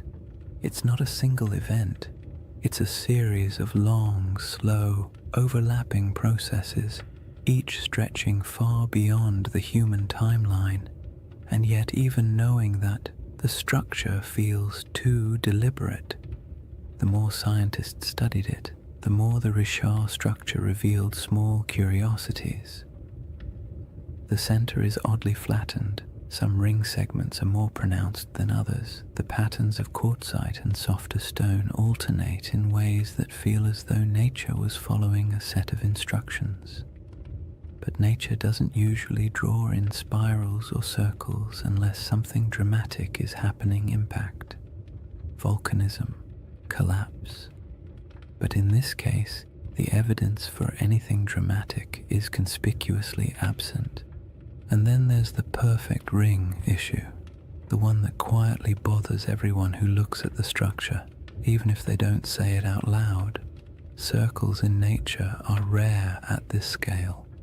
Random erosion doesn't create them, rivers don't carve them, wind doesn't sculpt them, and when you see one this large, this clean, and this old, it's hard not to feel like the earth briefly decided to act like a compass and draw a near-perfect shape in the sand. It's not surprising that the Richat structure often leaves people with a vague sense of unease, not fear, not dread, just the gentle discomfort of encountering something that feels too orderly in a world built on chaos. Geologically, the best explanation we currently have is that the Richat structure started as a circular uplift, a dome of ancient rock that rose slowly from the earth long before humans existed. Over tens of millions of years, wind and water eroded the softer materials, leaving behind harder rings of quartzite that resisted erosion. In essence, the shape is a natural accident, a byproduct of uplift plus erosion plus time. But even if this is the correct explanation, it still doesn't quite satisfy the imagination, because most uplifts don't look like this. Most erosion doesn't cooperate so neatly. And so the Richat structure lives in that strange middle space, scientifically explainable, yet visually suspicious, like a naturally occurring optical illusion, a formation that checks enough geological boxes to avoid being classified as supernatural, yet raises enough questions to spark curiosity in anyone who looks at it. It's the kind of feature that almost begs for a story or a legend, something to give meaning to its shape, even if that meaning exists only in the human mind. Once you've explored the geological explanations and realized none of them fully capture the structure's quiet strangeness, it becomes easier to understand why some people entertain a very different question. Not the scientific, what made this, but the mythic, does this remind me of something? A city described long ago, with concentric rings of land and water positioned somewhere to the west of ancient civilizations, a place said to have vanished in a single day and night. The Risha structure does not announce itself as that place, but it echoes the pattern just enough to make you wonder where coincidence ends and imagination begins. Before any comparisons can be made gently or cautiously, the building blocks of those ancient descriptions must be understood not as fantasy, but as the fragments of memory, geography, and storytelling that shaped one of history's most enduring legends. Long before anyone could stare down at satellite images or argue over geological uplift on the internet, there was a different kind of puzzle circulating through the ancient world. A story recorded by a single philosopher, passed on from a conversation he claimed to have heard, describing a civilization so strange and so perfectly structured that it bordered on myth even in its own time. Plato's tale of Atlantis has been repeated so often, repackaged so many times, and stretched so far by imagination that the original description often gets lost under the weight of all the versions built on top of it. But if you strip away the embellishments, the crystal cities, the impossible technologies, the ancient aliens with clipboards, interpretations, you're left with a surprisingly simple outline: a circular city, rings of land and water, mountains to the north protecting it, a broad plain to the south, a river that flowed to the sea stones of red, black, and white, abundant animals, especially elephants, and a civilization that rose to prominence before collapsing in a sudden, dramatic event. Whether this description is literal, symbolic, exaggerated, or entirely fictional is something scholars have debated for centuries. But what matters for our quiet journey tonight is not whether Atlantis existed. What matters is the shape of the story, because that shape is what causes people to glance at a satellite photo of the Risha structure and pause. The comparison doesn't begin with belief. It begins with pattern recognition. Humans are wired to look for familiar shapes in unfamiliar places. It's the same instinct that makes us see faces in electrical outlets or animals in passing clouds. So when someone sees a massive set of concentric rings in northwest Africa, a structure wrapped in mystery and sitting in a region that once held rivers, lakes, and life, it's reasonable that part of their brain whispers, "This looks like something I've heard before." The resemblance is not perfect, not literal, not conclusive, but it's enough to make curiosity shift in its seat a little. Consider the colors Plato mentions: red, black, and white stones. The Rishat structure, like much of the Sahara, contains layers of rock and sediment that naturally fall into those shades. Iron-rich sandstone brings the red. Basalt and volcanic remnants elsewhere in the region bring the black, and pale limestones offer the white. No one is saying ancient builders selected them and arranged them like a geological art project, but the coincidence is interesting, especially when paired with the natural ring pattern visible from above. Then there are the mountains. Plato describes a notable mountain range to the north of Atlantis. The Risha structure sits in front of the Adrar Plateau, a raised, rugged region that would have looked like a natural wall in a greener era. Today, it's a dry, worn highland, sculpted by time and wind, but long ago it would have been more dramatic.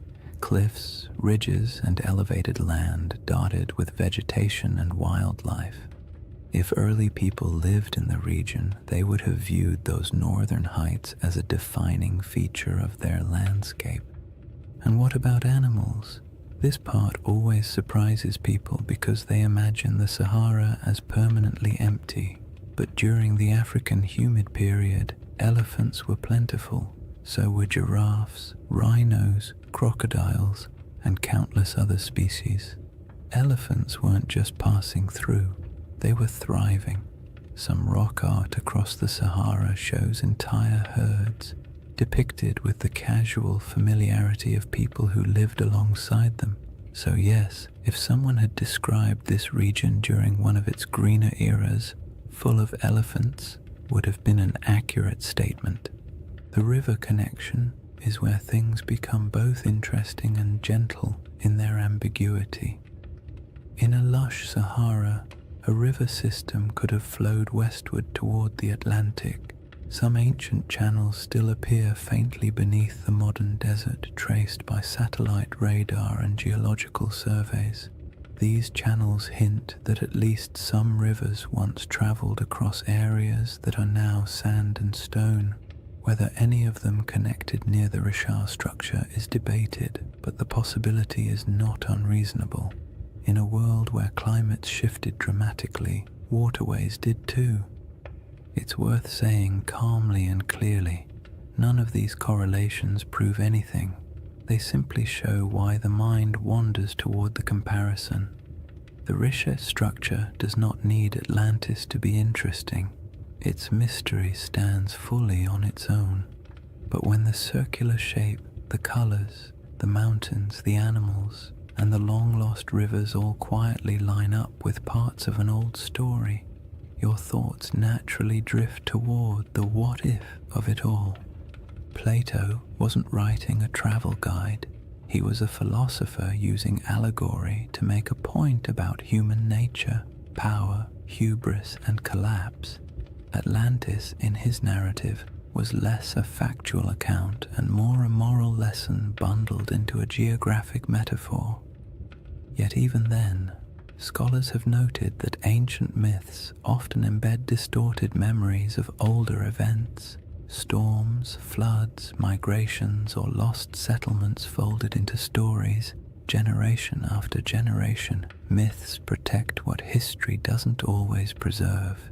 They store impressions of landscapes that no longer exist. They embellish, exaggerate, simplify, and dramatize, but something recognizable occasionally survives inside them. The Richat structure doesn't have ruins. It doesn't have walls, canals, columns, marketplaces, or any of the features you'd expect of a large city. The environment around it would have been challenging even in greener times. And human settlements from that ancient period would likely have left fragile traces now erased by thousands of years of wind and shifting sand. So the idea of it being a lost civilization rests not on evidence but on the shape alone, the irresistible symmetry that triggers recognition even when no proof supports it. That's part of the comfort of this mystery. It doesn't demand belief. It simply invites curiosity. You don't have to imagine ancient kings or advanced societies. You don't have to build a hidden metropolis in your mind. All you need to do is stand quietly before a satellite image and let the shape speak for itself. A giant ringed formation in the middle of an ancient landscape that has changed almost beyond understanding. Somewhere between geology, memory, climate, erosion, and myth sits the Richat structure. It tells us nothing directly. It refuses to commit to any single story, and perhaps that's why it remains such a calming mystery, one that doesn't need dramatic conclusions or bold claims. It only needs an open horizon, a quiet night, and the imagination drifting gently toward possibilities. Chapter 2 begins with the world that once surrounded this structure, a world of forgotten lakes, shifting climates, and early peoples who lived in a Sahara that doesn't resemble the one we know today. Chapter 2: A Lost World Buried in Sand. To step into the next layer of the Richat mystery, you have to imagine a Sahara that feels almost impossible compared to the one we know today. Not the hot, shimmering, bone-dry desert that stretches endlessly across maps. but a world so green and alive that if you were dropped into it without context, you might not even guess you were standing in northern Africa at all.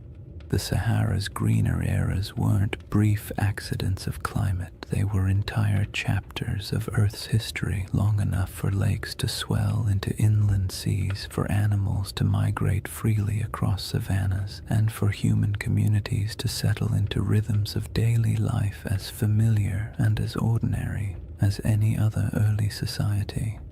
In that forgotten landscape, the Richard structure wasn't an isolated swirl of geology in a barren desert. It was simply part of the scenery, a ringed plateau sitting quietly in a world full of life.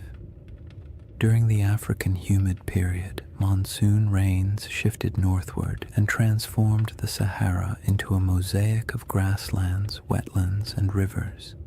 Satellite studies have revealed thousands of ancient lake beds, some stretching larger than modern countries. The largest of them, Lake Megachad, was so vast that its shoreline would have swallowed entire modern coastlines. It's calming to picture early mornings on its edges, mist lifting off the water, birds scattering across reeds, herds moving slowly through tall grass. These weren't isolated oases like today, but interconnected ecosystems humming with life. Hippos wallowed in shallow pools, giraffes wandered across plains, crocodiles glided through freshwater channels. The air was thick with insects in the rainy season and warm, earthy scents after storms passed. And where there is water and game, people settle. Early human groups built small camps near river bends, moving seasonally with herds or weather patterns. Their lives weren't glamorous. They dealt with all the usual prehistoric frustrations: unpredictable weather, stubborn animals, unreliable food sources, and the constant inconvenience of tools that, despite countless hours of crafting, were still capable of breaking at the worst possible moment. Yet these people left behind some of the most beautiful artifacts the Sahara still holds: rock engravings and paintings showing scenes of daily life, hunters with bows, families with cattle, children playing near water. These artworks are serene, calm snapshots of a world that no longer exists, carved into stone that has stubbornly endured long after the lakes dried. When people imagine ancient civilizations, they picture dramatic stone cities, elaborate temples, complex political systems, the kinds of things that leave behind headlines in history books. But most ancient people, including those who lived in the Green Sahara, were just trying to get through the week without too much trouble. They managed herds, gathered plants, navigated seasonal routes, and dealt with occasional arguments about who forgot to maintain the fire or who accidentally let a goat wander off into the brush. Civilization doesn't have to look like marble pillars to be worth remembering. Sometimes it's found in the small, repetitive rhythms of daily life, the quiet rituals that define communities. And those communities were not isolated dots scattered randomly across a wet desert. They followed predictable paths. Rivers acted like highways, lakes acted like hubs.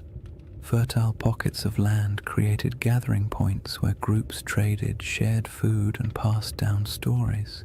Even without permanent stone buildings, these places had identities, regions where people knew how to track animals, where certain plants grew well, where rainfall was reliable, where the land felt generous enough for families to stay a little longer. In this setting, the Richard structure would have been noticeable, but not mysterious. Its slopes rose gently, offering views of surrounding plains. Its depressions may have caught water seasonally. Its ringed layers might have supported different kinds of vegetation depending on rain and soil. People could have camped along its edges, used its higher ground for scouting, or traveled across it without realizing they were walking across an enormous circular formation that future generations would discover only from space. It was a feature of the land, not a legend, a place you pass through while thinking about practical concerns, shelter, food, weather, instead of trying to decode the terrain beneath your feet. Some researchers have suggested that pockets of early Saharan cultures may have grown surprisingly sophisticated during particularly wet periods, not in the sense of monumental architecture or complex written languages, but in social networks, trade patterns, and livestock management. Evidence shows early domestication of cattle in the region, and groups may have practiced proto-agricultural techniques around wetlands and lake margins. These weren't lost empires. They were adaptable, resilient societies navigating a landscape that could shift dramatically over generations. The idea that a civilization could thrive here, disappear, and leave little trace isn't far-fetched at all. Wet climates draw people, harsh climates erase them. The desert isn't just unforgiving, it's efficient. Wind strips away organic material, sand buries structures, drought erases evidence of farming, floods wash away tools, and time paired with enough silence can erase almost anything that isn't carved into stone. The Sahara has a way of taking the past, smoothing it out, and leaving behind a surface that pretends nothing was ever there. Even so, pieces of that older world survive: fossilized bones, pollen samples trapped beneath sand, ancient shorelines stamped faintly into the earth, and rock art that still shows people standing beside animals that haven't lived in this region for thousands of years. These fragments don't tell a complete story, but they do confirm one thing: the Sahara was once a place where human life thrived, not merely survived. And in that world, the Risha structure might have been a landmark of sorts, a subtle gate in the landscape, a recognizable formation people used to orient themselves, not a secret, not a holy site, and not the center of anything monumental, just a distinctive feature in a land full of water and vegetation. The idea that early groups might have navigated by it is peaceful to imagine. Small bands of families moving across plains, spotting the familiar rise of the rings in the distance, and knowing they were approaching water or shade or simply a place they'd passed through many times before. When the climate shifted and the world dried, those routes disappeared. Lakes shrank into nothing. Rivers retreated and carved new paths underground. Families moved south or west, following food and water. Eventually, the Risha structure went from living landmark to abandoned plateau, then to forgotten geology swallowed by the earliest dunes. There are no written records, no monuments, no grand architectural remains from this era, just silence and the faint memory of a world washed away by time. The civilizations of the Green Sahara weren't lost in a dramatic catastrophe. They faded gradually, quietly, as the rains weakened and the land transformed, and that gradual fading matters when we begin comparing ancient descriptions, lost worlds in the shape of stories that survived long after the land itself changed beyond recognition. The timeline of that fading, and how closely it lines up with certain ancient myths, forms the next layer in the riddle.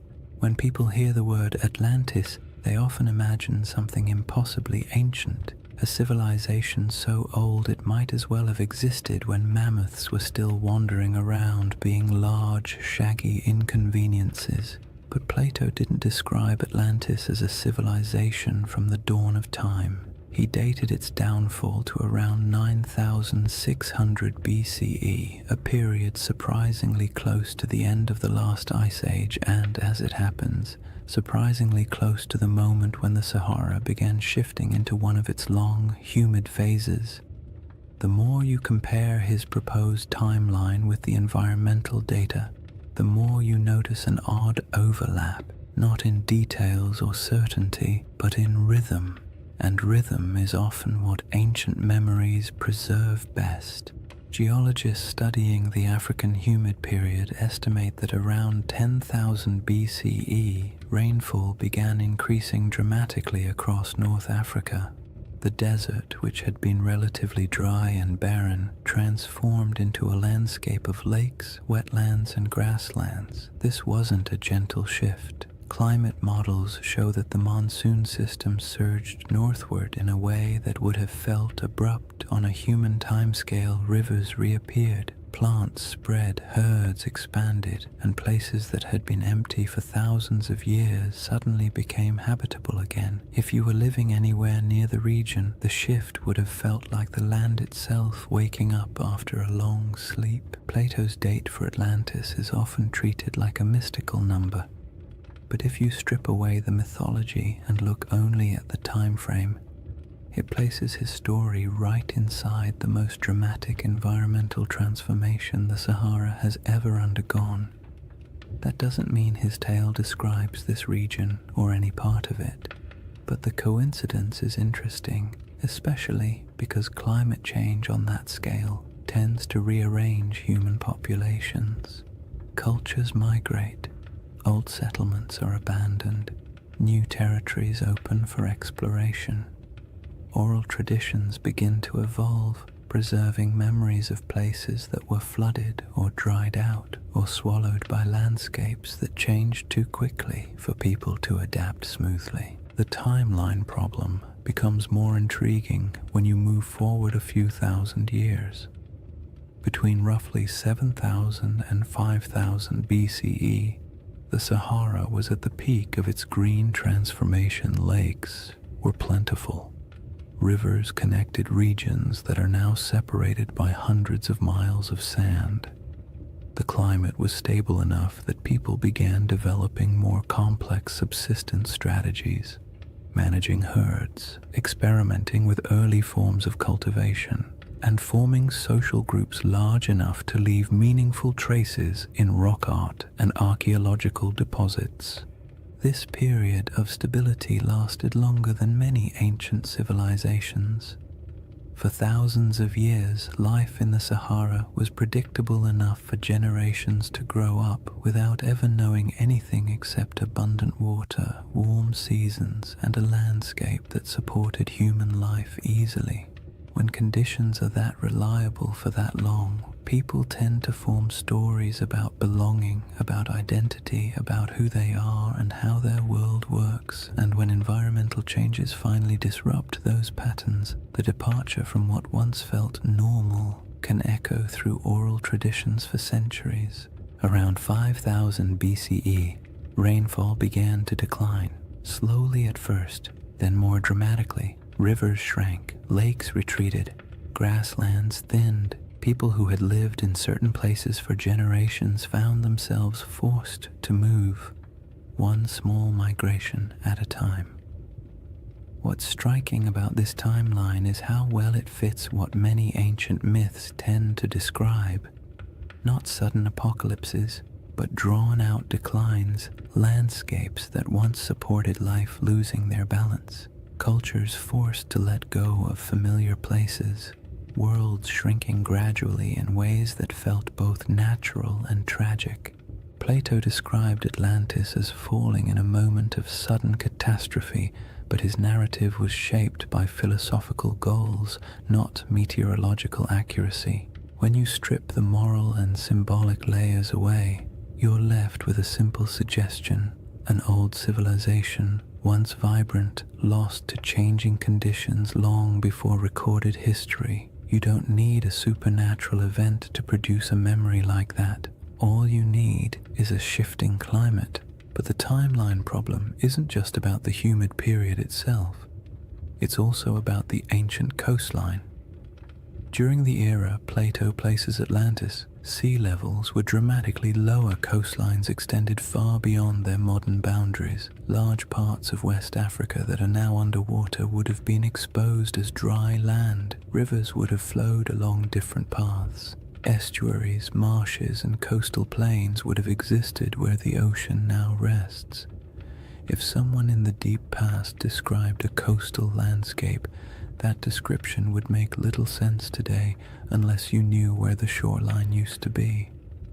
This matters because many interpretations of Plato's story assume that his geography reflects the world we see now, when in reality none of the modern coastlines apply. What he described could have been based on something that existed thousands of years before the Sahara dried, in a world with rivers and lakes stretching across land that is now considered lifeless. The Risha structure itself sits inland today, but in an earlier era, with different river networks and different coastlines, it might not have felt nearly as isolated. Human perception of geography is always shaped by local experience. A river can feel like a highway. A lake can feel like a boundary. A plateau can feel like a landmark that divides territories. When climates shift, those familiar markers vanish, but the stories about them can persist long after the landscape has changed beyond recognition. The most compelling part of this timeline overlap isn't the idea that Atlantis maps onto the Sahara, it's the realization that human memory, especially oral tradition, often stretches back further than we assume. Cultures pass down stories of floods, droughts, migrations, and disappearing lands without needing exact dates or written scripts. These stories evolve, take on symbolic meaning, and sometimes become cautionary tales, but the seeds of truth often remain embedded in the narrative. A changing coastline becomes a city swallowed by the sea. A drying river becomes the fall of a once great kingdom. A shifting climate becomes a punishment from the gods. Human imagination attaches meaning to change, especially when change feels larger than individual experience. The Risha structure sits quietly in the middle of this enormous timeline, a geological constant in a world that refused to stay still. Ancient people may have lived near it when the land was green. Their descendants may have moved away when the desert expanded. Their grandchildren may have carried memories of lost lakes or vanished rivers into stories told over fires in distant regions. Those stories may have drifted into different cultures over thousands of years, and by the time someone like Plato heard fragments of them, much of the original context would have faded, leaving only symbols and shapes. The timeline problem is not really a problem at all. It's a reminder. The Sahara we know today is young. The world Plato described was older than most of the settlements humans would later build. And between those eras, countless stories were lost, reshaped, or retold. When you compare timelines, climates, and ancient memories, the idea of a forgotten world in North Africa stops sounding fantastical and begins to sound, quietly, like something entirely plausible in a landscape that has reinvented itself so many times. The next piece of the puzzle lies in the maps, reports, and strange hints left by ancient writers who claimed that distant peoples lived beyond the Pillars of Hercules, in lands most Greeks had never seen. These records aren't proof, but they are clues, echoes of a world few modern people realize ever existed. Long before satellites, long before compasses, and long before anyone tried to draw the Sahara from anything resembling first-hand experience, ancient geographers took their best guesses about the world beyond familiar coastlines. Their maps were charmingly confident and wildly inaccurate, full of creatures that never existed, coastlines that wandered like drunk serpents, and entire regions labeled with vague phrases like lands unknown or people of strange appearance. Yet even within that imaginative chaos, certain patterns appear again and again. Rumors of distant nations beyond the Pillars of Hercules, stories of tall tribes, strange settlements, and river systems far to the west that no Greek or Egyptian explorer had ever reached. These fragments don't offer facts. They offer echoes, traces of a world remembered through second-hand conversations, traveling merchants, and stories that had already aged long before they were written down. Herodotus, often called the father of history and sometimes less generously the father of wildly entertaining exaggerations, wrote about mysterious peoples living beyond the familiar reaches of North Africa. He described tribes who were unusually tall, unusually pale, or unusually skilled at activities no one else could verify. He wrote of great rivers flowing through lands no Greek had ever visited, and of cities existing somewhere far inland beyond deserts that seemed too vast for ordinary travel. His accounts mix truth, rumor, and a healthy dose of "someone told me this, so here you go," but they reveal something important. The regions west of Egypt and Carthage were known to ancient writers only through layers of retelling and misunderstanding. They existed in the Greek imagination as distant, half-seen places where strange things could plausibly happen. Cartographers, centuries later, drew maps that included a massive region labeled as Libya or Ethiopia, words that covered almost everything south and west of the Mediterranean. Even when the rest of the world began to take shape on parchment, the Sahara remained a blank expanse into which map makers poured their guesses. Some thought it held great inland seas. Others believed it was home to tribal confederations wealthy in minerals. Medieval maps continued the tradition, referring to kingdoms of the West or lands of gold believed to lie somewhere beyond the desert. These weren't precise descriptions. They were memories filtered through trade routes, travelers' claims, and stories that drifted through cultures like windblown sand. The most interesting thing about these early references is not their accuracy, but their persistence. For thousands of years, people believed that lost polities existed somewhere in the interior of Africa. Some of these rumors later turned out to be distorted accounts of real kingdoms. The Ghana Empire, for example, or the early Sahelian states whose wealth came from gold and trade. But some rumors seem older, as if they preserve vague memories of societies that were already gone by the time written history began. It's not hard to imagine how this could happen if the Sahara once held lakes, rivers, and stable populations. Then early travelers from coastal regions might have heard stories about people inland who lived near great bodies of water. By the time those stories reached Greek scholars, the lakes might have dried, the migrations might have begun, and the cultures connected to those earlier landscapes might have dispersed. All that remained were fragments, not histories, just hints. Modern science adds another layer to this puzzle. With satellite imagery, researchers can trace ancient riverbeds beneath the desert. These paleo-channels, as they're called, snake across the Sahara like veins in an old, forgotten body. Some run directly from central North Africa toward what is now the Atlantic. Others branch into networks that once fed massive lakes. These rivers didn't disappear in a sudden catastrophe. They dried gradually as the climate changed, leaving landscapes that no longer match the stories that may have been told about them. If early civilizations or large communities existed near these rivers, their memory would have been separated from their physical location by thousands of years, making it nearly impossible for later cultures to understand what the stories referred to. This disconnect between old memories and new landscapes is how myths form.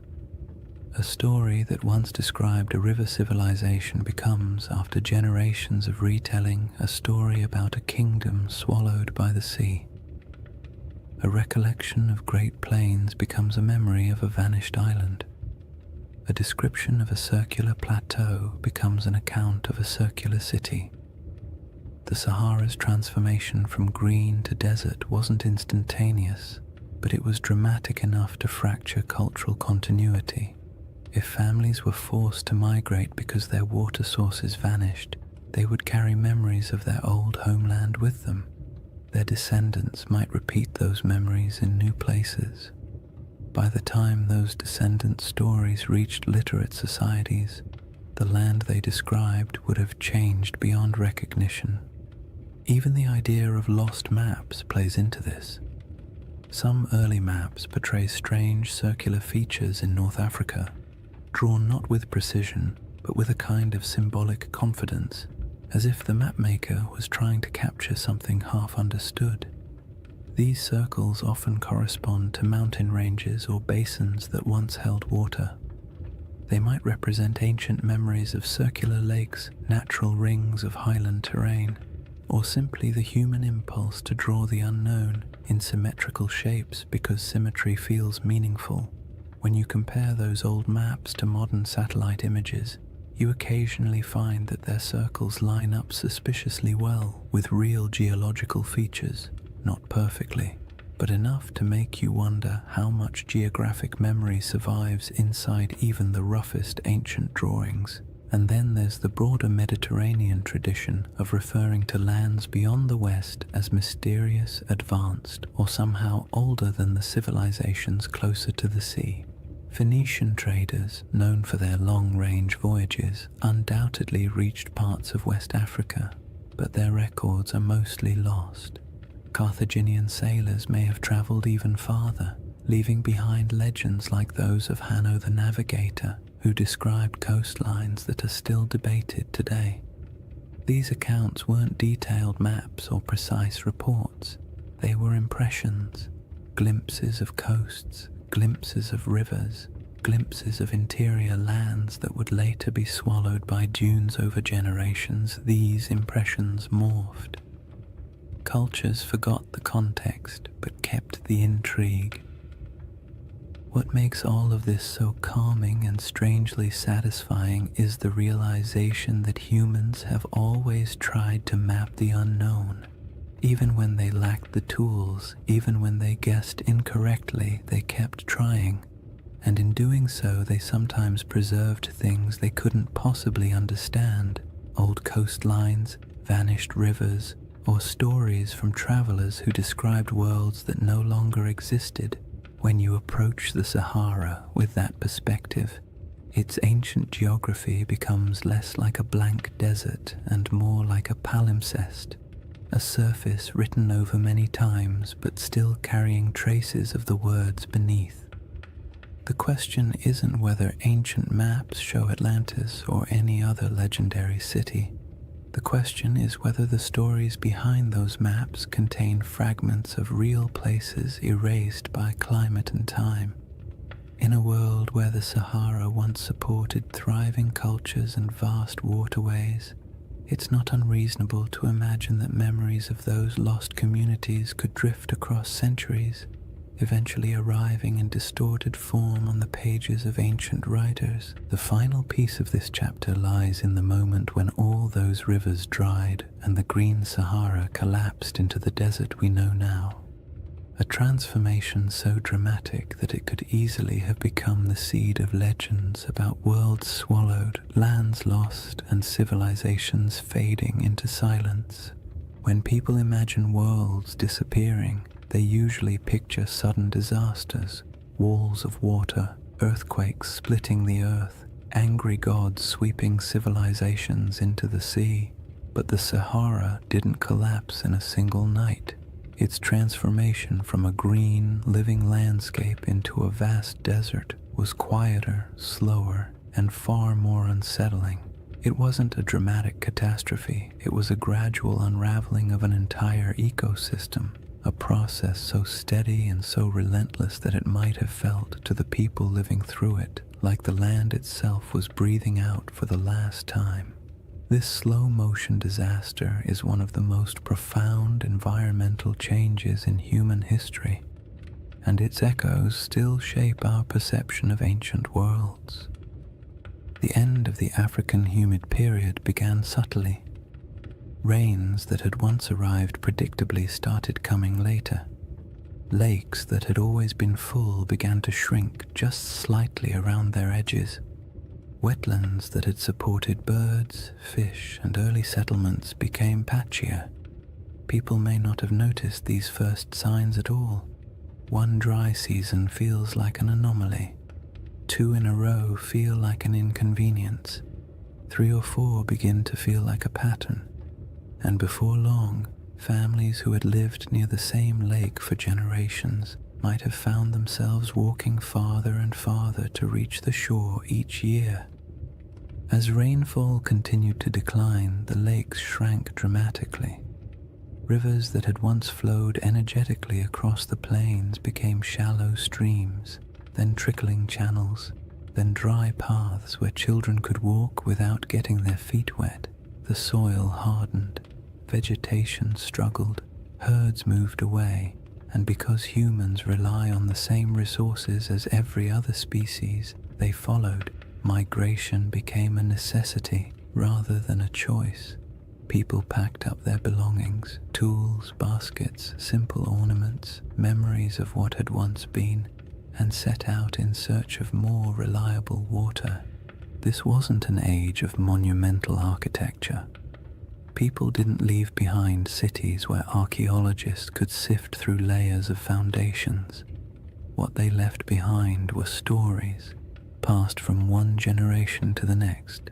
Stories of places that had been full of water, stories of rivers that used to run through valleys now swallowed by dust, stories of hunting grounds that disappeared so gradually it felt like watching a friend fade over time. These stories survived even after the landscapes themselves did not. And as families moved farther away, spreading into new regions, the memory of those green lands became a distant echo, reshaped by each retelling. If you could watch the Sahara's drying from a high vantage point, maybe even from the center of the Richard structure itself, the change would look like a slow retreat, lakes pulling inward decade by decade. Shorelines collapsing, riverbeds fracturing into networks of disconnected pools before vanishing entirely, grasslands thinning until the only plants left were the stubborn species adapted to drought. You would see the land lose color, then texture, then sound, until finally all that remained was the wind sweeping grains of sand across empty plains. But there were moments during this drying where the process didn't feel slow at all. When monsoon patterns shifted suddenly, regions that had relied on predictable rainfall could experience dramatic declines in just a few years. A lake that had provided generations of stability might disappear in 2 or 3 long drought cycles. Floods that once rejuvenated riverbanks might stop arriving altogether. These moments would have felt catastrophic to the people experiencing them. They wouldn't have had the language of climate science, but they would have understood that something fundamental had changed in their eyes. The land had turned against them. Such moments of environmental collapse often become the seeds of myths. A lake vanishing can become a story about the gods withdrawing a gift. A flood that never returns can become a story about a cursed people. A migration forced by drought can become a tale of exile. When these stories pass through enough generations, the context blurs and the details shift. What once described a drying valley might eventually become a narrative of a kingdom sinking beneath waves or disappearing overnight. Not because the original event was exaggerated maliciously, but because the environment changed more quickly than human memory could keep up with. As the desert expanded, dunes began to march across the land. Sand doesn't move with purpose, it simply responds to wind, drifting slowly over everything in its path. It fills valleys, it buries old lake beds, it smooths over animal tracks, human footprints, and any fragile structures that once stood nearby. Over centuries, dunes consumed the last evidence of the old Sahara. Rock art survived only where cliffs or caves shielded it. Any settlements built from organic materials vanished entirely. The landscape became clean, empty, and silent, a perfect blank slate for future generations to wonder about. Today, when you look across the Sahara, it's difficult to imagine the world that came before it. The silence is heavy. The land feels ancient in a way that suggests permanence, but permanence is an illusion. The desert is young, geologically speaking. It is still changing, still shifting, still carrying beneath its surface the faint outlines of rivers that once sustained entire populations. And in the midst of this world of sand sits the Rishat structure, a relic of deeper geological time that somehow feels connected to the stories of the people who once lived nearby. If early civilizations or pastoral groups did gather near the Rishat structure in greener times, they would have watched their world collapse gradually. The retreat of the lakes, the shrinking of rivers, the decline of herds, and the encroachment of sand would have felt like losing a home in slow motion. And when those people moved on, their stories went with them. Stories of a place where water once flowed, stories of circular hills or landscapes shaped in ways that felt meaningful. These stories might have evolved into tales of lost worlds, not because anyone invented them out of fantasy, but because the original geographic references vanished. This is what makes the drying of the Sahara such a powerful backdrop for ancient legends. When a land undergoes such a dramatic transformation, memories of the old world become mythic by default. A fertile plain becomes a garden of the gods. A shrinking lake becomes a vanishing kingdom. A circular plateau becomes a city swallowed by disaster. Not because any of these interpretations are literally true, but because the landscape changed so completely that the only way to explain it was through story. By the time later civilizations began writing their records, the Green Sahara had been gone for thousands of years. All that remained were scattered hints, maps with odd symbols, travelers' reports of ancient rivers, and faint memories passed through cultures far from where the original events took place. And all of it sets the stage for the comparisons and questions that would later emerge when people finally saw the Rishat structure from above and began searching for meaning in its perfect rings. With the ancient landscape transformed, the stage is set for the next part of the mystery. How the Rishat structure quietly echoes elements of Plato's most enduring legend. Chapter 3. Atlantis, Coincidence or Clues? By the time people began comparing the Rishat structure to Atlantis, Plato had already been misunderstood, misquoted, stretched into metaphors he never intended, and, to his likely horror, placed at the center of more conspiracy theories than any other philosopher in history.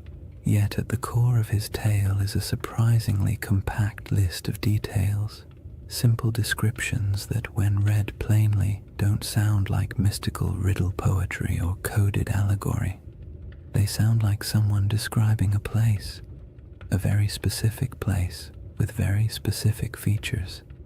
Whether he meant it literally, symbolically, or somewhere between the two is a debate scholars love to have, usually over too much coffee, but the details themselves are straightforward enough to explore calmly. The centerpiece of Plato's description is the shape. Atlantis, he wrote, was arranged in concentric rings, alternating circles of land and water, each perfectly circular, each surrounding the next. This is the detail that grabs people instantly because most landscapes do not naturally arrange themselves into rings, and when you see a 25-mile-wide circular formation in northwest Africa, your brain taps you on the shoulder and whispers, "Huh, interesting." Plato describes 3 rings of water and 2 of land, though he also notes that parts of the outer sections were later modified by the Atlanteans themselves, which means even in his own story, the shape wasn't necessarily pristine or untouched. When you compare this to the Richard structure, you naturally see a resemblance, not a perfect match, not a one-to-one replication, but a visual echo, a geological rhythm that resembles a narrative rhythm. Next come the mountains. To the north of Atlantis, Plato describes a notable mountain range, high, sheltering, and rich with rivers. The Rishat structure sits in front of the Adrar Plateau, a rugged highland that, in a greener era, would have looked like a natural barrier protecting the region from northern winds. Today it looks like ancient stone sculpted by ages of dryness, but 10,000 years ago those elevations would have been covered in vegetation, dotted with water sources, and significantly more imposing. The match isn't perfect, but it's enough to make you tilt your head slightly. Plato then mentions the plain to the south, long, level, fertile. In his account, this plain was one of the defining features of the Atlantean realm, not the center city, but the agricultural heartland that supported it. In the modern Sahara, fertile plains feel like a strange fantasy, but during the African humid period, they were very real. Vast stretches of land south of the Richat structure once held grasslands, wetlands, and seasonal rivers. The environment shifted dramatically with each cycle of climate change, but during the greener ages the region could have supported exactly the kind of plains Plato describes. Whether he was referencing this area or somewhere entirely different is impossible to say, but the environmental context overlaps in interesting ways.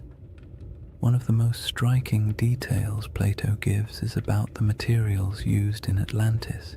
He refers to red, black, and white stones, distinct colors quarried from the landscape and used for construction. The Richat region naturally contains these colors in abundance.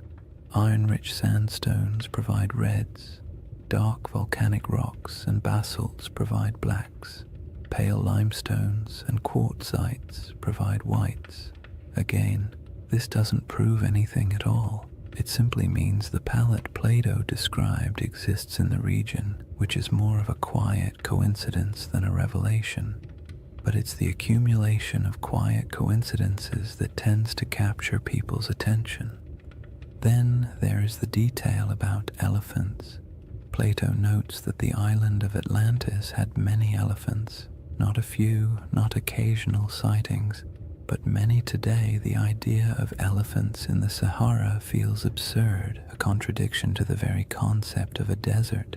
But the Green Sahara held elephants in abundance. Rock art across the region depicts entire herds with casual familiarity. Fossil evidence confirms that elephants ranged widely across North Africa during humid periods. For most of human history, elephants were not exotic in this region. They were part of the everyday ecosystem, so when Plato casually mentions them, it aligns comfortably with what we know about the Sahara's long-lost environment.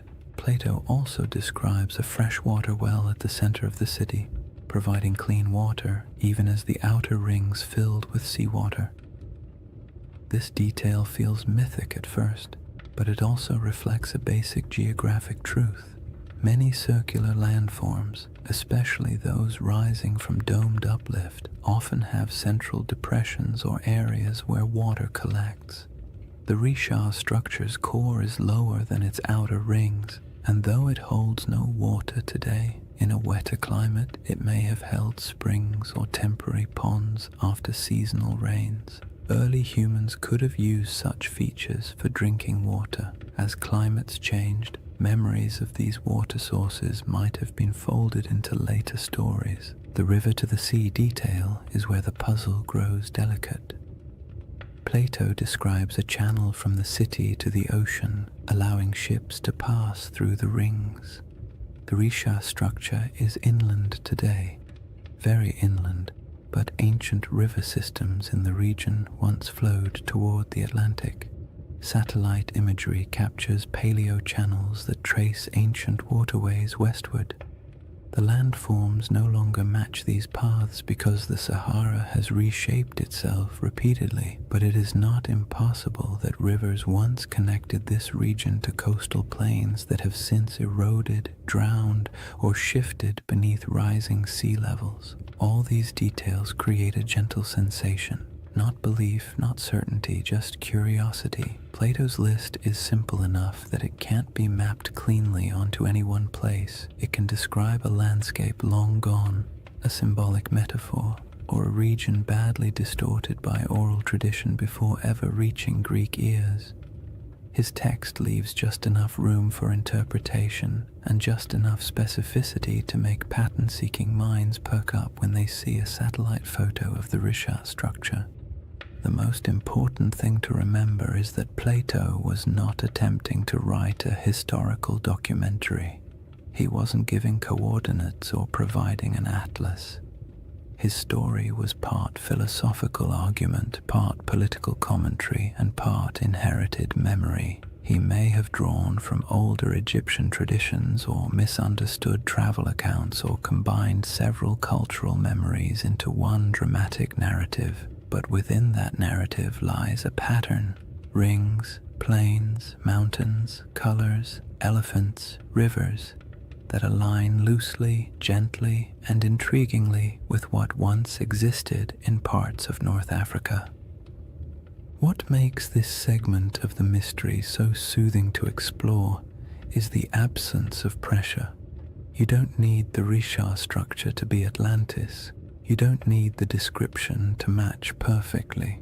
All you need is the simple awareness that Plato left a list of clues describing a place that may have existed in the deep past, a place shaped by water, climate, geography, and memory. And when you place those clues beside a quiet, circular geological formation surrounded by a desert that used to be alive, it becomes easy to drift into a state of gentle wonder, the kind that invites curiosity without demanding conclusions. Once you've examined Plato's clues and quietly accepted that some of them line up with the Rishat structure in a pleasantly suspicious way, the next step is to look at the smaller oddities, the details that don't prove anything on their own but linger in the mind like faint fingerprints on ancient glass. These are the features that make researchers pause, tilt their heads slightly, and say something academic like, "Well, that's interesting." They don't demand conclusions, they simply refuse to be ignored. One of the strangest among them is the presence of ancient salt deposits inside the Risha structure. In a desert environment where rain is scarce and water evaporates quickly, salt isn't surprising by itself. What is surprising is the suggestion that the salt layers within the structure formed through processes involving ancient water bodies. Some geologists have pointed out that portions of the Risha contain evaporate deposits, minerals that form when water sits, lingers, and evaporates over long stretches of time. This doesn't mean the Risha was once a lake, but it does hint that water interacted with its geology in ways that aren't immediately obvious from the modern climate. When you picture the Sahara during a humid phase, rivers flowing, lakes filling, storm clouds gathering, it becomes easy to imagine water pooling in the structure's circular basins, creating the kind of environment where salt layers could slowly accumulate. Then there are the ancient river systems that slither beneath the desert like ghosts of a wetter world. Radar imaging in the late 20th and early 21st centuries revealed the outlines of these massive paleo-channels, dried riverbeds that once carried immense volumes of water across North Africa. Some of these channels flow in directions that match Plato's narrative surprisingly well, running from deep inland regions toward what is now the Atlantic coastline. In modern geography, the Richard structure sits far from the sea, but in the world of 10,000 or even 8,000 years ago, the landscape would have been dramatically different. Coastlines were altered, deltas shifted, and river networks created pathways across regions that are now hostile to life. When you consider these ancient waterways, the idea of a circular formation once connected to a westward flowing system becomes far less far-fetched. Another curiosity is the distribution of ancient fauna across the region, especially elephants. Plato goes out of his way to mention that Atlantis had many elephants, as though their presence was noteworthy, and it would have been if you were writing for an audience in classical Greece, where elephants were known but rarely encountered. But in the Green Sahara, elephants weren't exotic at all. Fossil evidence shows they roamed freely across vast stretches of North Africa. Rock art carved by prehistoric peoples depicts them with a kind of casual familiarity, often standing near lakes or grazing beside herds of cattle. The presence of elephants in Plato's narrative doesn't align with modern geography, but it aligns beautifully with the prehistoric Sahara, suggesting that the imagery in his account may have been drawn from memories of a much earlier landscape. Tools and artifacts found throughout Mauritania add another layer of quiet intrigue. Archaeologists have uncovered stone tools, habitation traces, and remnants of early human activity around regions adjacent to the Richard structure.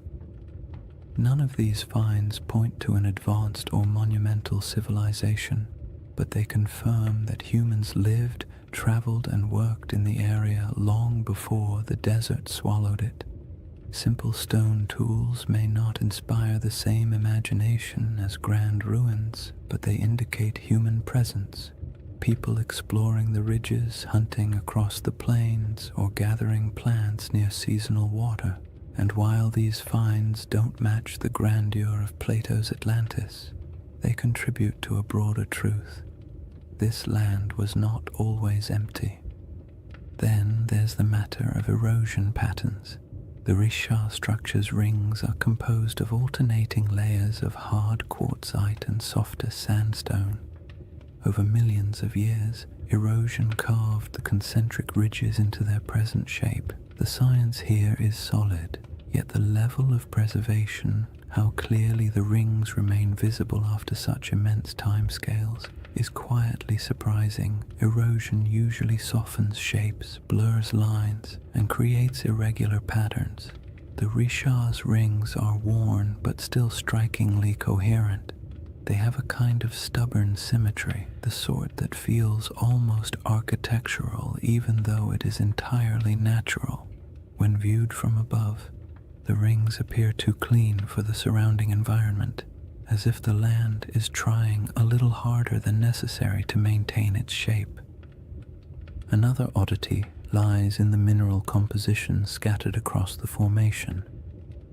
Geologists have noted that the area contains minerals associated with hydrothermal activity, meaning the region once experienced heat and fluid movement beneath the Earth's surface. This supports the uplift theory, but also paints a picture of a place shaped by multiple overlapping geological events. The Richard structure is not the result of a single moment. It is the result of a series of slow, layered processes interacting in strangely harmonious ways. When geological events stack neatly like this, creating a tidy circle in the middle of a continent, it sparks the imagination, because nature rarely arranges its complexity into something that looks organized from space.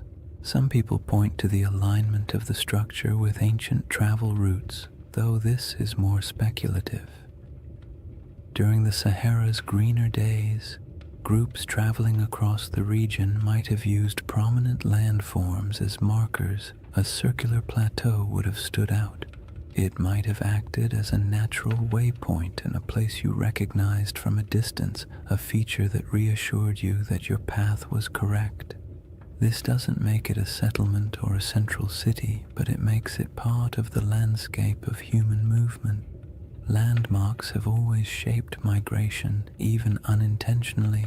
Then there's the subtle but persistent fascination researchers have with the interior depressions of the Richat structure. The central basin and inner rings create natural pockets where water might have pooled during rainy seasons. These areas could have provided temporary freshwater sources long before the desert took hold. If early communities ever camped here, the structure might have served as a resting place, a place where the land, by pure coincidence, gathered the elements people needed to survive. None of these oddities amount to direct evidence of Atlantis or any lost civilization. They don't point to architecture, writing, or engineering. They don't claim that the Richat structure is anything more than a geological formation shaped by erosion, uplift, and deep time. But taken together, these small details create a sense of place, a landscape shaped by water, life, and environmental transformation. A place where memories of a greener world might have lingered long after the land grew silent. A place that feels like it carries the whispers of older stories, even if those stories can never be proven. What remains after examining these clues is not certainty, but the soft, contemplative feeling of a mystery that refuses to resolve too neatly. That's the charm of the Richat structure, not that it answers questions, but that it invites you to keep asking them, slowly and without urgency, the same way the desert allows time to drift without needing conclusions.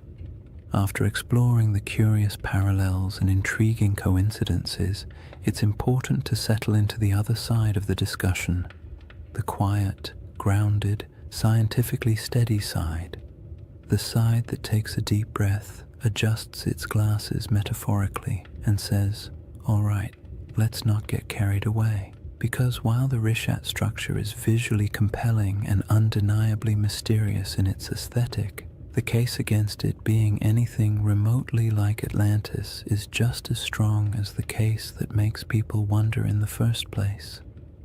And acknowledging that doesn't make the mystery less soothing. In fact, it makes it more balanced, more realistic, and more grounded in the rhythm of nature rather than the drama of myth. One of the simplest arguments against the Richat-Atlantis connection is the absence of ruins.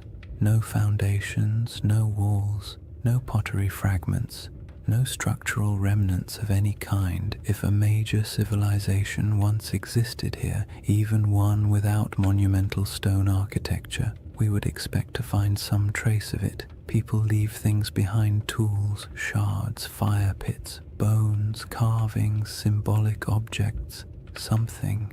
The Sahara is harsh, but not harsh enough to erase every sign of human activity. If a dense population had lived here, small nomadic encampments leave faint traces, farming settlements leave soil signatures, even temporary villages create debris. But inside the Richat structure, archaeological evidence is scarce, scattered, and entirely consistent with occasional prehistoric habitation rather than a populous, organized city.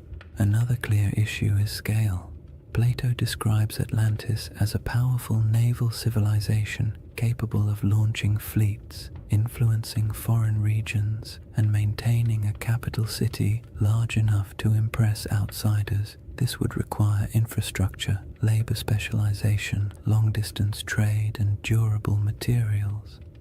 The Green Sahara did support human life, but the evidence we have, stone tools, simple camps, modest cultural artifacts, points to pastoral and hunter-gatherer lifestyles rather than elaborate urban systems.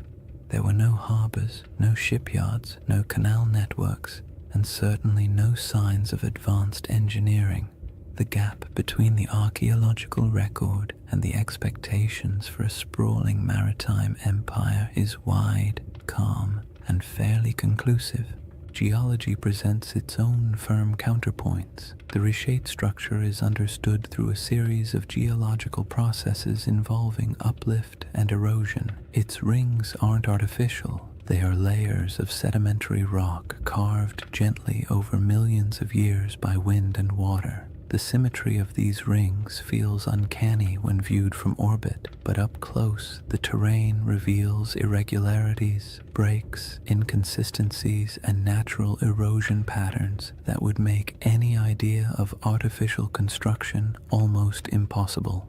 Nature has had a very long time to perfect this formation. It didn't need architects. It needed time, pressure, shifting plates, and the slow sculpting of weather. The age of the rocks is another point of conflict. Many layers of the Richat structure date back hundreds of millions of years, far older than anything humans could have shaped. The uplift likely occurred tens of millions of years ago. Even the youngest erosional processes are far older than the timeline of human civilization. If Plato's account referred to an advanced society around 9600 BCE, the Richat's geological history simply does not align. Humans were not carving rings into uplifted domes while mammoths still roamed the northern forests. The idea collapses under the sheer weight of deep time. There is also the question of context. Atlantis, as Plato describes it, was a hub of Atlantic navigation, a power that interacted with Mediterranean societies, but the Richat structure sits far inland, even accounting for ancient coastlines. Even at its closest connection, this region would have required extensive river systems or routes across wide plains, and while ancient rivers existed, the logistics of sustaining a large maritime civilization so far from stable ocean access are difficult to justify. Plato's Atlantis was a sea power. The Richat region was, at best, a freshwater-rich inland landscape during humid periods.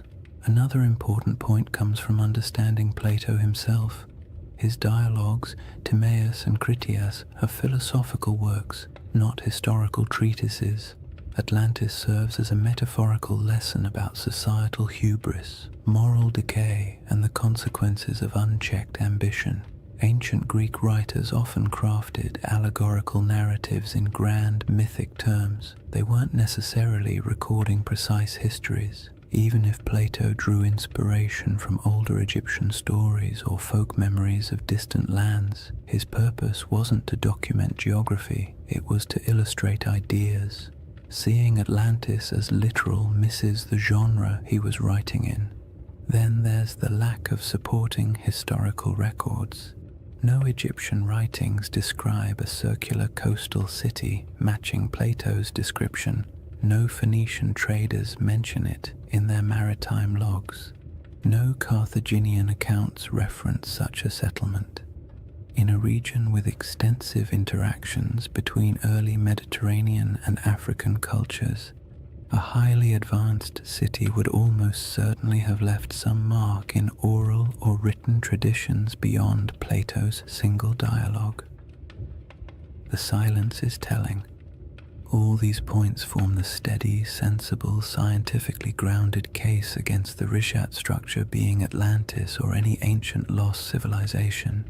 Yet none of them make the structure less fascinating. The Richat stands out precisely because it embodies contradictions, visually striking but geologically ordinary, evocative of myth yet entirely natural, surrounded by desert but shaped by water in the deep past. The structure's intrigue lies not in what humans built, but in what nature carved and time concealed. What the scientific perspective ultimately gives us is a sense of humility. The Richat structure is a reminder that Earth's landscapes can mimic human patterns accidentally, that erosion can outperform architects, that symmetry doesn't always imply intention, and that sometimes the most interesting mysteries are the ones that sit comfortably between explanation and imagination. There is a quiet comfort in acknowledging what the Rishat structure is not, because it allows us to appreciate what it is: a monumental geological formation shaped entirely by natural processes, yet somehow capable of whispering to the part of the human mind that loves stories of lost worlds. Dismissing the Atlantis comparison doesn't end the mystery. It reframes it, shifting the focus from fantasy to the wonder of a landscape that survived floods, droughts, and time itself. And somewhere between geological certainty and mythic speculation lies a middle path, a gentle possibility that doesn't require lost empires or supernatural disasters. Only the simple fact that landscapes change, memories drift, and stories evolve across generations. That quiet middle ground forms the foundation for the next part of this chapter. After weighing the clues and counterpoints, what remains is a space in between, a soft, contemplative middle ground where certainty isn't required and imagination doesn't have to be excessive. It's the place where most real historical mysteries quietly live, suspended between the cold confidence of science and the gentle allure of myth. The Risha structure fits comfortably there, not as Atlantis, not as evidence of a forgotten super-civilization, but as something far more grounded and oddly more beautiful, a landscape that carries echoes of memories older than history itself.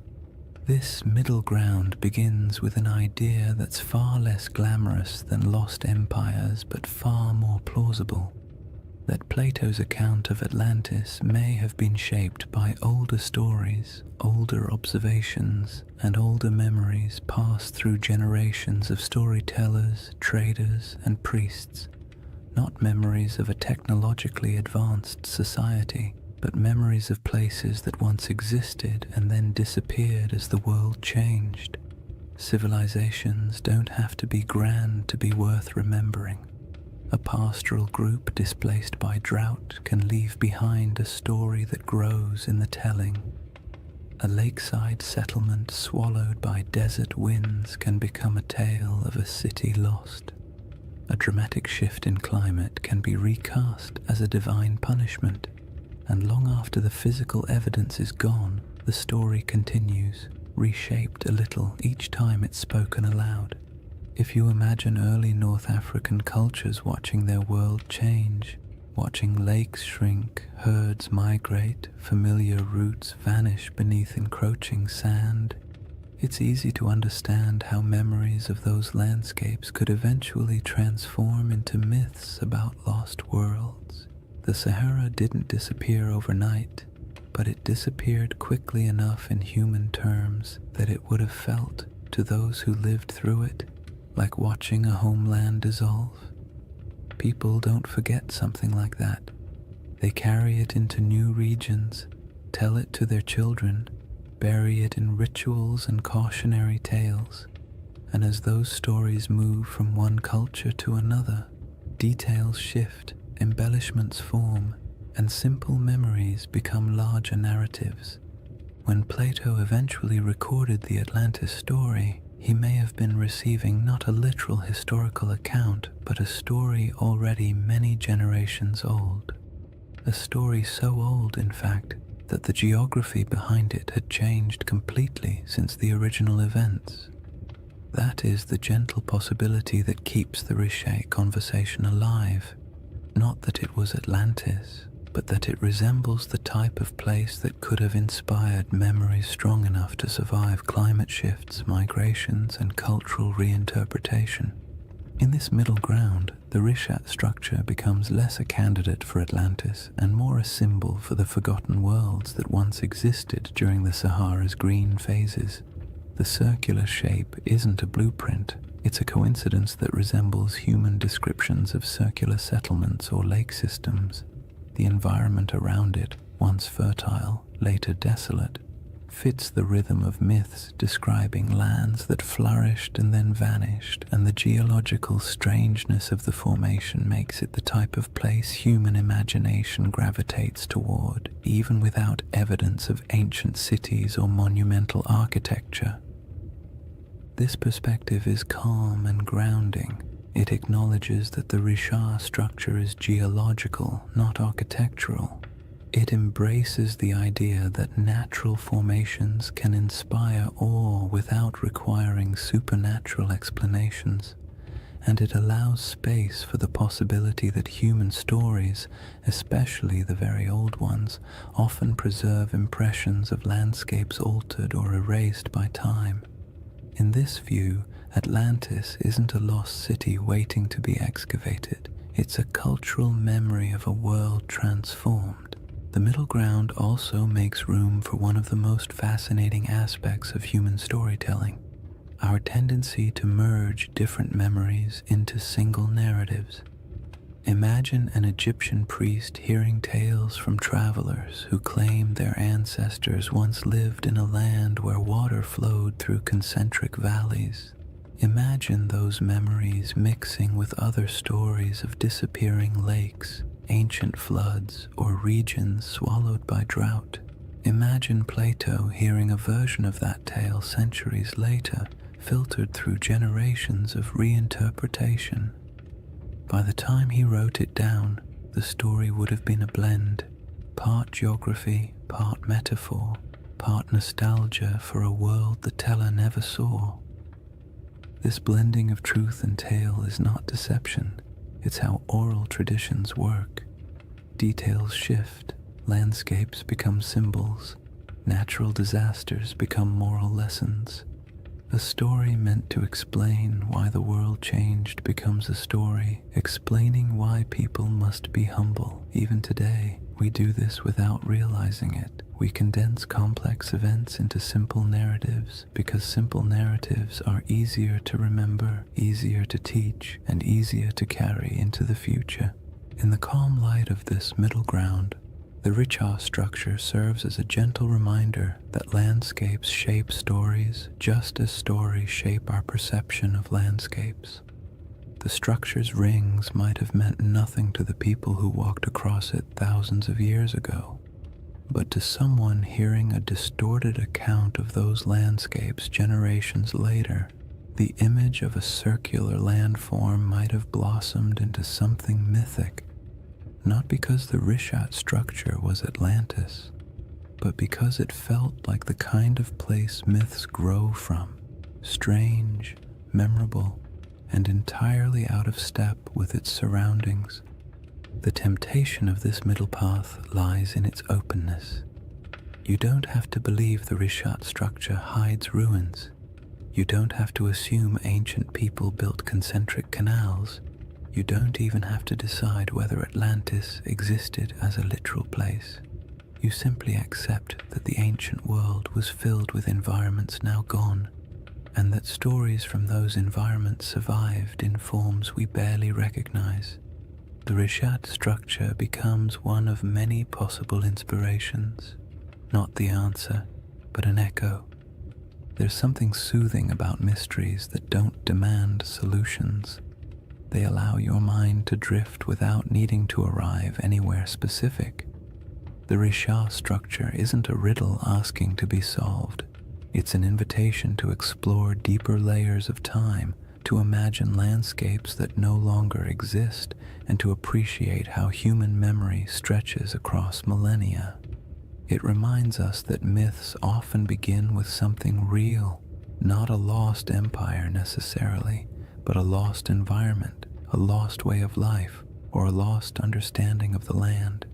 And that leads us gently into the final chapter of this journey, a shift away from evidence and counter-evidence, and toward the quiet, cosmic perspective that emerges when you consider how long the Richat structure has watched the desert around it rise, fall, and change. Chapter 4. The Eye That Remembers Everything. If you ever find yourself imagining the Richard structure at night, it helps to forget the satellite photos and geological diagrams for a moment and picture something much quieter. A place far from modern roads, far from city lights, far from anything that interrupts the soft rhythm of the desert after sunset. Night in the Sahara is its own world, almost a separate dimension from the harsh daylight that most people think defines it. The heat drains away slowly, the wind settles into a steady breath across the dunes, and the sky opens wider than seems reasonable, filled with stars that feel impossibly close. In that stillness, the Richard structure doesn't feel like a geological puzzle or a misunderstood legend. It feels ancient in a way few places do, as if it has been sitting patiently through eras, watching everything change around it while remaining almost unchanged itself. Standing at the center of the formation under a clear sky would feel like standing inside a natural observatory. The circular ridges rise around you, not high enough to trap you, but just high enough to create the sense of being in a vast stone bowl. The curves would guide your gaze upward toward the sky, making the stars appear as though they are swirling in unison with the rings below. There are no lights to dim the stars, no distant hum of traffic, no artificial sounds, just the low whisper of the wind brushing across ancient rock, passing through channels carved by time, creating tones so soft you might not even register them consciously. In that kind of quiet, the desert feels alive. Not in a dramatic or mystical way, but in the subtle way landscapes breathe through temperature shifts, airflow, and tens of thousands of years of stillness. The moonlight transforms the Richard structure even further. The pale light pools in the lower depressions and glides across the ridges, revealing the circular symmetry that can be hard to see when you're standing on the ground during the day. At night, those rings shine faintly, almost glowing in places where quartzite catches the moon's reflection. The effect is soothing, not eerie, the kind of sight that makes you exhale slowly, not look over your shoulder.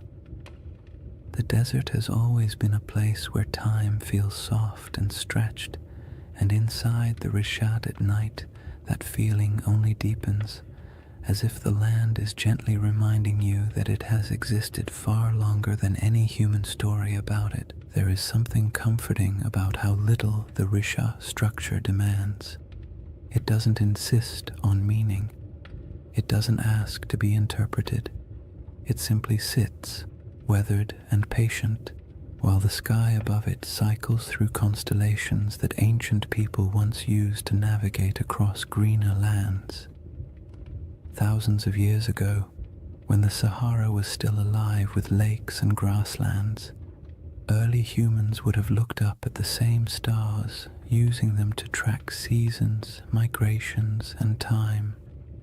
They may have passed near the Richard without knowing its shape, but they would have walked under this same sky, feeling the same cool air after sunset, listening to similar breezes skimming across the land. In that sense, the desert night turns the Richard structure into a bridge between eras, not because anything connects them physically, but because the sky has remained one of the few constants across the entire sweep of human history. If you were to sit on one of the ridges and look out into the darkness, you would see nothing but the silhouettes of dunes shifting gently in the moonlight. The horizon softens at night, blending sky and sand into a single muted line. It's the kind of scene that encourages introspection, not analysis. You don't wonder who built the structure or whether it held palaces or temples. You simply feel the weight of time, not as something heavy or intimidating, but as something vast and calming. The world has changed so many times, and the Richard has been here through all of it, absorbing the silence, weathering the storms, and watching the land around it transform. The desert's silence isn't empty. It holds layers of memory, not the kind you can excavate with tools, but the kind that lingers in atmosphere. The silence feels old, as if it carries a faint awareness of the worlds that once existed here. Lakes reflecting starlight, animals moving across grasslands, families gathering near fires that burned in a landscape now gone. The nighttime air feels thick with that invisible history, yet it doesn't demand your attention. It simply exists, like a soft background hum. The stars above the Rishat structure appear especially dense because of the region's extreme remoteness. The Milky Way stretches overhead like a pale river of light, echoing the rivers that once flowed across the Sahara during its humid phases. The longer you look, the more constellations seem to reveal themselves, and the more the structure on the ground feels connected to the cosmos above. The rings of the Rishat mirror the vast circular patterns in the sky, the arcs of the galaxy, the curvature of the horizon, the slow rotation of the Earth itself. It creates a sense of gentle symmetry between Earth and sky, a reminder that humans have always found meaning in patterns even when those patterns were accidental. It's easy to understand why people feel drawn to connect this ancient formation with legends. Standing inside the Risha at night could make anyone feel the urge to tell a story, not a sensational one, but a quiet one about the persistence of the land, the fragility of memory, and the way nature sometimes creates shapes that feel like symbols. In the soft glow of the moon, the structure doesn't look artificial, but it does look intentional in a way only nature at its most patient can achieve. What makes the Risha structure so soothing at night is the way it absorbs human curiosity without answering it. You can wonder about its origins, its place in mythology, its connection to past climates, or whether ancient people ever felt a hint of awe when passing near it. But the structure offers nothing back except the gentle assurance that it will still be here long after our questions fade into silence. In that sense, it becomes a reminder not of lost civilizations, but of time's quiet endurance, the slow, steady processes that shape the earth far beyond human timelines. And as the night grows deeper and the air cools further, the Rishat structure settles into complete stillness, becoming not a mystery to solve, but a place to simply exist for a moment, to rest, to breathe, and to absorb the sense of calm that comes from standing in a landscape that has survived every climate, every story, and every shift the world has thrown at it. The next layer of this journey explores the source of that storytelling instinct, why humans see patterns, build myths, and create meaning from landscapes that endure long after the civilizations around them disappear. If you sit long enough inside the Risha structure, not literally of course, but in your mind, quietly imagining the desert night and the slow movement of stars overhead, you eventually drift into a very human question. Why do we tell stories about places like this? Why do certain landscapes, certain formations, certain patterns pull at the imagination more strongly than others? We don't look at an ordinary hill and assume it holds ancient secrets. We don't stare at a random cluster of rocks and start crafting mythologies, yet give us a perfect circle in the middle of a desert, or a mountain shaped like a face, or a forest that feels too symmetrical to be an accident, and our brains immediately begin weaving meaning into the shapes. It isn't irrational, it's instinctive.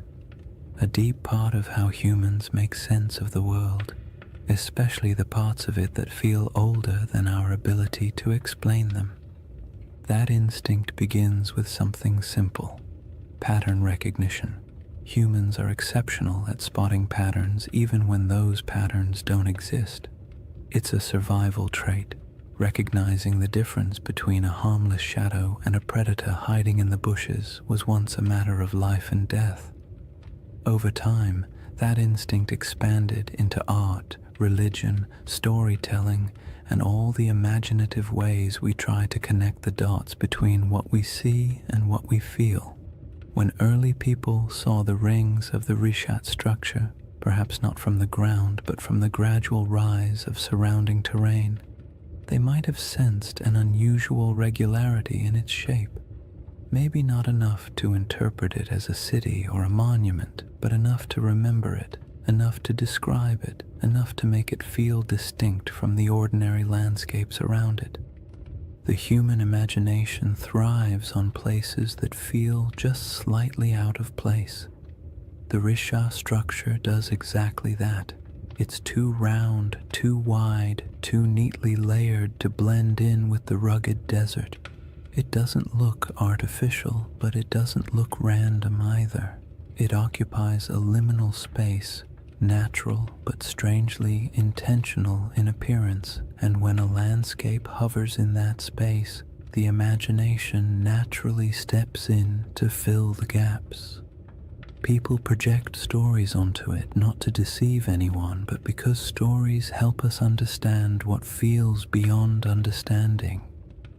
Storytelling is how humans anchor themselves in time, how they transform landscapes into memories, and how they preserve experiences that might otherwise vanish. This is why even the calmest, most scientific minds sometimes drift into gentle speculation when they look at places like the Rishat. Not because they truly believe in lost empires hiding under millions of years of erosion, but because landscapes with unusual beauty evoke a sense of quiet wonder, and wonder is a fertile ground for stories. You don't need to imagine Atlantis rising and falling.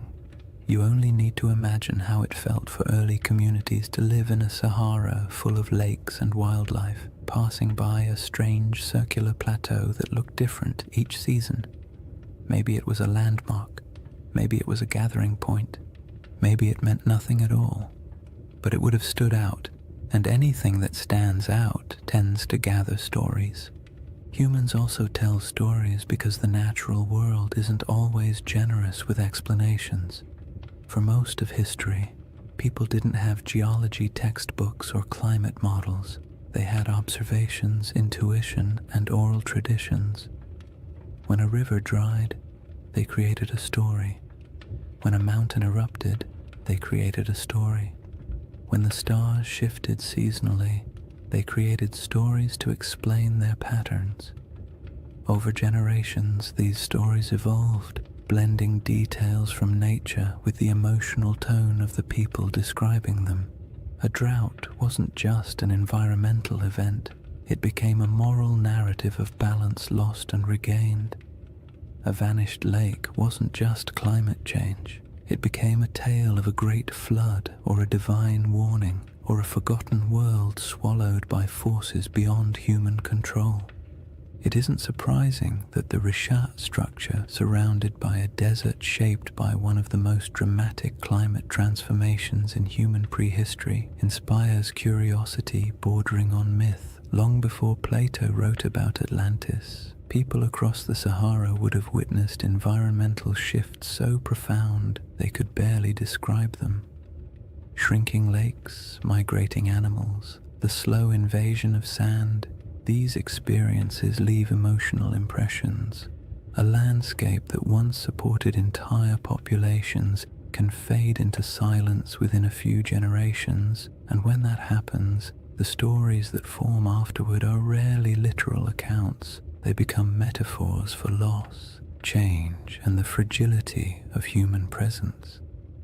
The act of storytelling also brings comfort. It creates order in places where nature seems chaotic. It offers meaning in events that feel senseless, and it allows cultures to pass knowledge from one generation to the next.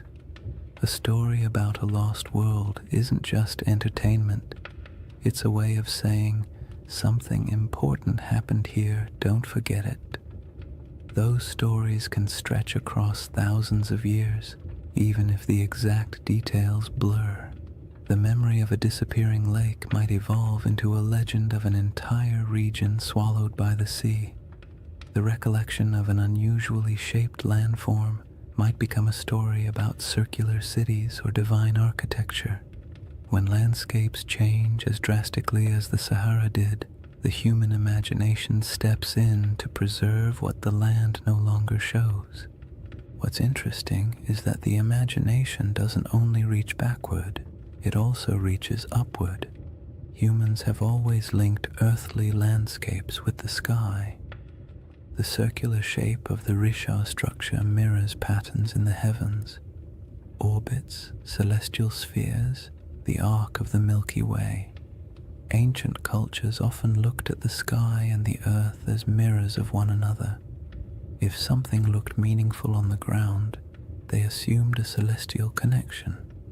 If something appeared in the stars, they looked for its reflection in the landscape. This tendency isn't mystical, it's psychological. It creates symmetry between the known and the unknown, allowing people to navigate a confusing world through harmony rather than randomness. The Risha structure invites that kind of thinking. At night, when the stars swirl overhead and the rings below form a gentle spiral of shadow and light, it becomes easy to understand how the human imagination might link the two, not through elaborate theories, but through quiet intuition, through the simple feeling that a place shaped in circles must hold a story shaped in circles, through the awareness that landscapes sometimes look like symbols even when they are not, through the natural desire to connect the visible world with the invisible past. In the end, the human imagination isn't a flaw in our understanding of places like the Risha structure. It's a companion. It allows us to explore possibilities without insisting on answers. It lets us appreciate mysteries without demanding they be solved. And it reminds us that even when we know the scientific explanation for a geological formation, we can still feel wonder, still be moved by the beauty of its shape, and still tell stories about what it might have meant to the people who walked through a greener Sahara thousands of years ago. That instinct to remember, to reinterpret, to imagine, leads naturally into the next part of this journey. The way deserts protect, preserve, and occasionally conceal pieces of worlds that no longer exist, leaving behind not cities but quiet geological breadcrumbs for the patient observer. When people think of the desert, they often imagine it as a place that erases everything. Wind sweeping across dunes, sand swallowing anything left on the surface, time grinding all traces of the past into dust. And while parts of that are true, the desert is far more complicated. It destroys, yes, but it also preserves in ways wetter climates never can. Humidity decays wood, softens clay, and corrodes metal. Rain washes away structures and scatters artifacts. Plants reclaim abandoned land quickly, burying the past in roots and soil. But the desert is patient. Dry air keeps things intact. Sand buries but also protects. Stone carvings last almost forever when nothing grows to break them apart. If anything, the Sahara is one of the most powerful memory keepers on Earth, even if it rarely gives up those memories easily. The Rishat structure sits in the middle of this vast archive, not an archive of books or ruins or treasure, but an archive of landscapes. The rings themselves are a geological timeline. Each layer tells a story about a different era of Earth's crust. The minerals inside them remember volcanic activity, erosion patterns, shifts in ancient climates, and surrounding the structure, scattered across the Sahara, lie faint traces of worlds that came and went before the desert took over. Fossils of fish that once swam in freshwater lakes, shells from ancient inland seas, bones of hippos, giraffes, elephants, and antelope that lived in grasslands where nothing but dunes now remain. These remnants are quiet, fragile, and astonishingly well preserved because the desert has held them still for millennia. Even more delicate objects survive in surprising numbers. Stone tools left behind by early humans who walked across plains now buried under dunes, arrowheads, blades, grinding stones, small carvings. They're scattered, not concentrated, evidence of lives lived lightly on the land, following herds, collecting plants, moving when the seasons demanded it. None of these objects tell a story of a centralized city or a monumental culture, but they do tell the story of human persistence in a world that was constantly shifting around them. These tools have edges still sharp enough to cut. They were shaped by hands that lived in a climate we can barely imagine today, and the desert, indifferent to time, simply kept them. Then there are the rivers, or rather, the ghosts of rivers. Radar imaging reveals dozens of ancient channels beneath the Sahara's surface, some stretching hundreds of miles. These channels are not small trickles, but massive pathways carved by powerful flows of water. They show where life once concentrated, where animals gathered, where early humans traveled and settled, and though they're invisible from the ground, their presence beneath the sand acts like a geological memory, a map of how different the world used to be. Long after lakes vanished and grasslands withered, the shapes of these channels remained, buried but intact. The desert also preserves what might be called emotional landscapes, the subtle, atmospheric memory of places people once inhabited. Rock art in the Sahara captures these moments with eerie clarity, carvings of cattle, religious symbols, hunting scenes, boats gliding across water. Some images show animals that haven't lived in the region for thousands of years. Others depict rituals or daily activities of groups whose descendants migrated far away when the climate changed. These paintings survive because the desert air is too dry to dissolve the pigments. They are echoes etched into stone, fragments of human emotion fossilized in mineral form.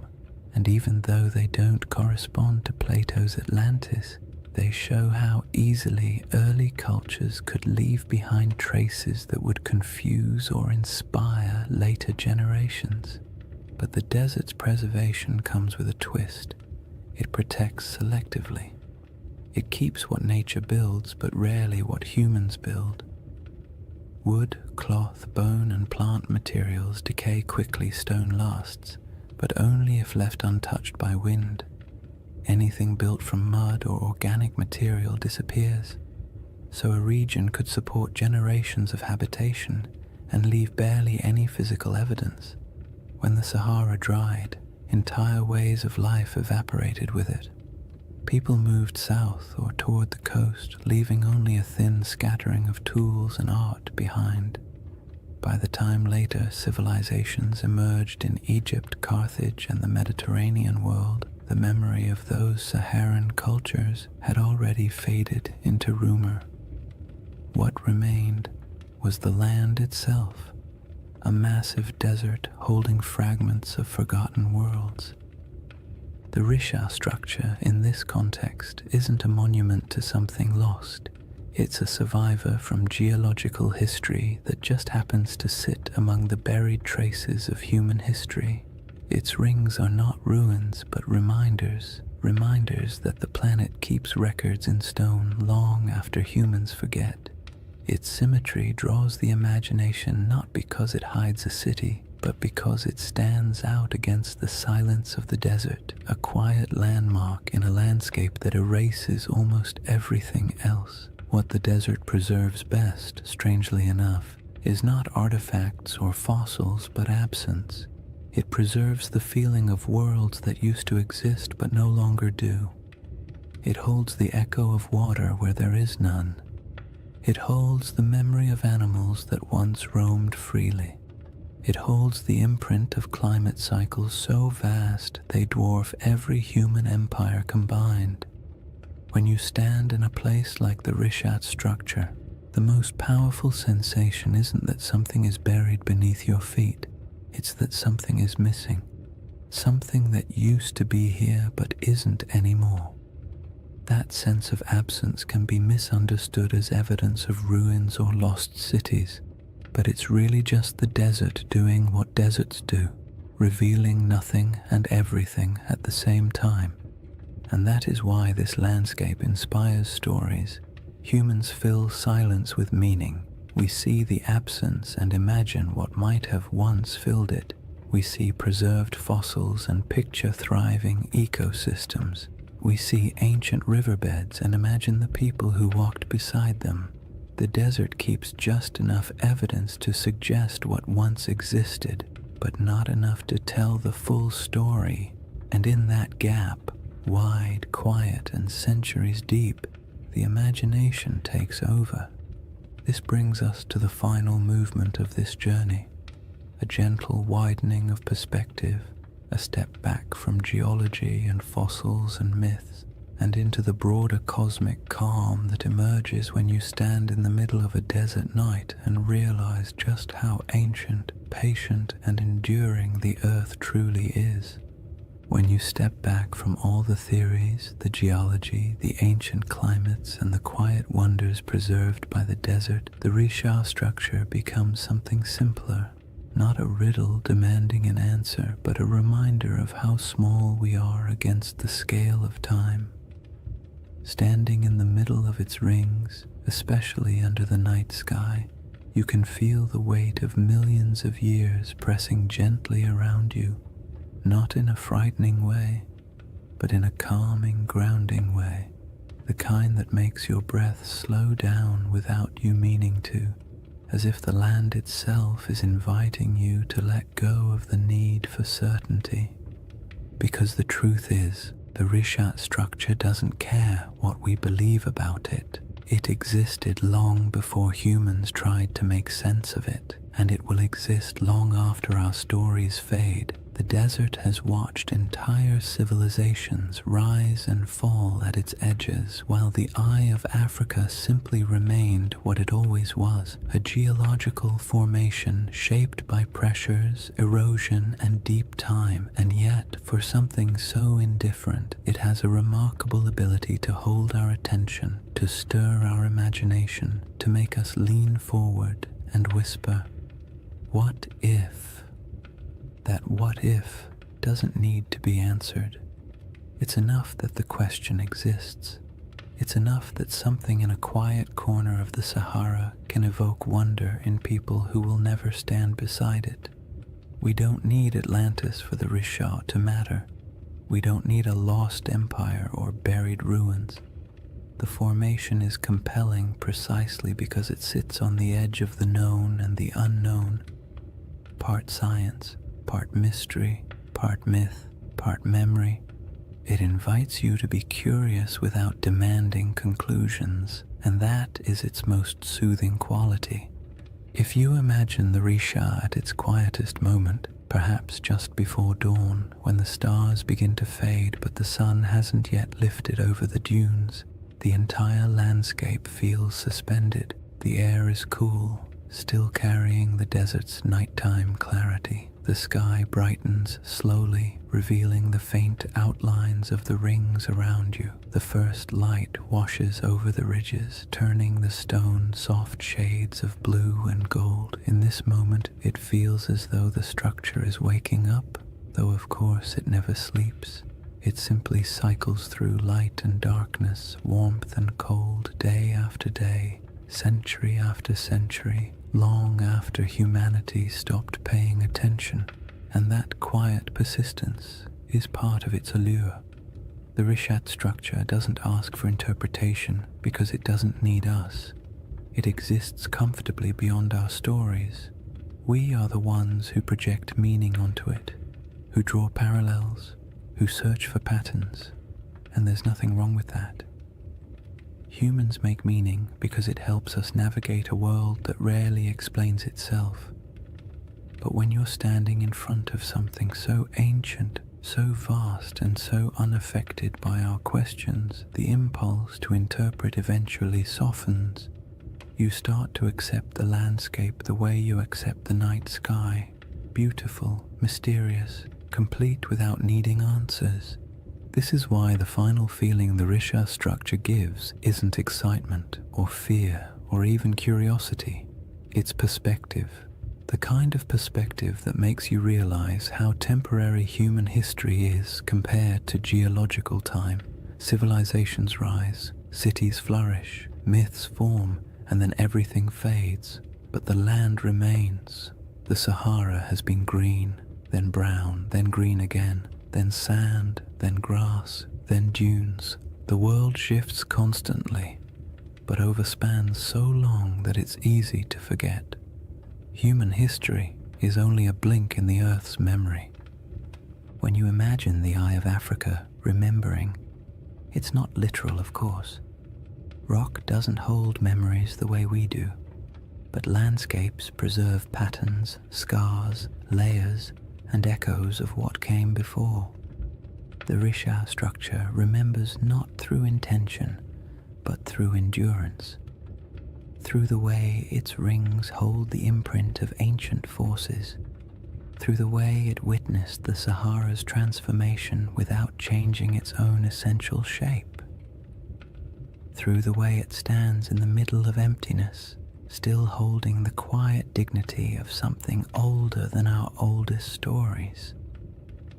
And as you let that perspective sink in, the idea of Atlantis becomes less about a place and more about a feeling that somewhere, sometime, a world existed that is now gone, a feeling that memory outlasts evidence, a feeling that not everything that disappears is lost forever.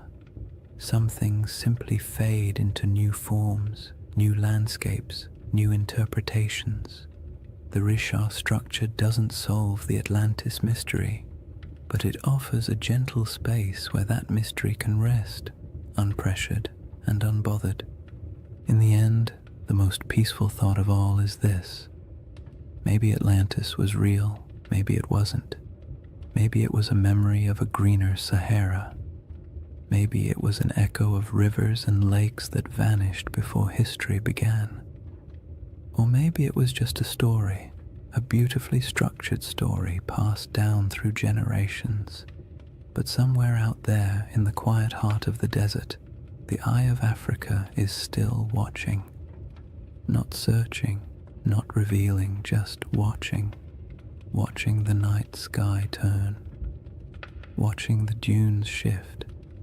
Watching time pass with the patience only the earth itself can hold. And there is something profoundly comforting about that. To know that long after questions fade and theories shift and stories evolve, the land remains silent, enduring, timeless. A slow, cosmic heartbeat in the middle of the Sahara, inviting you to breathe a little slower, to let your thoughts drift, and to fall gently into rest. If you've made it this far, awake, half asleep, or somewhere in that gentle in-between space where thoughts drift like sand across a desert floor, then you've journeyed through one of Earth's quietest mysteries. And maybe that's the real beauty of the Risha structure. Not that it holds answers, but that it encourages the kind of patient wondering that modern life rarely gives us time for. In a world full of noise, urgency, and constant stimulation, the Eye of Africa offers the opposite: silence, space, perspective, a slow reminder that the planet moves at a pace far older and far calmer than anything we build on its surface. When you think back to what we've explored, the green Sahara that once flourished with lakes and herds, the ancient river systems buried beneath dunes, the rock art carved by hands that lived in a world we can barely imagine, the geological forces that sculpted the Risha's rings millions of years before humans ever walked near them, it becomes clear that the story of this place isn't about a lost civilization. It's about a lost landscape, a world that once existed, quietly thrived, and then vanished vanished not because of catastrophe, but because Earth itself shifted into a new rhythm. The Rishat structure is a witness to all of it, a memory in stone shaped not by human intention but by natural processes that unfold over spans of time far beyond our comprehension.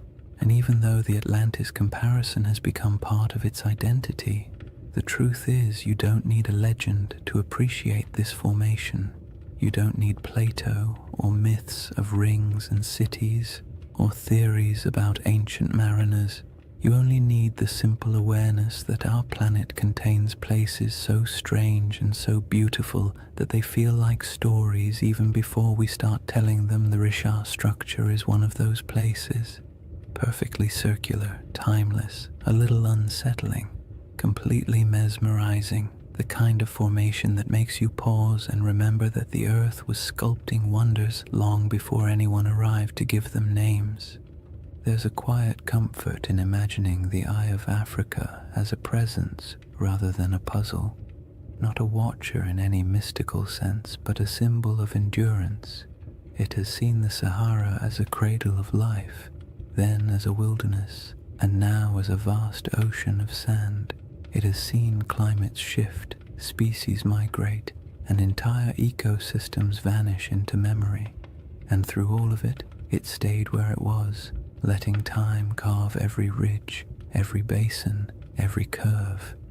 There's something almost meditative about that, the idea that some things don't chase meaning, they simply endure and allow us to come to them with whatever questions or stories we carry. As you settle into the final moments of this journey, imagine once more the Rishat structure under the stars, the rings around you fading into shadow, the sky stretching overhead like an ancient tapestry, the air cool, the sand carrying the day's warmth, the wind quiet enough to feel like the earth is holding its breath. In that moment, all the theories, all the debates, all the speculation falls away. What remains is just the land, unconcerned, immense, older than memory, a reminder that our place in the world is temporary but also meaningful in its own small way. And maybe that's the real gift of places like this. They allow us to step outside ourselves, to drift gently into perspective, to remember that not everything needs to be solved. Some mysteries are meant to rest. Some landscapes are meant to simply be admired, and some stories, like the Sahara itself, are more soothing when left open, when allowed to breathe, when allowed to drift into the same soft silence that defines the desert at night. So as you drift towards sleep or into a deeper state of calm, let the Rishat structure fade into that quiet space behind your thoughts. Let the rings dissolve into darkness, the stars soften overhead, and the desert wind carry away whatever tension you brought with you. The earth has been here a long time, and it will be here long after the worries of today have faded. You are small compared to the scale of geological time, but that smallness is not a burden. It's a comfort, a reminder that it's okay to rest. Thank you for spending this time exploring one of the planet's most beautiful and enigmatic features. If you enjoyed this journey and you'd like to drift through more forgotten landscapes and ancient mysteries crafted to help you unwind, consider liking the video and subscribing to the channel. It truly helps, and it means a lot. And before you fall asleep fully, let me know in the comments where you're watching from and what time it is for you. I love seeing the entire world gathered in one quiet, shared moment. For now, take one last breath. Let it go slowly, and let the desert night close around you. The Eye of Africa will keep its silent watch. You only need to rest.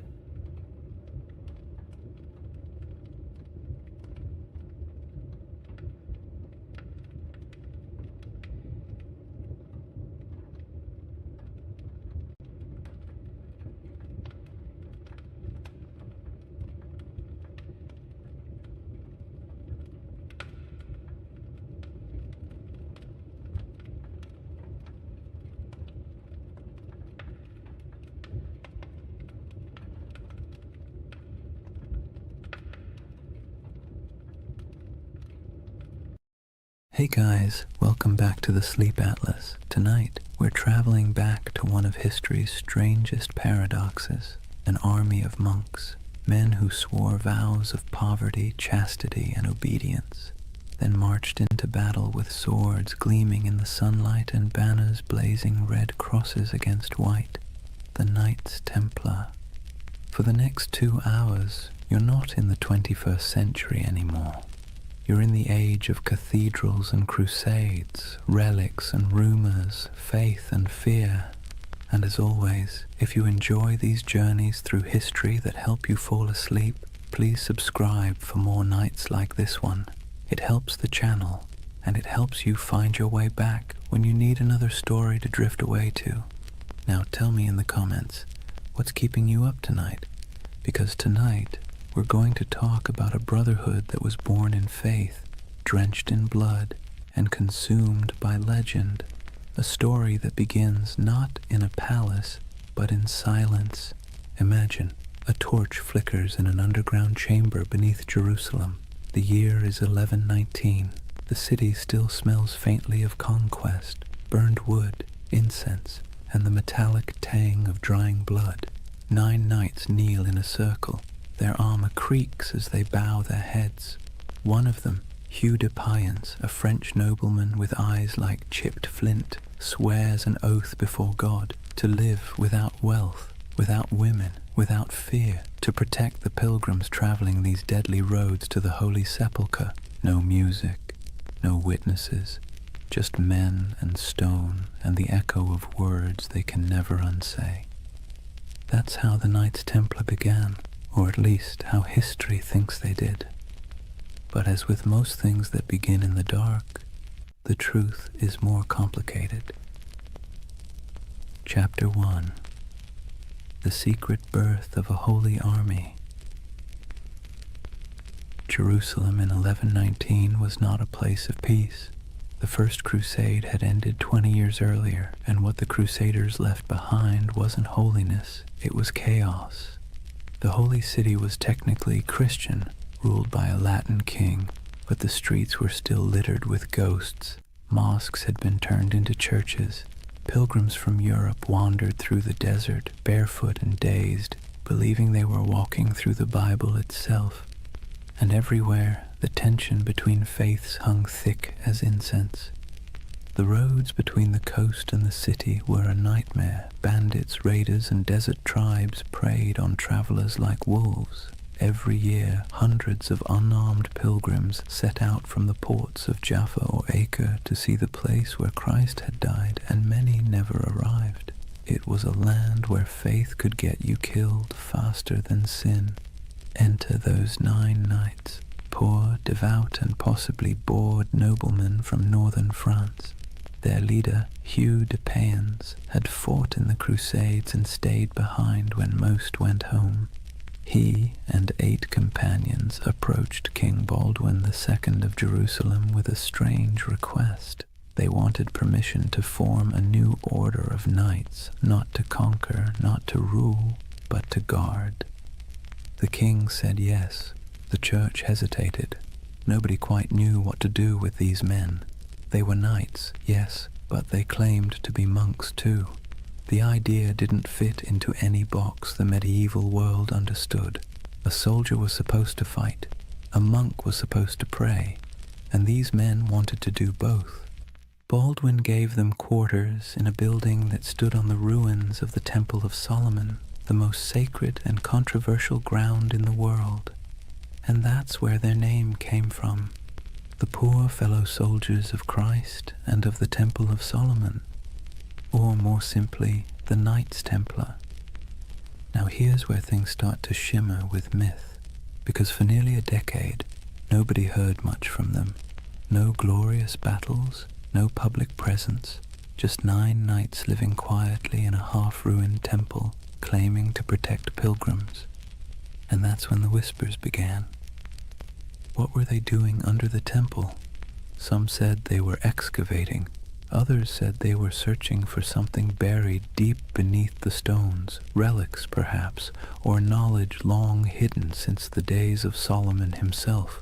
Modern archaeologists will tell you this is nonsense, of course, but even they admit the Templars had access to the Temple Mount, a privilege almost no one else in Christendom enjoyed, and for years they dug there with the Church's blessing. When they finally emerged into public life, they were different, organized, wealthy, confident, almost as if they'd found something that changed everything. But let's step back for a moment. The early 11th century was an age of improvisation. The Crusader states were young, messy, and barely hanging on. Every kingdom was a patchwork of loyalties, half knights, half pilgrims, and a lot of wishful thinking. The Church was desperate for order, and the Templars offered exactly that, a blend of zeal and discipline that looked like divine intervention in armor. It was a brilliant pitch, and they sold it well. When Hugh de Payens traveled back to Europe in 1127 to seek official recognition, he met with kings, nobles, and eventually the Pope himself. The Church loved them, a holy army that required no payment, asked for no land, and swore absolute loyalty to God. It was a bureaucrat's dream. Pope Honorius II granted them official status, and a few years later, in 1139, another pope, Innocent II, took it even further. He declared that the Templars answered to no king, no bishop, and no law except the popes. They were untouchable, exempt from taxes, allowed to cross borders freely, and permitted to collect donations directly from the faithful. In other words, the Knights Templar became a multinational corporation, centuries before such a thing should have existed. And that's where their story stops being quaint and starts getting strange. Because remember, these were men who began with nothing. Their symbol was two knights riding a single horse, a visual metaphor for poverty. Within a generation, that same order owned castles, fleets, and entire banking networks. They were the world's first financial institution that operated across borders. But we're getting ahead of ourselves. Right now, there's still just 9 men under the ruins of Solomon's temple, holding candles against the dark. Picture it. The smell of wax and oil smoke, the faint hum of wind through broken columns, the distant cries of muezzins echoing from the city below. The world is shifting.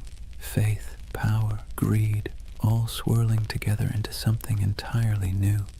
Somewhere between prayer and politics, the Templars had found a formula that worked.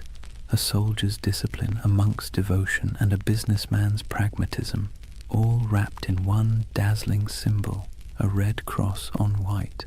And as their power grew, so did the myth. People whispered that the knights never truly slept, that their prayers could call down miracles, that their swords glowed in battle like divine fire. In an age starved for heroes, the Templars became living icons. And for the Church, they were proof that holiness could conquer the world, or at least fund its expansion. Still, even in these early days, the seeds of their downfall were already being planted, because whenever power hides behind purity, suspicion follows. For now, though the world was enchanted by them, Europe sent them gold, recruits, and blessings. The Templars began to build fortresses across the Holy Land, stark geometric structures designed not for beauty but for survival.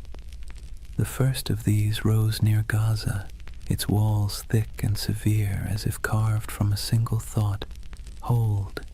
And hold they did. Against heat, disease, and endless waves of enemies, the Templars endured. They were a strange hybrid, too pious for ordinary knights, too violent for ordinary monks, but somehow they worked. The desert turned them into something sharper, harder, less human, and the world rewarded them for it.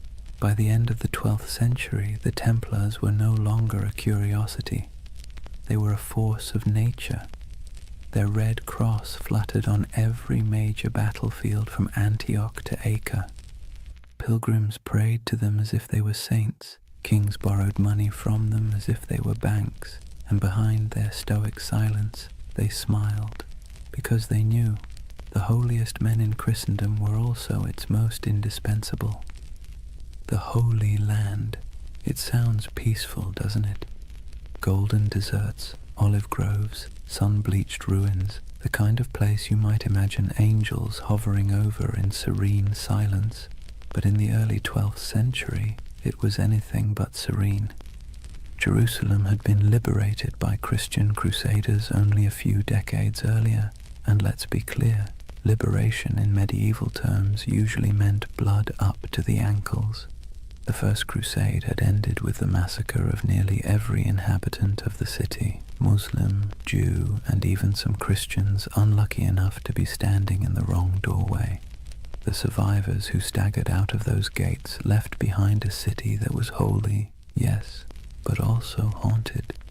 Now, imagine you're one of the pilgrims arriving from Europe after that carnage. You've sold your land, kissed your family goodbye, and endured months on a leaky ship that smelled of salt, vomit, and desperation. You finally set foot on the sacred soil of Jerusalem, only to realize it's crawling with mercenaries, thieves, and rival priests arguing over who owns which holy relic. There were monks selling pieces of the true cross for pocket change, relic peddlers waving around bones that supposedly belonged to every apostle, and beggars who could quote scripture better than bishops. It was chaotic, commercial, and weirdly alive. The Holy Land was supposed to be a place of purity, but it was also a marketplace of faith, and this was the world the Templars were born into. To protect pilgrims, they needed roads. To patrol the roads, they needed horses. To feed the horses, they needed money. And to get money, they needed support from Europe, which meant they needed branding. And few groups in history have ever branded themselves better. The Knights of the Temple. It sounded like a riddle. A name that whispered of prophecy, secrecy, destiny. In an age addicted to relics and miracles, the idea of an army living on sacred ground was irresistible. Still, their mission was grimly practical. The routes from the ports to Jerusalem, Jaffa, Acre, Tyre, were treacherous. Travelers were robbed, murdered, or sold into slavery.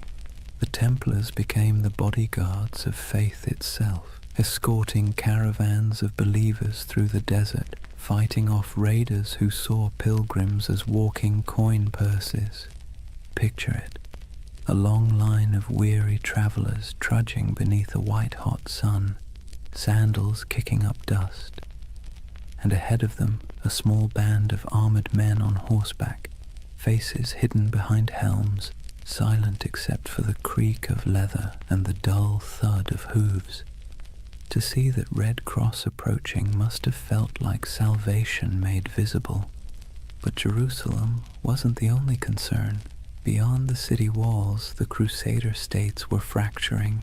Christian lords squabbled like children over territory they barely controlled. The Kingdom of Jerusalem, the County of Tripoli, the Principality of Antioch, all were fragile, stitched together by ambition and distrust. The Muslim world, meanwhile, was far from united but infinitely more patient. Leaders like Zengi, Nur ad-Din, and later Saladin understood that the Crusaders were temporary. Empires built on zeal tend to burn bright and burn out. The Templars didn't know it yet, but they were living on borrowed time. For now, though, their world was still expanding. They built their first fortresses across the Holy Land, massive, angular structures that looked more like stone mathematics than architecture.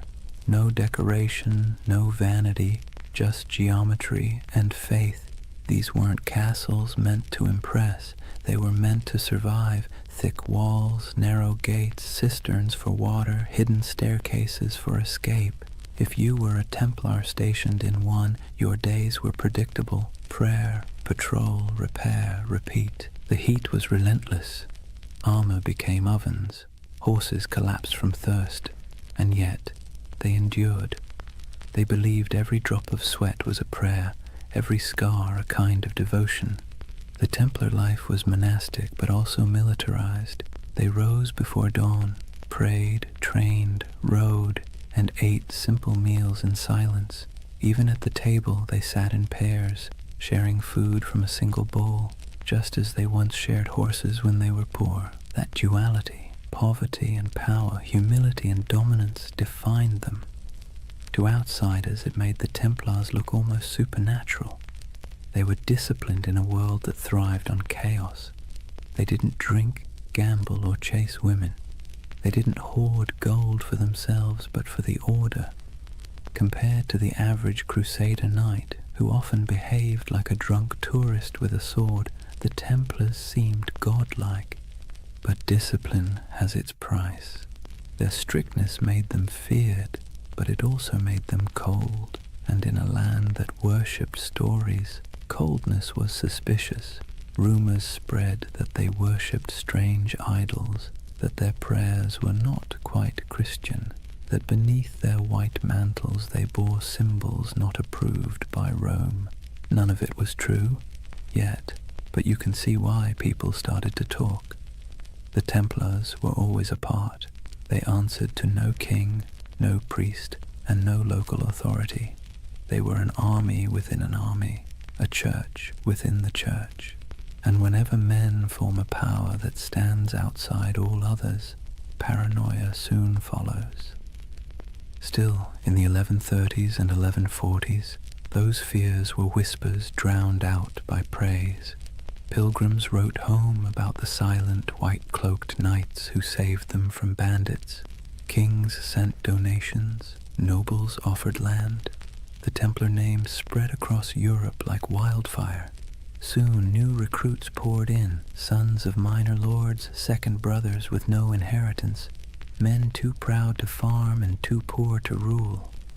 To join the Templars was to gain purpose, rank, and immortality of a kind. When they swore their vows, they gave up everything, property, family, even their names. They became one organism, and that made them terrifyingly efficient. Meanwhile, in Jerusalem, politics festered. The so-called Latin Kingdom looked glamorous from afar.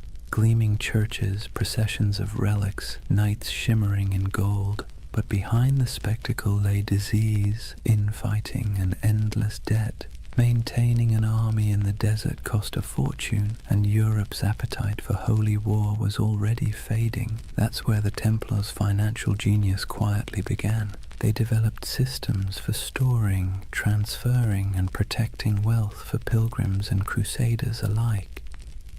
A traveler could deposit money at a Templar preceptory in London, receive a coded letter, and withdraw the funds safely in Jerusalem.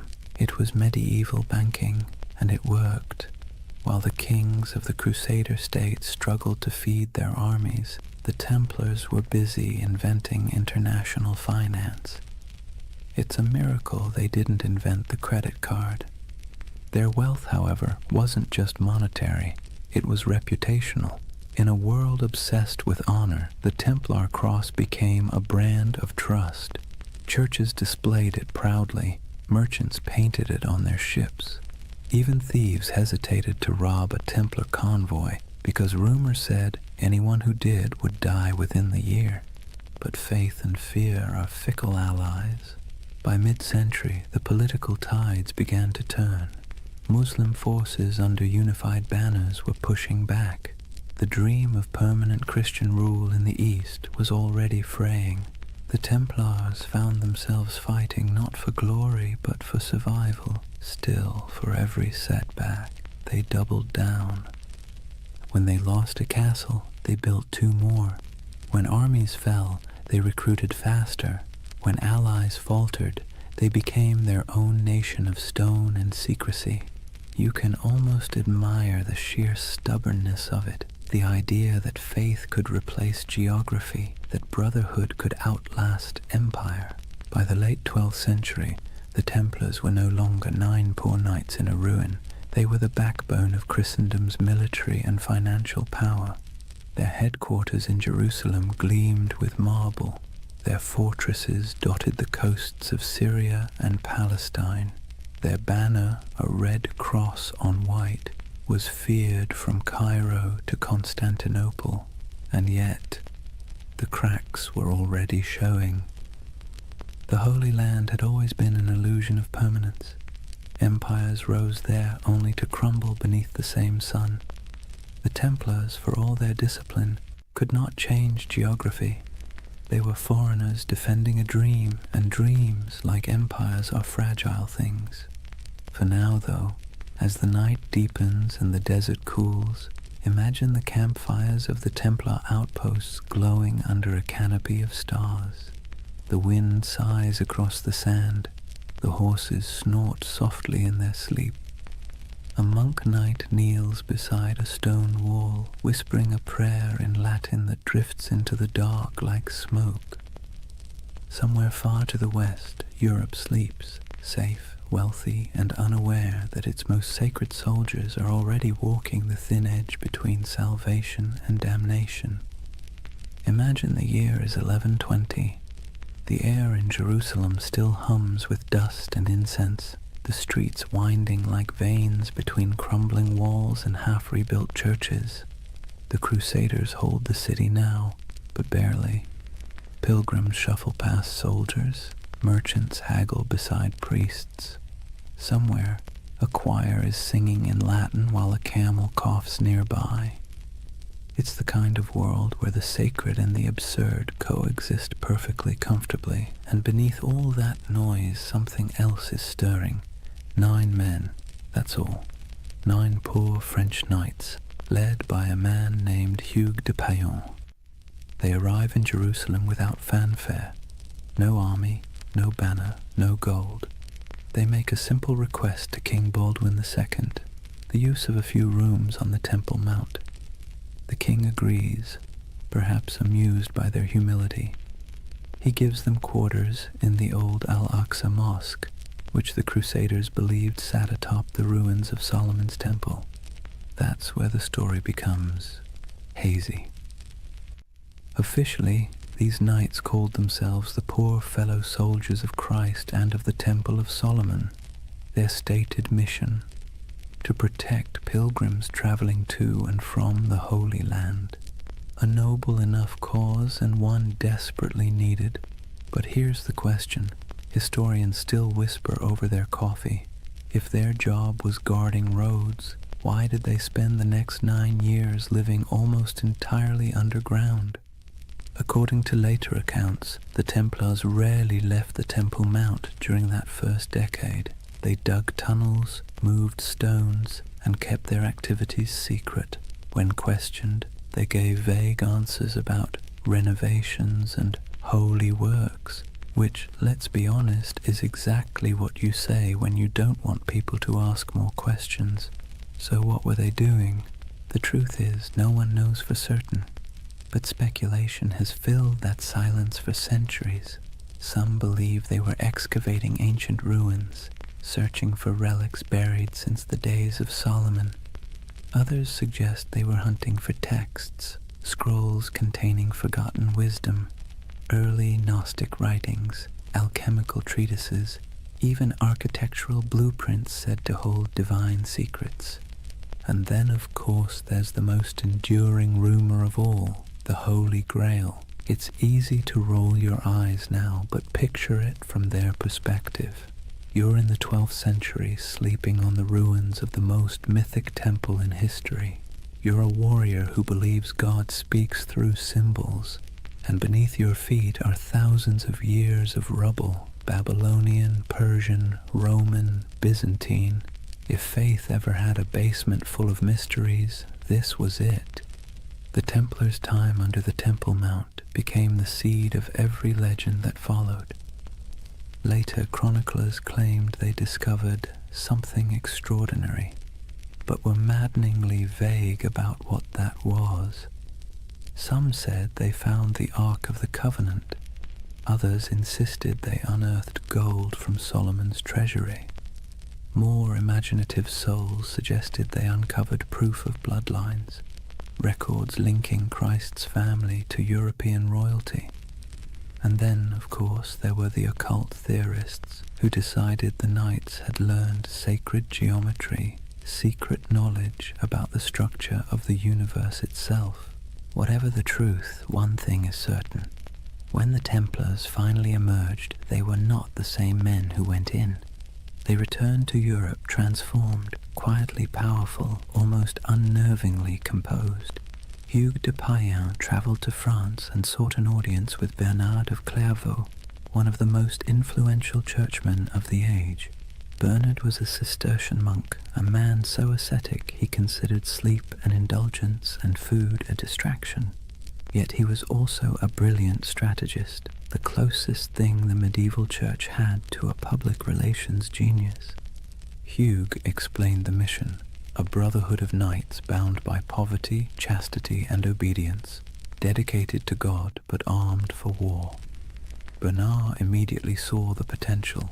It was a paradox so perfect it had to be divine. Monks who killed, soldiers who prayed, holy poverty funded by the wealth of nations.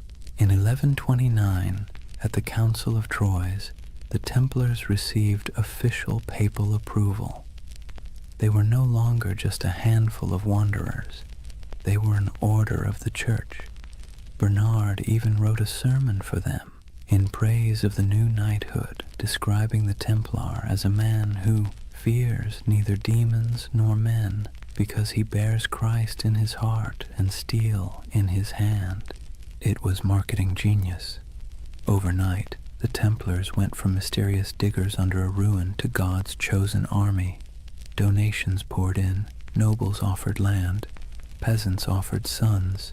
The Templar banner, white for purity, red for martyrdom, became one of the most recognized symbols in Christendom. But still, the whispers persisted. Even as they rose, people kept asking, what did they find beneath that temple? Why did they never speak of those 9 silent years? The truth, if there is one, is probably less cinematic and more bureaucratic. Archaeology as we know it didn't exist. Digging beneath ancient ruins wasn't about science. It was about faith and superstition. Maybe they really did find something sacred. Maybe they found nothing but stones.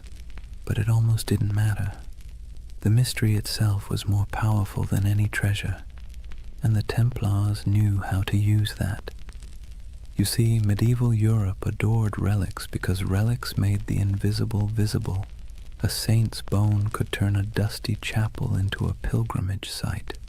A scrap of cloth from Christ's robe could transform a forgotten village into a holy destination. The Templars, deliberately or not, became a living relic. They didn't need to show proof of miracles. Their very existence was the miracle. Their silence became their sanctity, their secrecy, their strength. And silence travels farther than any sermon. When you think of the early Templars, don't picture roaring armies. Picture candlelight flickering in a stone corridor, the faint echo of Latin prayers, the sound of picks striking stone somewhere deep beneath the earth. 9 men convinced that God had chosen them for something they didn't fully understand, but could feel like a heartbeat in the dark. The idea of the hidden runs through everything they did afterward. Their architecture, simple, geometric, full of hidden passages. Their symbols, crosses, circles, dual riders on one horse. Even their banking system, which relied on coded letters and secret ledgers, carried that same shadowy precision. It's as if the memory of that underground decade never left them. They had been under the world, and when they emerged, they brought a little of the underworld with them. By the time they were formally recognized, the order already had chapters spreading across Europe. Preceptories in Paris, London, and Aragon became both fortresses and treasuries. Templar seals began to appear on documents everywhere. a sign that whatever business was being done, it was trustworthy, incorruptible, and conveniently untouchable by taxes. They were monks, they were soldiers, they were accountants, and they were untouchable. If it sounds like a setup for disaster, that's because it was. But for now, their ascent felt unstoppable. Jerusalem glowed in their imagination as both a holy city and a buried promise. Whatever they had found, or thought they had found, gave them a sense of destiny that radiated outward. They built fortresses across the Holy Land like a constellation, each one a star of faith, light against the desert. They moved with precision, their ranks swelling from 9 to hundreds. Their banners fluttered beside kings, yet their loyalty remained solely to the order and to God, or at least their version of him. And through it all, that mystery under the temple lingered, quiet and magnetic. Even centuries later, when the Templars were long gone, legends kept sprouting like weeds. Freemasons claimed descent from their architects. Alchemists said their secrets survived in hidden manuscripts. Occultists saw them as guardians of forbidden wisdom. Historians, somewhat exasperated, kept insisting they were just monks with good bookkeeping skills. But deep down, everyone wanted to believe there was something more, that somewhere beneath the dust of Jerusalem, a secret still slept. So perhaps it's fitting that the story of the Knights Templar begins not with battle, but with silence, not with conquest, but with curiosity. Because if history has taught us anything, it's that the most powerful empires are often built on unanswered questions. The Templars' first great victory wasn't on a battlefield, it was in the imagination, and that, more than gold or relics or papal favor, would carry them into legend. Picture Rome in the early 12th century, a city that smells of candle wax and incense, but also of politics. Papal banners hang limp in the sun. Monks shuffle through marble corridors whispering in Latin, and outside the streets reek of tanneries and ambition. The church by now was more than a faith. It was the nervous system of Europe, pulsing through every kingdom, dictating who ruled, who knelt, and who burned. Kings were crowned by its hands, empires justified by its blessings. And into this complicated organism walked Hugh de Payens and his strange little band of knights. They didn't look like much. They were poor, quiet, foreign. Their armor was worn, their mission vague. Yet they brought with them something the church found irresistible: usefulness. You see, the Holy Land was chaos. The Crusader kingdoms had been carved from blood and miracle, and now they were crumbling just as quickly. Pilgrims were still being robbed, caravans ambushed, relics stolen, and cities changed hands faster than anyone could update the maps. The church needed protectors, reliable ones, faithful ones. And the Templars, well, they were perfect. No wives, no children, no debts, no distractions, just pure obedience. The kind of men who'd ride into battle without pay, die without complaint, and most importantly, funnel everything they owned directly into the hands of the church. But they needed legitimacy first. The Pope's blessing wasn't just a stamp of approval, it was armor. It turned obscure men into an institution. So Hugh de Payens traveled to meet with the powerful Abbot Bernard of Clairvaux, a man both saintly and strategic. Bernard was the face of the Cistercian reform movement, which prized simplicity, purity, and obedience. He lived on bread, wore plain robes, and wrote letters that could humble kings. He was also, conveniently, the Pope's favorite monk. When Hughes explained the idea of warrior monks, men who prayed like monks but fought like crusaders, Bernard saw opportunity gleaming like gold leaf in a gospel. Think of it. Europe was overflowing with restless knights, violent men with nothing to do once the Crusades ended. They roamed the countryside, looting villages, feuding over puddles of land, and repenting on Sundays. The church couldn't stop them, but what if it could redirect them? The Templars were the perfect solution. Channel the chaos of knighthood into a holy purpose. Sanctify violence, wrap war in prayer. Bernard became their champion. He wrote, in praise of the new knighthood, a sermon that would become their manifesto. In it, he drew a sharp line between ordinary knights and these new holy warriors. The Knight of Christ, he wrote, fights the battles of the Lord without fear, for he bears Christ in his heart and steel in his hand. It was genius, simple, poetic, dangerous. With those words, the Templars became the Church's favorite paradox. Men who could kill for peace, who could die for salvation, who could hold a sword and a rosary in the same hand and never feel the contradiction.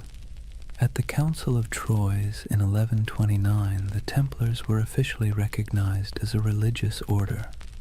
Pope Honorius II approved their rule, a strict code of conduct modeled after monastic life but adapted for war. They took vows of poverty, chastity, and obedience. They ate in silence. They wore plain white mantles to symbolize purity, later marked by a red cross, the color of martyrdom. They slept in communal dormitories, their armor near at hand. They prayed 8 times a day. And yet they were also soldiers, men who trained for battle, guarded caravans, and fought with terrifying precision. It was an impossible combination, but that was the point. The contradiction itself was their mystique. The Church, always hungry for spectacle, adored it. Sermons across Europe began praising these poor knights of Christ as living saints. Relics were touched to their swords. Songs were written about their devotion. Donors poured gold into their coffers. Within a decade, they owned lands across France, England, and Iberia. Within 2, they controlled a network that stretched from London to Jerusalem, all under the cross, all under God. The irony, of course, was that their vow of poverty made them one of the richest organizations in Europe. Nobles who couldn't join gave donations instead. Merchants stored money in Templar houses for safekeeping, the world's first reliable banking network.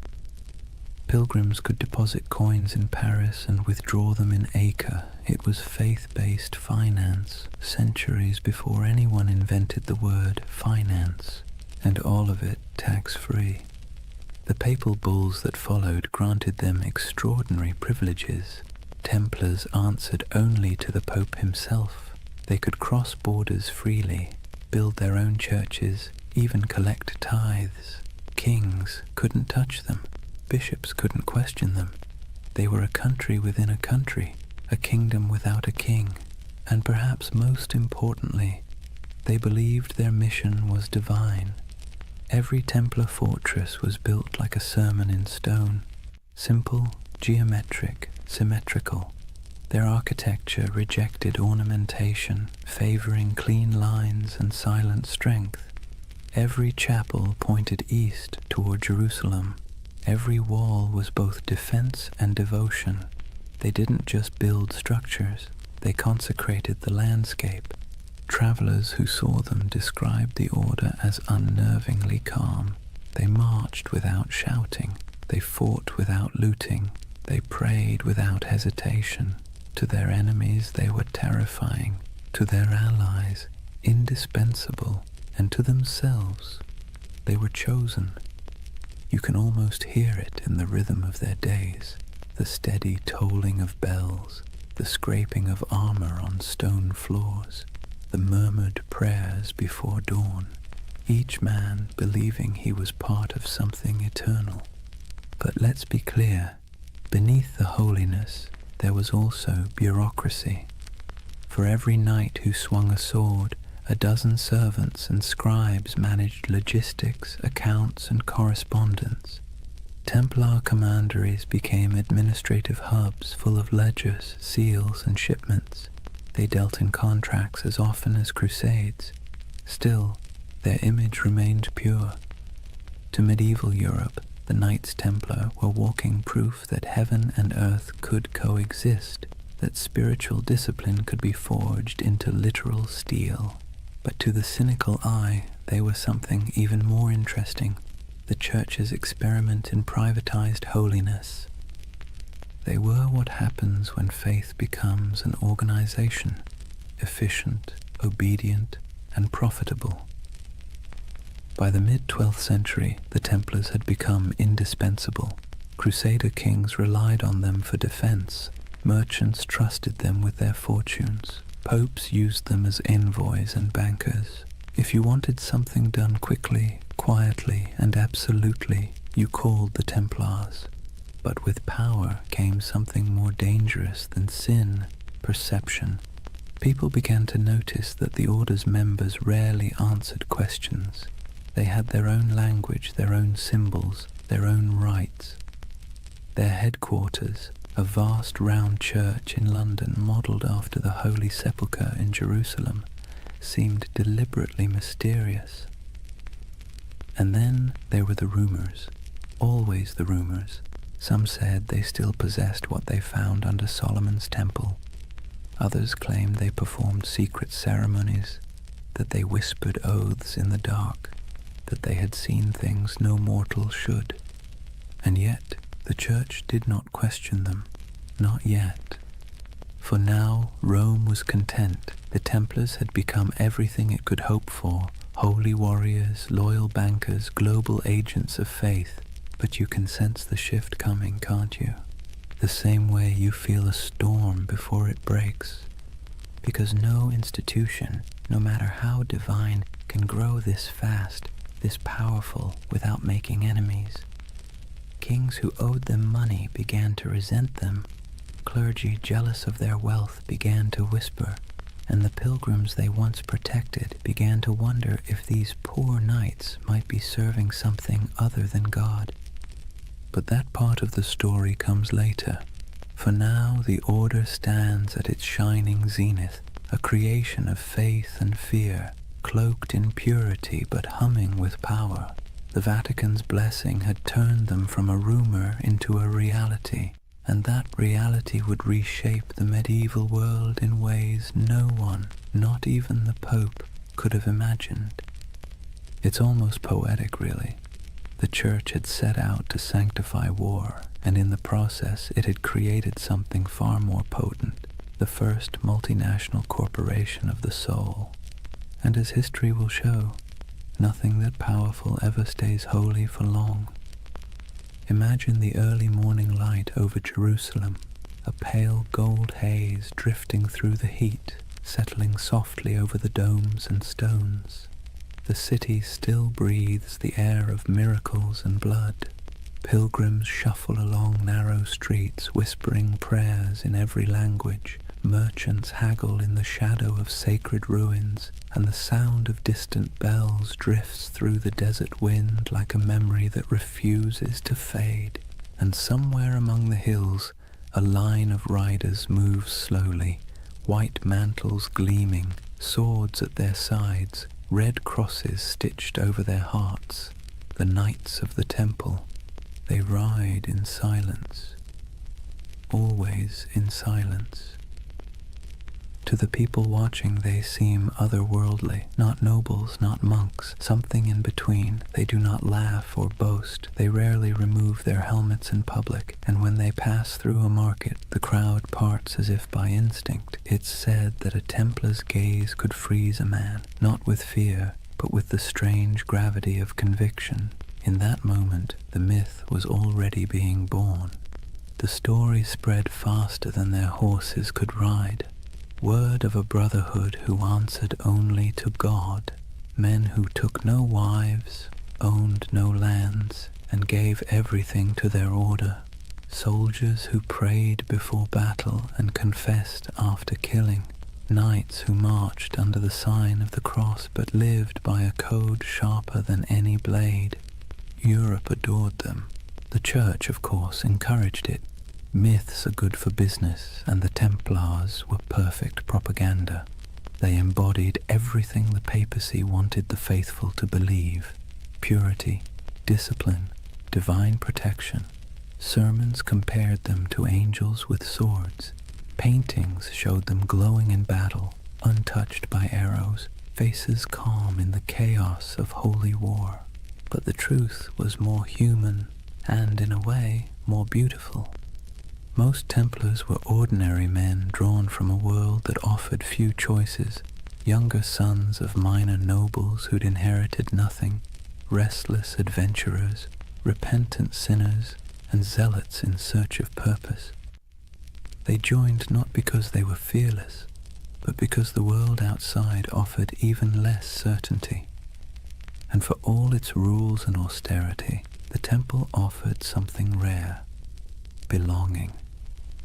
In a Europe fractured by war, famine, and class, the Order was one of the few places where a man's worth wasn't defined entirely by birth. Inside the walls of a commandery, everyone wore the same cloak, ate the same bread, followed the same hours of prayer. Rich or poor, noble or peasant, all knelt together before dawn. It was unity by discipline, equality by surrender. And yet, the outside world saw only mystery. They were everywhere and nowhere, riding on crusades, manning castles, managing estates, escorting pilgrims. A traveler might encounter a Templar outpost in the forests of Burgundy, another in the sands of Antioch, another on a cold island in the North Sea, and each one would look exactly the same: white walls, red crosses, silence. They had become an idea that transcended geography. When they rode into battle, their presence was like a symbol made flesh. Chroniclers described them as unbreakable formations of white and red, banners flapping, hooves thundering, lances angled in perfect symmetry. They rode in pairs, one knight, one sergeant, their discipline tighter than any army before them, and they didn't retreat, ever. There's a story, probably exaggerated but worth repeating, that at the Battle of Montgisard in 1177, fewer than 100 Templars helped turn the tide against Saladin's massive army.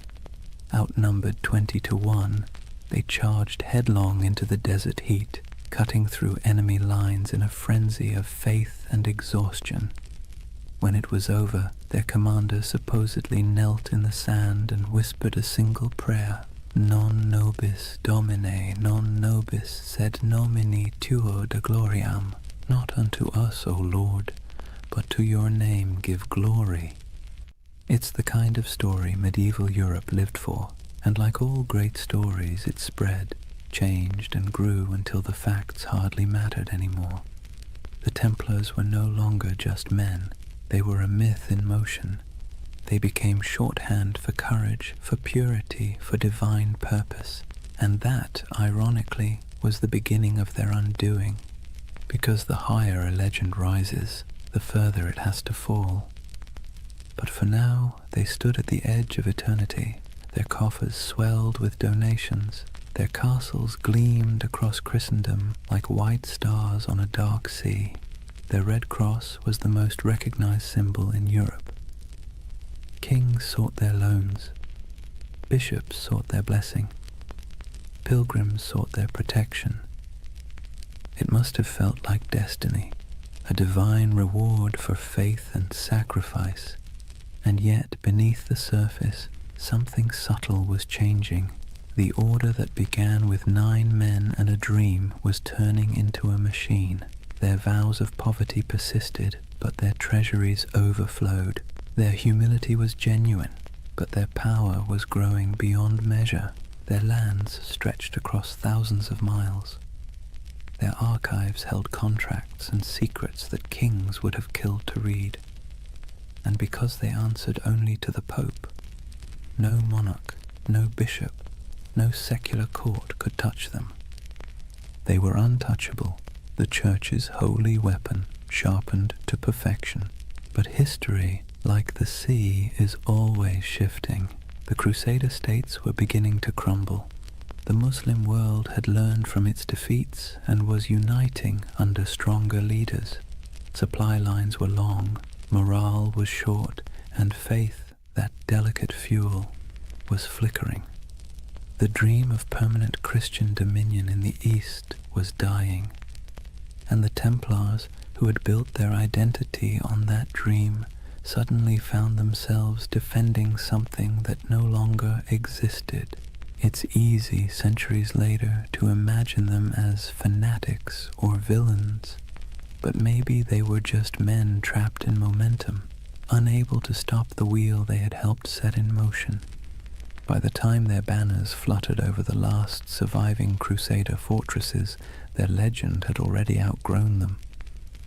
In Europe they were saints, in the East they were demons, and in their own hearts, who knows, perhaps a little of both. The ordinary knights must have felt it, the slow decay beneath the glory, the endless wars that achieved nothing, the heat, the sand, the weight of armor, the prayers whispered into silence, the feeling of being instruments of something divine, and yet increasingly something political. But legends don't need clarity, they need symbols, and the Templars had become the most powerful symbol in the medieval world, the perfect fusion of faith and violence. You can almost see it, a banner rippling against a stormy sky, red cross vivid against the white cloth, lightning flashing behind it. To a peasant in a church pew or a monk in a distant cloister, that image meant safety, devotion, and divine justice. To a king in debt, it meant something else entirely. The story of the Templars was no longer being written by saints or chroniclers. It was being rewritten by envy, fear, and ambition. But for now, the curtain hasn't fallen, the candles still burn, the chants still echo in stone halls. The world hasn't yet turned against them.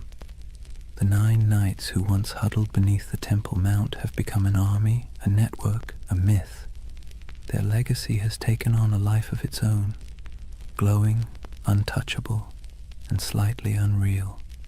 And like all myths, it has begun to blur the line between truth and dream. That's where Chapter 1 closes, not with an ending, but with a vision of a brotherhood standing on the edge of something vast and unknowable. Their swords gleam in the sun, their white cloaks ripple in the desert wind. Behind them, Jerusalem glows like a mirage, and before them, stretching into the horizon, lies the future, glittering, dangerous, inevitable, the dawn of a legend. Chapter 2. The Rise of the Warrior Monks. Imagine standing on a cold morning plain somewhere in France, perhaps Champagne, perhaps Burgundy. The mist still clings to the fields, soft and silver, the kind that blurs the line between land and sky. Out of that fog rides a column of horsemen, their armor dull from travel, their cloaks heavy with dew. But as the light shifts, something crimson catches the dawn, a mark stitched across white cloth, simple yet unmistakable. A red cross. It would become one of the most recognizable symbols in all of human history. But at this moment, it is new, modest, a badge of belonging more than power. The men wearing it are quiet, focused, unremarkable to anyone but God. Yet this insignia, this fusion of cloth and conviction, is about to transform them into something the world has never seen, a standing army that answers only to faith. The Templars have begun to evolve. Their days of small vows and secret ceremonies under Jerusalem's ruins are over. The Church has given them legitimacy, a papal seal written in the flowing Latin of divine authority.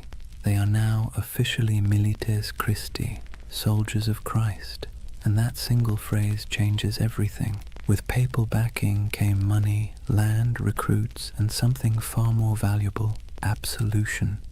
To die as a Templar was not merely to fall in battle, it was to ascend directly into paradise. No purgatory, no judgment, no delay. The battlefield became a kind of heavenly shortcut. It's hard to overstate how revolutionary that idea was in the 12th century. Medieval Europe was steeped in guilt. Sin was currency. Salvation was a negotiation. And suddenly, here was an order that offered redemption through action, through blood, dust, and obedience. For a restless noble, a wayward knight, or a sinner looking for cosmic forgiveness, the temple was irresistible. The Red Cross symbolized that promise. It wasn't just a banner of war. It was a visible reminder of invisible faith. When a knight knelt before the master of the temple and took his vows, poverty, chastity, obedience, the cross was placed on his cloak as both burden and blessing. From that moment, his life was no longer his own. He would own nothing. He would question nothing. He would fear nothing. And that paradox, total surrender creating total power, became the Templars' greatest strength. Their rules were strict, even monastic. No personal possessions beyond a few garments, no private letters, no hunting, no swearing, no unnecessary conversation. Meals eaten in silence, broken only by the sound of a reader reciting scripture. Even the horses were treated with dignity. No knight was allowed to beat his steed. To the outside world, this was alien. Most knights of the age were brash, boastful, and loud. They wore bright colors, hunted for sport, gambled, bragged about their kills. The Templars, by contrast, moved like shadows, a silent order of disciplined zealots. It's little wonder people began to fear them as much as they admired them. But discipline has a strange beauty to it. Imagine the symmetry of their camp at dawn. White tents in perfect rows, banners hanging still in the air. Each man waking at the same hour, dressing in the same garments, praying the same words. The clang of armor, the rasp of whetstones on steel, the steady rhythm of order in a world of chaos. They were becoming a living embodiment of the medieval dream, unity, faith, and control in a time when everything else seemed to crumble. And when they rode into battle, that unity was terrifying. Templars did not scatter, did not break rank, did not retreat unless ordered. Chroniclers described them as walls of iron, as storms given human form. Their charges were deliberate, almost ritualistic, a prayer in motion. They would advance in complete silence until contact, their lances lowering as one, hooves pounding like a heartbeat. And when the moment came, the cry broke like thunder, Non nobis Domine. Not for us, O Lord, but for you. Then chaos, then history. Every battle became a kind of mass, blood replacing incense, steel replacing song, and the world watched in awe. To the average medieval person, the Templars seemed immortal. When others fled, they stayed. When others hesitated, they rode forward. Stories spread of miraculous victories, of angels fighting beside them, of enemies struck blind by divine light. Whether any of it was true hardly mattered. Faith had become spectacle, but behind the spectacle was a machine. The Templars weren't just warriors. They were administrators, bankers, engineers. Their rule book, the Latin rule, reads like both a spiritual guide and a military manual. Every moment of the day was accounted for, every piece of armor inspected, every coin recorded. Their efficiency was unmatched, and so was their wealth. By the mid-12th century, they controlled estates across Europe, vineyards in France, mills in England, castles in Spain, olive groves in Cyprus. donations poured in from nobles seeking spiritual insurance. And because Templars were sworn to poverty, those donations didn't dissipate, they accumulated. They began lending money to kings, transporting treasure across borders, and safeguarding pilgrims' deposits. If you were traveling to the Holy Land, you could leave your fortune with the Templars in Paris and withdraw it in Jerusalem. In effect, they invented the medieval checking account. Faith and finance. It's a partnership as old as civilization. But to the Templars, it wasn't greed. It was logistics. Money was a tool for God's work. Armies need supplies, ships, food, fortresses. And if the order had to run the most efficient financial network in Christendom to maintain that mission, so be it. They became, paradoxically, both the humblest and richest men in Europe. Their castles were built like sermons, austere, geometric, designed for endurance, not comfort. No stained glass, no gold leaf, just stone, purpose, and symmetry. Inside, their halls echoed with the quiet rhythm of devotion, the scrape of boots, the murmur of prayers, the metallic whisper of chainmail. To walk into a Templar commandery was to step into another world, a world where faith was function and order was sacred. And yet, for all their restraint, there was grandeur in their simplicity. Their red cross became more than fabric. It became an idea. When people saw it, they saw authority, salvation, and something close to fear. The same emblem that comforted pilgrims terrified heretics. It's strange how power works. The more humble they appeared, the more unstoppable they became. In a way, that red cross marked the beginning of a new era, not just for the Templars, but for the medieval imagination itself. It was the age of symbols, when meaning outweighed truth. A knight's banner could terrify more effectively than his sword. A relic could justify a war. A prayer could bend kings. And no symbol was stronger than that cross. Bold, clean, impossible to ignore. It was faith simplified into geometry. When the sun hit it, it glowed like blood. Some chroniclers wrote that it frightened the enemy before the fighting even began. Others said it calmed the men who bore it. Maybe both were true. Maybe that's the real magic of symbols. They shape both sides of the story. Over the next century, that cross would ride on countless banners across the Holy Land. Through dust storms, over dunes, across shattered city gates, it would gleam under the desert sun and soak in the rain of 1,000 sieges. It would be seen by kings, slaves, monks, and merchants alike, and every time it appeared it carried the same quiet message: obedience, faith, inevitability. From 9 nights came hundreds, then thousands. From humble vows came armies, from silence came history, and still they prayed before battle, as they always had. Still they whispered the same words. Still they believed that death, if it came in service of God, was not an end, but a homecoming. It's easy, centuries later, to romanticize them, to picture gleaming armor, sacred banners, holy purpose. But beneath the poetry was exhaustion. They marched through deserts where the air shimmered like glass. They fought for cities that would fall again within a decade.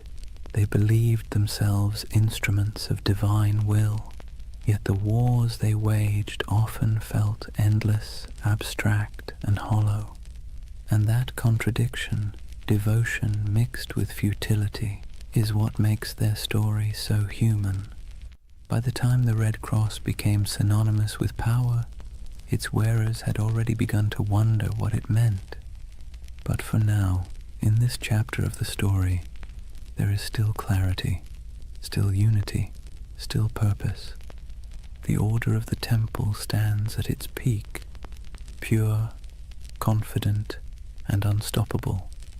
1,000 banners ripple in the wind, the sun gleams on polished armor, and the red cross burns like a brand upon the world.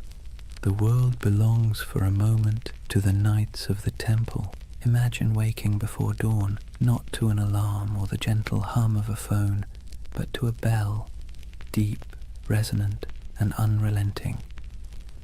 The sound rolls through the dark halls of a stone dormitory, pulling a dozen men from sleep at once. There are no complaints, no yawns, no hesitation.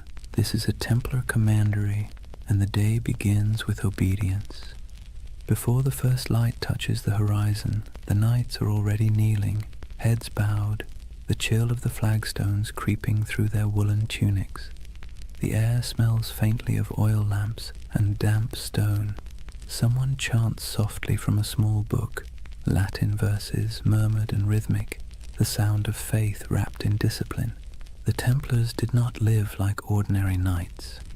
They lived by the rule of the temple, a sprawling manual written in the 12th century that governed everything from how they prayed to how they chewed. It wasn't just a list of rules, it was a blueprint for turning men into instruments of divine will. The rule began with a simple premise. A knight's soul is weak when his body is indulgent.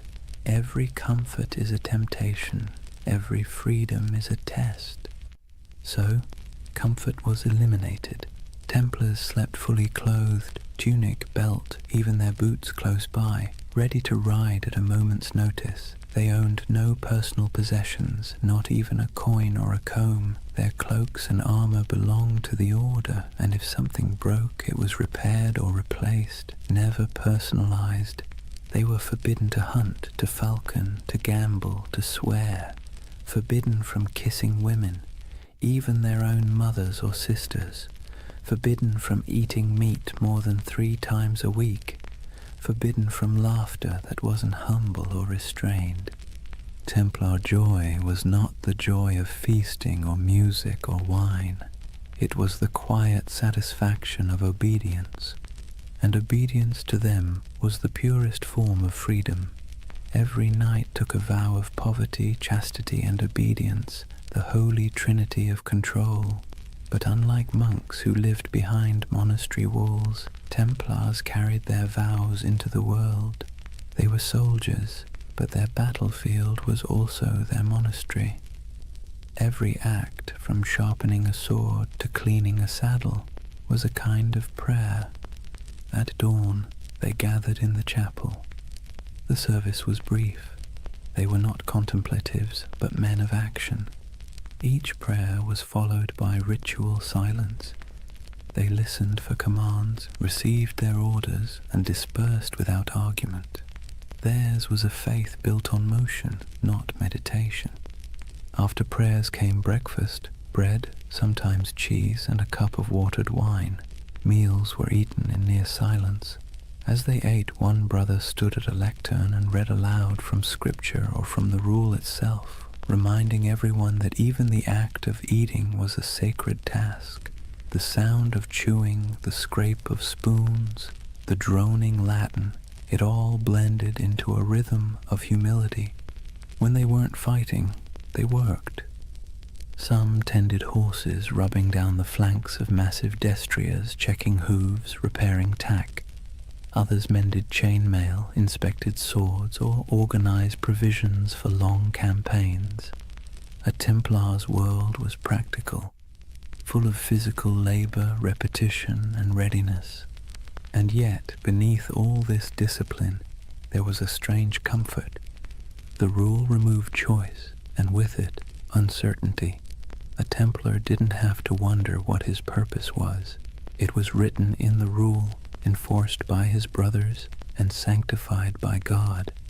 Every decision had already been made for him. In a world where chaos was normal, where famine, war, and plague struck without warning, that kind of certainty was a luxury few could afford. But of course, it came at a cost. There were moments when the silence must have felt oppressive, when the sameness of days blurred together into a single endless prayer. Imagine years of this life, The same bread, the same rules, the same faces under the same white cloaks. No family, no possessions, no indulgence beyond the thin comfort of faith. And yet, the Templars endured it, perhaps because the alternative, a world without order, without divine meaning, felt far worse. There's something haunting about their discipline. It wasn't born from cruelty, but from conviction. They believed that to serve God they had to strip away everything that made them individual. Ego, desire, even identity itself, all burned away, leaving only function. They became pieces in a sacred machine, and when the machine moved, it moved with terrifying precision.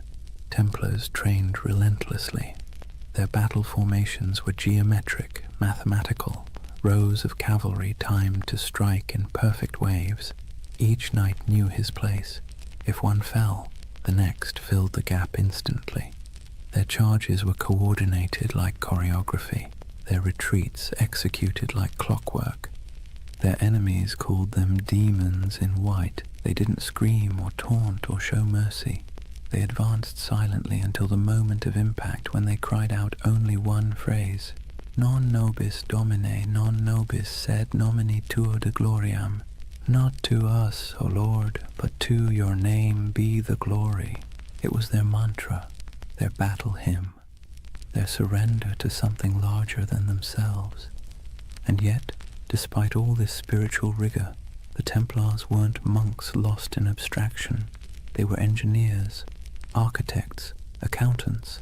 They ran farms, managed estates, built fortresses, and oversaw trade routes. Their castles were marvels of design, squat, symmetrical, designed to deflect siege engines and channel attackers into kill zones. But even in architecture, their aesthetic was austere.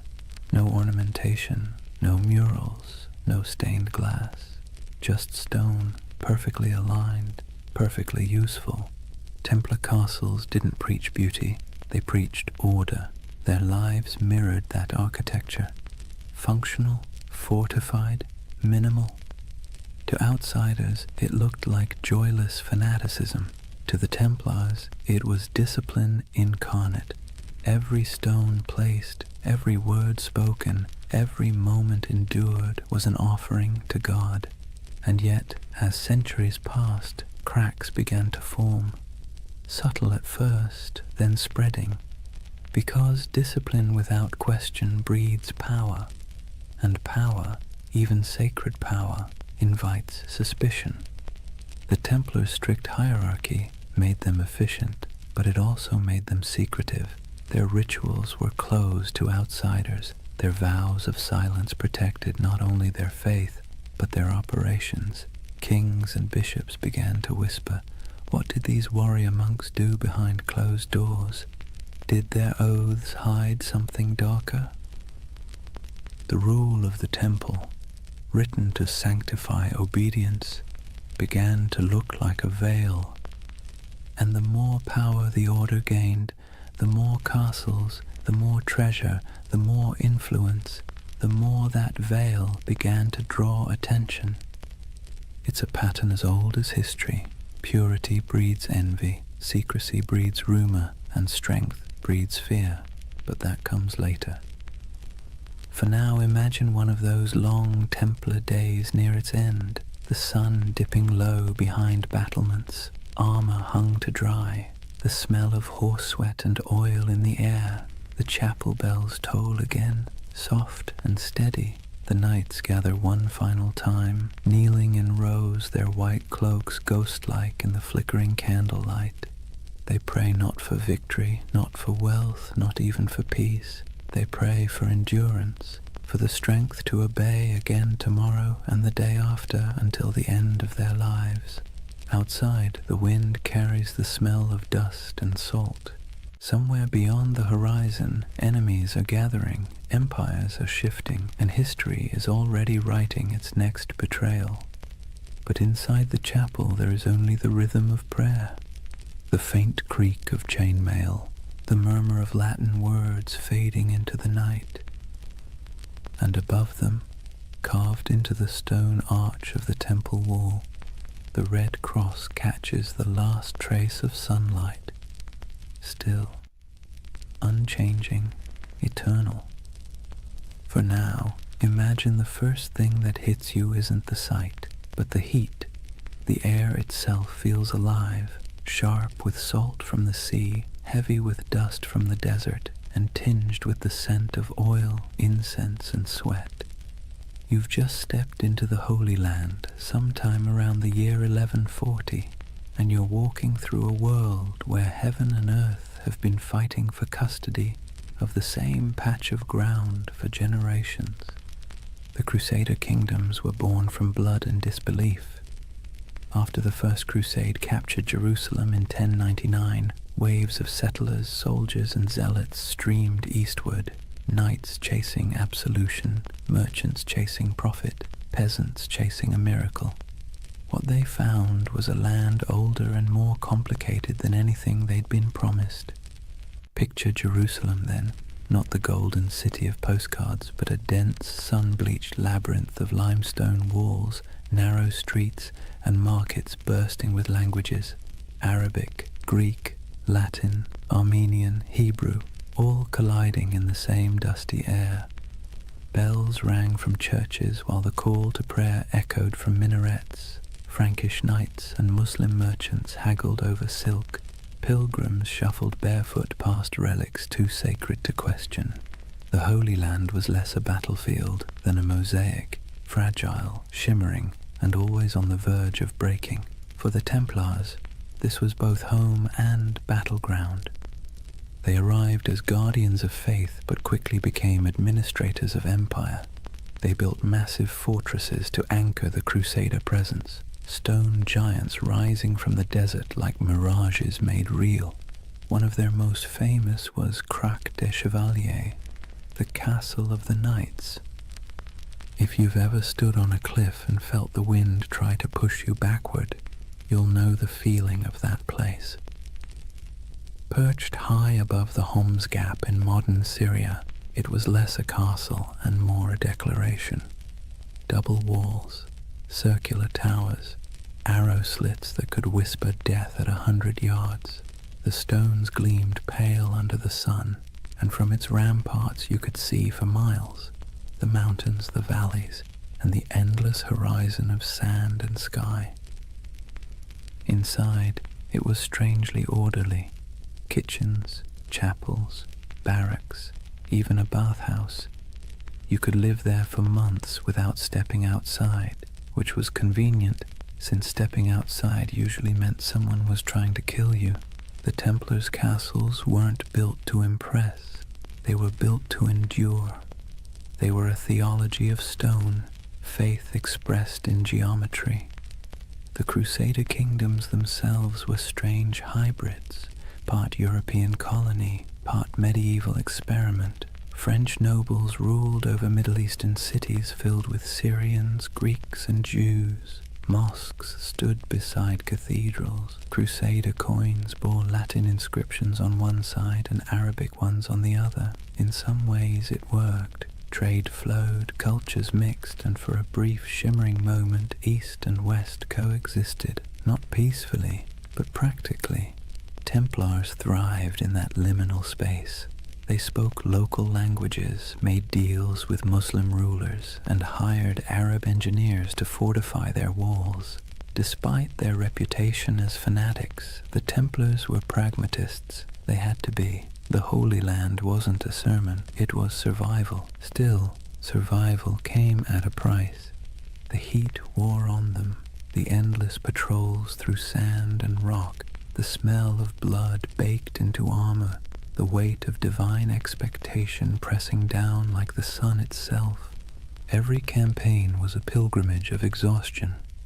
Imagine a Templar caravan winding across the desert. Horses sweating beneath white banners marked with red crosses, sand grinding in every crevice of armor. They march in silence except for the creak of leather, the occasional clink of mail. Ahead lies an enemy they can't see, only the shimmer of heat on the horizon. By nightfall they camp beneath a vault of stars so clear it feels like a cathedral of light. Prayers are murmured, wounds are tended.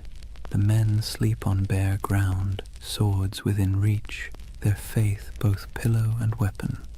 In this land even the air felt charged with contradiction, sacred and savage all at once, and nowhere was that clearer than in Jerusalem itself. For a brief century the city stood under Christian control, a jewel of Christendom wrapped in ancient dust. The Templars' headquarters was no ordinary building. It was the Al-Aqsa Mosque, believed at the time to stand on the ruins of Solomon's temple.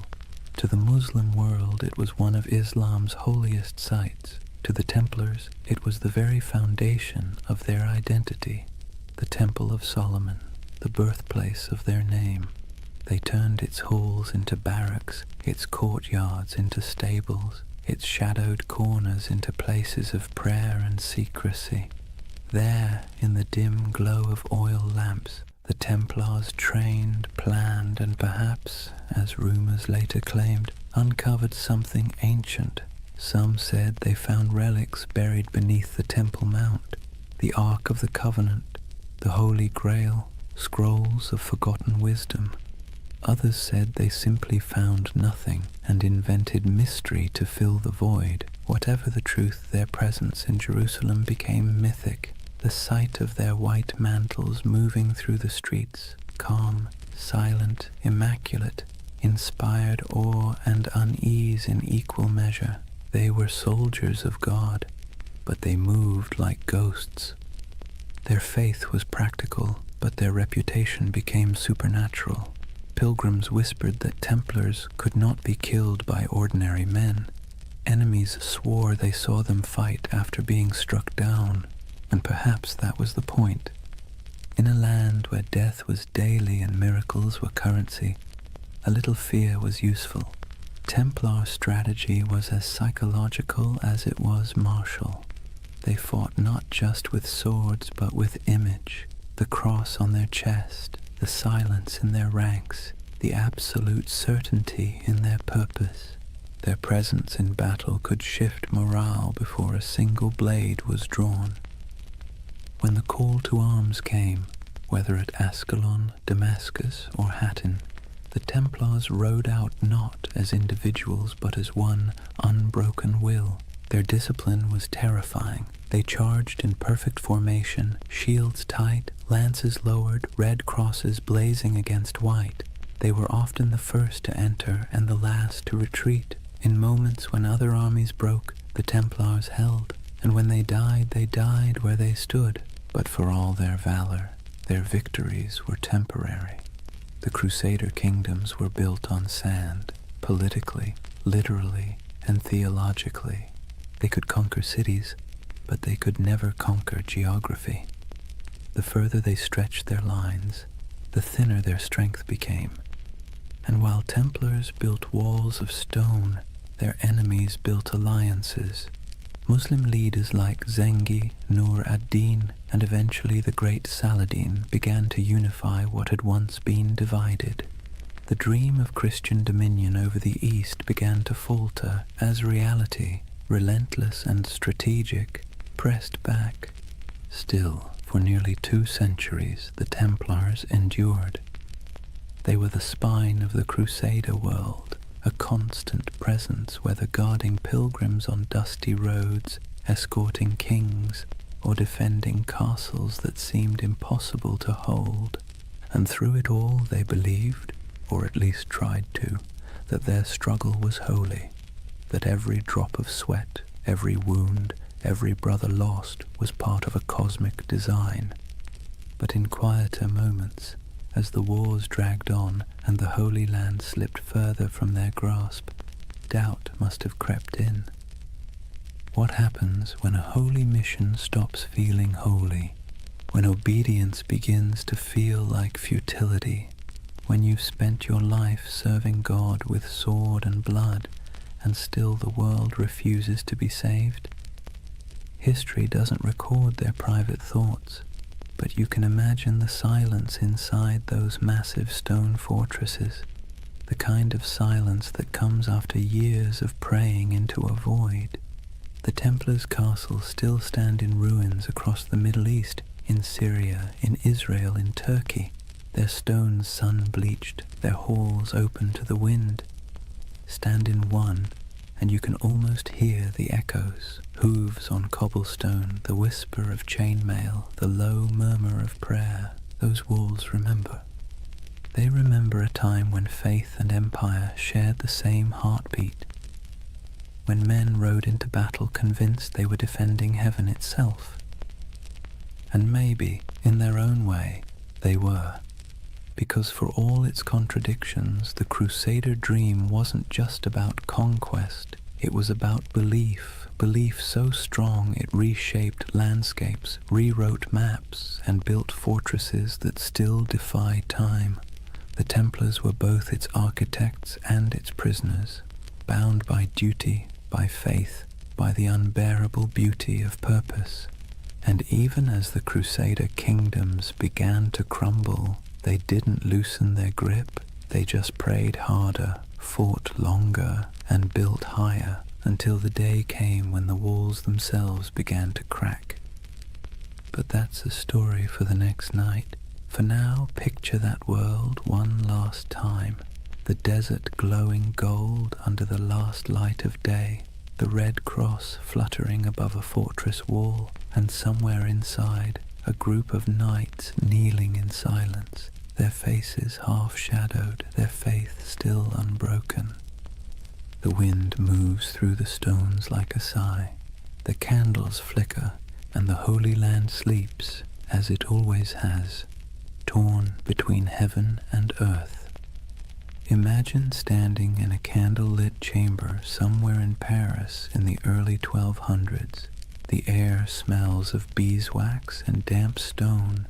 At a table sits a man in white robes marked with a red cross, quill poised above parchment. Before him, a merchant lays down a pouch heavy with coins, silver deniers, gold florins, copper dirhams from faraway ports. The knight nods, seals the parchment with wax, and hands the merchant a folded document stamped with the sigil of the temple. "Show this in Jerusalem," he says, "and you'll receive the same sum." The merchant bows, the pouch stays, the man leaves. And just like that, without a single coin crossing a sea, the Knights Templar have just performed one of the earliest forms of international banking. You see, the Templars weren't just warriors, they were administrators, financiers and logisticians of staggering sophistication. While kings still measured their treasuries in piles of glittering metal, the Templars had already learned that information, records, signatures, trust was worth more than gold. Their network stretched from the windswept shores of England to the sun-scorched walls of Jerusalem, a chain of commanderies that functioned as safe houses, training centers, warehouses, and financial hubs all at once. Each of these commanderies was like a small universe, self-sufficient and meticulously organized. They had their own chapels, fields, mills, and workshops. Some raised horses, others produced wool, wine, or grain. Every coin earned was logged, weighed, and sent up the chain, an unbroken current flowing toward the heart of the order. And through this system, the Templars quietly became one of the richest organizations in the medieval world. The irony, of course, is that they began with vows of poverty, but vows are tricky things. The Templars themselves owned nothing. The order owned everything, and that subtle distinction let them accumulate wealth without technically breaking faith. Their financial system worked with an elegance that modern bankers would envy. A pilgrim traveling from London to Jerusalem could deposit money at a temple house in England and receive a coded letter of credit. Along the route, through Paris, Marseille, Acre, and finally to the Holy City, Templar commanderies would honor the note. deduct expenses, and mark it in ledgers kept under strict guard. The traveler never had to risk carrying his fortune across pirate-infested seas or bandit-strewn roads. In a way, the Templars invented something that feels astonishingly modern, a secure international trust network, and unlike kings or nobles, they were trusted by everyone. Christian, Jew, Muslim, it didn't matter. The Red Cross was as good as a vault door. The Templar ledger became a passport through chaos. Picture the roads of Europe in the 13th century, narrow tracks winding through forests and mountains, lined with monasteries, taverns, and thieves. Now picture a convoy of Templar couriers riding fast, cloaked in white, armed but calm. They carried more than messages. They carried secrets, diplomatic letters, royal decrees, coded inventories, even treaties. A letter stamped with the seal of the temple traveled like lightning compared to anything else in the medieval world. And where there were secrets, there were suspicions. People whispered that the Templars had mastered cryptography, that their ledgers contained hidden symbols, that their archives were guarded by curses. In truth, it was discipline, not magic, that kept their system running. But to the medieval mind, efficiency itself felt supernatural. Each regional commandery reported to a central master, who in turn answered to the Grand Master in Jerusalem and later Paris. The chain of communication was ironclad, the discipline absolute.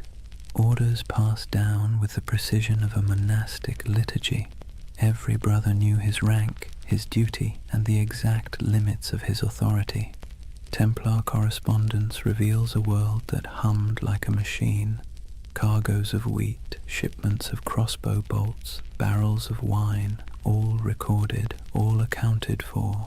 Even the smallest commandery in rural France or Scotland was part of a vast, synchronized network, a medieval multinational that existed centuries before the word corporation would be invented. And yet, for all this order, there was mystery. The Templar headquarters in Paris, known simply as La Maison du Temple, was a fortress of stone walls and tall towers surrounded by gardens and workshops. Inside lay one of the greatest treasuries in Europe, a glittering hoard of gold, silver, jewels, and documents so valuable that kings themselves stored their wealth there. King Louis VII did. So did Henry III of England. Even the Pope trusted the Templars to manage funds for crusades. When monarchs needed loans, it was often the temple that provided them. When nobles needed to transfer land, the temple served as intermediary. They were accountants of God, and for a time it seemed even heaven owed them interest. But power has a way of creating shadows. As their influence spread, so did envy. Clergy whispered that the Templars had grown too rich, too independent. Kings resented being indebted to monks with swords. Rumors began to drift through Europe like incense, that the Templars worshipped idols, that their rituals were secret and profane, that the cross they bore was not a sign of purity, but of blasphemy. Still, in their heyday, those whispers were little more than background noise. Outwardly, the Templars thrived. Their fortresses dotted Europe and the Levant, solid, silent, identical in style, as if each had been built from the same blueprint, stone geometry repeating across continents. They didn't just build castles, they built infrastructure, bridges, ports, farms. They managed trade routes that linked the Mediterranean to northern Europe. They established supply lines for crusading armies that stretched across thousands of miles. Without them, the very logistics of holy war might have collapsed. It's easy to forget that behind every knight charging into battle was a chain of bakers, blacksmiths, and scribes keeping the machine running. The Order's power didn't come from miracles. It came from ledgers, but not all their wealth was material. the Templars also held something far more dangerous: information. Through their far-flung network, they gathered intelligence about politics, trade, and warfare from every corner of Christendom. They knew which kings were broke, which roads were unsafe, which alliances were shifting. In an age before newspapers, that knowledge was gold.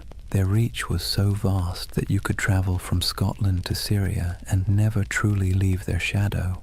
Every few days' journey, you'd find another Templar house, white walls, red cross, the same rhythm of prayer and order. Their presence was both reassuring and unnerving, like a vast skeleton under the skin of medieval Europe. To ordinary people, they must have seemed immortal. Their discipline never wavered, their symbols never changed.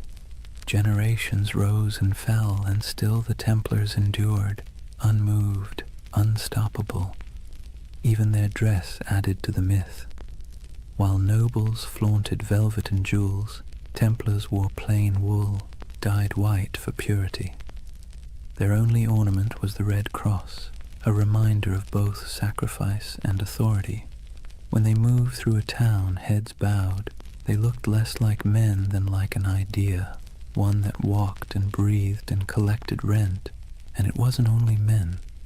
Though the order itself was male, its network included women, nuns, widows, and lay sisters who worked in the commanderies, managing estates, caring for pilgrims, brewing ale, and keeping the wheels turning. History rarely mentions them, but without them, the Temple's empire of faith would have faltered. By the mid-13th century, the Templars had reached their zenith. Their ships carried goods across the Mediterranean. Their estates covered vast tracts of Europe. Their influence seeped into every court, every treasury, every crusade, and yet, like all empires, they had already sown the seeds of their own decline. The Holy Land, their reason for existing, was slipping away. Muslim forces were reclaiming city after city. The Crusader states were shrinking, and with them the spiritual justification for the Temple's existence. But the Templars adapted. They shifted their focus westward, becoming less of a crusading order and more of a financial and political one. Their castles became banks, their swords gathered dust, their prayers became ledgers, and with each ledger their power grew. But so did resentment. Imagine being a king and realizing that the most efficient, trustworthy, and wealthy organization in your realm doesn't answer to you. It answers to no one but God, and maybe the Pope. That unease was the first tremor before the fall. But for now, in the candlelit rooms of the 1200s, the world still looked stable. Templar scribes bent over parchment, quills scratched, coins clinked softly in wooden chests. Outside, the moonlight shimmered on stone, and the red cross of the order fluttered faintly in the night wind. It was a world of precision, discipline, and quiet ambition.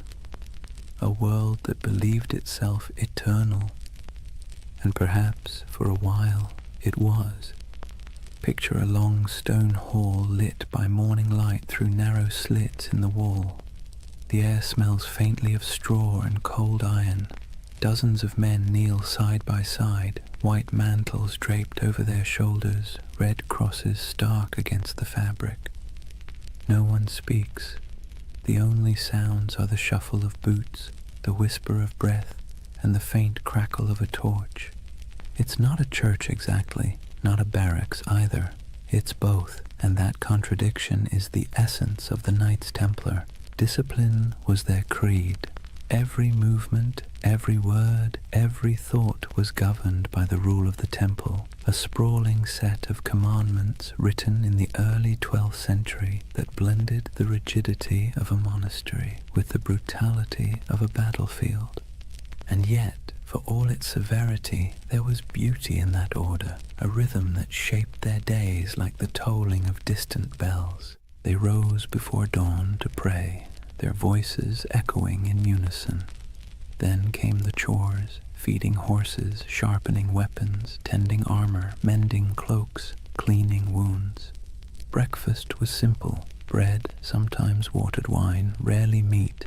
Then training, endless training, sword drills in formation, mounted charges across dusty fields, bow practice until fingers blistered.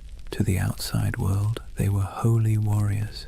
To themselves, they were servants of God, of each other, and of discipline itself. Templars lived by vows of poverty, chastity, and obedience, but those words meant something very different in their world. Poverty meant no personal possessions, but the order itself owned vast estates. Chastity meant avoiding women entirely, even in conversation, an easier rule to write than to live by. And obedience meant complete submission to one's commander, even unto death. That last vow was the hardest, and the one that defined them. A Templar didn't fight for victory. He fought to obey. If ordered to hold a line, he held it. If ordered to die, he died. There was no hesitation, no bargaining, no emotion. In battle, this made them terrifying. Other soldiers might panic, flee, or waver. The Templars never broke formation. Even when surrounded, they fought in silence, red crosses vanishing one by one into the dust. It's tempting to romanticize that kind of devotion, but there was nothing romantic about it. It was hard, mechanical, and often lonely. Templars were forbidden to embrace their own brothers without permission, forbidden to joke or sing frivolously, forbidden to play games of chance. Even laughter was discouraged, except in moderation. Their armor, too, reflected that restraint, plain, functional, unadorned. No bright colors, no gilded crests, only the red cross sewn near the heart. It was said that when the Templars rode into battle, the sound of their charge was unlike anything else. Not the roar of chaos, but the low thunder of synchronized hooves, a kind of terrible harmony. They weren't the largest army in the Crusades, nor the most numerous, but they were the most feared, because the enemy knew they wouldn't stop. Every Templar learned to fight and die as part of something greater, and that mindset extended beyond the battlefield. Inside their commanderies, every task, no matter how small, was done with the same ritual precision. From the folding of cloaks to the cleaning of armor, everything had its method. The order saw chaos as the devil's playground, and order as divine. Imagine the life of a young recruit, a sergeant or a serving brother, joining the temple. He would begin as an associate, working the stables, tending the fields, carrying water. He'd sleep on straw, wake before dawn, pray, eat little, speak less. The nights might seem distant, stoic men of few words, but in truth everyone shared the same weight of silence. Templar silence wasn't emptiness, it was control. They believed words carried danger, pride, gossip, temptation. So they learned to communicate through gestures and glances, through efficiency rather than expression.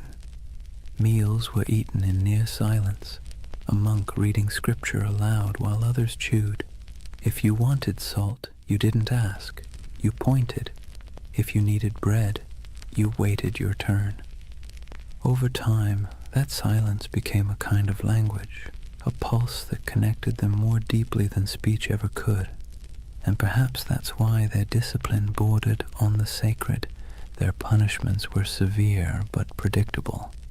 A brother who broke his vows, who stole, lied, or behaved pridefully, might be stripped of his cloak, forced to eat on the floor, or made to lie face down during Mass while others stepped over him. For grave offenses he could be expelled entirely, his red cross torn away like a soul in exile. But for most, it never came to that. The Templar mind was trained like a blade, sharp, steady, and resigned. Even their daily routines reinforced obedience. The day was divided by bells, prayer, labor, rest, each moment accounted for. They prayed before battle, after battle, before eating, before sleeping. Every act was sanctified, every breath a form of worship. And yet, for all their austerity, there was a quiet humanity beneath it. The rule allowed small comforts, wine on holy days, the company of brothers during feasts, laughter when earned. They kept dogs and falcons. They played music sometimes, though always solemnly. Their lives weren't joyless, just measured. To outsiders, that restraint looked inhuman. To insiders, it was peace. Because here's the thing, medieval life was unpredictable, dangerous, and filthy. Plague, famine, war, it was all chaos. The Templars built a life where everything made sense, a world of routine, duty, and clear purpose. That order was their sanctuary. And yet, there's a strange irony in that.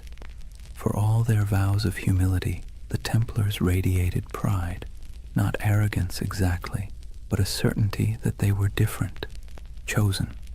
While other knights fought for lords, women, or glory, the Templars fought for eternity.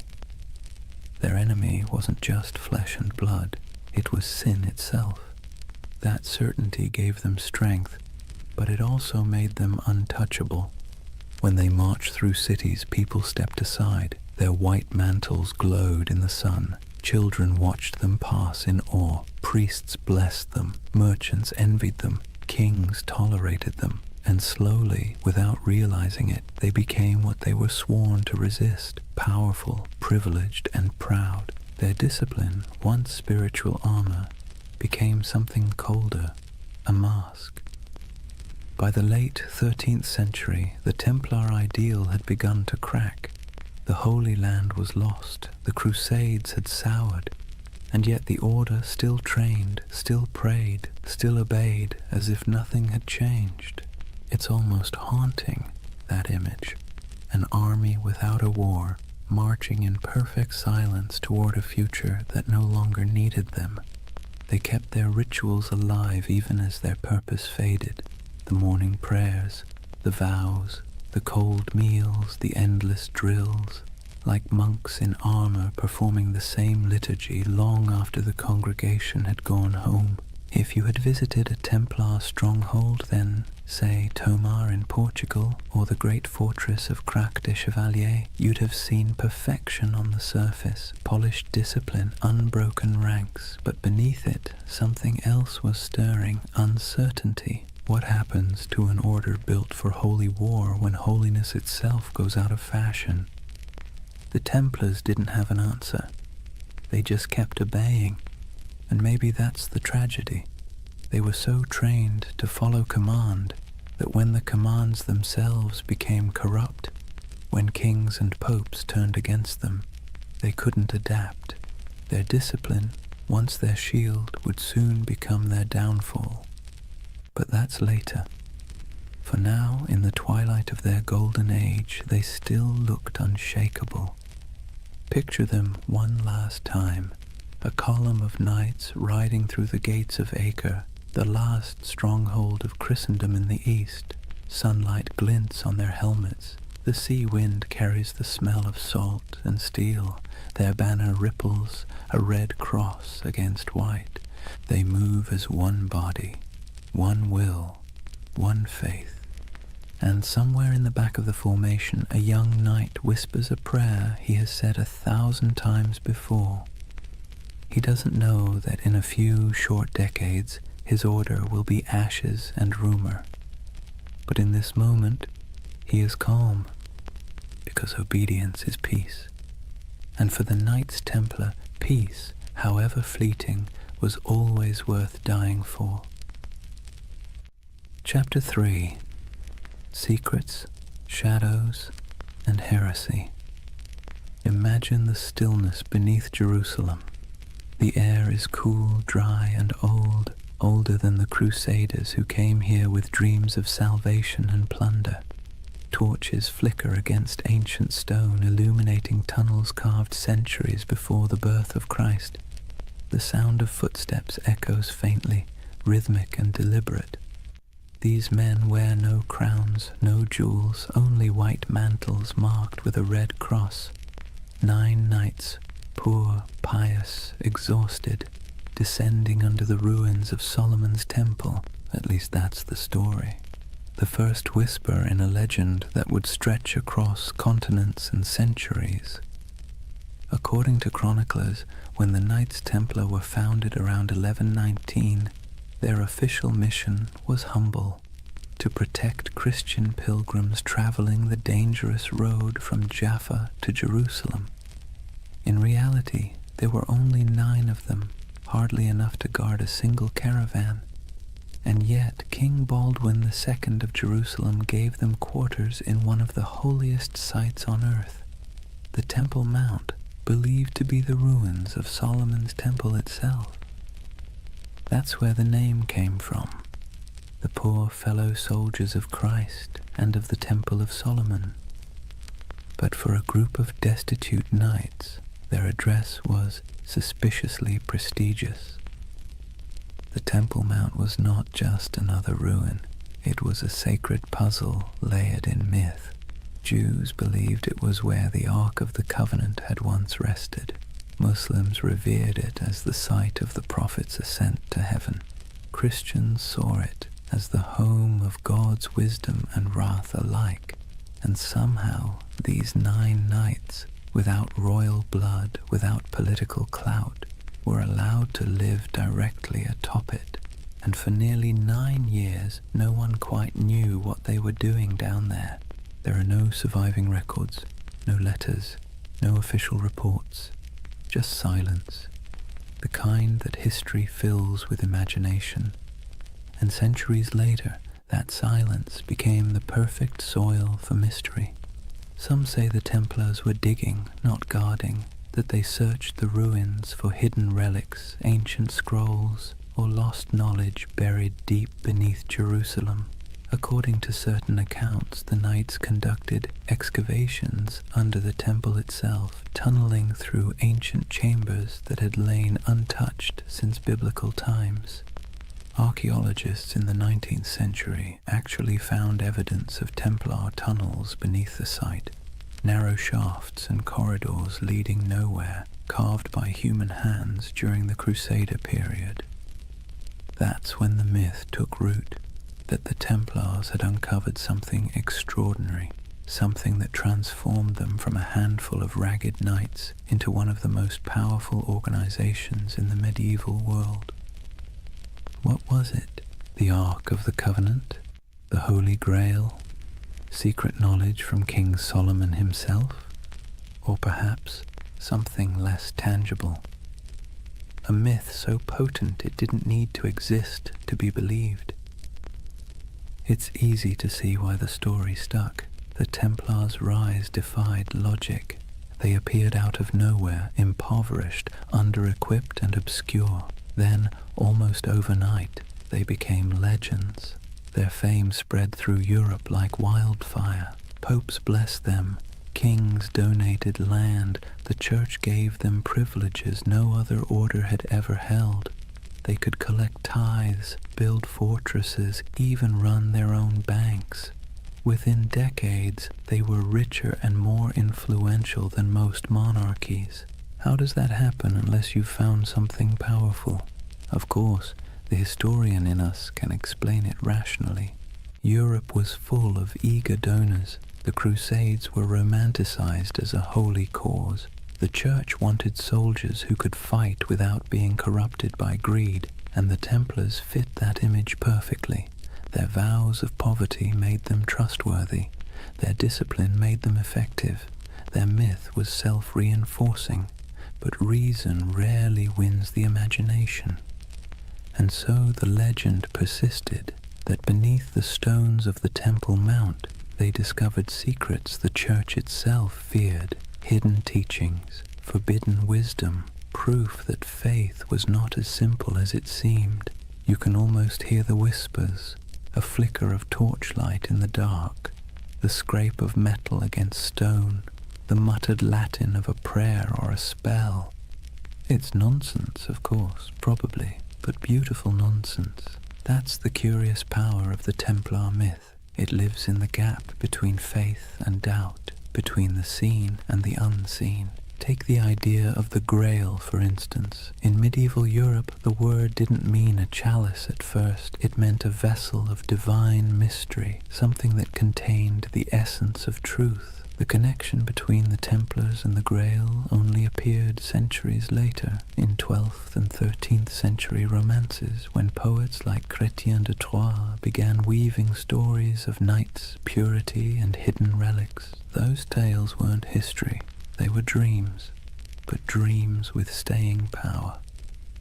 To the medieval mind, it made perfect sense that the holiest warriors would be the keepers of the holiest object.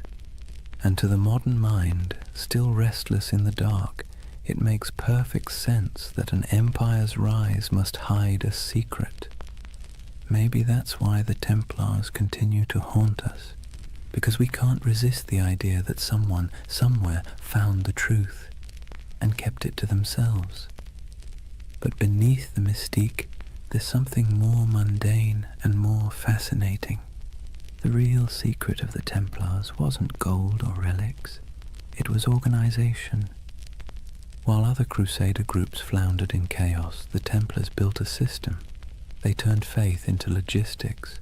They mastered record-keeping, finance, communication, and property management at a level Europe had never seen before. Their commanderies stretched from Scotland to Syria, forming a network that could move money, men, and messages faster than any king's court. They were medieval globalists, an early blueprint for the international corporation. That was their real treasure, their true grail, not buried under Jerusalem, but written in ledgers and sealed with wax. Still, it's fun to imagine the other version, the one where those 9 knights, by flickering torchlight, brushed away centuries of dust and found something that made them more than soldiers, something that whispered of destiny, because that's the romantic engine of the Templar myth, that somewhere in their cold discipline and rigid faith, they touched a kind of forbidden light. Maybe it wasn't treasure, maybe it was understanding. The Church would later accuse them of heresy, of denying Christ, of spitting on the cross, of worshipping strange idols, all of which sound absurd, until you remember how much they changed between those first 9 nights and the empire they became. Power always transforms faith, sometimes subtly, sometimes completely, and perhaps in those long tunnels beneath the temple, the transformation began. There's a moment, halfway between legend and history, when we can almost see it. 9 men on their knees, torches flickering, the stones around them whispering echoes of the past. They think they're praying, but maybe, in that silence, something ancient is listening. And maybe that's why the myth still holds us, because even if the Templars never found the Ark, or the Grail, or any secret knowledge at all, they still uncovered something remarkable, the power of belief itself. They discovered how mystery can move empires. Imagine a candle-lit chapel deep in the hills of France. The walls are rough stone, the air thick with incense and dust. In the dim light, the symbol of the Red Cross flickers faintly across banners and shields stacked neatly against the wall. A handful of knights kneel in silence before an altar, not before the crucifix, but before something older, stranger, covered in a cloth of deep red. No one speaks, only the low chant of prayer, rhythmic and hypnotic, filling the space like the hum of bees in a summer field. This is the image that has haunted storytellers for centuries. The idea that the Knights Templar possessed secret knowledge, perhaps even a relic of impossible power. And like all the best myths, it's never quite clear whether we want it to be true or whether we enjoy believing it's hidden. The legend of the Holy Grail, for instance, didn't actually begin with the Bible. It began with poets. Around the late 12th century, when the Templars were at their most powerful, A French poet named Chrétien de Troyes wrote of a mysterious grail, a shining vessel carried in a sacred procession, capable of granting eternal nourishment and divine wisdom. He never called it holy, nor said it was a cup. Later, writers turned it into the chalice of Christ, the cup of the Last Supper, or the vessel that caught his blood at the crucifixion. But in Chrétien's day, the Grail was simply something too sacred to name directly.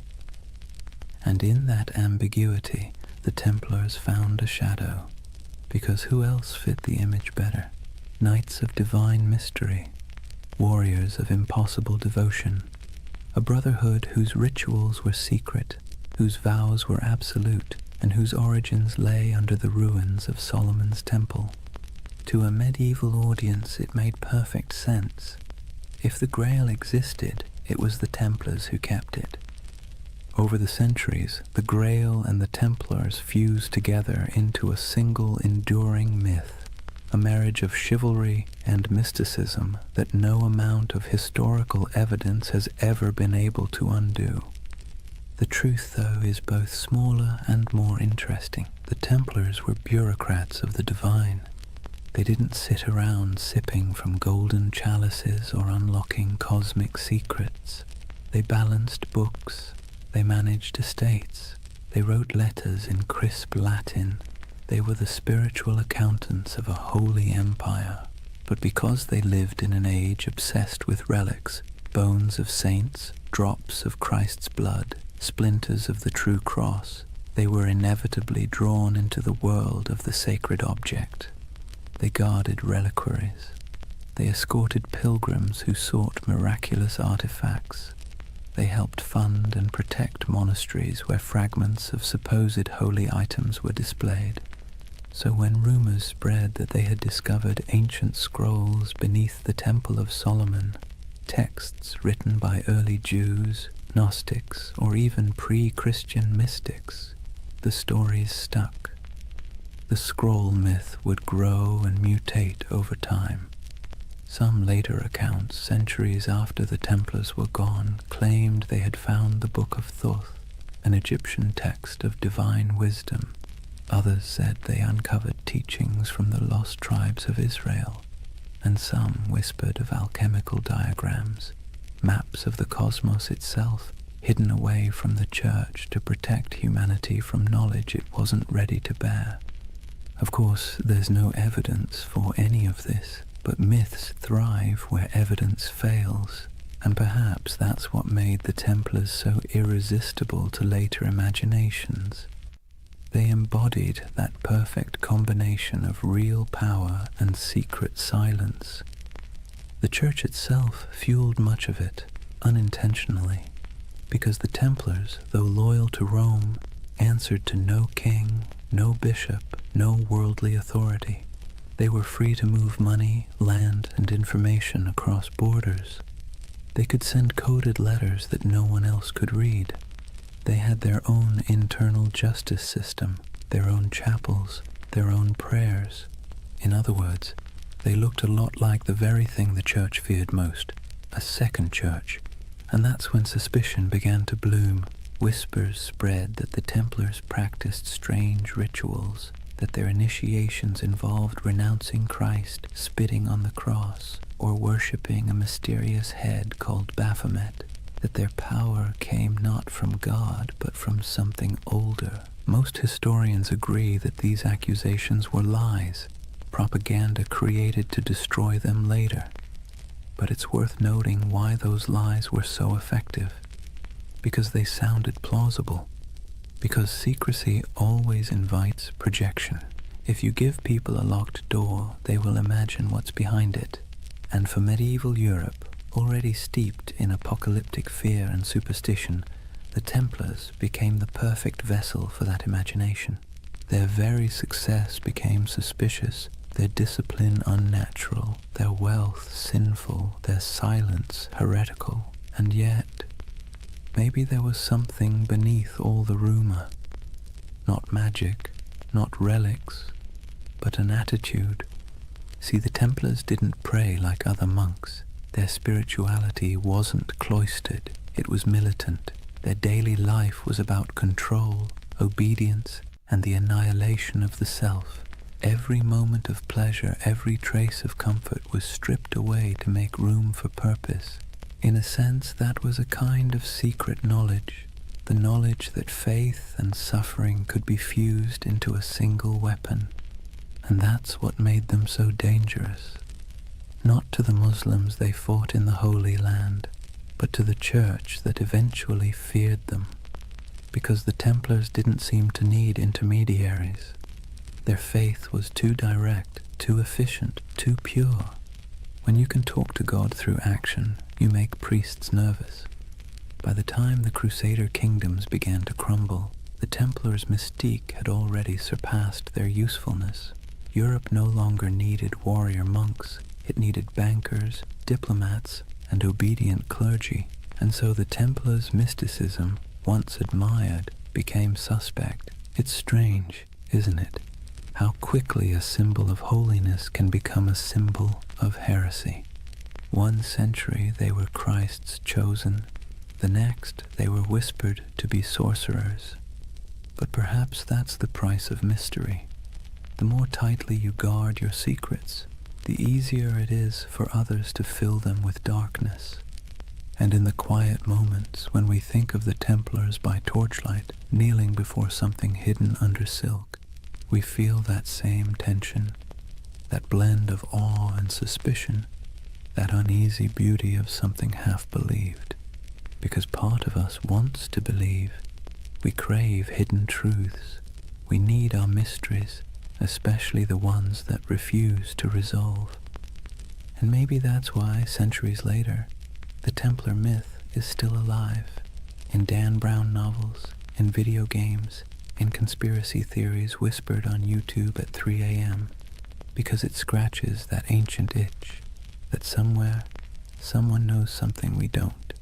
It's funny how little we've changed. The medieval mind looked at the stars and imagined divine design. We look at old ruins and imagine lost technology. Both are acts of yearning, proof that we are wired to believe that history hides something from us.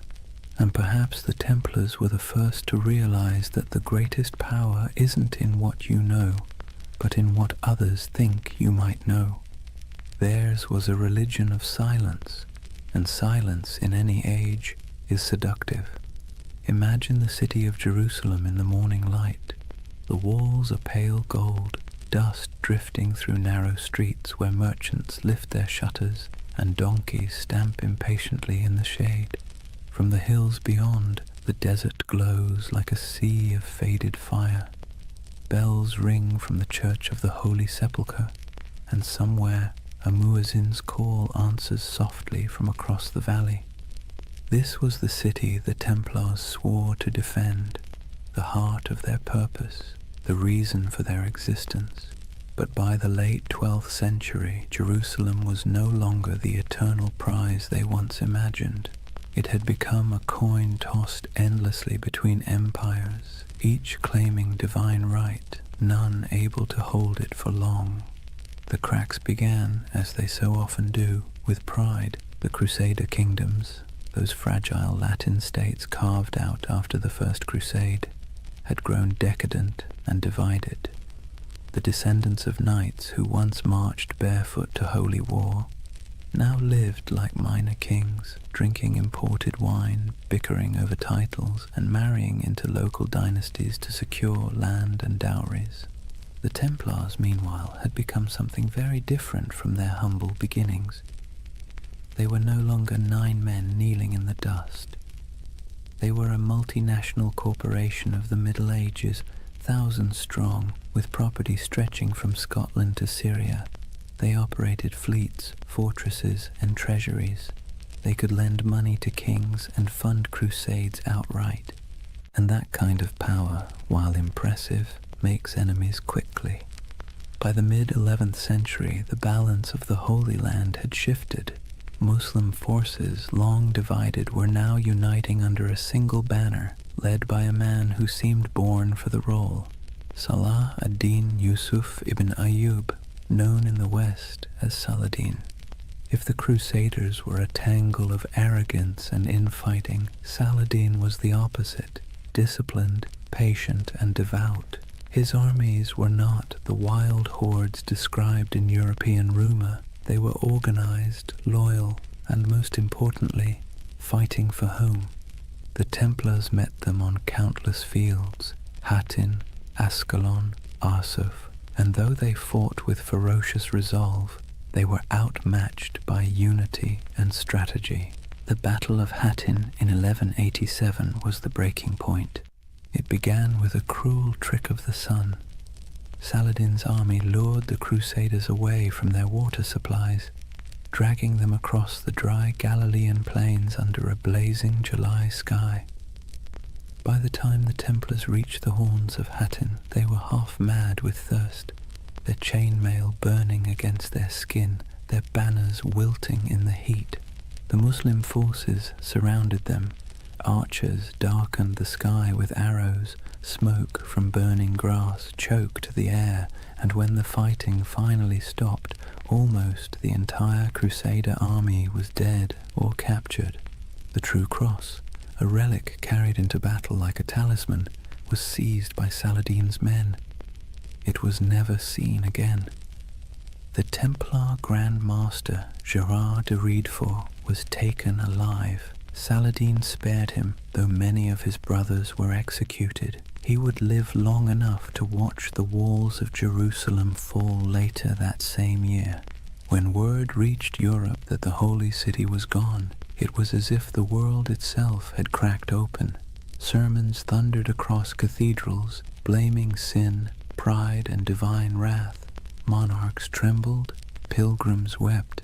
The Pope called for another crusade, and through it all, the Templars stood in the ruins of their purpose.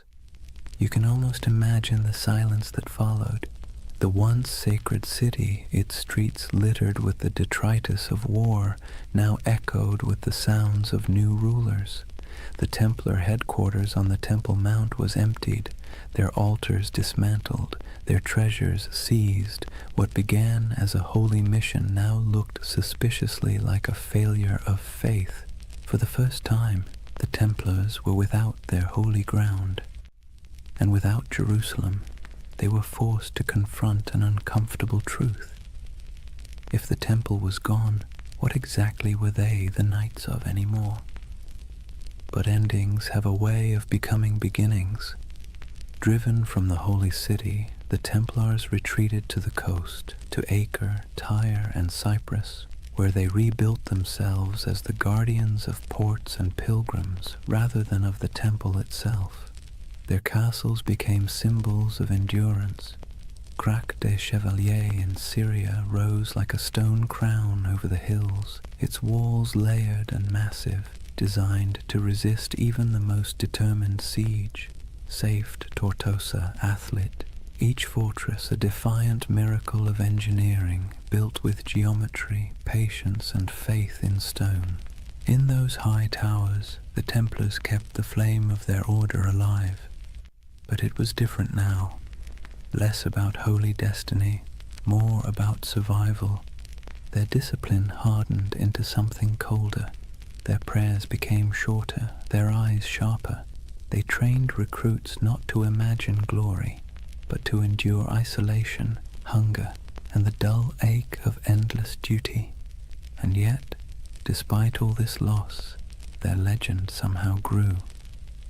Europe romanticized them even as the Holy Land slipped away. Chroniclers back home painted the Templars as holy martyrs, holding back the tide of heathens. Donations poured in. New recruits arrived from noble families eager for redemption. It's one of history's great ironies. The worse they failed in the East, the more powerful they became in the West. But under the surface, something had changed. Their order was no longer about the sacred geography of Jerusalem. It was about the machinery of power. And in that subtle shift from spiritual to financial, the seeds of their downfall were already being sown. When the Crusades began, the Templars fought for the soul of Christendom. By the 13th century, They were its bankers. They lent to kings and nobles, secured transport for crusading armies, and managed estates that rivaled monasteries in wealth. Their temples in Paris, London, and Aragon became repositories for gold and secrets. Some said their vaults held the lost relics of the East. Others whispered that beneath their churches, tunnels led to rooms where initiates swore oaths in candlelight, swearing not to crown or cross, but to something older. In truth, those basements probably held nothing more exotic than ledgers and coin chests, but perception, as always, was more dangerous than reality.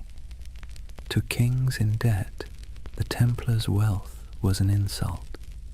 To the Church, their independence was heresy. And so, while the Templars rebuilt their fortresses and continued their crusading vows, the world around them quietly changed. New powers rose, old faiths fractured. Europe began to turn inward, to trade, to politics, to profit. The dream of Jerusalem faded like smoke on the horizon. The Templars became relics themselves, living fossils of an age of faith that no longer fit the world they helped create.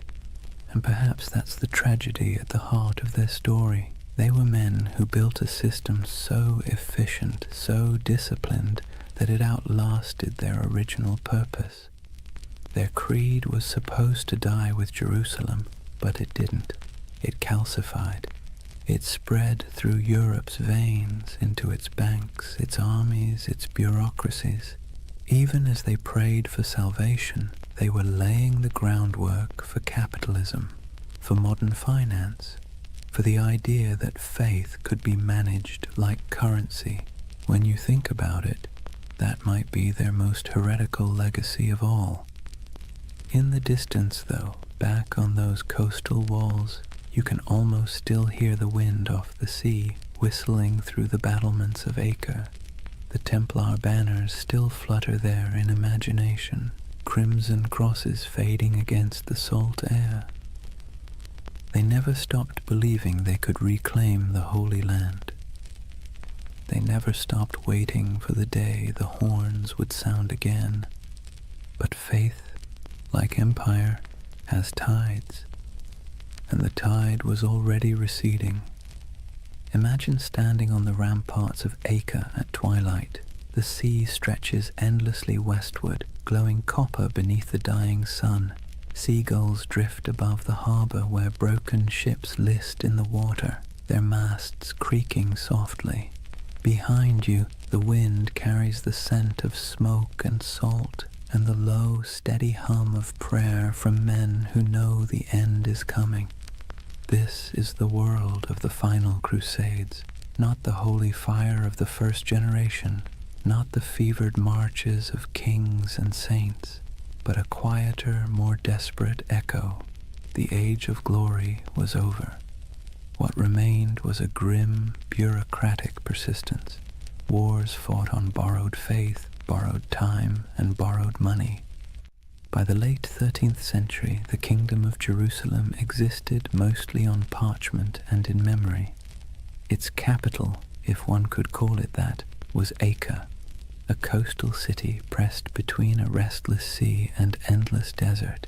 It was crowded, rich, and tense, a city of pilgrims, traders, and soldiers living shoulder to shoulder in uneasy tolerance. Here the Knights Templar had built their final fortress, a marvel of engineering, all white stone and iron gates, its walls thicker than any catapult could breach. Within those walls, gold and relics were stored in vaults beneath torchlit halls. Above them, in chapels that echoed with Latin chants, the Templars still prayed for Jerusalem, though most knew they would never see it again. They had become the custodians of a dream already dying. The last crusades were not holy wars anymore.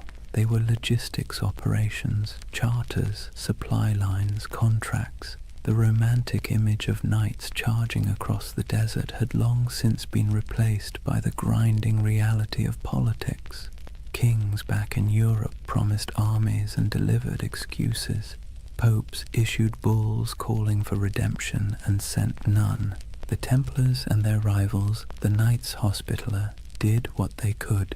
They fortified the remaining coastal strongholds, trained recruits from France and England, and negotiated uneasy truces with Muslim rulers, who now viewed them less as enemies and more as relics of a fading age. For nearly a century, the Templars held their line. A few miles of coast, a handful of towers, and the weight of an entire lost empire on their shoulders. Then, in 1291, the inevitable came. A vast Mamluk army, disciplined, relentless, and armed with the confidence of history, swept across the plains toward Acre. Their banners blackened the horizon. Their engines rolled like thunder. Inside the city, panic spread like wildfire. Citizens fled to the harbor, merchants burned their ledgers, priests carried relics to the ships, whispering prayers that no one believed would work. The Templars, as always, took their positions. From the battlements, they could see the Mamluk campfires stretching endlessly into the desert night. The siege began with drums, then fire, then days of unbroken assault. It was not the glorious last stand of legend. It was chaos. Stones crashed into the towers, arrows rained like iron hail, walls cracked and bled dust. The Templars fought with methodical silence, their discipline unbroken even as everything around them burned. Eyewitnesses would later write that when the outer wall finally collapsed, the sound was like a mountain giving way. Within days, Acre was gone. The Templar fortress fell piece by piece, and those who survived fled to their ships, carrying little more than their order's banner and the bitter taste of failure. When the city burned behind them, so did the last true Crusader stronghold in the Holy Land.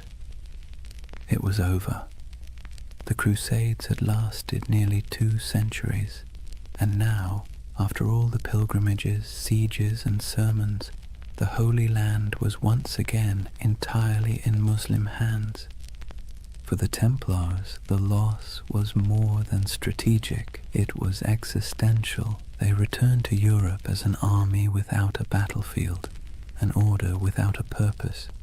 Their castles in the east were gone, their mission obsolete, but they were still wealthy, still disciplined, and still bound by vows that made them useful or dangerous, depending on who was watching. They settled mostly on the island of Cyprus, rebuilding their headquarters there. From its harbors, they continued to dream of returning to the Holy Land, though it was clear to everyone that the age of crusades had passed. But faith is a stubborn thing. The Templars still believed that their duty was not complete. They trained, prayed, and planned as if the next crusade was always just one papal decree away. And Europe for a while humored them. Popes still called them the sword of the church. Kings still borrowed their money. Peasants still whispered prayers for them. But under the surface, the world was changing. Trade was replacing war. Cities were replacing castles. Banks were replacing swords. And the Templars, with their vast holdings and network of treasuries, found themselves at the uncomfortable center of this transition. They had invented the closest thing to modern finance, a system where a pilgrim could deposit gold in Paris and withdraw it in Acre using coded letters of credit. It was genius, practical, and efficient, and in hindsight, catastrophic. Because when the wars ended and the debts came due, kings looked at the Templars' wealth and saw temptation, not salvation. Especially one king in particular, Philip IV of France. Philip was a man both pious and paranoid. He owed the Templars enormous sums of money, loans for his wars, his court, his vanity. But he also saw their independence as an affront. They answered not to him, but to the Pope. Their fortresses in France were like miniature states, their archives sealed and secret, and the more Philip learned about them, the more their silence unnerved him. Rumors spread of strange initiation rites, of heretical symbols, of men kissing the cross in reverse.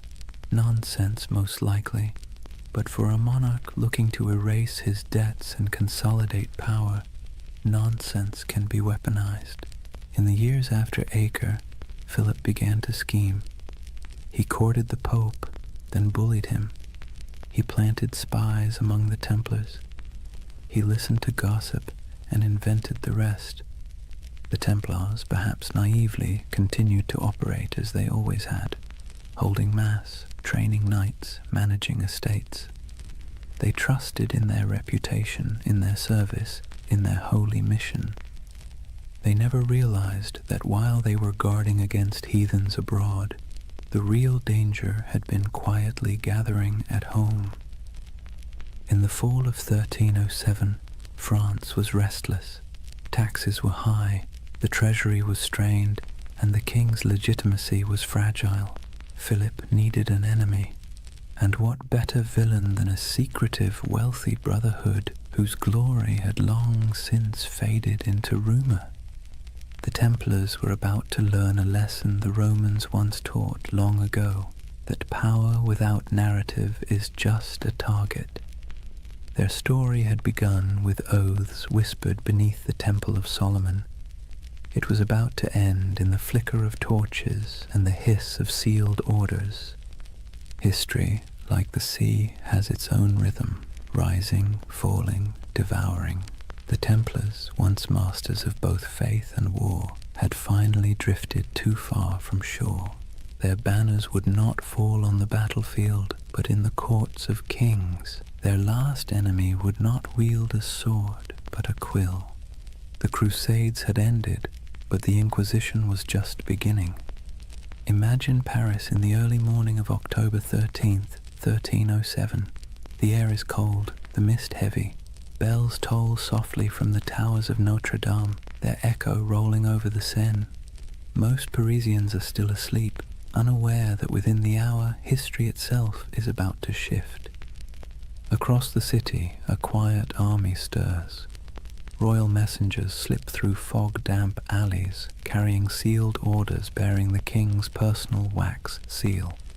Soldiers, sworn to secrecy, assemble at street corners and bridges. They don't yet know who they're hunting, only that the order comes directly from Philip IV, and that disobedience would mean ruin. When the sun finally breaks the horizon, the trap is sprung. Every Templar house in France, every fortress, every commandery, every quiet estate hidden among vineyards and fields is surrounded. Gates splinter, iron boots echo down stone halls. The knights of the temple, warriors who once faced Saracen armies in the blazing deserts of Palestine, are dragged from their beds half-dressed, bewildered, accused of crimes so grotesque they can barely comprehend them. Blasphemy, idolatry, heresy. The list reads like something pulled from a fever dream, but this was no dream. It was politics, dressed in the robes of faith. Let's be clear, Philip IV was not a fool. He was something more dangerous, clever, desperate, and convinced of his divine right to do whatever was necessary to hold his kingdom together. He had bled France dry with wars against England, then with his campaigns to tax the clergy. When the church resisted, he struck back, exiling the Pope from Rome, installing his own candidate, and essentially turning the papacy into a branch office of the French crown. That Pope was Clement V, a man whose spine was as soft as the velvet cushions he sat on.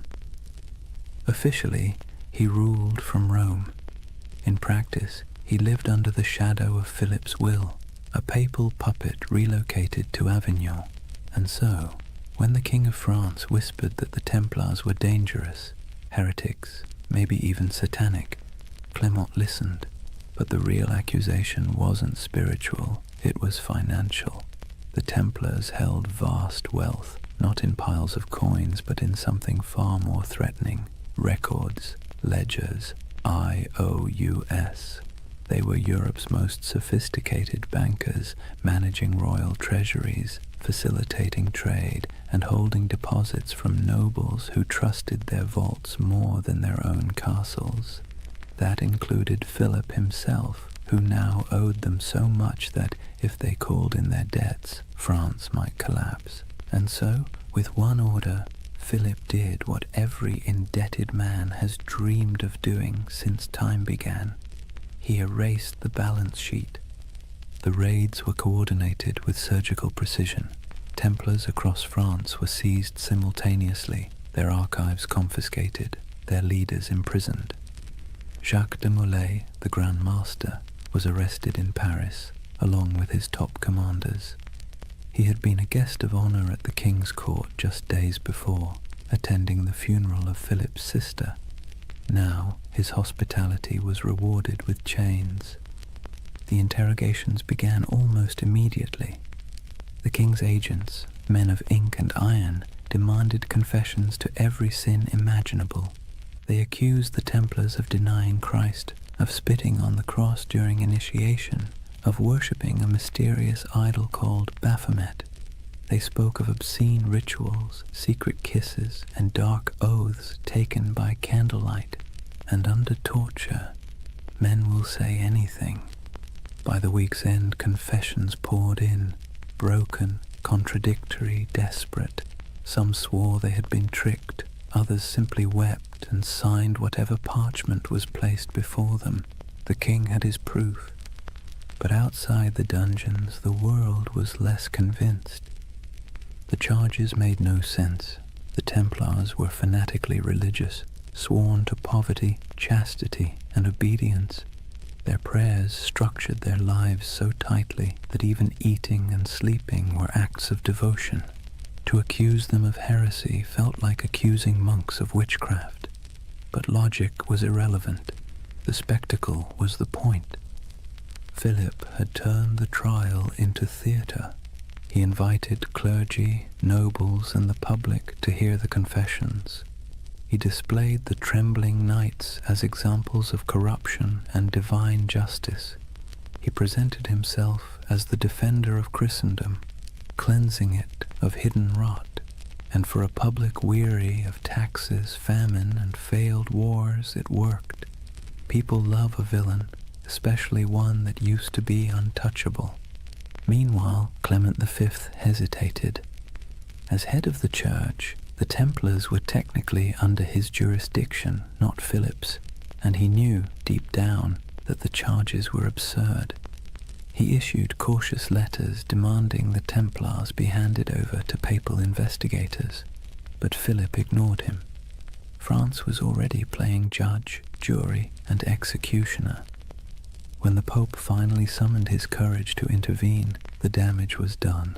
Across Europe, the accusations had spread like wildfire. Other kings, seeing opportunity, followed Philip's lead. Why not confiscate a few Templar estates? Why not seize their gold, their horses, their lands? After all, if France was purging the heretics, who wanted to look soft on sin? One by one, Europe's monarchs turned on their former protectors. In England, Edward II hesitated at first. He actually liked the Templars, but papal pressure forced his hand. In Spain and Portugal, the order was dissolved and reborn under new names, with new insignia, to preserve their assets while appeasing the church. In Germany and Italy, their properties were quietly absorbed by the Hospitallers, rivals who had survived by being slightly less rich and slightly less suspicious. But in France, there was no mercy. The king's prisons overflowed with knights. Some recanted their forced confessions, and for that they were burned alive. Others were kept in darkness for years, their order formally disbanded by papal decree in 1312. As the walls closed in, Jacques de Molay remained calm. His life by then had been one long act of faith. He had fought in Outremer, negotiated with kings, and seen the fall of Acre. He knew what it was to lose everything. But this betrayal, this twisting of faith into a weapon, was something colder.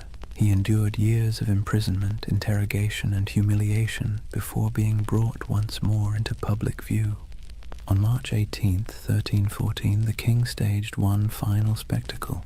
Molay and 3 senior Templars were led onto a platform erected on the Ile de la Cité, a small island in the Seine, directly across from the royal palace. The crowd gathered in silence, expecting confessions and repentance.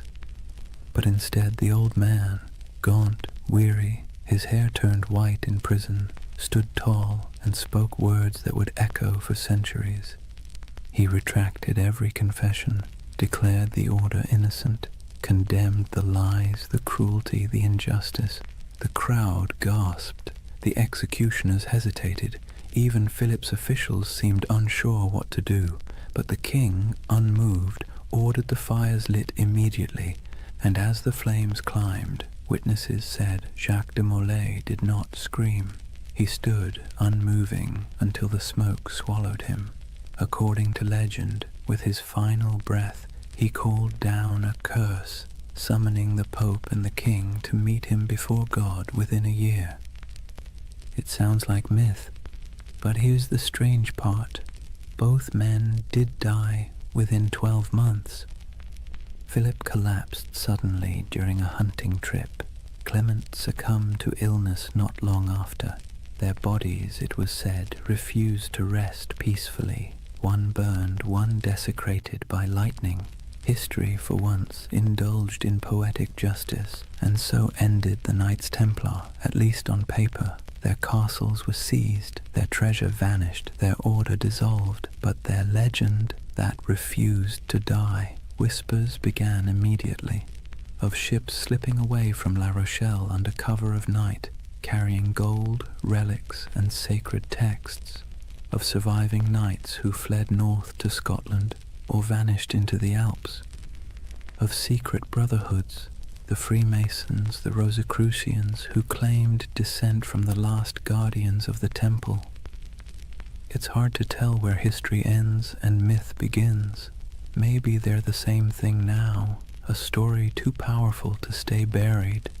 The fires of Paris went out, the ashes scattered.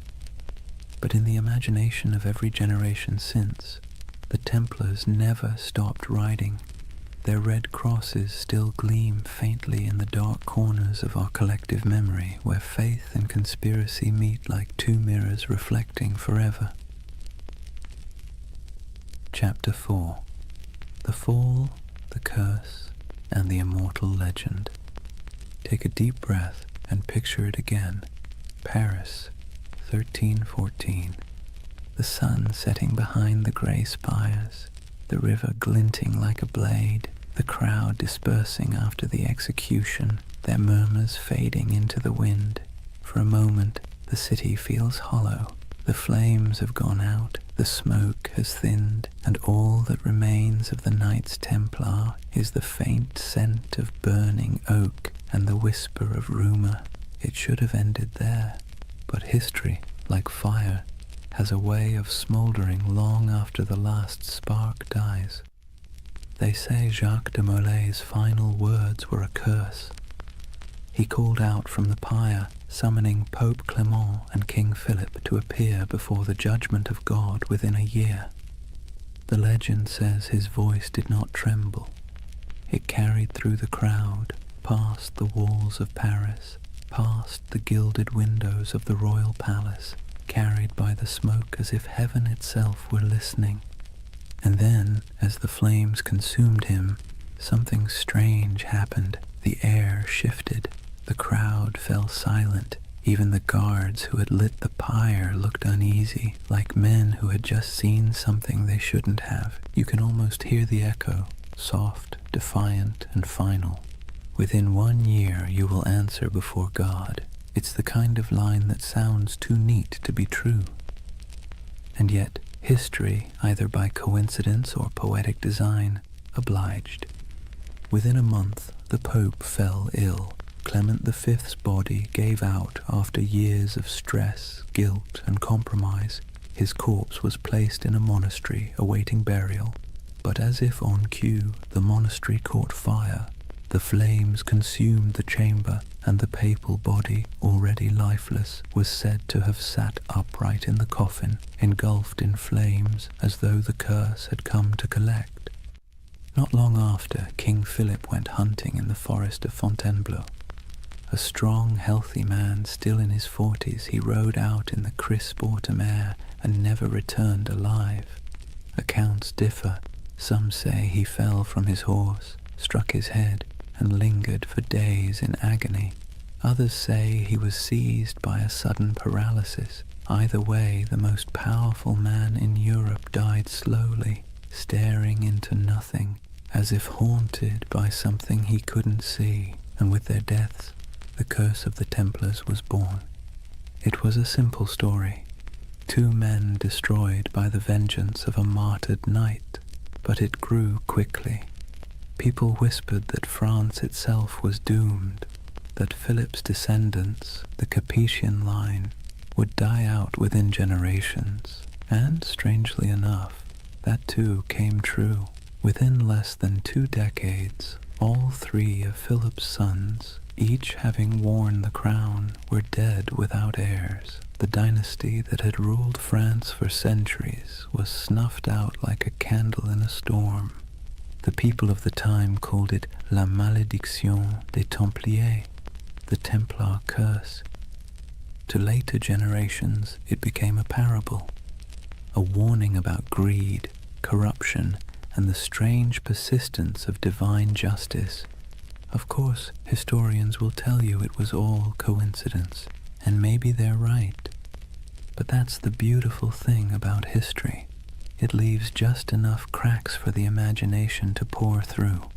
When you close your eyes and think of those final days, it's not hard to believe that something larger was at work, a kind of cosmic balancing act, subtle and cruel. The Templars, who had built their order on discipline, loyalty, and faith, had been betrayed by those who claimed to uphold the same virtues. And perhaps, just perhaps, the universe took notice. Yet even as their bodies turned to ash, their legend began to breathe again. Within a generation, stories of the hidden treasure of the temple began to surface.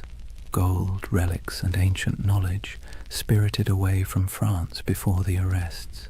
Ships loaded in secret at the port of La Rochelle, sailing west into the mist. Some claimed they vanished into Scotland, others into Portugal, and some said they crossed the ocean itself, centuries before Columbus, to lands unknown. The myth of the lost Templar fleet became the fuel for countless tales.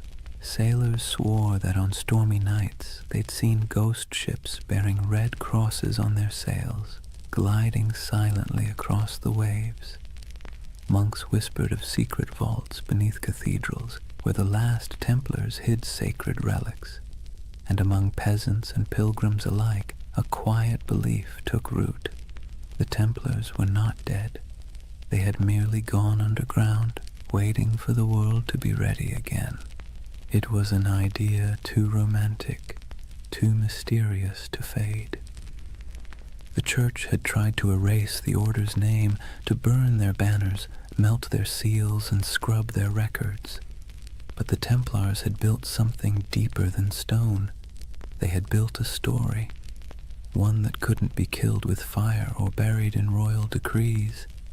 And the story began to change shape. In the Middle Ages, people whispered that the Templars had discovered the Holy Grail beneath the ruins of Solomon's Temple, that the treasure they carried was not gold, but knowledge, secret doctrines, ancient scrolls, perhaps even relics of Christ himself. These weren't just bedtime stories, they were expressions of longing for a lost wisdom, a purer faith, a world where the sacred and the powerful were one and the same. It's strange, isn't it? The church destroyed them for being too secretive, too independent, and yet that very secrecy made them immortal.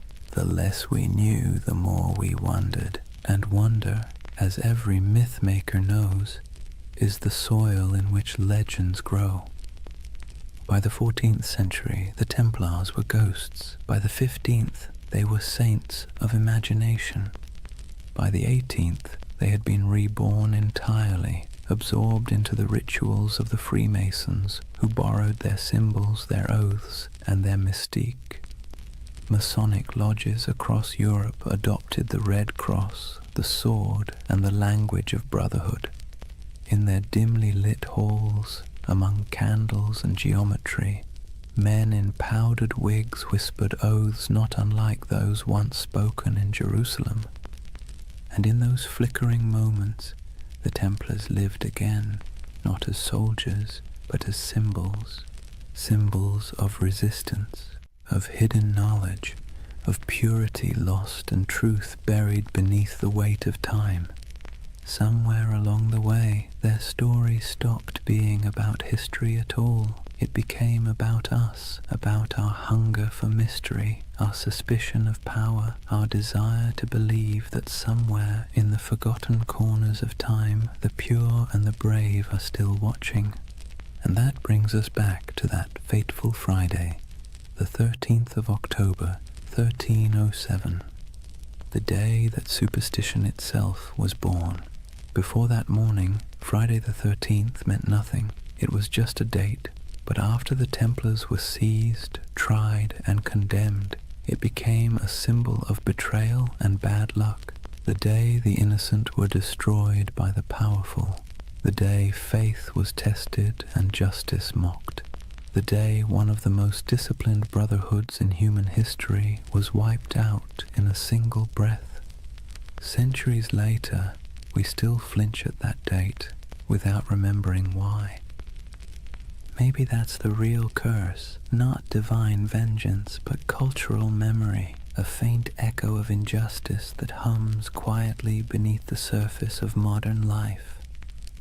Every time the calendar aligns and Friday falls on the 13th, we pass through that echo. Most of us shrug it off, but somewhere deep in the collective mind, a voice whispers, "Be careful." It's the whisper of a fire crackling on an island in the Seine. The whisper of 9 knights kneeling in the dark, taking oaths no one else would ever hear. History loves to bury its ghosts, but ghosts, if nothing else, are patient, and so the legend of the Templars endures, not as a warning, not as dogma, but as a lullaby for the restless, a story that reminds us that even in corruption, there can be faith. Even in endings, there can be echoes. That the night, however dark, always remembers the shape of its stars. Close your eyes for a moment and imagine the sea, a cold wind blowing from the west, the smell of salt, iron, and rain. It's October of 1307, just days after the arrests began. France is tightening like a fist. Across the countryside, Templar commanderies, once bustling with horses, treasure, and prayer, now sit silent under royal seals. Soldiers ransack vaults, priests pore over ledgers, and the knights, those who survive the sudden sweep, vanish like smoke, or at least, that's what history says. But if you listen carefully, beneath the crackle of parchment and the scratching of quills, you'll hear the ocean whispering another version. At the western edge of France, in the port of La Rochelle, witnesses claim they saw something strange. A convoy of ships flying the Red Cross of the Temple quietly slipped out to sea just before the arrests. The official records say nothing, but rumors say otherwise. Some say the ships were loaded with gold, silver, relics, and documents, everything the order held sacred. Others say they carried only men, brothers who refused to die in chains. Either way, when the king's men arrived to confiscate the Templar fleet, the docks were empty. Every ship was gone, vanished into the grey Atlantic mist. Where did they go? That question has haunted historians for centuries. Some claim they sailed north to Scotland, where King Robert the Bruce, excommunicated by the church, might have welcomed the outlawed knights. Scotland, after all, was in rebellion. Its land was cold, rugged, and far from papal reach.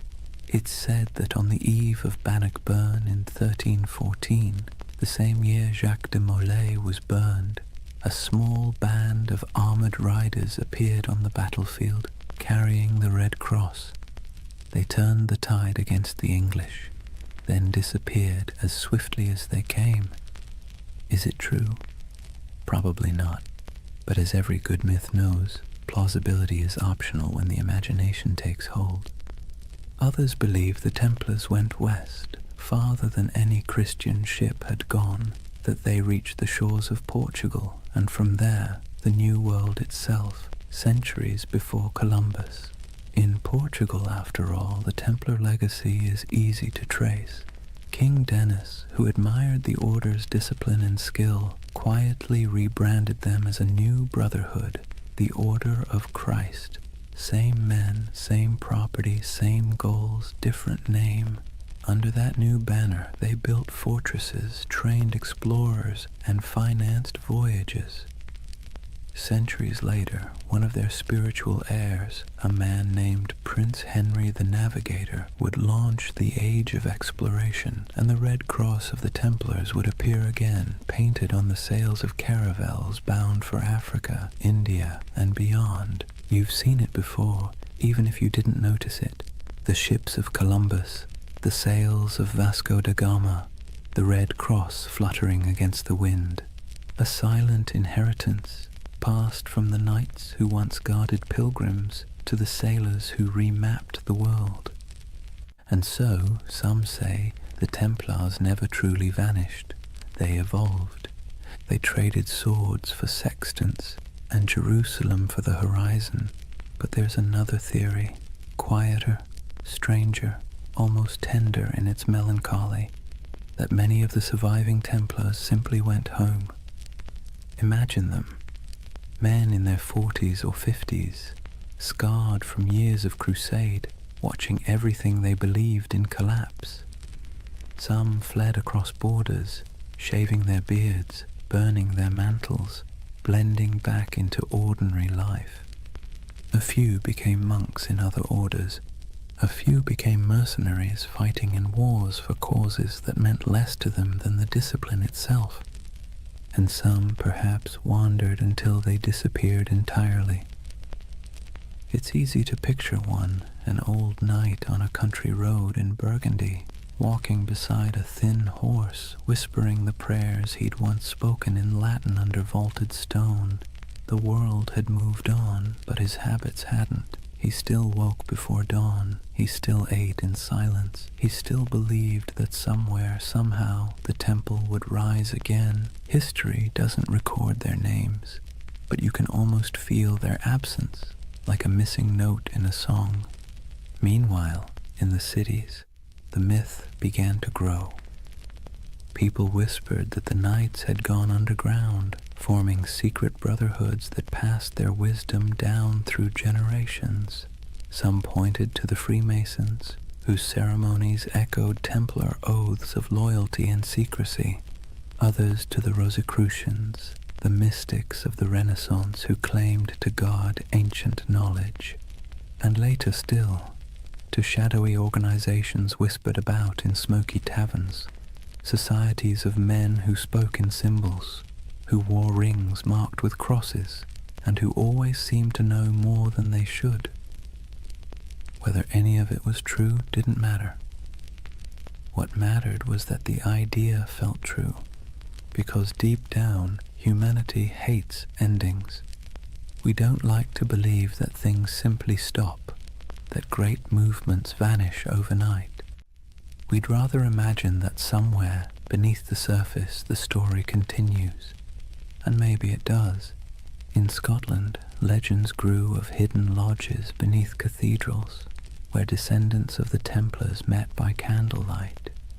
In Spain and Portugal, old families claimed to possess relics from the temple, swords, seals, and parchments that no historian could trace. And in France the ghost stories began.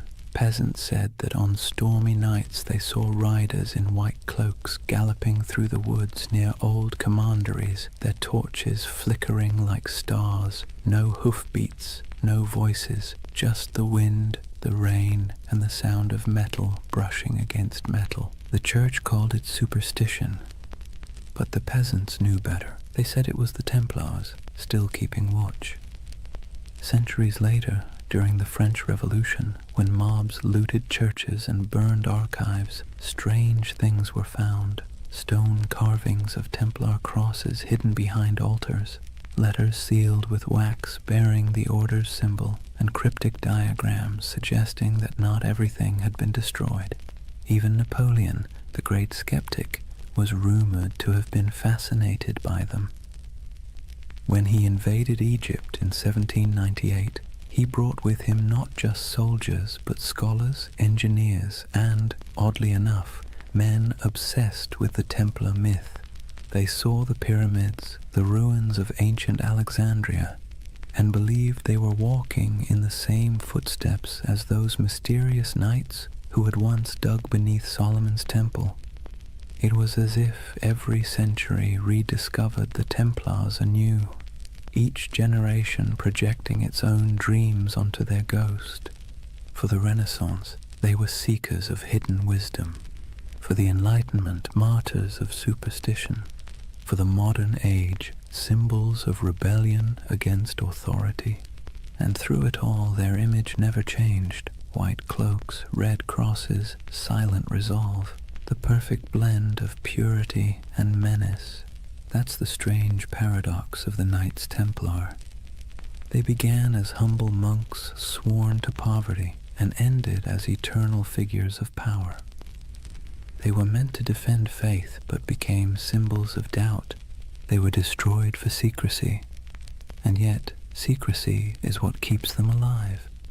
When you trace their story from the ruins of Jerusalem to the myths of modernity, you realize that the Templars have become less a chapter of history and more a kind of mirror. Every age sees itself in them. Every conspiracy, every spiritual revival, every lost cause finds its reflection in their legend. Even today, their name is everywhere. Video games, novels, films, coffee brands, even insurance companies. The irony would probably amuse them. Men who once vowed to own nothing now sell everything, but perhaps that's fitting. The Templars were never just about religion or war. They were about the human need to believe in something that endures. And maybe that's why we can't stop imagining where they went. Not because we need the facts, but because we need the comfort of knowing that ideals, courage, loyalty, sacrifice, don't just die with men. They drift, they adapt, they survive. So when you think of those ships sailing out of La Rochelle into the fog, try not to see them as fugitives. See them as dreamers, as the embodiment of a simple, quiet truth. That faith and mystery always find a way to escape the fire. Maybe they reached Scotland, maybe they reached the New World, or maybe they're still out there somewhere, beyond the horizon, sailing a sea that never ends. Imagine a cold dawn in Paris, 1307. The streets smell of smoke and fear. Bells toll somewhere in the distance, slow, heavy, deliberate. The king's guards march through the mist, their armor clattering like a death knell. Inside the stone halls of the royal fortress, a handful of exhausted men kneel before a tribunal. Their white mantles, once symbols of divine purpose, are now stained with dirt and tears. The red cross across their chests looks almost like a wound. These are the Knights Templar, the once unbreakable brotherhood now accused of heresy, blasphemy, and witchcraft. Their Grand Master, Jacques de Molay, stands among them. His face is gaunt, his hands tremble, but not from fear, from disbelief. Only a few years earlier, kings had begged for the Templars' loans, popes had blessed their missions, and merchants had trusted their vaults with fortunes. And now, the same powers that exalted them call them servants of the devil. Let's be clear, the charges were absurd. The Templars were accused of spitting on the cross during secret initiations, of worshipping a mysterious idol named Baphomet, a bearded head that supposedly whispered prophecies, of kissing each other's backsides as oaths of loyalty. It sounds like something invented by a drunk gossip trying to impress a tavern full of bored clerks. But in medieval Europe, rumor and heresy were as lethal as swords. Under torture, men confessed to anything. And King Philip IV of France, buried in debt to the Templars, knew that pain was cheaper than repayment. He wanted their treasure and their silence. So he ordered confession after confession until even the strongest broke. It's strange to imagine these were men trained to endure battle, to ride through sieges, to fight without sleep. And yet here they were, chained in dungeons, whispering prayers that turned into pleas. Some recanted immediately, others held firm until their bodies gave out. But through it all, one question pulsed beneath the surface like a heartbeat. Where is the treasure? Because according to legend, the Templars had amassed unimaginable wealth. Gold from Jerusalem, silver from Europe, relics from the Holy Land. They were bankers to kings, landlords to half of France, and custodians of secrets no one dared write down. When their order collapsed, that treasure simply disappeared. The official records show nothing. The king found empty vaults, the church seized estates, but no gold. And so the myth began. The missing Templar treasure has been called the most enduring unsolved mystery in medieval history. Over the centuries it's been found 1,000 times, in hidden tunnels under Paris, buried beneath Rosslyn Chapel in Scotland, locked inside the catacombs of Malta, even frozen beneath Nova Scotia's Oak Island, where fortune hunters have been digging for 200 years and still haven't hit bottom. Each theory begins the same way, with the night of October 13th, 1307, when those ships at La Rochelle sailed off into the mist. And each theory ends the same way, with an empty map and more questions. But maybe the treasure wasn't gold at all. Maybe what they protected wasn't wealth, but knowledge. There's a quiet rumor, older than the Freemasons, older than most conspiracy theories, that the Templars discovered something beneath the ruins of Solomon's temple during their early years in Jerusalem. What it was, no one agrees on. Some say it was the Holy Grail, not a cup, but a secret bloodline. Others claim it was the Ark of the Covenant, still humming with divine energy. And a few whisper that it was something far less biblical, ancient texts from before recorded history, knowledge so profound it could rewrite theology itself. Whatever it was, the rumor insists that the Templars hid it, not in one place, but in many. Fragments scattered like seeds across Europe, buried under chapels, sealed in crypts, or disguised as relics. You can almost imagine it. Stone corridors lit by flickering torches, brothers moving in silence, passing relics wrapped in linen. No words spoken, no records written, only vows that what was found in the Holy Land must never be lost again. It's beautiful, isn't it? The idea that knowledge can be smuggled through time, that truth, like treasure, can survive corruption, fire, and forgetfulness. But let's pause, because the historian's mind has a way of ruining poetry. The truth is, most of what the Templars had was painfully ordinary. Farms, mills, vineyards, warehouses. Their treasure was bookkeeping. Still, the legend persists, because it speaks to something deeper, a yearning for meaning behind mystery. We want to believe that somewhere beneath the dust, something sacred still waits to be uncovered, and maybe, in a way, it does. Because even stripped of myth, the story of the Templar trials is a perfect reflection of how power consumes its own creation. King Philip's campaign wasn't just about greed, it was about fear, the kind that festers when kings realize faith answers to no one.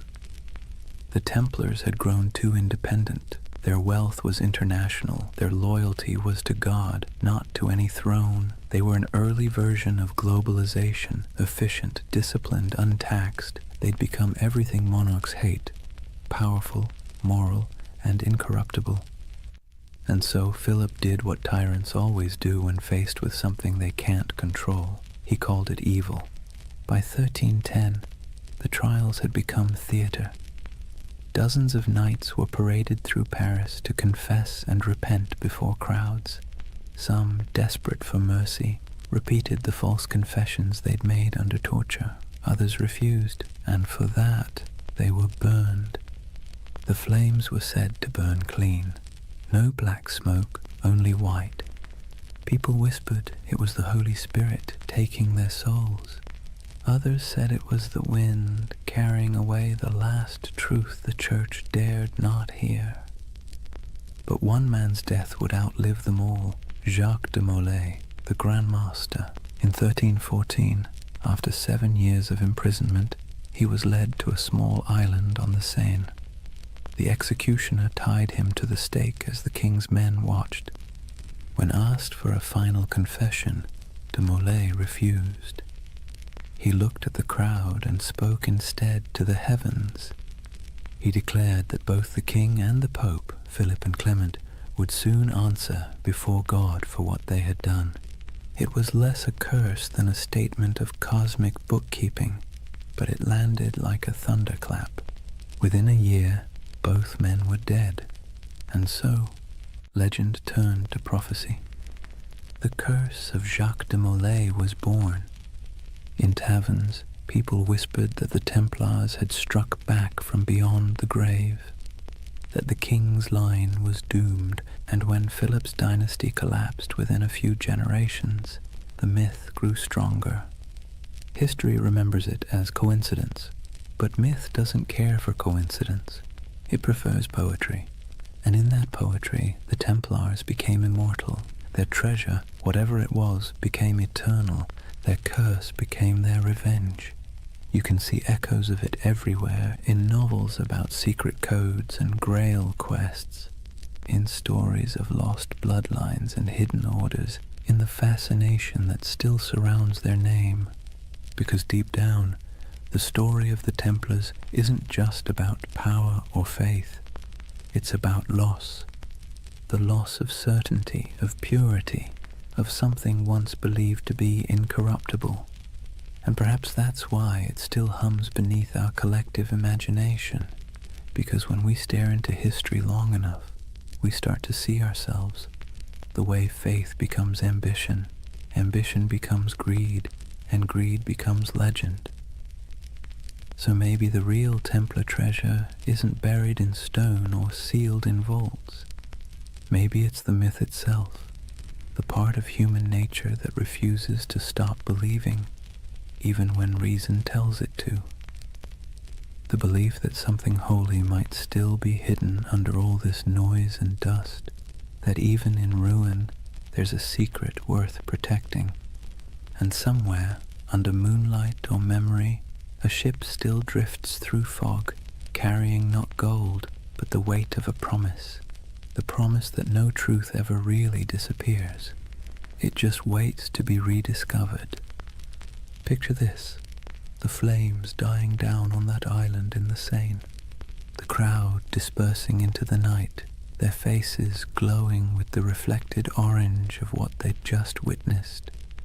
And above it all, the black smoke curling toward the spires of Paris, drifting into legend. Jacques de Molay was dead, but his curse, if you believe in such things, had already taken root. The chroniclers of the time, even the cautious ones, couldn't ignore what happened next. Within months, Pope Clement V was dead of illness. Within a year, King Philip IV was thrown from his horse and died suddenly. No heirs, no fortune, no redemption. It was as if the fire had leapt from de Molay's pyre into the royal bloodline itself. Whispered superstition turned to conviction. The Templars had called down divine justice. And that's where history ends and myth truly begins, because after that day the Knights Templar ceased to exist in the record. Their castles were seized, their lands divided, their members absorbed into other orders or driven into hiding. But their name, their symbol, only grew stronger. You can destroy a building, you can hang a man, but you can't kill an idea that has already become a myth. Let's be honest. The world loves a good mystery wrapped in moral ambiguity. The Templars were the perfect storm, part saint, part sinner, disciplined yet secretive, blessed yet cursed. And so, century after century, their shadow kept resurfacing in new disguises. In medieval Germany, people whispered that the Templars had gone underground, literally tunneling beneath mountains to guard their hidden treasure. In Scotland, they were said to have joined Robert the Bruce at the Battle of Bannockburn, their white mantles glowing like ghosts as they charged across the misty fields. In Portugal, they supposedly rebranded as the Order of Christ, quietly sailing under new banners as Europe's age of exploration began. Everywhere they vanished, stories bloomed like ivy over old stone. By the Renaissance, artists painted them into allegories. By the Enlightenment, philosophers invoked them as symbols of reason suppressed by superstition. By the 18th century, they'd re-emerged again, this time whispered to be the ancestors of the Freemasons, the supposed keepers of ancient wisdom and architects of secret societies that shaped revolutions and empires alike. No proof, of course. But when has lack of proof ever stopped a good story? And then came the 19th century, a perfect breeding ground for myth. Romantics were obsessed with lost causes, fallen knights, and tragic purity. The Templars became literary gold. Poets wrote of their courage, novelists embroidered their rituals, and painters gave them halos of melancholy light. They became a mirror for every generation's anxieties. The pure few against the corrupt many, the dream of spiritual order in a chaotic world. And that's the secret ingredient to their immortality. Each age reshapes them to fit its own fears and fantasies. For the Victorians, they were noble martyrs. For the mystics, guardians of sacred geometry and alchemical truth. For the modern internet, they're either ancient aliens or early bankers. The spectrum runs from the sublime to the ridiculous, and somehow the Knights Templar fit perfectly into both. But why? Why them and not some other crusading order lost to time? Maybe it's because they sit right on the fault line between faith and doubt. They were monks with swords, believers who killed, poor men who became rich, holy men who served kings. Their contradictions make them endlessly recyclable, adaptable to whatever mystery you want them to represent. And let's be clear, people love contradictions. They feel human, they feel possible. The Templars are not gods or demons. They're a reflection of how ambition twists faith, how purity curdles into power, and how power always inevitably invites its own destruction. It's almost poetic that they were accused of worshipping a severed head, because in a way, that's what their legend became, a body without a leader, kept alive by imagination, headless but somehow still breathing. Let's drift for a moment to one of those places still whispered about, Rosslyn Chapel, Scotland. Built in the 1400s, long after the Templars' supposed end, it's a riot of stone carvings, angels, vines, strange geometric knots, and figures that seem oddly ancient. In the quiet of that chapel, with dust in the sunlight and the faint echo of distant hymns, you can almost believe the stories, that beneath its floor lies a vault, and in that vault lies a secret, one so profound it could change everything we know about history. But then again, maybe it's just a crypt, maybe it's just stone and shadow, and maybe that's the point, that the real magic of the Templars isn't what they left behind, but what we keep searching for. Even their curse, that famous curse of de Molay, wasn't a curse at all until later writers made it one. It was a final speech, a cry for divine justice, but humans can't resist dramatizing justice into vengeance. We want the universe to mean something, to balance the scales, so we turn dying words into cosmic verdicts, and over time, that became the mythology we know today. Friday the 13th, the day of the arrests, turned into a symbol of bad luck. Their crosses became icons of mystery. Their disappearance became proof of survival. It's all absurd, and yet strangely comforting, because buried within the fantasy is a wish that truth survives corruption, that goodness hides rather than dies, that somewhere there's still a secret order of noble souls keeping the flame alive in a world that's long gone dark. And who knows, maybe that's true, not in the literal sense, but in the sense that stories are secret orders. Each retelling keeps the memory alive. Each listener becomes an initiate, one more person who knows that once there were men who tried to turn faith into action and paid the price. So when you hear their name, the Knights Templar, maybe don't imagine treasure or curses or cryptic symbols. Imagine something quieter, a group of men kneeling under torchlight, making promises they could never keep but tried to anyway. Imagine their breath clouding in the cold air, their armor cold against their skin, their hearts probably as uncertain as yours or mine. And perhaps in that uncertainty lies their true immortality, because we don't remember them as saints or villains. We remember them as the dream that somewhere in the chaos of history, people once believed they could create something pure, something incorruptible, something worth dying for. And though their towers have fallen and their banners turned to dust, the idea still flickers. In stone carvings, in folk tales, in the glow of every conspiracy theory forum at 3 a.m., the Templars endure not because they were flawless, but because they were human. And humans have always dreamed of perfection, even as we fall short of it.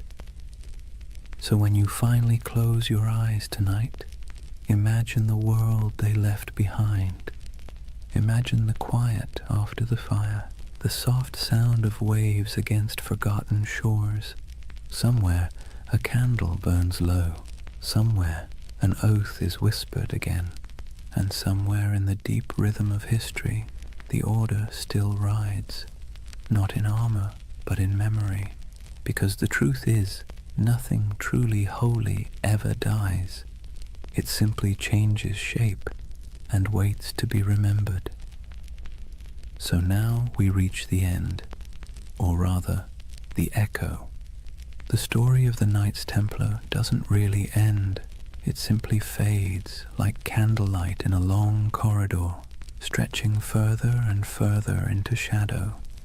If you've stayed with me through this entire journey, through crusades and curses, through deserts and dungeons, take a moment to notice the quiet. The world they built and the world they lost are both long gone, but the silence they left behind still hums with meaning. Imagine it, Europe asleep under frost, old cathedrals creaking with age, the moonlight brushing against statues of long-forgotten knights. In that stillness, you can almost hear them, the faint clink of armor, the whisper of prayer, the soft murmur of devotion and doubt braided together. Because that's what the Templars really were. Not gods, not monsters, just men standing at the fragile intersection between the sacred and the human. They tried to build heaven with earthly tools, swords, stone, oaths, and hope. And like everyone who's ever reached too high, they fell. But falling doesn't mean failure. It just means the dream became too heavy for the age that held it. History loves to paint the Templars as symbols of greed, of purity, of secrets, of sin. But perhaps they were simply mirrors, reflecting what every civilization fears most. That no matter how powerful we become, or how righteous we think we are, time will eventually unmake us, fold us back into silence. And yet, the beauty is that silence isn't nothing. It's the space where memory lives, it's where myths breathe, and it's where you, right now, can find peace. As you drift, think of how strange it is that the same stones that witnessed their vows now lie beneath traffic, beneath cities, beneath centuries of dust. But if you look closely, the pattern is still there, in church floor tiles, in the geometry of modern skylines, in the lingering idea that faith, when coupled with discipline, can move empires. Every age finds its Templars, not in armor, but in conviction, not guarding pilgrims, but guarding truth, or art, or compassion, or whatever fragile thing seems worth defending in their time. Maybe you've been one of them without realizing it, someone trying to build something pure in a world that doesn't always reward purity. So tonight, as the story fades, let the noise of history recede behind you. The clash of swords, the whispers of betrayal, the long sermons and louder silences.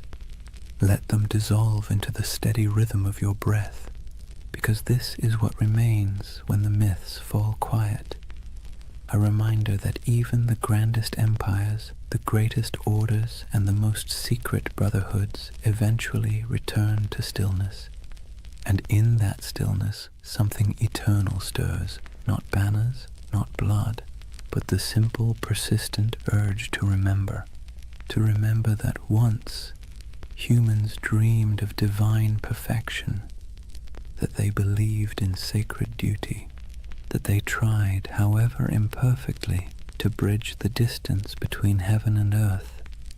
And maybe that's enough. If you close your eyes now, you might see them one last time, riding slowly into the horizon, the sun setting behind them, their white mantles glowing faintly in the fading light. No words, no music, just the sound of hooves in the sand, steady as a heartbeat. And then, quiet, the kind of quiet that carries centuries. So let the world of the Templars drift away. The wars, the treasures, the secrets, what's left is only peace, soft, steady, endless peace. Thank you for joining this journey through time, for wandering through cathedrals, deserts, and dreams. If you enjoyed this story and want to hear more journeys through history to help you sleep, please subscribe. And before you drift off completely, tell me what's keeping you up tonight. Maybe next time we'll dream through that too. For now, rest easy. You're safe. History will keep its secrets until morning. Good night.